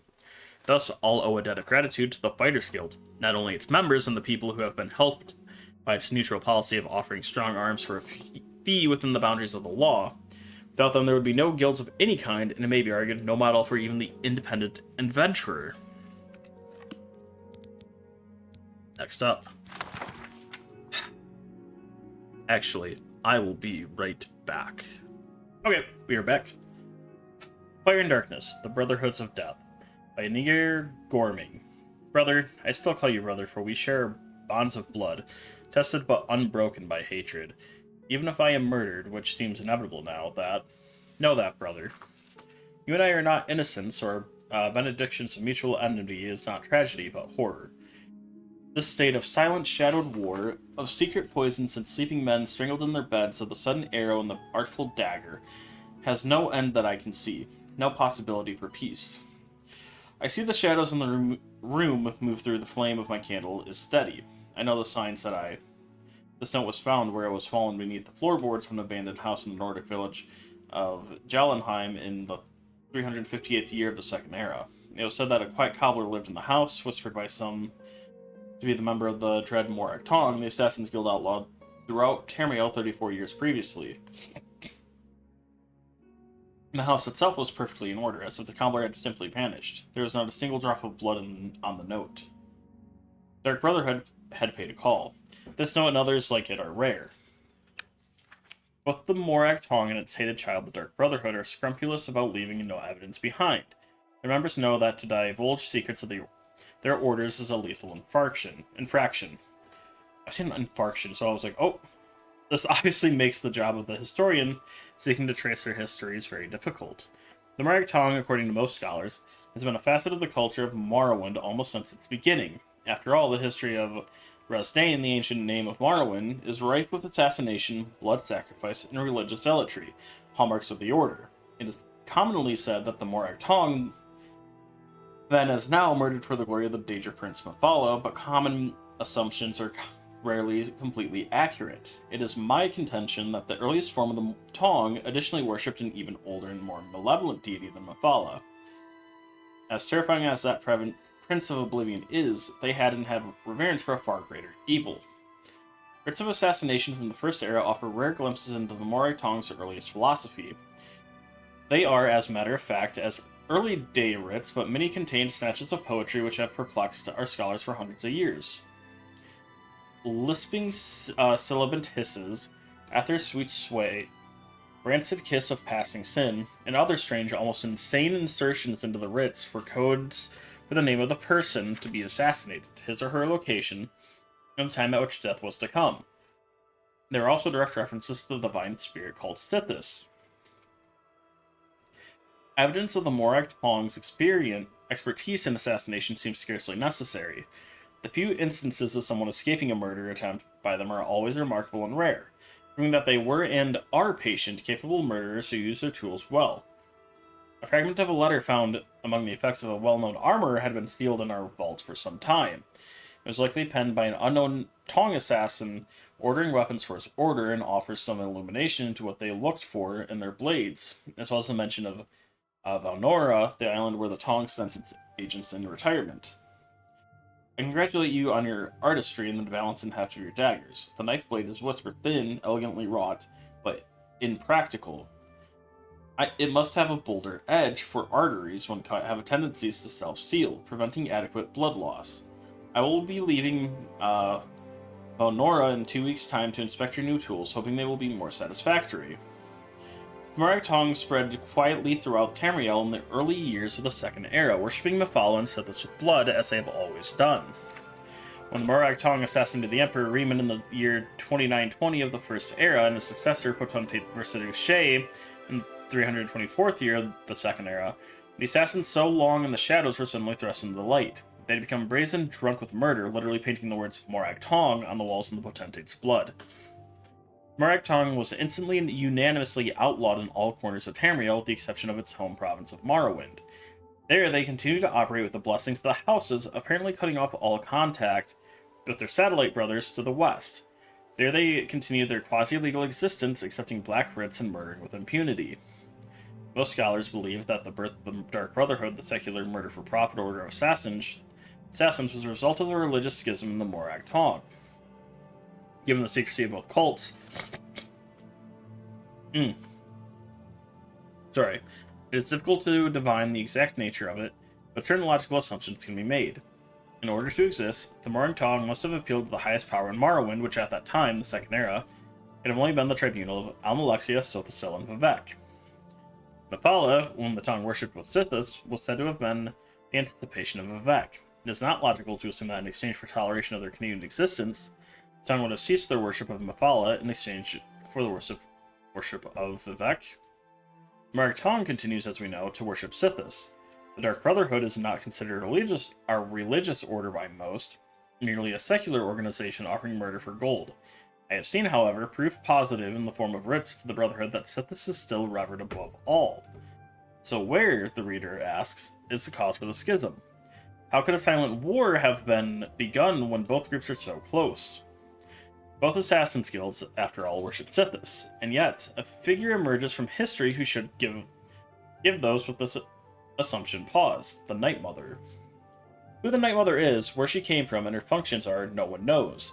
Karlovac Townway, in his generally well-researched historical fiction 2920, The Last Year of the First Era, tries to make her the leader of the Morag Tong. But she is never historically associated with the Tong, only the Dark Brotherhood. The Night Brother, my dear friend, is Mephala. The Dark Brotherhood of the West, unfettered by the orders of the Tribunal, continue to worship Mephala. They may not call her by her name, but the danger of murder, sex, and secrets is their leader still. And they did not, and still do not, to this day, forgive their brethren for casting her aside. Cobbler, who met his end in the Second Era, who saw no end in the war between the Brotherhood and the Tong, was correct. In the shadows of the Empire, the Brothers of Death remained locked in combat, and they will likely remain that way forever. Alright. Next is the Five Tenets. You've read this before, so it's pretty quick, so. Five Tenets. Tenet 1, never dishonor the Night Mother. To do so is to invoke the rest of Sithis. Tenet 2, never betray the Dark Brotherhood or its secrets. Tenet 3, never disobey or refuse to carry out an order from a Dark Brotherhood supervisor. Tenet 4, never steal the possessions of a Dark Brother or Dark Sister. Tenet 5, never kill a Dark Brother or Dark Sister. To do so is to invoke the Wrath of Sithis. Yeah, go pretty quick with that. Alright, followers of the Grey Fox. We are the Fingers of the Fox, the Children of the Shadows. More commonly, we are known as the Thieves Guild. There are but 3 rules for followers of the Grey Fox. First, never steal from another member of the guild. Second, never kill anyone on the job. This is not the Dark Brotherhood. Animals and monsters can be slain if necessary. Third, don't steal from the poor. The peasants and beggars are under personal protection of the City Fox, particularly in the Imperial City waterfront. Breaking any of the 3 rules means expulsion from the guild. If you commit murder, you must pay the blood price to rejoin the guild. Blood price is for each person slain. You can pay any of the guild doyen. The doyen are the hands and eyes of the guild master. Take your orders from them. You get your favors from them. They can pay off the imperial judges to remove your crimes for a small fee, of course. Our guild master is the Grey Fox. We don't talk about him in public. However, we make sure that most folks think he's just a myth. We're thieves, not masons or scribes. Each member steals at his own discretion. The guild neither helps nor hinders with a burglary. However, you will find that you can only sell stolen property to one of our guild fences. Other merchants won't take hot merchandise. You won't be considered for promotion in the Thieves Guild unless you have sold enough stolen property to the fences. The higher in the guild you rise, the more stolen property you need to a fence. If you should be called to help the Grey Fox in some special way, remember that the best source of information is the beggars. Their eyes and ears seem to be everywhere. However, be prepared to spend a little coin. They won't tell you anything for free. At least, not anything true. The guild takes care of its own. The doyen can remove the bounty from any guild member. However, it takes money to bribe the guards. The guild member must pay the doyen half of his total fines to get rid of them. Alright, hiding in the shadows. There are few professions that require the practitioner to become more self-reliant than that of a thief. A thief is by nature a loner. He trusts no one and is trusted by few. He cannot go to a master become an apprentice. He has no guild to collect and codify how to ply his craft. He does his crimes alone in the dark of night. He must hide by day to avoid capture by the authorities. The only known deity recognized by thieves is Nocturnal. Not truly a goddess, this Daedric Lord is nonetheless a potent figure. She is the mistress of shadows, holding sway over secrets and stealth. She does not ask for worshippers, nor does she necessarily give blessings to those that do recognize her. In fact, there are no known temples to her in Cyrodiil, though there are rumors of a forgotten shrine. In other words, she is perfectly suited to the criminal mind of the thief. By and large, thieves are a godless lot. They believe only in their own skills and cunning. However, since the existence and influence of the gods and Daedric lords is undeniable, they have an uneasy relationship with Nocturnal. Though some thieves truly worship her, most choose to offer their respect and reverence without fealty. These criminals recognize that should they offend the Mistress of Shadows, it might go poorly for them. However, true worship and fealty does not have any known benefit. The classic blessing between thieves is Shadow hides you. This is an oblique reference to Nocturnal. However, it can also be interpreted to be a non-theistic statement of actual shadows hiding the thief. Thieves tend to dress in black clothes or dark clothing. While this is a practical thing for their criminal endeavors, it is unnecessary during the daylight hours. Yet many thieves still don these shadowy colors in silent recognition of Nocturnal.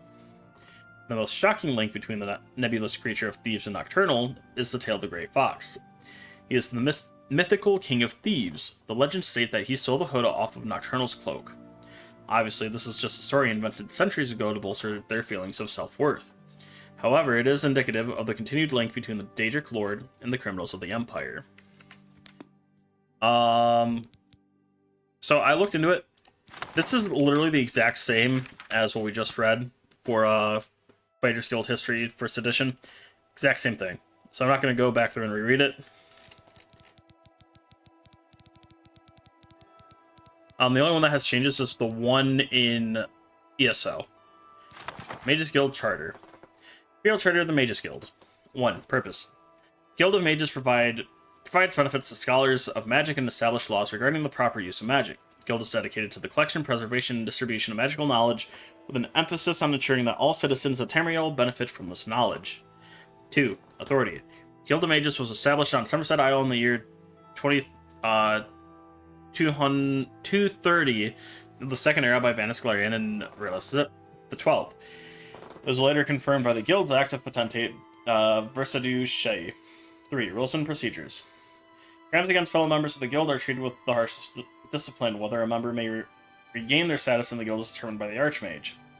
Addendum. Act effective 3rd Era 431. Any Guild member committing a crime against the Guild is to be suspended immediately. The suspension may be lifted at the discretion of the Steward of the Council of Mages.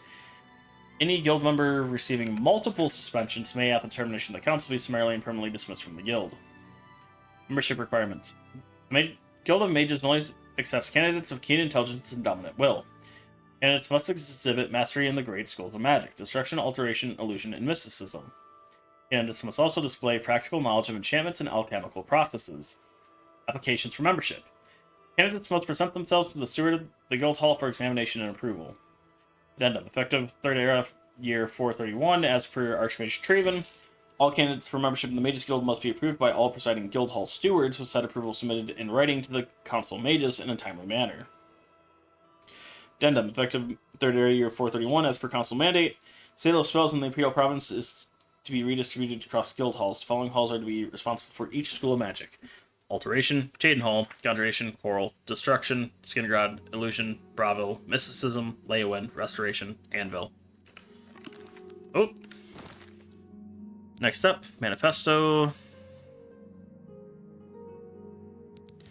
Cyrodiil of Imperium.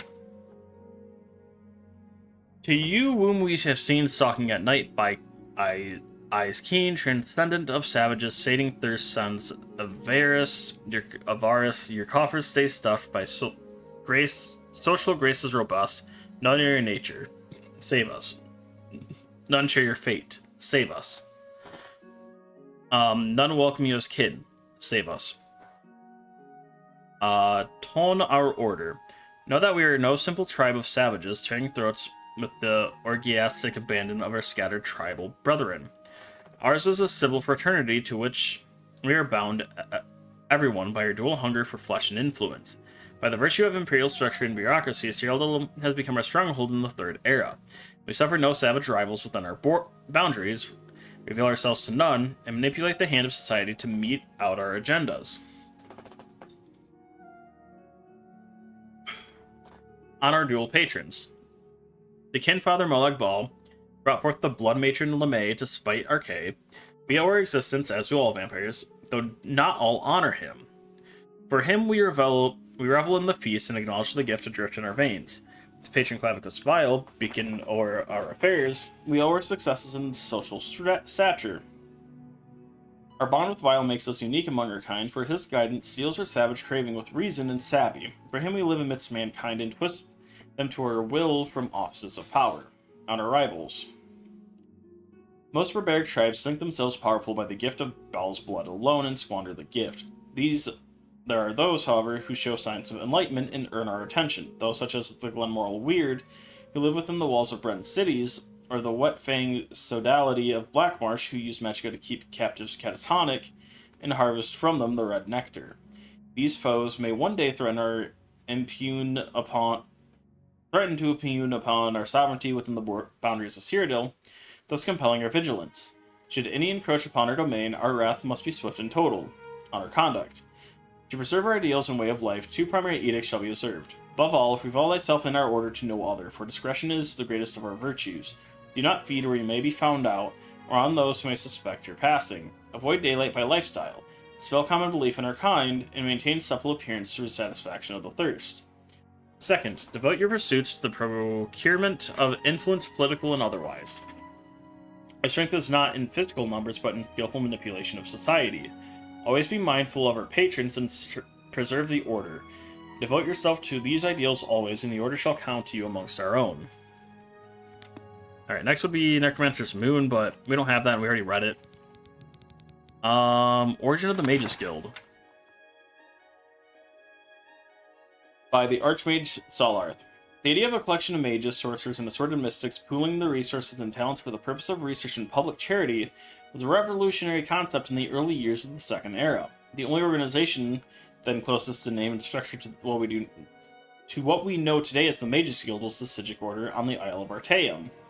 At the time, magic was something to be learned by individuals, or at most within intimate covens. Mages were, if not actually hermits, usually quite solitary. The Psijic Order served rulers of Somerset Isle as counselors and chose its members through a complex ritualized method not understood by outsiders. Its purpose and goals, likewise, went unpublished, and detractors attributed the worst evils as the source of the Order's power. Actually, the origin of the Old Order could be described as ancestor worship, an increasingly unfashionable philosophy in the Second Era. When Vanus Galerian, a Psijic of Artaeum and student of the famed Iachesis, began collecting magic users from around Somerset Isle, he attracted the animosity of all. He was operating out of the urban center of Firsthold, and there was a common and not entirely unfounded attitude that magical experiments should be conducted only in unpopulated areas. Even more shocking, Galerian proposed to make magical items, potions, and even spells available to any member of the general public who could afford to pay. No longer was magic to be limited either to the aristocracy or intelligentsia. Galerian was brought before Iachesis and the king of Firsthold, Rylus XII, and made to state the intentions of the fraternity he was forming. The fact that Galerian's speech to Rylus and Iachesis was not recorded for posterity is doubtless a tragedy, though it does afford opportunity for historians to amuse one another with speculation about the lies and persuasions Galerian might have used from the ubiquitous organization. The charter, at any rate, was approved. Almost immediately after the guild was formed, the question of security had to be addressed. The Isle of Artaeum did not require a force of arms to shield it from invaders, and the Psijic Order does not wish someone to be on the Isle, and all of its inhabitants simply become insubstantial. The new Mages Guild, by contrast, had to hire guards. Galerian soon discovered what the Tamrielian nobility has known for thousands of years. Money alone does not buy loyalty. The Knightly Order of the Lamp was formed the following year. Like a tree from an acorn, the Mages Guild grew branches all over Somerset Isle and gradually the mainland of Tamriel. There are numerous records of superstitious or sensibly feared rulers forbidding the guild in their domains, but their heirs eventually recognized the wisdom of allowing the guild free reign. The Mages Guild has become a powerful force in Tamriel, a dangerous foe if a somewhat disinterested ally. They have only There have been only a few rare incidents of the Mages Guild actually becoming involved in political struggles. On these occasions, the Guild's participation has been the ultimate decider in the conflict. As begun by Vanus Galarian, the Mages Guild as an institution is presided over by a Supreme Council of 6 Archmagisters. Each guild hall is run by a Magister, assisted by a twofold council, the Master of Incunabula and the Master at Arms. The Master of Incunabula presides over an additional council of 2 mages, the Master of Academia and the Master of the Scry. Master of Arms also has a council of 2, the Master of Initiates and the Palatinus, the leader of the local chapter of the Order of the Lamp. Would not need be a member of the Mages Guild to know that this carefully contrived hierarchy is often nothing more than a chimera. As Vanus Galarian himself said bitterly, leaving Tamriel to travel to other lands, the Guild has become nothing more than an intricate morass of political infighting. And then, final book for factions, Pension of the Ancestor Moth. To be read by all novitiates of the temple, the Order of the Ancestor Moth is as ancient as it is noble. We nurture and celebrate our beloved ancestors, whose spirits are manifest in the Ancestor Moths. Each moth carries the Fierin of an ancestor spirit, loosely translated as the will to peace. The Fierin can be sung into the silk produced by the Ancestor Moths. When the silk is in turn spun into the cloth and embroidered with the genealogy of the correct ancestor, clothing of wondrous power can be made. Adepts of our order are gifted with prescient powers. Wisdom of the ancestors can sing the future into the present. For this reason, our order and our order alone has been given the privilege to interpret the Elder Scrolls. These writings exceed even the gods, both Aedra and Daedra. Such insight into the inner fabric of reality comes at a price. Each reading of the Elder Scrolls is more profound than the last. Each leaves the priest blind for longer and longer periods of time. Finally, the last reading achieves a nearly sublime understanding of that scroll's contents, with the priest is left permanently blinded to the light of this world. No longer can he read the scrolls. This monastery is dedicated to the service of these noble members of our order. Now they live out their lives with the ancestor moths that they so love. Their underground dimenses are well suited to the moths. They raise and nurture the fragile creatures, singing to them constantly. They harvest the silk and spin it into bolts of cloth. They weave the cloth, embroidering it with the genealogies and histories of the ancestors that spun the silk. This is their new life. As they tend the ancestor moths, so we tend the blind monks. While they toil in dark, we serve in the light. They need food and water. We provide. They need tools and furniture. We provide. They need secrecy and anonymity. We provide. Vineyard purveyors to sell the fruit of their labors. We provide. At one time, we also provided protection. Many generations ago, Gundrun came to our temple. Newly blinded by visions of what was to be, she brought with her new teachings. The visions of the ancestors foresaw the need of the monks to defend themselves. They trained and practiced the teachings of Gundrun constantly. They're masters of the sword of no sword, the axes of no axe. As a novitiate, you'll learn the teachings of Gundrun. You'll learn the way of the peaceful fist. You'll learn to serve the blind monks. You will learn to provide. In time, you may attain the peace and insight of the ancestor monks. Well, that's done. Alright, now we get to start all the fiction. Fiction's actually fun. I actually like a lot of these. The first one is called The Adventures of Eslaf Errol. That's the series, and so we start with Beggar. Beggar by Revan. Eslaf Errol was the last of the litter of 5 born to the queen of the prosperous Nordic kingdom of Errolgard, Lafirkopa. Apocryphal backwards.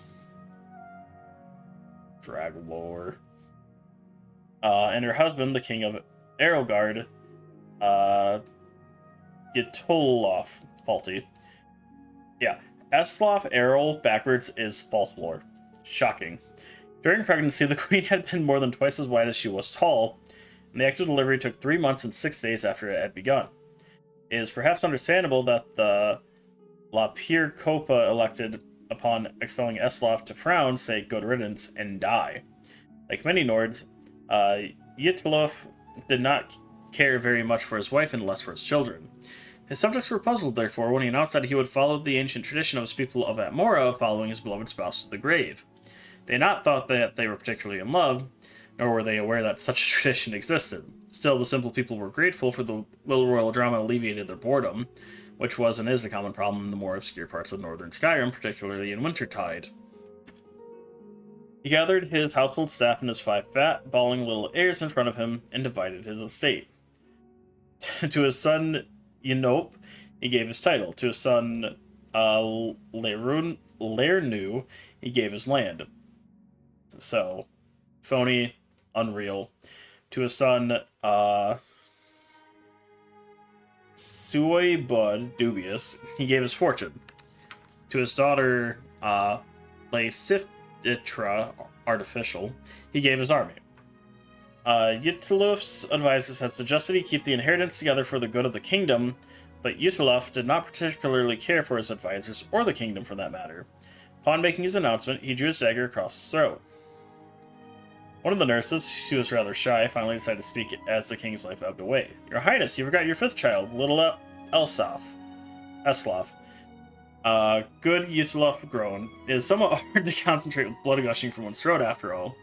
King tried in vain to think of something to bequeath, but there was nothing left. Finally, he sputtered irritably, Eslaf should have taken something then, and died. That a babe but a few days old was expected to demand his rightful inheritance was arguably unfair. But so, Eslaf Errol was given his birthright with his father's dying breath. He would have nothing but what he had taken. Since someone else would have him, the shy nurse, whose name was Drespa, absurd, took the baby home. It was a decrepit little shack, and over the years that followed, it became more and more decrepit. Unable to find work, Drespa sold all her furnishings to buy food for little Eslaf. By the time he was old enough to walk and talk, she had sold the walls and the roof as well, so they had nothing but a floor to call home. And if you've ever been to Skyrim, you can appreciate that is scarcely sufficient. Druspa did not tell Eslaf the story of his birth, or that his brothers and sister were leading quite nice lives with their inheritances, for, as we have said, she was rather shy and found it difficult to broach the subject. She was so painfully shy, in fact, that whenever he asked any questions about where he came from, Druspa would run away. That was more or less her answer to everything, to flee. In order to communicate with her at all, Eslaf learned how to run almost as soon as he could walk. He couldn't keep up with his adopted mother at first, but in time, he learned to go toe, heel, if he anticipated a short fast sprint, and heel, toe, if Druspa was headed for a long-distance marathon flight. He never did get all the answers he needed from her, but Eslaf did learn how to run. The kingdom of Erelgard had, in the years that Eslaf was growing, become quite a grim place. King Yenope did not have a treasury, for Soyabud had been given that. He did not have any property for income, for Lernu had been given that. He did not have an army to protect his people, for Laesifitra had been given that. Furthermore, as he was but a child, all decisions of the kingdom went through Yenope's rather corrupt consul. It had become a bureaucratic exploitative land of high taxes, rampant crime, and regular incursions from neighboring kingdoms. Not a particular unusual situation for a kingdom of Tamriel, but an unpleasant one nonetheless.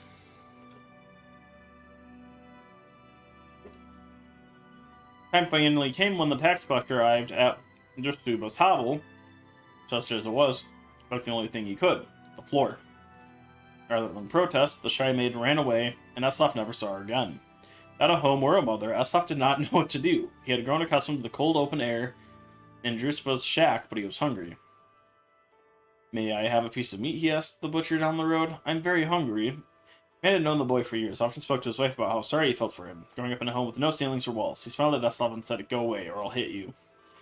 Eslaf hurriedly left the butcher and went to a nearby tavern. The tavern keeper had been a former valet in the king's court and knew that the boy was by right a prince.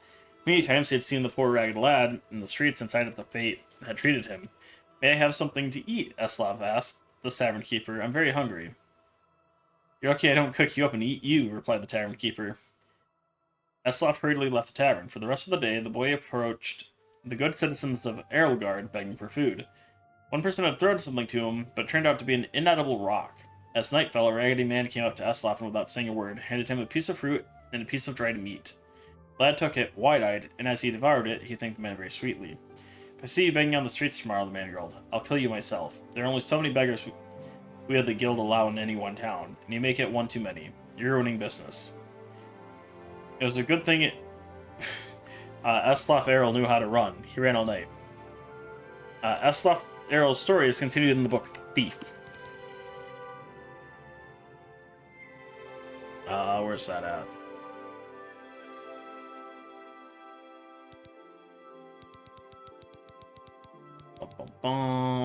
There it is. One second. Okay. If the reader has not had the pleasure of reading the first volume in this series on the life of Eslaf Errol, beggar, he should close this book immediately, for I shan't recap. I will tell you much, this gentle reader. When we last saw Eslaf, he was a boy, an orphan, a failed beggar, running through the wildly winter woods of Skyrim away from his home of Erelgard. He continued running, stopping here and there for many more years until he was a young man.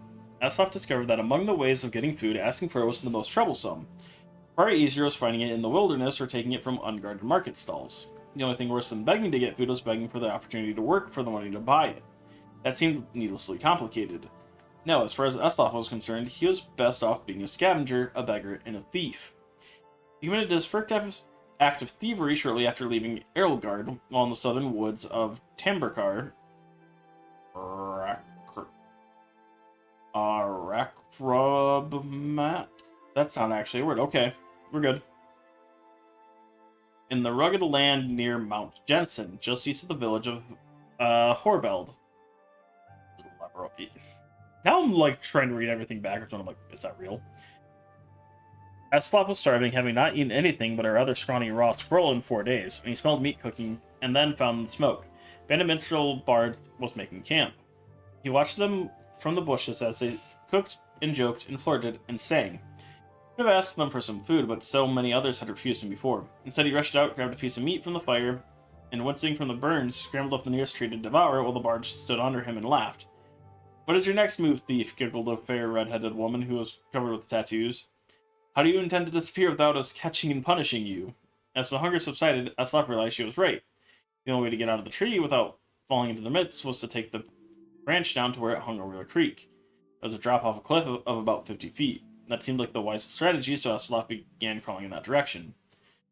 "You do know how to fall, boy," called out a young Khajiit, but a few years older than Eslaf, thin but muscular, graceful in the slightest movements. "If you don't, you should just climb down here and take what's coming to you. It's idiotic to break your neck. Why don't we just give you some bruises and send you on your way?" "Of course I know how to fall," Eslaf called back, but he didn't. He just thought the trick of falling was to have nothing underneath you and let nature take its course. But 50 feet up when you're looking down is enough to give anyone pause. "Sorry to doubt your abilities, Master Thief," said the Khajiit, grinning. "Obviously you know to fall feet first with your body straight, but loose to avoid cracking like an egg. Seems you are destined to escape us." Eslaf wisely followed the Khajiit's hints and leapt into the river. Falling without much grace but without hurting himself, in the years that followed he had made several more drops from even greater heights, usually after theft, sometimes without water beneath him, and he improved the basic technique. When he arrived in the western town of Jelheim on the morning of his 21st birthday, it didn't take him long to find out who was the richest person most deserving of being burgled. An impregnable palace in a park near the center of town was owned by a mysterious young man named Suibud, his brother. Eslaf wasted no time in finding the palace and watching it. A fortified place he had come to learn was like a person with quirks and habits beneath its hard shell. It was not a place, evidently whatever money that the Suibud had come into was fairly recent. It was regularly patrolled by guards.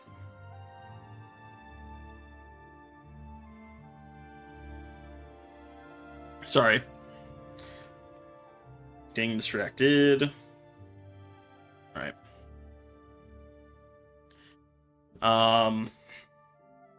It was regularly patrolled by guards, implying that the rich man was fearful of being burgled with good reason. The most distinctive feature of the palace was its tower rising 100 feet above the stone walls, doubtless giving the occupant a good defensive view. Eslaf guessed that if Suibud was as paranoid as he guessed him to be, the tower would also provide a view of the palace storehouse. The rich man would want to keep an eye on his fortune, That meant that the loot couldn't be directly beneath the tower, but somewhere in the courtyard within the walls. The light in the tower shone all night long, so Aslov boldly decided that the best time to burgle was by the light of day, when Soybud must sleep. That would be the time the guards would least expect the thief to pounce. And so, when the noon sun was shining over the palace, Aslov quickly scaled the wall near the front gate and waited, hidden in the crenellations. The interior courtyard was plain and desolate, with few places to hide, but he saw that there were 2 wells, one the guards used from time to time to draw up water and slake their thirst, but Aslov noticed that guards would pass by the other well, never using it. He waited until the guards were distracted, just for a second, by the arrival of a merchant in a wagon bearing goods for the palace. While they were searching his wagon, Aslov leapt elegantly feet first from the wall into the well. It's not a particularly soft landing, for as Aslov had guessed, the well was not full of water, but gold. Still, he knew how to roll after a fall, and he didn't hurt himself. In the dank subterranean storehouse, he stuffed his pockets with gold and was about to go to the door, which he assumed would lead to the tower, when he noticed a gem the size of an apple, with more than all the gold that was left. Aslov found room for it down his pants. The door did indeed lead to the tower, and Aslov followed its curving stairwell up, walking quietly but quickly. At the top, he found the master of the palace's private quarters, ornate in gold, with invaluable artwork and decorative swords and shields on the walls. Aslov assumed the snoring lump under the sheets was Soybud, but he didn't investigate too closely. He crept to the windows and looked out. It was going to be a difficult fall, for certs. He needed to jump from the tower, past the walls, and hit the tree on the other side. The tree branches would hurt, but they would break his fall, and there's a pile of hay he had left under the tree to prevent further injury. Aslov was about to leap when the occupant of the room woke him up with a start, yelling, "My gem!" Aslov and stared at him for a second wide-eyed. They looked alike. Not surprising, since they were brothers. His story continues in Warrior.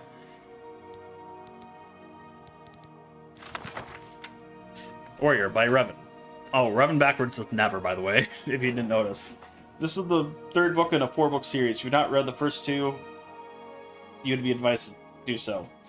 Soybud Errol did not know much of his past, nor did he care to. As a child, he lived in Errolgard, but the kingdom was very poor, and taxes were, as a result, very high. He was too young to manage his abundant inheritance, but his servants, fearing that their master would be ruined, moved him to Geralheim. No one knew why the location was picked. Some old maid, long dead now, had thought it was a good place to raise a child. No one else had a better idea.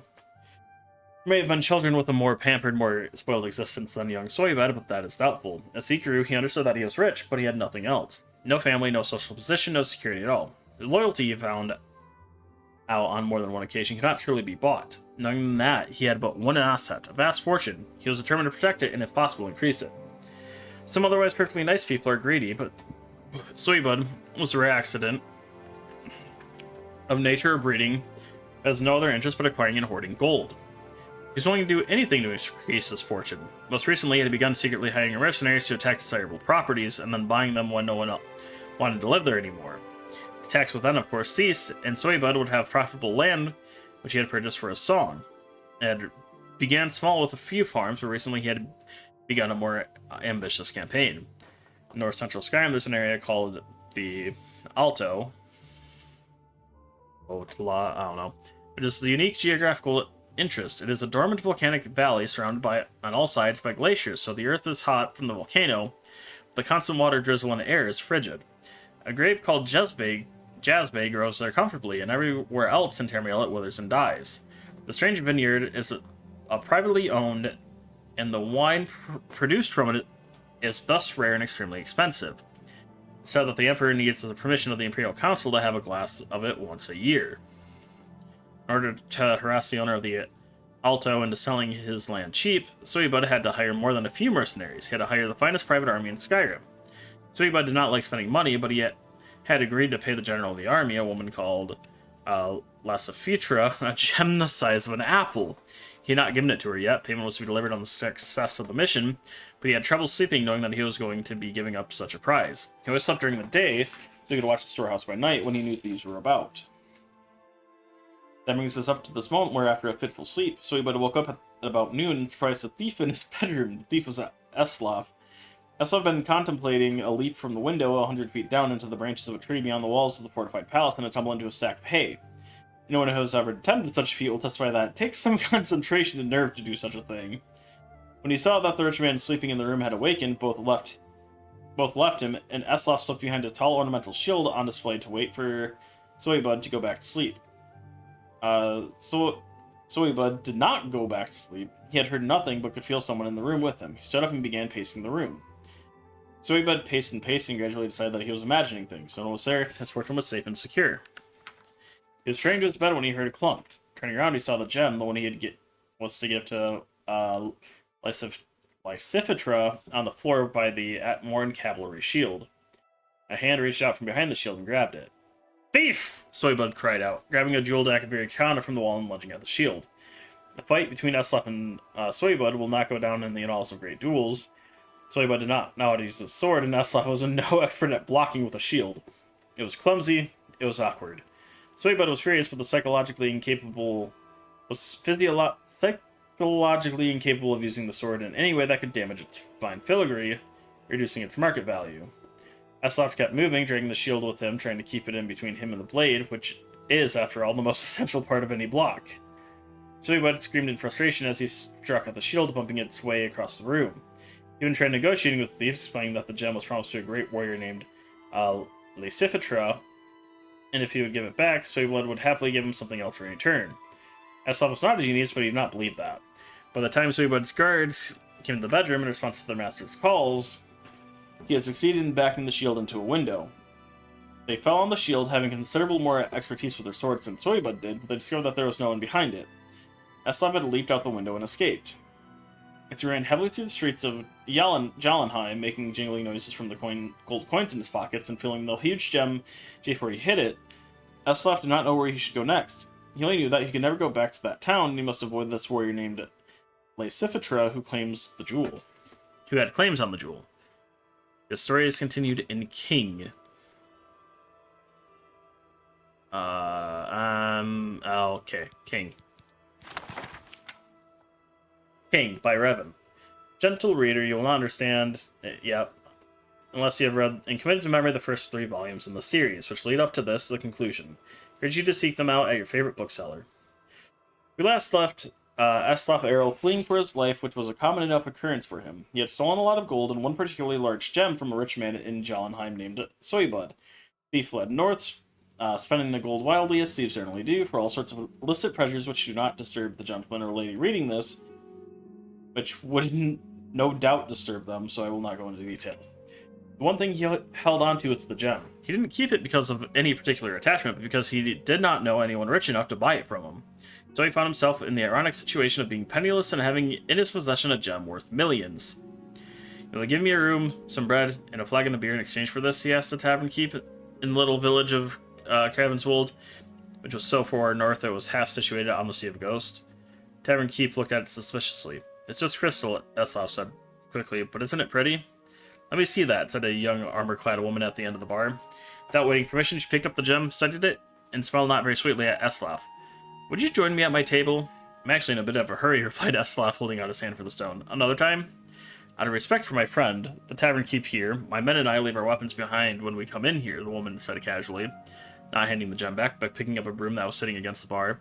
"I can assure you, however, that I can use this quite effectively as a blunt instrument. Not a weapon, of course, but an instrument to stun, medicinally crush a bone or two, and then once it is on the inside." "Which table?" asked Eslaf quickly. The young woman led him to a large table in the back of the tavern where 10 of the biggest Nord brutes Eslaf had ever seen were sitting. He looked at him with polite disinterest as if he were a strange insect, worth briefly studying before crushing. "My name is Lysifitra," she said, and Eslaf blinked. That was the name Soybud had uttered before Eslaf had made his escape. "And these are my lieutenants. I'm a commander of a very large independent army of noble knights, the very best in Skyrim. Most recently, we were given a job to attack a vineyard in the Alto to force its owner, a man named Laerno, to sell to our employer, a man named Soybud. Payment was to be a gem of surpassing size and quality, quite famous and unmistakable. We did as we were asked, and when we went to Soybud to collect our fee, he told us he was unable to pay due to a recent burglary. In the end, though, he saw things our way and paid us an amount of gold almost equal to the weight of the prized jewel. Not empty out his treasury entirely, but it meant he was unable to buy the land in the Alto after all. So we were not paid enough. Soybud had taken a heavy financial blow, and Lerno's prized crop of Jezbe had been temporarily destroyed for naught. Lysifitra took a long, slow drink of her mead before continuing. "Now, I wonder, could you tell me how you came in the possession of this gem you were promised?" Eslaf did not answer at once. Instead, he took a piece of bread from the plate of the savage bearded barbarian on his left and ate it. Sorry, he said, his mouth full. May I? Of course, I can't stop you from taking the gem, even if I wanted to. As a matter of fact, I don't mind at all. It's also useless to deny how it came into my possession. I stole it from your employer. I certainly didn't mean you or your noble knights any harm by it, but I can understand why the word of a thief is not suitable for one such as yourself. No, replied Lacifitra, frowning, but her eyes showing amusement. Not suitable at all. But before you kill me, Eslav said, grabbing another piece of bread, tell me how suitable it is for noble knights such as yourself to be paid twice for one job. I have no honor myself, but I would have thought that since Oiba took a profit loss to pay you, and now you have the gem, your handsome profit is not entirely honorable. Lacifitra picked up the room and looked at Eslav, then she laughed. What is your name, thief? Eslav, said the thief. We will take the gem as it was promised to us. But you are right. We should not be paid twice for the same job. So, the warrior woman putting the broomstick down the broomstick, you are our new employer. What would you have your own army do for you? Many people could find quite a few good uses for their own army, but Eslav was not among them. He searched his brain, and finally it was decided that it was a debt to be paid later. For all her brutality, Lacifitra was a simple woman, raised, he learned, by the very army she commanded. Fighting and honor were the only things she knew. When Eslav left Cravenswold, he had an army at his beck and call, but not a coin to his name. He knew he would have to steal something soon. As he wandered the woods scrounging for food, he was beset with a strange feeling of familiarity. These were the very woods he had been in as a child, also starving, also scrounging. When he came out on the road, he found that he had come back on the kingdom where he had been raised by the dear, stupid, shy maid, Druspa. He was an arrows guard. It had fallen even deeper into despair since his youth. The shops that had refused him for food were boarded up, abandoned. The only people left were hollow, hopeless figures, so ravaged by a taxation, despotism, and barbaric raids that they were too weak to flee. Eslav realized how lucky he was to have gone out in his youth. There was, however, a castle and a king. Eslav immediately made plans to raid the treasury. As usual, he watched the place carefully, taking note of the security and the habits of the guards. This took him some time. In no one, he realized there was no security and no guards. He walked in the front door and down the empty corridors to the treasury. It was full of precisely nothing except one man. He was Eslav's age, but looked much older. There's nothing to steal, he said. Would that there was. King Yinup, though prematurely aged, had the same white blonde hair and blue eyes like broken glass that Eslav did. In fact, he resembled Soyblood and Lacifitra as well. And though Eslav had never met the ruined landlord of the Alto, Lernu, he looked him too. Not surprisingly, since they were quintuplets. So you have nothing? Asked Eslav gently. Nothing except my poor kingdom, curse it, the king grumbled. Before it came to the throne, it was powerful and rich, but I inherited none of that, only the title. For my entire life, I've had responsibility thrust on my shoulders, but never had the means to handle it properly. I look over the desolation which is my birthright, and I hate it. If it were possible to steal a kingdom, I would not lift a finger to stop you. It turned out, quite possible to steal a kingdom. Eslav became known as Yinup, a deception easily done given their physical similarities. The real Yinup, taking the name of Yulekilnu, unlikely, happily left his demesnes, becoming eventually a simple worker in the vineyards of the Alto. For the first time, free of responsibility, and fell into his new life with gusto, the years melting off him. The new Yinup called his favor with Lacifitra, using her army to restore peace to the kingdom of the Errolgard. Now that it was safe, business and commerce began to return to the land, and Eslav reduced the tyrannical taxes to encourage it to grow. Upon hearing that, Soybud, ever nervous about losing his money, elected to return to the land of his birth. When he died years later, out of greed, he had refused to name someone an heir, so the kingdom received its entire fortune. Eslav used part of the gold to buy the vineyards of the Alto after hearing great things of it from Yinup. And so it was that Errolgard was returned to its previous prosperity by the fifth-born child of King Yitulf, Eslav Errol, beggar, thief, warrior of swords, and king. Man.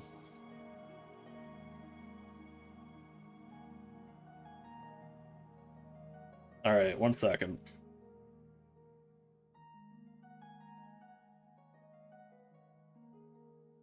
Bum. Alright, so what is I think it's the Argonian account is next, right?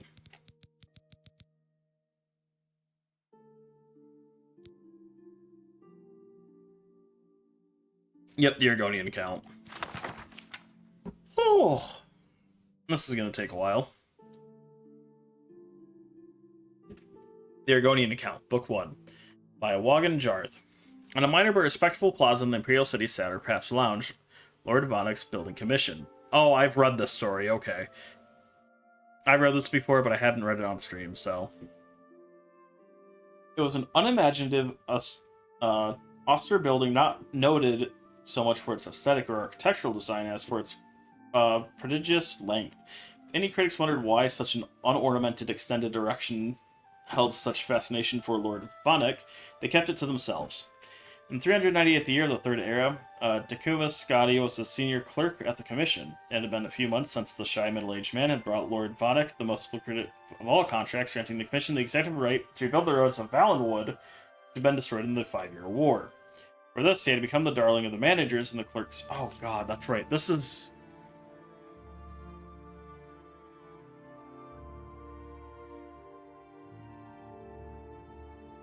Yeah. Okay. We're not reading the Agronian account. We have to read A Dance in Fire first. Got it. That's the one thing I hate about this being in alphabetical order. The series actually should be read in different orders. So, like, we need to read A Dance in Fire before the Argonian account. Azura in the Box is part of a different whole set of books, and there's a bunch of them, and there's all in the list, but they're out of order. It sucks. This is... okay. A Dance in Fire, Chapter 1, by Wagon Jarth. Scene, the Imperial City Citadel. Date, 7th of Frostfall, 3rd Era, 397. Seemed as if the palace had always housed the Atreus Building Commission, the company of clerks and estate agents who authored and notarized nearly every construction of any note in the Empire. It had stood for 250 years since the reign of the Emperor Magnus, a plain-fronted and austere hall on a minor but respectful plaza in the Imperial City. Energetic and ambitious middle-class lads and ladies worked there, as well as complacent middle-aged ones like Decumus Scotti. No one could imagine a world without the Commission, least of all Scotti. To be accurate, he could not imagine a world without himself in the Commission. Lord Atreus is perfectly aware of your contributions, said the managing clerk, closing the shutter that demarcated Scotty's office behind him. We know that things have been difficult. Yes, said Scotty stiffly. Lord Vonnick's men have been giving us a lot of competition lately, and we must be more efficient if we are to survive. Unfortunately, that means releasing some of our historically best but presently underachieving senior clerks. I understand. Can't be helped. I'm glad that you understand, smiled the managing clerk. Smiling thinly and withdrawing, please have your room cleared immediately.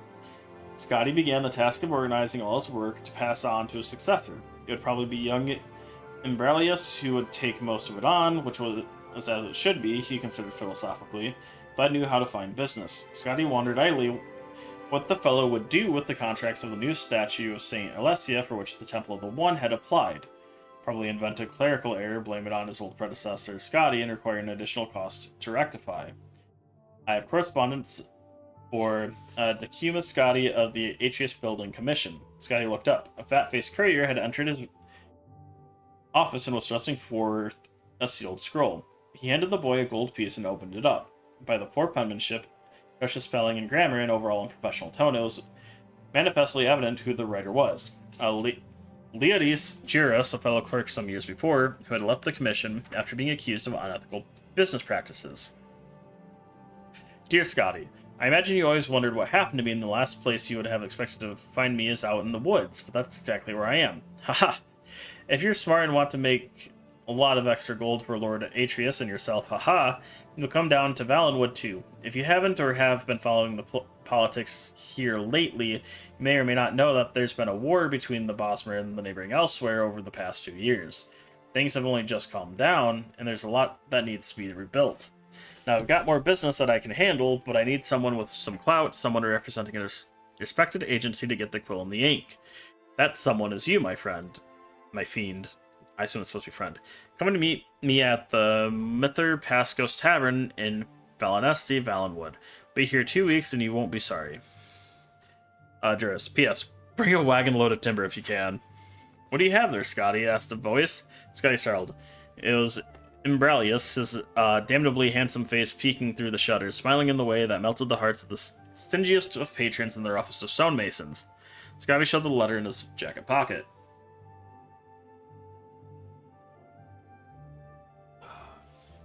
Personal correspondence, he sniffed. I'll be cleared up here in just a moment. I don't want to hurt you, said Imbralius, grabbing a few sheets of blank contracts from Scotty's desk. I've just gone through a stack, and the junior scribe's hands are all cramping up, so I thought you wouldn't miss a few. The lad vanished. Scotty retrieved the letter and read it again. He thought about his life, something he rarely did. It seemed a sea of gray with a black insurmountable wall looming. There was only one narrow passage he could see in that wall. Quickly, before he had a moment to reconsider it, he grabbed a dozen of the blank contracts with the shimmering gold leaf Atreus building commissioned by appointment of His Imperial Majesty, and hid them in the satchel with his personal effects. The next day, he began his adventure with a giddy lack of hesitation. He arranged for a seat in a caravan bound for Valenwood, the single escort conveyance to the southeast, leaving the Imperial City that week. He had scarcely hours to pack, but he remembered to purchase a wagon load of timber. It would be extra gold to pay for a horse to pull that from, the convoy had. So I anticipated, smiled Scotty with his best Imbralius grin. 10 wagons in all set off that afternoon through the familiar Cyrodiil countryside, past fields of wildflowers, gently rolling woodlands, friendly hamlets. The clap of the horse's hooves against the sound stone reminded Scotty that the Atreus Building Commission constructed it. 5 of the 18 necessary contracts for completion were drafted by his own hand. Very smart of you to bring that wood along, said a grey-whiskered Breton man next to him on the wagon. You must be in commerce. Of a sort, said Scotty in a way he hoped was mysterious before introducing himself. Decimus Scotty. Griff Malin, said the man. I'm a poet, actually a translator of old Bosmer literature. I was researching some newly discovered tracks the Minoriad play bar 2 years ago when the war broke out and I had to leave. You are no doubt familiar with the Noriad if you're aware of the Green Pact. Scotty thought the man might be speaking perfect gibberish when he nodded his head. Naturally, I don't pretend that the Noriad is as renowned as the Aeledion, or as ancient as the Dansir Goal, but I think it has a remarkable significance to understanding the nature of the Merolithic Bosmer mind. The origin of the Wood Elf aversion to cutting their own wood or eating any plant material at all, yet paradoxically, their willingness to import plant stuff from other cultures. I feel it can be linked to a passage in the Minoriad. Malin shuffled through some papers, searching for the appropriate text. Scotty's vast relief, the carriage soon stopped to camp for the night. They were high on a bluff over a gray stream, and before them was the great valley of Valenwood. Only the cry of seabirds declared the presence of the ocean to the bay to the west. Here the timber was so tall and wide, twisting around itself like an impossible knot, begun eons ago to be impenetrable. A few more modest trees, only 50 feet to the lowest branches, stood on the cliff at the edge of camp. It was so alien to Scotty, he found himself so anxious about the proposition of entering the wilderness that he could not imagine sleeping. Fortunately, Malin had supposed he had found another academic with a passion for the riddles of ancient cultures. Long into the night, he recited Bosmer verse in the original and in his own translation, stopping and belling and whispering whenever appropriate. Gradually, Scotty began to feel drowsy, but a sudden crack of wood snapping made him sit upright. What was that? Malin smiled. I like it too. Convocation in the malignity of the moonless speculum, a dance of fire. There are some enormous birds up in the trees moving around, whispered Scotty, pointing in the direction of the dark shapes above. I don't worry about that, said Malin, irritated with his audience. Now listen to how the poet characterizes Hermamora's invocation in the 18th stanza of the 4th book. Damn it. The dark shapes in the trees were some of them perched like birds, others slithered like snakes, and still others stood up straight like men. As Malin recited his verse, Scotty watched the figures softly leap from branch to branch, half gliding across impossible distances for anything without wings. They gathered in groups and then reorganized until they had spread to every tree around the camp. Suddenly they plummeted from the heights.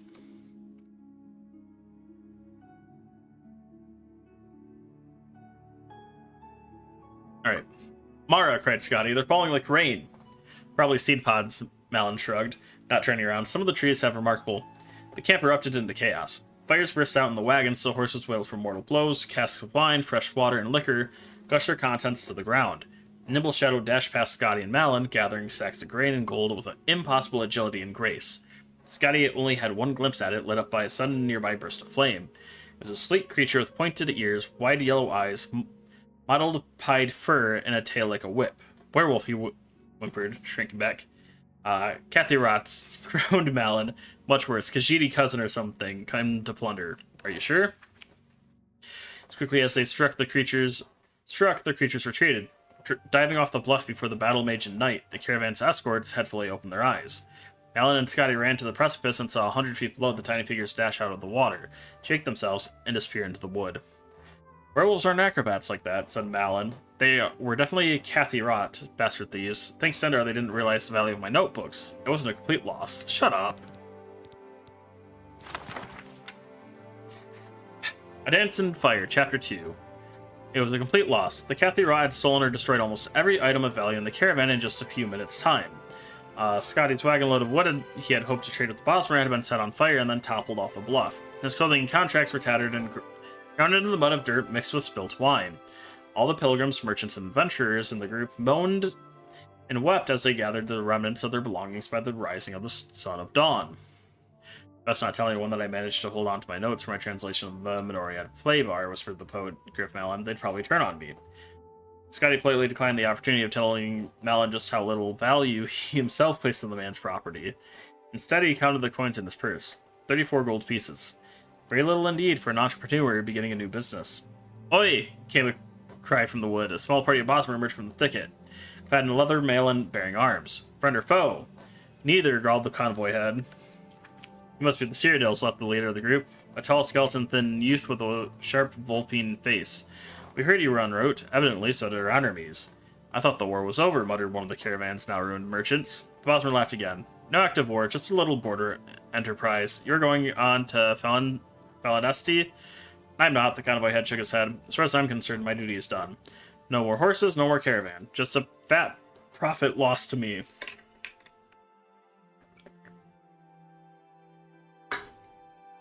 Men and women crowded around the man, protesting, threatening, begging, but he refused to step foot in Valenwood. These were the new times of peace, he said. He'd rather come back for the next war. Scotty tried a different route and approached the Bosmer. He spoke with an authoritative but friendly voice, the kind he used in negotiations with peevish carpenters. Don't suppose you'd consider escorting me to Falanesti. I'm a representative for an important imperial agency, the Atreus Building Commission, here to help repair and alleviate some of the problems the war with the Khajiit brought to your province. Patriotism. 20 gold pieces, and you must carry your own gear if you have any left, replied the Bosmer. Scotty reflected that negotiations with peevish carpenters rarely went his way either. 6 eager people had enough gold on them for payment. Among those without funds was the poet, who appealed to Scotty for assistance. I'm sorry, Griff, I only have 14 gold left, not over. Not even enough for a decent room when I get to Falanesti. I really would help you if I could, said Scotty, persuading himself that it was true. The band of 6 and their Bosmer escorts began the descent down a rocky path along the bluff. Within an hour's time, they were deep in the jungles of Valenwood. A never-ending canopy of hues of browns and greens obscured the sky. Millennia's worth of fallen leaves formed a deep, wormy sea of putrefaction beneath their feet. Several miles were crossed wading through the slime. For several more, they took a labyrinthian path across fallen branches and the low-hanging boughs of giant trees. All the while, hour after hour, the inexhaustible Bosmer host moved so fast, the Cyrodiils struggled to keep from being left behind. The red-faced little merchant with short legs took a bad step on a rotten branch and nearly fell. His fellow provincials had to help him up. Bosmer paused only a moment, their eyes continually darting to the shadows in the trees before moving on at their usual expeditious pace. What are they so nervous about? Wheezed the merchant irritably. Markathi Ray. Don't be ridiculous, left the Bosmer unconvincingly. Khajiit thus far into Valenwood, in times of peace, they'd never dare. When the group passed high enough above the swamp that the smell was somewhat dissipated, Scotty felt a sudden pang of hunger. He was used to 4 meals a day in the Cyrodiil custom. Hours of non-stop exertion without food was not part of his regimen as a comfortably paid clerk. He pondered, feeling somewhat delirious, how long they had been trotting through the jungle. 12 hours? 20? A week? Time was meaningless.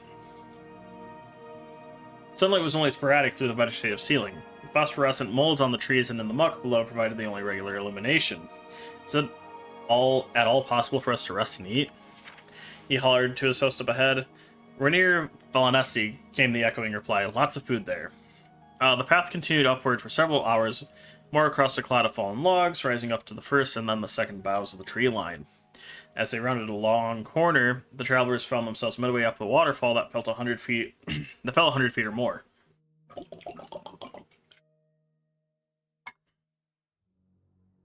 No one had the energy to complain as they began pulling up the stacks of rock, agonizing foot by foot. The Bosmer escorts disappeared into the mist, but Scotty kept climbing until there were no more rock left. He wiped the sweat and river water from his eyes.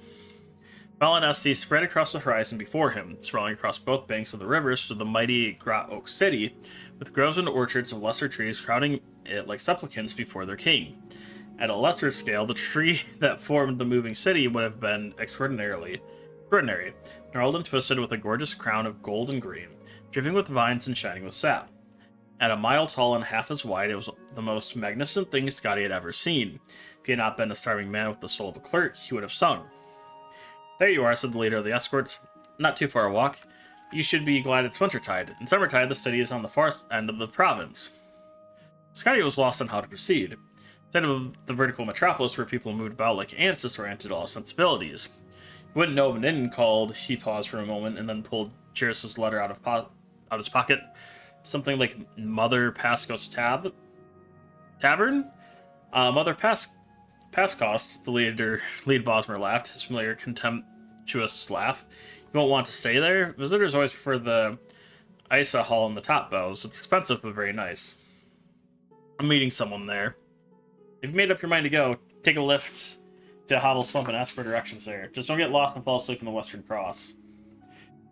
This apparently struck the youth's friends as a very witty jest, and so it was with their laughter echoing behind him that Scotty crossed the writhing root system to the base of Valinesti. The ground was littered with leaves and refuse, and from moment to moment a glass or a bone would plummet from far above, so he walked with his neck crooked to have warning. An intricate network of platforms anchored to thick vines slipped up and down the slick trunk of the city with perfect grace, manned by operators with arms as thick as an ox's belly. Scotty approached the nearest fellow at one of the platforms who was idly smoking from a glass pipe. "I was wondering if you might take me to Hovel Slump." The mayor nodded, and within a few minutes' time, Scotty was 200 feet in the air at a crook between two mighty branches. Curled webs of moss and stretched unevenly across the fork, forming a sharing roof for several dozen small buildings. There were only a few souls in the alley, but around the bend ahead, he could hear the sound of music and people. Scotty tipped the Valinesti platform frame in a gold piece and asked for the location of Mother Pascott's Tavern. "Straight ahead of you, sir. But you won't find anyone there," the ferryman explained, pointing in the direction of the noise. "Warned us everyone in Hovel Slump has the revelry."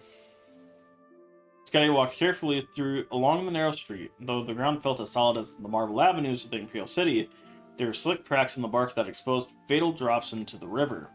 He took a moment to sit down, to rest, and get used to the view from the heights. It was a beautiful day, for certain, but it took Scotty only a few minutes of contemplation to rise up in alarm. A jolly little raft anchored downstream below him had distinctly moved several inches while he watched it, but it hadn't moved at all. He had, together with everything around him. It was no metaphor. The city of Valinesti walked, and considering its size, it moved quickly. Scotty rose to his feet into the cloud of smoke that drifted out from around the bend. It was the most delicious roast he had ever smelled. The clerk forgot his fear and ran. The revelry, as Freeman had termed it, took place on an enormous platform tied to the tree, wide enough to be a plaza in any other city. A fantastic assortment of most amazing people Scotty had ever seen were jammed shoulder to shoulder together, many eating, many more drinking, and some dancing to a lutist and singer perched on an offshoot above the crowd. They were largely Bosmer, true natives, clad in colorful leather and bones, with a close minority of orcs. Whirling through the throng, dancing and bellowing at one another, were a hideous 8 people. A few heads bobbing over the tops of the crowd belonged not, as Scotty first assumed, to very tall people, but to family of centaurs. "Care for some mutton?" queried a wizened old mer who roasted an enormous beast on some red-hot rocks. Scotty quickly paid him a gold piece and devoured the leg he was given, and then another gold piece and another leg. The fellow chuckled when Scotty began choking on a piece of gristle and handed him a mug of a frothing white drink. He drank it and felt a quiver run through his body as if he were being tickled. "What is that?" Scotty asked. "Jaga, fermented pig's milk. I can let you have a flagon of it and a bit more mutton for another gold." Scotty agreed, paid, gobbled on the meat, took the flagon with him as he slipped into the crowd. His coworker Leotis Juris, the man who had told him to come to Valenwood, was nowhere to be seen. The flagon was a quarter empty. Scotty stopped looking for Juris. When it was half empty, he was dancing with the group, oblivious to the broken planks and gaps in the fence work. 3/4 empty, he was trading jokes with a group of creatures whose language was completely alien to him. By the time the flagon was completely drained, he was asleep, snoring, while the revelry continued on all around his supine body. Next morning, still asleep, Scotty had the sensation of someone kissing him. He made a face to return the favor, but a pain like fire spread through his chest and forced him to open his eyes. There was an insect the size of a large calf sitting on him, crushing him, its spiky legs holding him down with a central spiral bladed vortex of a mouth tore through his shirt. He screamed and thrashed, but the beast was too strong. It had found its meal and it was going to finish it. It's over, thought Scotty wildly. Should have never left home. Could have stayed in the city and perhaps found work with Lord Vonek. Could have begun again as a junior clerk and worked my way back up. Suddenly the mouth released itself and the creature shivered once, expelled a burst of yellow bile, and died. Got one, cried a voice not too distantly. For a moment, Scotty lay still. His head throbbed and his chest burned. Out of the corner of his eyes, he saw movement. Another of the horrible monsters was scurrying towards him. He scrambled, trying to push himself free, but before he could come out, there was a sound of a bow cracking and an ear pierced the second insect. Good shot, cried another voice. Get the first one again. I just saw it move a little. This time, Scotty felt the impact of the bolt hit the carcass. He cried out, but he could hear how muffled his voice was by the beetle's body. Cautiously, he tried setting foot out and rolling under, but the movement apparently had the effect of convincing the archers that the creature still lived. A volley of arrows was launched forth. Now the beast was sufficiently perforated so pools of its blood, and likely the blood of its victims, began to seep out onto Scotty's body. When Scotty was a lad, before he grew too sophisticated for such sports, he often had gone to the Imperial Arena for the competitions of war. Called a great veteran of the fights when asked, telling him the secret: whenever I'm in doubt of what to do and I have a shield, I stay behind it. Scotty followed that advice. After an hour, when he no longer heard arrows being fired, he threw aside the remains of the bug and leapt as quickly as he could to a stand. It was not a moment too soon. A gang of 8 archers had their bows pointing his direction, ready to fire. When they saw him, they laughed. Didn't anyone ever tell you not to sleep in the Western Cross? How are we going to exterminate all the Horvors if you drunks keep feeding them? Oh, the Horvors. Okay. Now that I know what that is...